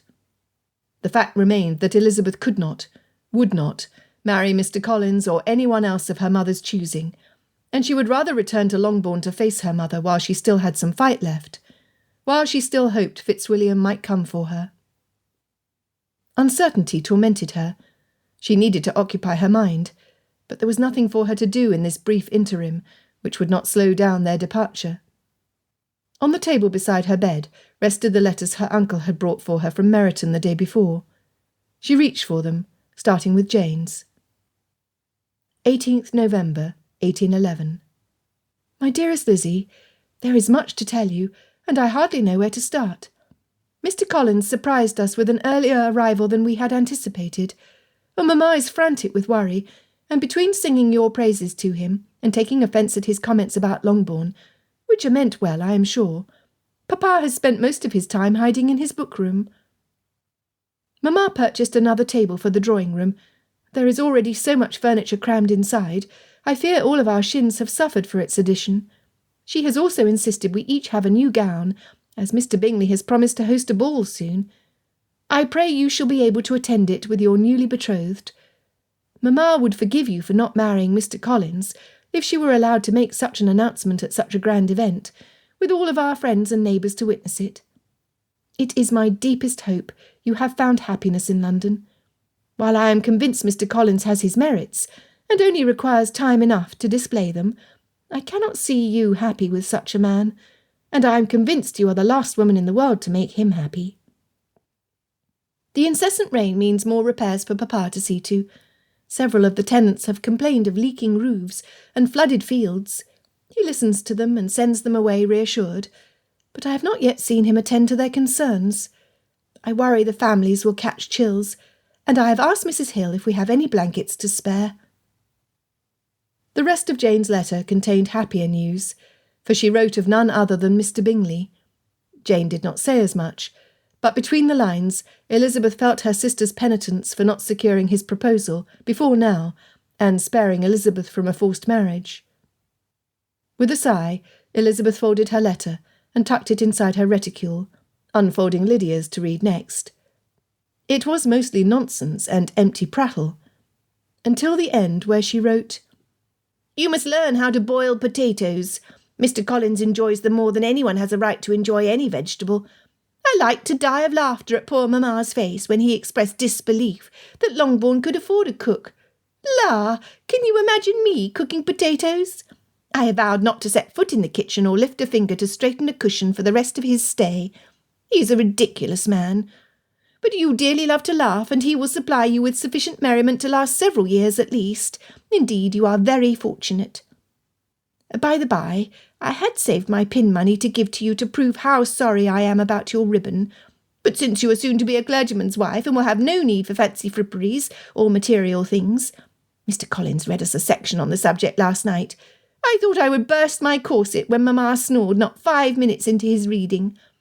I took leave to buy myself a charming straw bonnet. I know you will be happy seeing me in my fetching bonnet when we meet you with papa's carriage at the inn in Hertfordshire. Jane will buy us cucumber sandwiches, and we can all travel together to Longbourn. What a merry party we will make!" Elizabeth crumpled the paper in her hands. She did not want to see Lydia, any more than she wanted to meet Mr. Collins. Aunt Gardner peeked inside her bedchamber. "Are you ready?" she asked Elizabeth, entering the room to allow for the footman to carry her trunk downstairs to the carriage.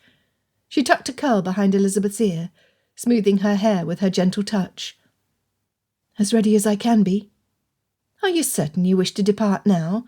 We do not have to leave until the morrow, as originally planned." Her wise eyes searched Elizabeth's face. Her voice softened. "A lot can happen in one day. Anything is possible." Elizabeth wanted to believe Fitzwilliam would dash across London and charge into Uncle's house. She imagined him breathless from his exertion. As he found her, he would take her hands in his, drop to his knees, and with the intensity she had grown to cherish, he would say the words she longed to hear most from him. "I love you, Elizabeth." But who was she to think he ought to love her more than Pemberley? He had only known her for a month. He had worked for Pemberley his entire life. It was in his blood, and had a claim on him with which she simply could not compete. "Unless he chooses to follow me to Longbourn," her obstinate heart insisted. She blinked several times, until her throat relaxed enough to speak. "I am determined, Aunt. I cannot bear to stay here another day. You know what awaits you at Longbourn." Aunt dropped her hand to Elizabeth's shoulder. Elizabeth's stomach flopped. Mother would waste no time. She had already, according to her, secured the hand of one daughter, and her happiness would be complete in securing Elizabeth to Mr. Collins and keeping Longbourn in the family. "I know. It cannot be avoided. Mamma will be disappointed, and it is likely Papa will be too. Your uncle and I will not allow you to become the sacrificial victim for your mother and sister's security. We aim to discuss the matter with your father as soon as we arrive." She smiled weakly. Aunt knew as well as Elizabeth did that her efforts, while stemming from love and everything good and just, would fall on deaf ears unless Papa could be moved to act against Mother. "Thank you, Aunt. You and Uncle have been so good to me, and I have enjoyed my time here more than you can imagine." Elizabeth turned away from her aunt before she gave in to tears, her gaze falling upon the 4 volumes Georgiana had lent her. "Oh, I nearly forgot in my haste to depart. Can someone return the books to Darcy House for me? Georgiana wanted me to take them with me, but under the circumstances, I prefer to return them." "Of course. I will send one of the houseboys."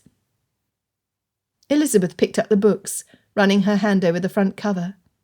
Maybe happy endings were satisfying to read about, because in real life they were rare. With such melancholy thoughts, Elizabeth was grateful the children were coming along. They would not allow her to wallow in self-pity when they relied upon her for stories and games. She was not the diverting cousin for nothing. However, when Emma challenged her brothers to a game of rock-cloth scissors to see who got to sit between Elizabeth and the window, Elizabeth began to see how difficult it would be to forget Fitzwilliam. Too much reminded her of him. Darcy broke his fast in haste, though he need not have done so. He would have to wait to call on Elizabeth, or risk waking their household, and the faster he ate, the longer his wait would be. Not that his stomach permitted him to consume much. What if the words he had practised all night came out wrong? He wanted his proposal to be perfect for Elizabeth. He wanted her to be certain of the strength of his devotion, the depth of his respect, the ardour of his affection. He had been a fool not to see how she had eclipsed Pemberley. Darcy patted the pocket where his mother's wedding ring rested against his heart. He was convinced he could be happy anywhere, so long as Elizabeth was with him. He only needed to make certain he could return the favour. It was not without a touch of regret that Darcy thought of his childhood home. He would have loved to show all of his favourite haunts to Elizabeth. But they would eventually select a home together, one which pleased and suited them both, and they would have the rest of their lives to build memories there. He could not imagine a more perfect life. Georgiana joined him in the breakfast parlour. She carried 4 books, which she dropped against the table with a loud clap. "What is the meaning of this?" she asked. "I was sitting at my dressing-table when these were delivered to me from Gracechurch Street. Elizabeth must have sent them, but why would she send them when I meant for her to take them to Longbourn? I wanted to have an excuse to call there, if you did not declare yourself to her in time." "In time?" Darcy exclaimed. Georgiana was becoming as bad as their mother, but his irritation lasted no more than his initial reaction, when he realised the import of her words. Had Elizabeth already gone? His stomach twisted. "Was there no note?" he asked.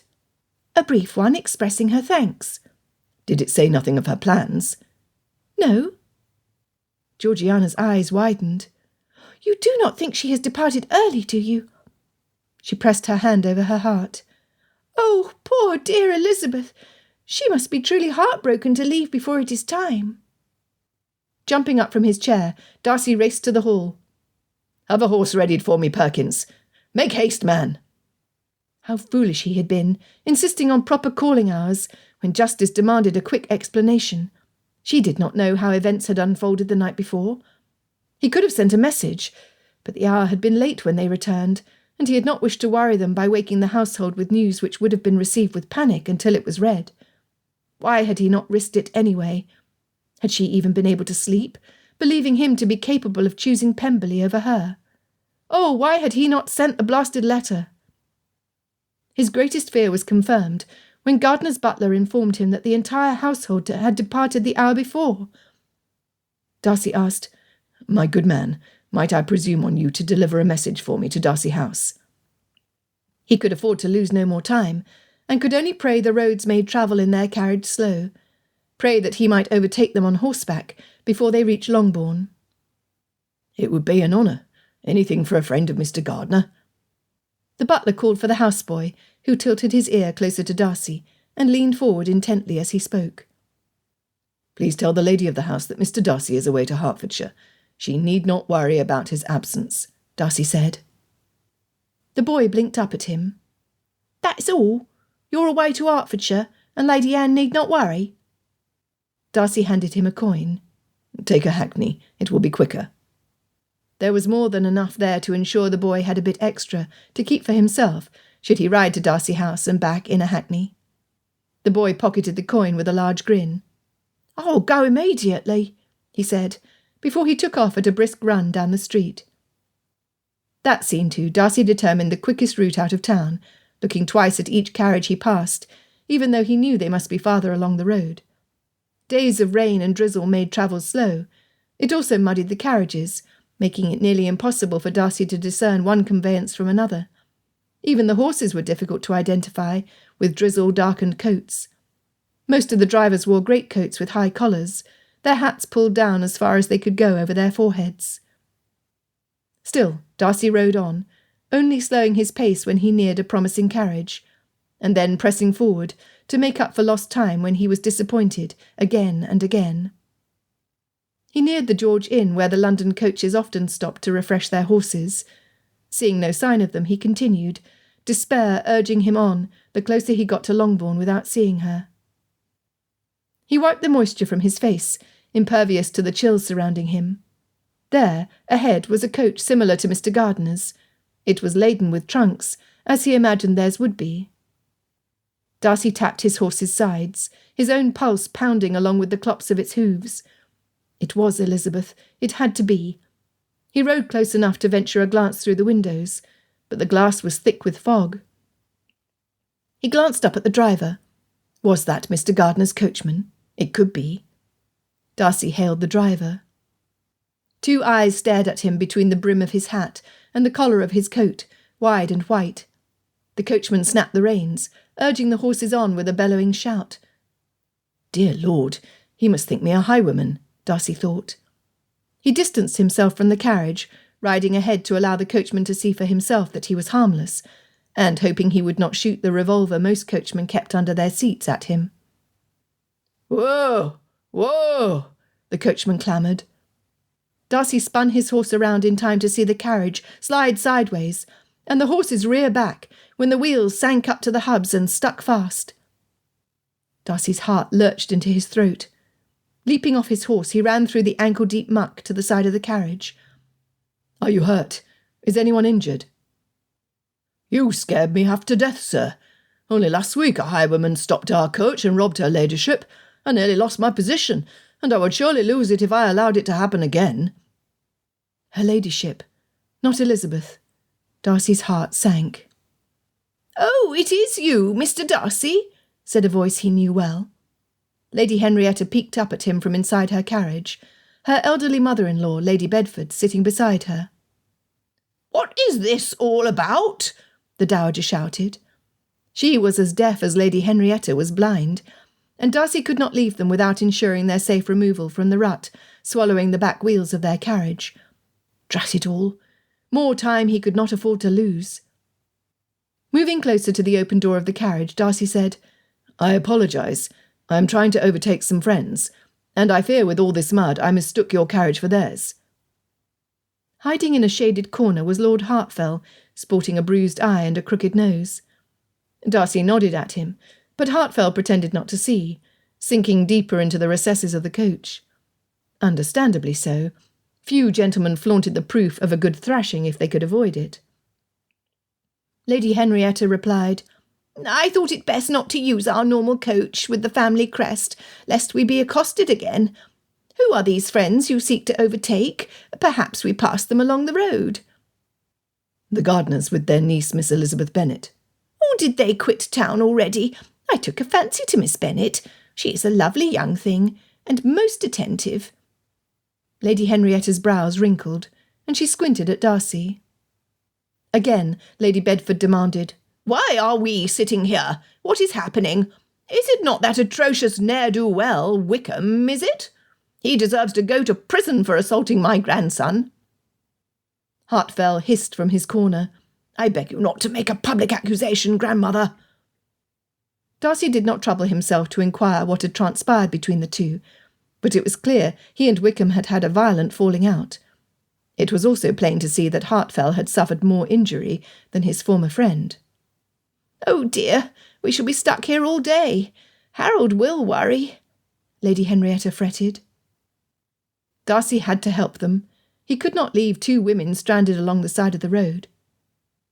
The maid travelling with the women was kind enough to hold his horse, while Darcy joined the footman pushing at the back of the carriage.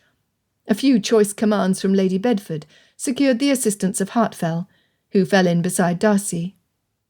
It took several attempts. The murky water was calf-deep. Finally the coach lurched forward, sending Hartfell, who was not prepared for the jolt, careening forward. He landed with a satisfactory splash in the giant puddle made deeper by his family's carriage. Darcy handed him his handkerchief, and strolled past the scowling Viscount to bid his farewell to the ladies. He was drenched in sweat and muddy water, but he was better off than Hartfell, who had clambered to his feet and was now trying to convince his grandmother to allow him inside the carriage.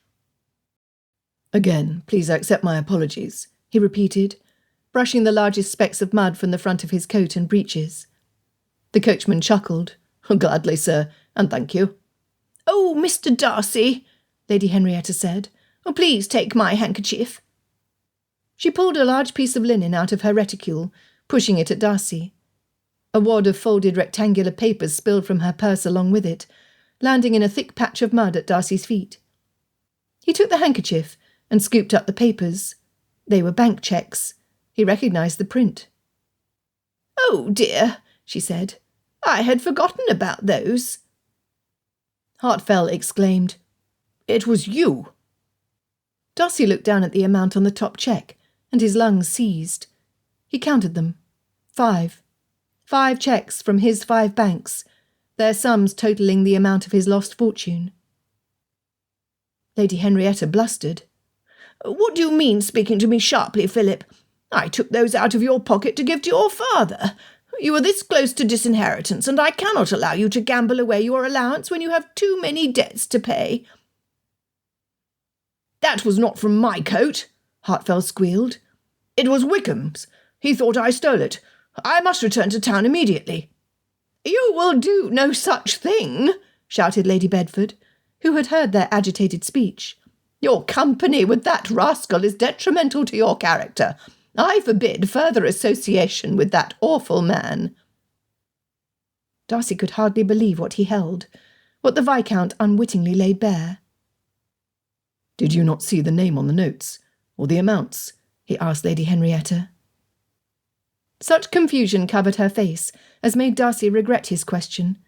Of course she had not seen. She had no idea she held the entirety of Darcy's fortune in her reticule.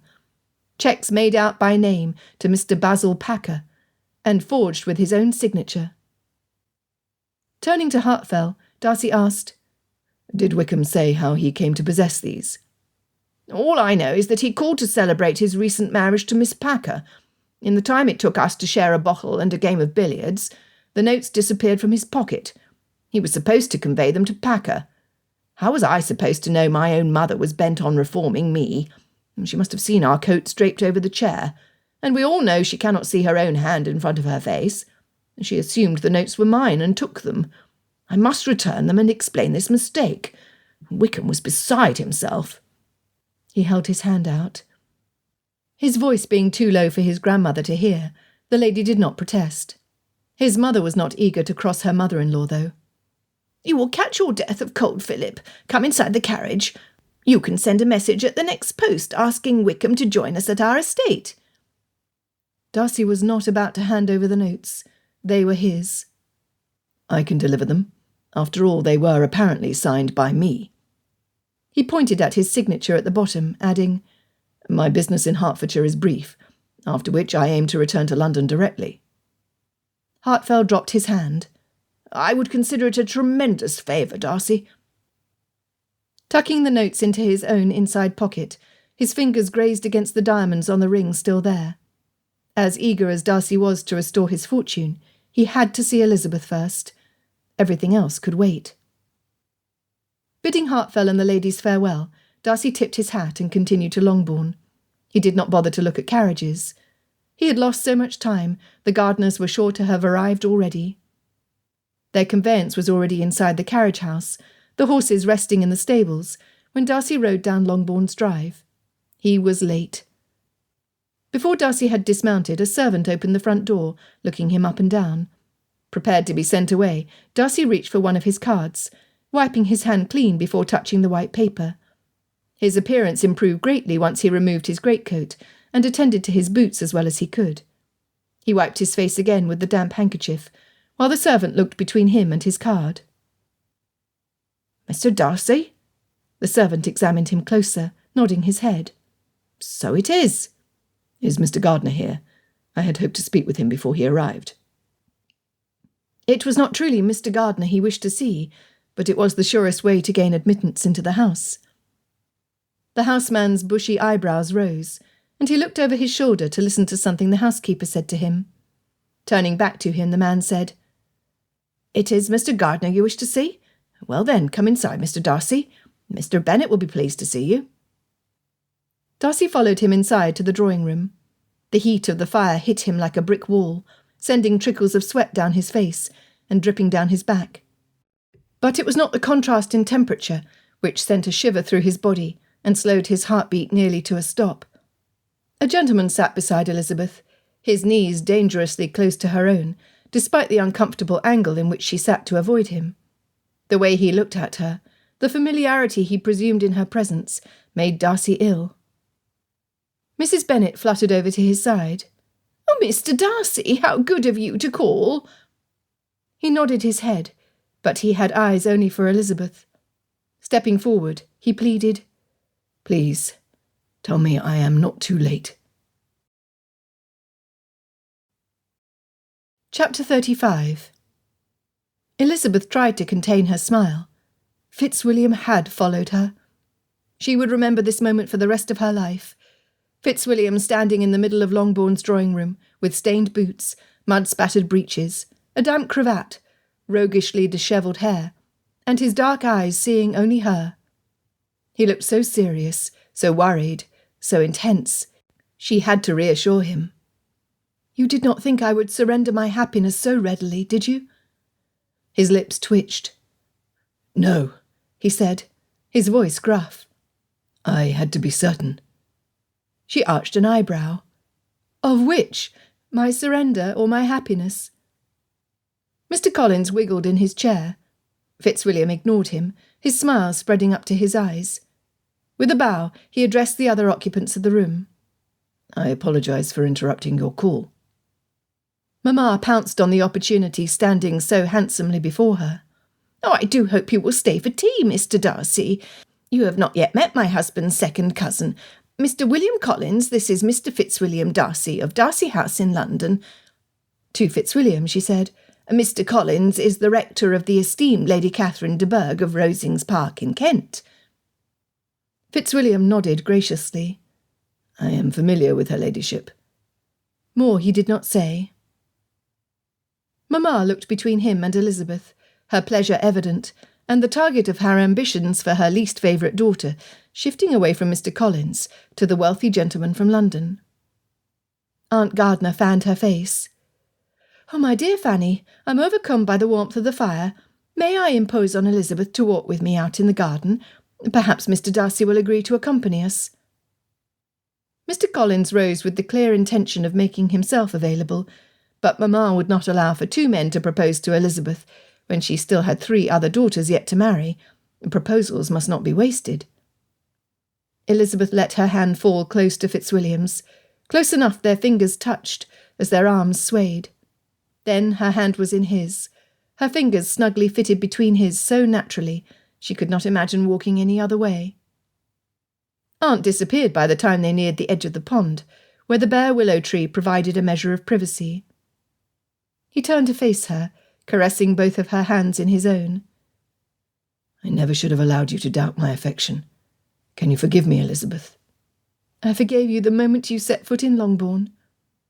"There is much I must tell you. Much has happened since we last spoke at length. I lost Pemberley." "You refused to marry Miss Packer?" Elizabeth knew the answer. Fitzwilliam would not be here with her otherwise, but she needed to hear it. "I never considered marrying her. How could I, when I love you?" Her hands cradled his face, and his hands found her waist. "There is something else you must know," he said. Whatever it was, Elizabeth was agreeable. "My fortune was lost, all of it." Trailing her fingers across his cheeks and into the hair curling at the nape of his neck, she said, "I love you too. Fortunes come and go, but my love is constant." He pulled her closer, his heartbeat galloping against her ear. She felt him kiss the top of her head. "I do not deserve you, but I would like to try. Will you give me the chance?" There was a playfulness in his tone, a joyful abandon which inspired her.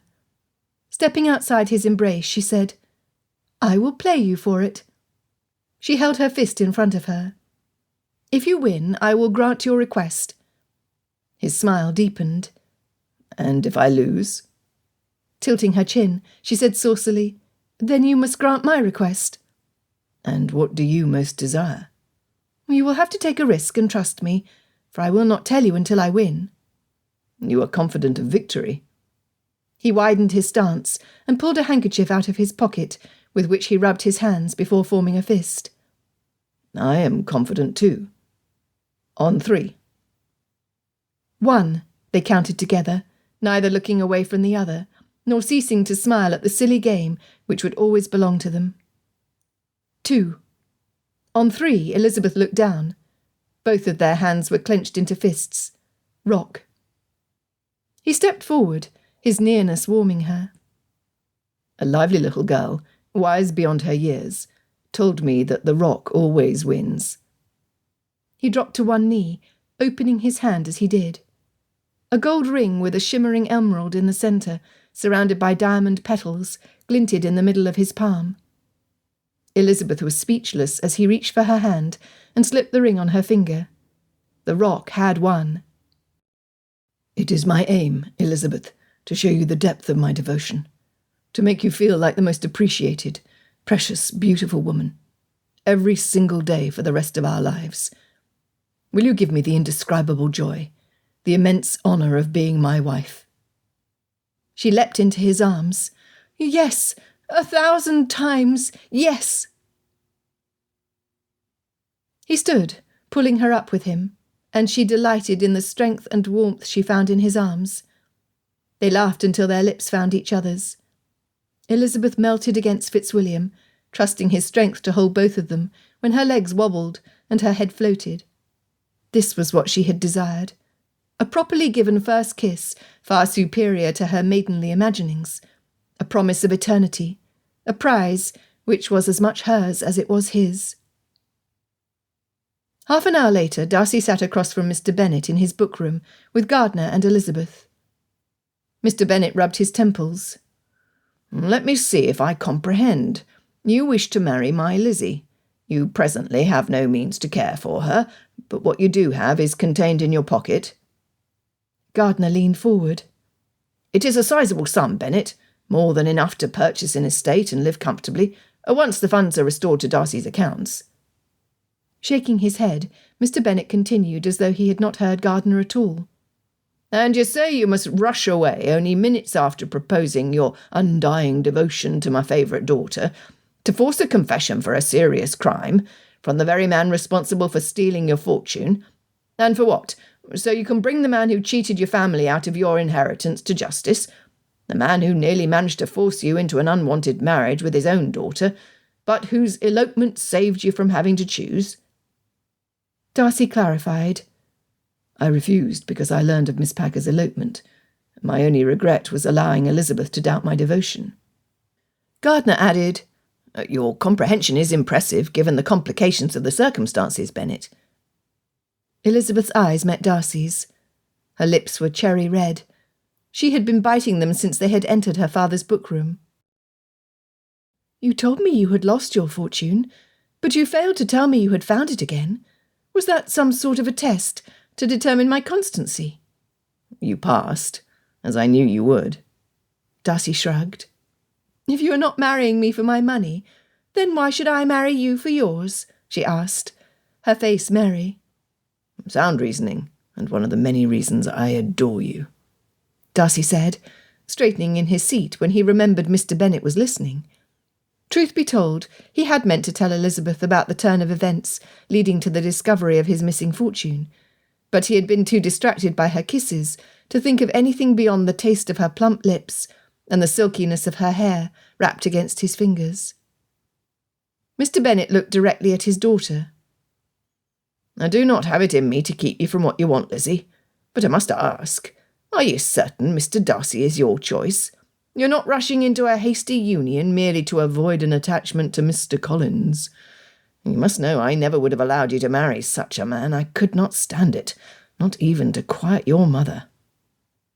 Her father's admission was sad, but Darcy thought better of him for it.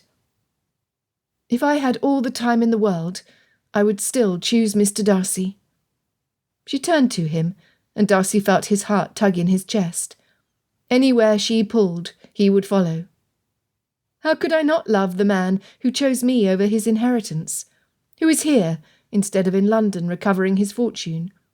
He leaves me in no doubt of my place in his life, and I only hope I can make him feel as important and cherished as he has made me feel this day." Mr. Bennet rubbed his eyes. "You really do love him. Then there is nothing I can do but give my blessing and wish you happy."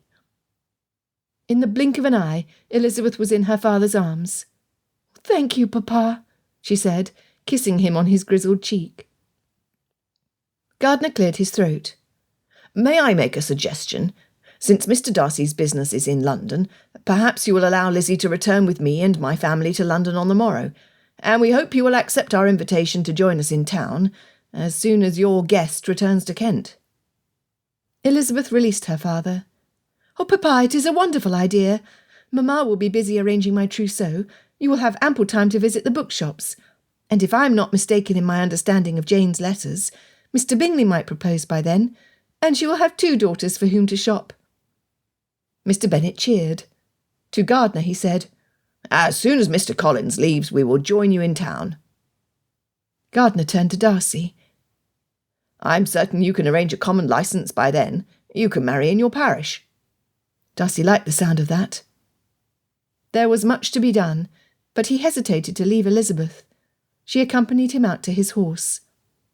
"I shall see you on the morrow," he promised, partly for her, partly for his own reassurance. Tomorrow felt like a lifetime away when he had to depart from her side. Aware they were being watched, he brushed his lips over her hand. Then, before the temptation to claim her lips drove him to shock her family, spying on them from the windows, he mounted his horse and tapped its sides. Dreams of Elizabeth carried him to London. After a brief stop at Darcy House to make himself more presentable, he went to Clennam's offices. Clennam was not in. Drat! It would take longer on his own, but Darcy was determined. The manager at the first bank greeted him with a warm smile. "Mr. Darcy, I had thought you would be on your way to Pemberley. To what do we owe this pleasure?" Darcy went cold. "Pemberley? Oh, Clennam had the cheques drafted for Mr. Packer." His expression changed to one of concern. "I hope Mr. Packer's financial institution is not giving him trouble. I assure you, I oversaw the making of the cheque myself before I signed beside your signature." "Clennam," Darcy whispered, pinching the bridge of his nose. Why had he not considered the possibility before? The Bow Street runner had been nothing more than a distraction to keep Darcy away, while Clennam, his trustworthy adviser, claimed to see to the banks. He had lied. He had forged Darcy's signature. He had betrayed Darcy to help Packer. Darcy had been duped, just as his father had been by Packer. The great difference was that Darcy held all the cards, and he knew exactly how to play them. Stepping closer to the manager, Darcy said, "I require a private word with you. We have a great deal to discuss." Chapter 36. Soul sapped and bone weary, Darcy returned to Clennam's offices. His pocket was empty, but his accounts would soon be put right. This time Clennam was there. "Why did you do it?" Darcy asked. Clennam stiffened. "Do what?" "You stole my cheques and forged my name. You signed them over to Packer." Clennam dropped into the chair behind him. He looked old and fragile as he sat there rubbing his chest. "My heart cannot take any more of this. I've been on pins and needles since the banknotes disappeared. I thought Wickham had fixed me." "Wickham?" Darcy knew of his involvement, but he needed more information. "He was the go-between. Between you and Packer." Clennam nodded, resting his head against the back of the chair, as though he was too weak to hold himself upright. "I knew better than to entrust Wickham with the cheques. Any fool who sells his living only to lose his only means of income at the gambling tables is unreliable. But I could not risk being seen delivering them myself." "And who stops to celebrate before his future was secure?" Darcy could have added. But he had more urgent questions. "Why did you do it?" Heaving a sigh, Clennam said, I owed a good deal of money. Packer offered to help me if I would assist him in a small matter. That is what he called it. Only it was not small, and after he paid my debts I was in no position to back out. I was trapped. Darcy felt his confession like a kick in the gut. So you betrayed me. Clenching his hands over his stomach, Clennam said, I've worked for your family my whole life. First your father, and then you. And what do I have for my years of service? I've been vital to your status as a gentleman as well as to the accumulation of your wealth, and I cannot afford to live at my leisure. I pay you handsomely. If you needed an increase in your salary, all you had to do was ask. I would have helped you with your debts had you only confided in me. Clennam cackled. You would have covered my gambling debts. You would have spared me the consequences of my vice. He was right. Darcy would not have bailed him out without holding him accountable, lest he repeat his mistakes. Leaning back again, Clennam added, I had dabbled at the tables a bit over the years, or thanks to my modest winnings I had even added to my accounts. But my luck turned, and no matter how I tried to gain back the amount I had lost, I found myself slowly sinking deeper into debt. He shook his head from side to side. I was convinced I could stop. He looked at the wall to his side, his chin trembling. A painting of his wife and their 3 children when they were still young hung there. Darcy could not send Clennam to prison. He would not last a month. And it had not been his name written on the cheques, it had been Packer's. Packer was the mastermind. Clennam was merely a lackey. How many others had suffered at the hand of Packer? His 15-year reign had to end now, or he would only grow bolder. He had duped Darcy's father out of his inheritance, Clennam out of his honour, and very nearly Darcy out of his fortune. Darcy could be bitter. Had he possessed more pride, he would have been. But then he would be just like his father, who had failed to appreciate the treasure he still had, a loving wife, an impressionable daughter, and a son who resented the harsh man who had replaced his hero. Packer had betrayed father, but father had surrendered himself to anger, much as Darcy had succumbed to resentment. He had spent too much time fixing a mistake not his own, while his mother had tried to help him see the fortune he already possessed. His mother and his sister, the friends who had stuck by him, and now Elizabeth. Taking a shaky breath, he said, I thought I could trust you. I am sorry. Clennam bowed his head. Sorrier than I can ever express. I justified my action, reasoning with Pemberley's income you would soon have enough to live comfortably. Darcy's gaze snapped to Clennam. I do not have Pemberley. Clennam paled. I have misspoken. Had he? Clennam was an intelligent man. There had to be a reason he assumed Darcy had Pemberley.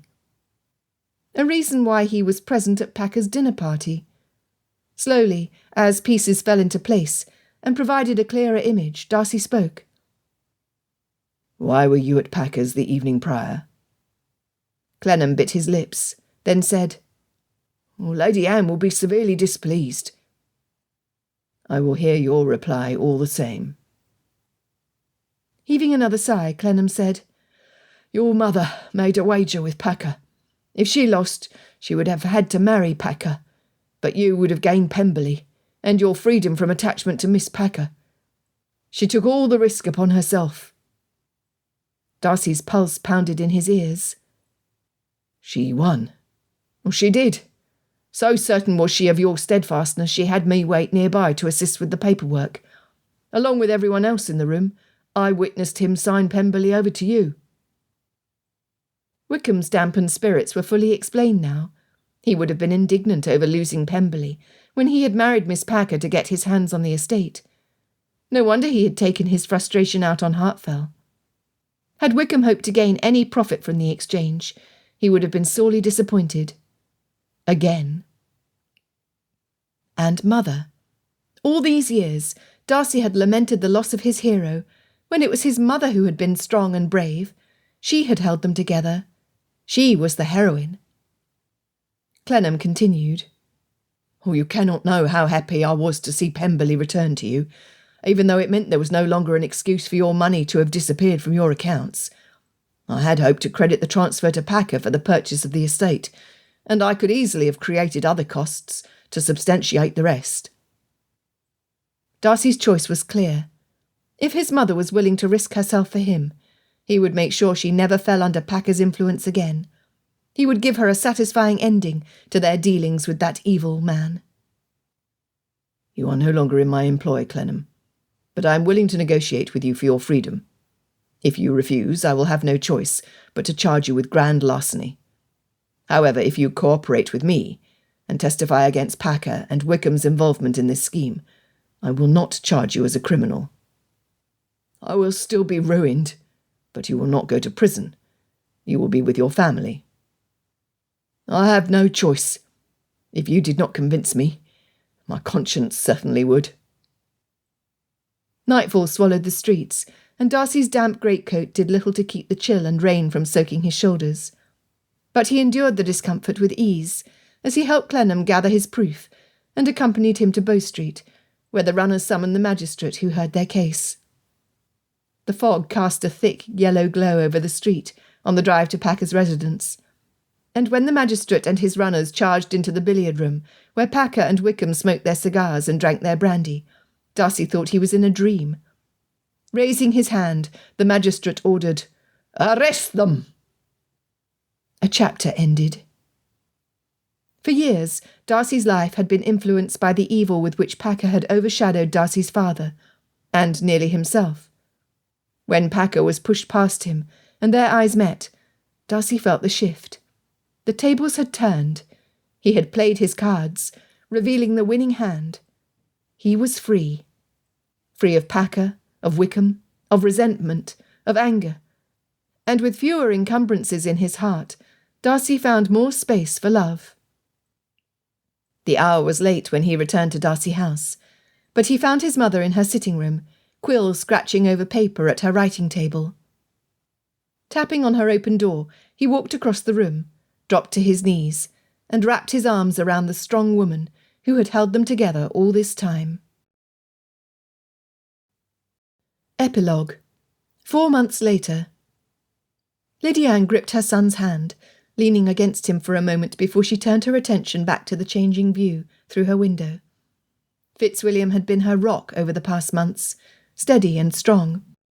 He and Elizabeth had remained in town after their wedding, long after the Bennets had returned to Longbourn. Lady Anne loved to see them together. They conversed like kindred spirits, and when they thought nobody noticed, they gazed at each other like enchanted lovers. Fitzwilliam had given Elizabeth a proper season. He took her to the theatre. They went ice skating when the Thames froze. He carried her books and followed her around the rows of shelves at the Temple of the Muses. He accompanied her, Lady Anne and Georgiana to every ball and soirée to which they were invited, which were many. Just as society had scorned their loss of Pemberley, they presumed to rejoice with its restoration. Lady Anne was content to see her son happy as she had once been with George, and she trusted they would remain so with the trials they had endured together. Her heart clenched. She would miss them. The carriage clambered to a stop, and with a deep breath, Lady Anne alighted with Fitzwilliam and Elizabeth, walking with her head held high into the dingy courtroom. She was grateful Madeline had insisted that Georgiana stay with them. The inside smelled of musty despair and unwashed bodies. After some minutes of proceedings, wherein Lord Hartfell's accusation of assault was added to the list of Wickham's charges, Clennam was called to testify. He related in detail the events which led to his presence that day, dutifully answering the questions the barrister, and sometimes the judge, asked him. He presented the same evidence he had shown the magistrate months before, evidence enough for Packer's property and accounts to be seized. Lady Anne fingered the reticule on her lap, listening intently as the judge announced Packer and Wickham's sentences. Transportation to a penal colony. The criminals were prodded to their feet to face the crowd, their hands bound behind them, and their feet in shackles. Mrs. Wickham bemoaned the injustice of the system and her lot in life. The judge, accustomed to such outbursts, paid her no heed. Speaking over the din, he said, "I understand the Darcys are here. Is there anything they would like to say to the prisoners before they are escorted to Newgate, to await the first ship sailing for Sydney Cove?" Standing, Lady Anne walked to the front of the aisle, a hush falling over the spectators watching the proceedings. Slowly, she reached into her reticule, her fingers closing over the dice. Pulling them out, she opened her palm. Packer's eyes widened, and his skin blanched. "I feel generous, Packer. What do you say to one final wager?" He swallowed hard. "I have nothing to lose. You have taken everything from me." "No, this is your own doing. Consequences are painful when you are the one experiencing them, are they not?" Lady Anne rattled the dice in her hand. "I will extend you the same courtesy you gave George. One toss of the dice from that fateful day, one roll for your freedom." He bowed his head, and she let the dice fall. They landed at his feet, a 1 and a 2, the same numbers which had tormented George until his heart gave out. Hazard's kiss of death. She turned, walking without paying any heed to the laments and shouts inside the courtroom. She was free. Elizabeth looped her arm through hers. "You are forever done with that loathsome man. Let us celebrate. What would you most like to do?" "Yes, anything. Only let us collect Georgie first," Fitzwilliam added. Lady Anne's heart swelled. Her son was a man transformed. He was everything she had once thought her George could be, and instead of retreating to the childhood home he had not seen in 16 years, he had stayed by her side. He and the woman she was pleased to call daughter. Resting her hand over Elizabeth's, Lady Anne looked up at her son. "Do not trouble yourself over Georgiana and me. We will stay at Darcy House through the spring. Take your bride and go home." His smile, his easy laughter, the way his hand naturally sought Elizabeth's, it made a mother's eyes prickle. She had honoured the promise she had made to herself the day her boy's heart had been shattered. Her family was whole again, whole and happy. Darcy reached inside the crate, dumping the straw out of the vase and wiping the dust off the smooth porcelain. "There it is!" his wife exclaimed, skipping over to his side from the trunk she had been poking through, and weaving from side to side as she inspected the vase.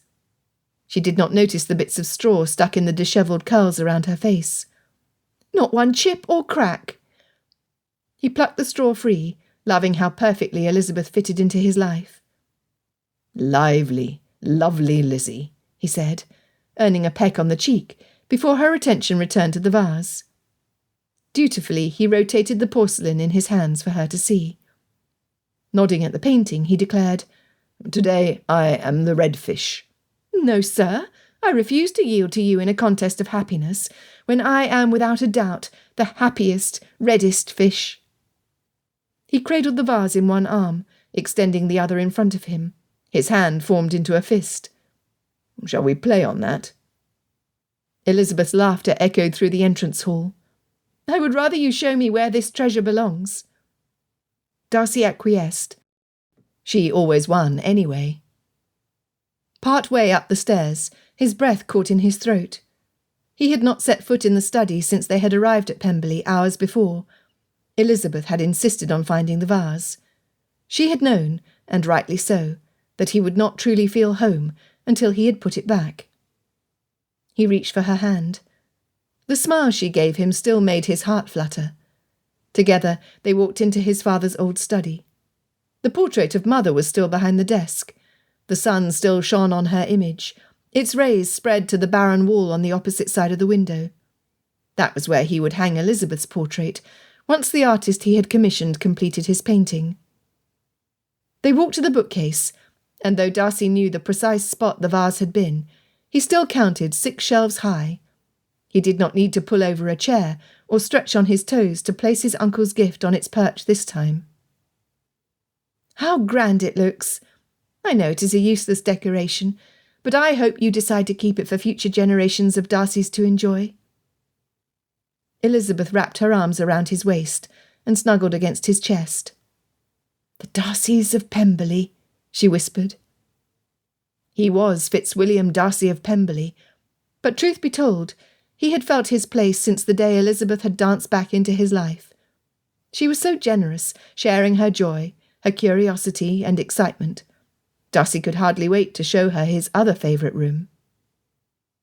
Tugging on her hands, he walked backwards out to the hall, pulling her with him. "Mrs. Darcy of Pemberley, there is one place I want you to see." His feet led him there of their own accord, so well did they know the way. He paused, taking a moment to appreciate the blush of anticipation in Elizabeth's cheeks, the smile that infused her eyes with a sparkle the longer he made her wait, a sparkle which would turn into a flicker of mischief if he tested her patience any longer. He pushed the door open. Books lined the walls from floor to ceiling. The familiar smells of bindings, lemons, and furniture polish filled his senses as he watched the awe cover his wife's beautiful semblance. Uttering a gasp, she stepped into the centre of the room and spun in a circle, her skirts swirling around her ankles when she stopped to face him. Sweeping his arm around the room, he teased, "Are you up to the task of reading every tome in this library?" "Always." And more seriously, "Only pray tell me you have a pitifully neglected section on horticulture." He laughed. "My mother keeps those at Darcy House." She twirled, her hands clasped at her chin. Next thing Darcy knew, Elizabeth was in his arms, her nimble fingers entwined in his hair, pulling him closer. Closer. Her soft lips brushed like feathers over his, exploring, curious. He leaned in, deepening the kiss, the scent of her hair scattering his senses like leaves in the wind. His hand slipped up her back, tangling in her silken curls. Her soft sigh undid him. When she stepped away, he clung to her waist, lest he topple over. "We will be happy here forever, will we not, Fitzwilliam?" Darcy leaned down, his forehead touching hers. The future was theirs to make the most of, and Darcy intended to live and love every second of it fully with his lovely Lizzie. She tilted her chin up, and he whispered against her lips, "You can wager on it." This has been Fitzwilliam Darcy's Wager, a Pride and Prejudice variation, Dimensions of Darcy, Book 4, written by Jennifer Joy, narrated by Stevie Zimmerman. Copyright 2020 by Jennifer Joy Ramirez. Production copyright by Jennifer Joy Ramirez. Thank you for listening to Fitzwilliam Darcy's Wager. Readers often ask me where I get my story ideas from. And most of the time, it's really a culmination of a bunch of little things that add up together. But this book was very different. I can tell you the exact moment that inspired this story. It all started with Pinterest. One moment I'm looking at Regency jewelry, which turned to modern jewelry, which turned to engagement rings, which led me to an ad that said on the caption, "The rock always wins," and of course a beautiful diamond ring. Now naturally, my mind jumped to the children's game, Rock, Paper, Scissors. Did you know that there's an official webpage dedicated to the history of the game? There is. From ancient hand games, my search led me to antique treasures, namely Chinese vases, and then to famous historical figures who graciously agreed to make cameo appearances in this story. So what do you do with a ring, an old children's game, an elephant, a clown, a Shakespearean actor/theater manager, a retired soprano, and a Chinese relic? Well, you use them to bring our dear couple together. That's the making of a story, friends, and a great way to justify Pinterest scrolling. If you like this audiobook, then please like this video and subscribe to my channel so that you don't miss anything new. Did you have a favorite scene? Please tell me about it in the comments. Until the next audiobook, bye!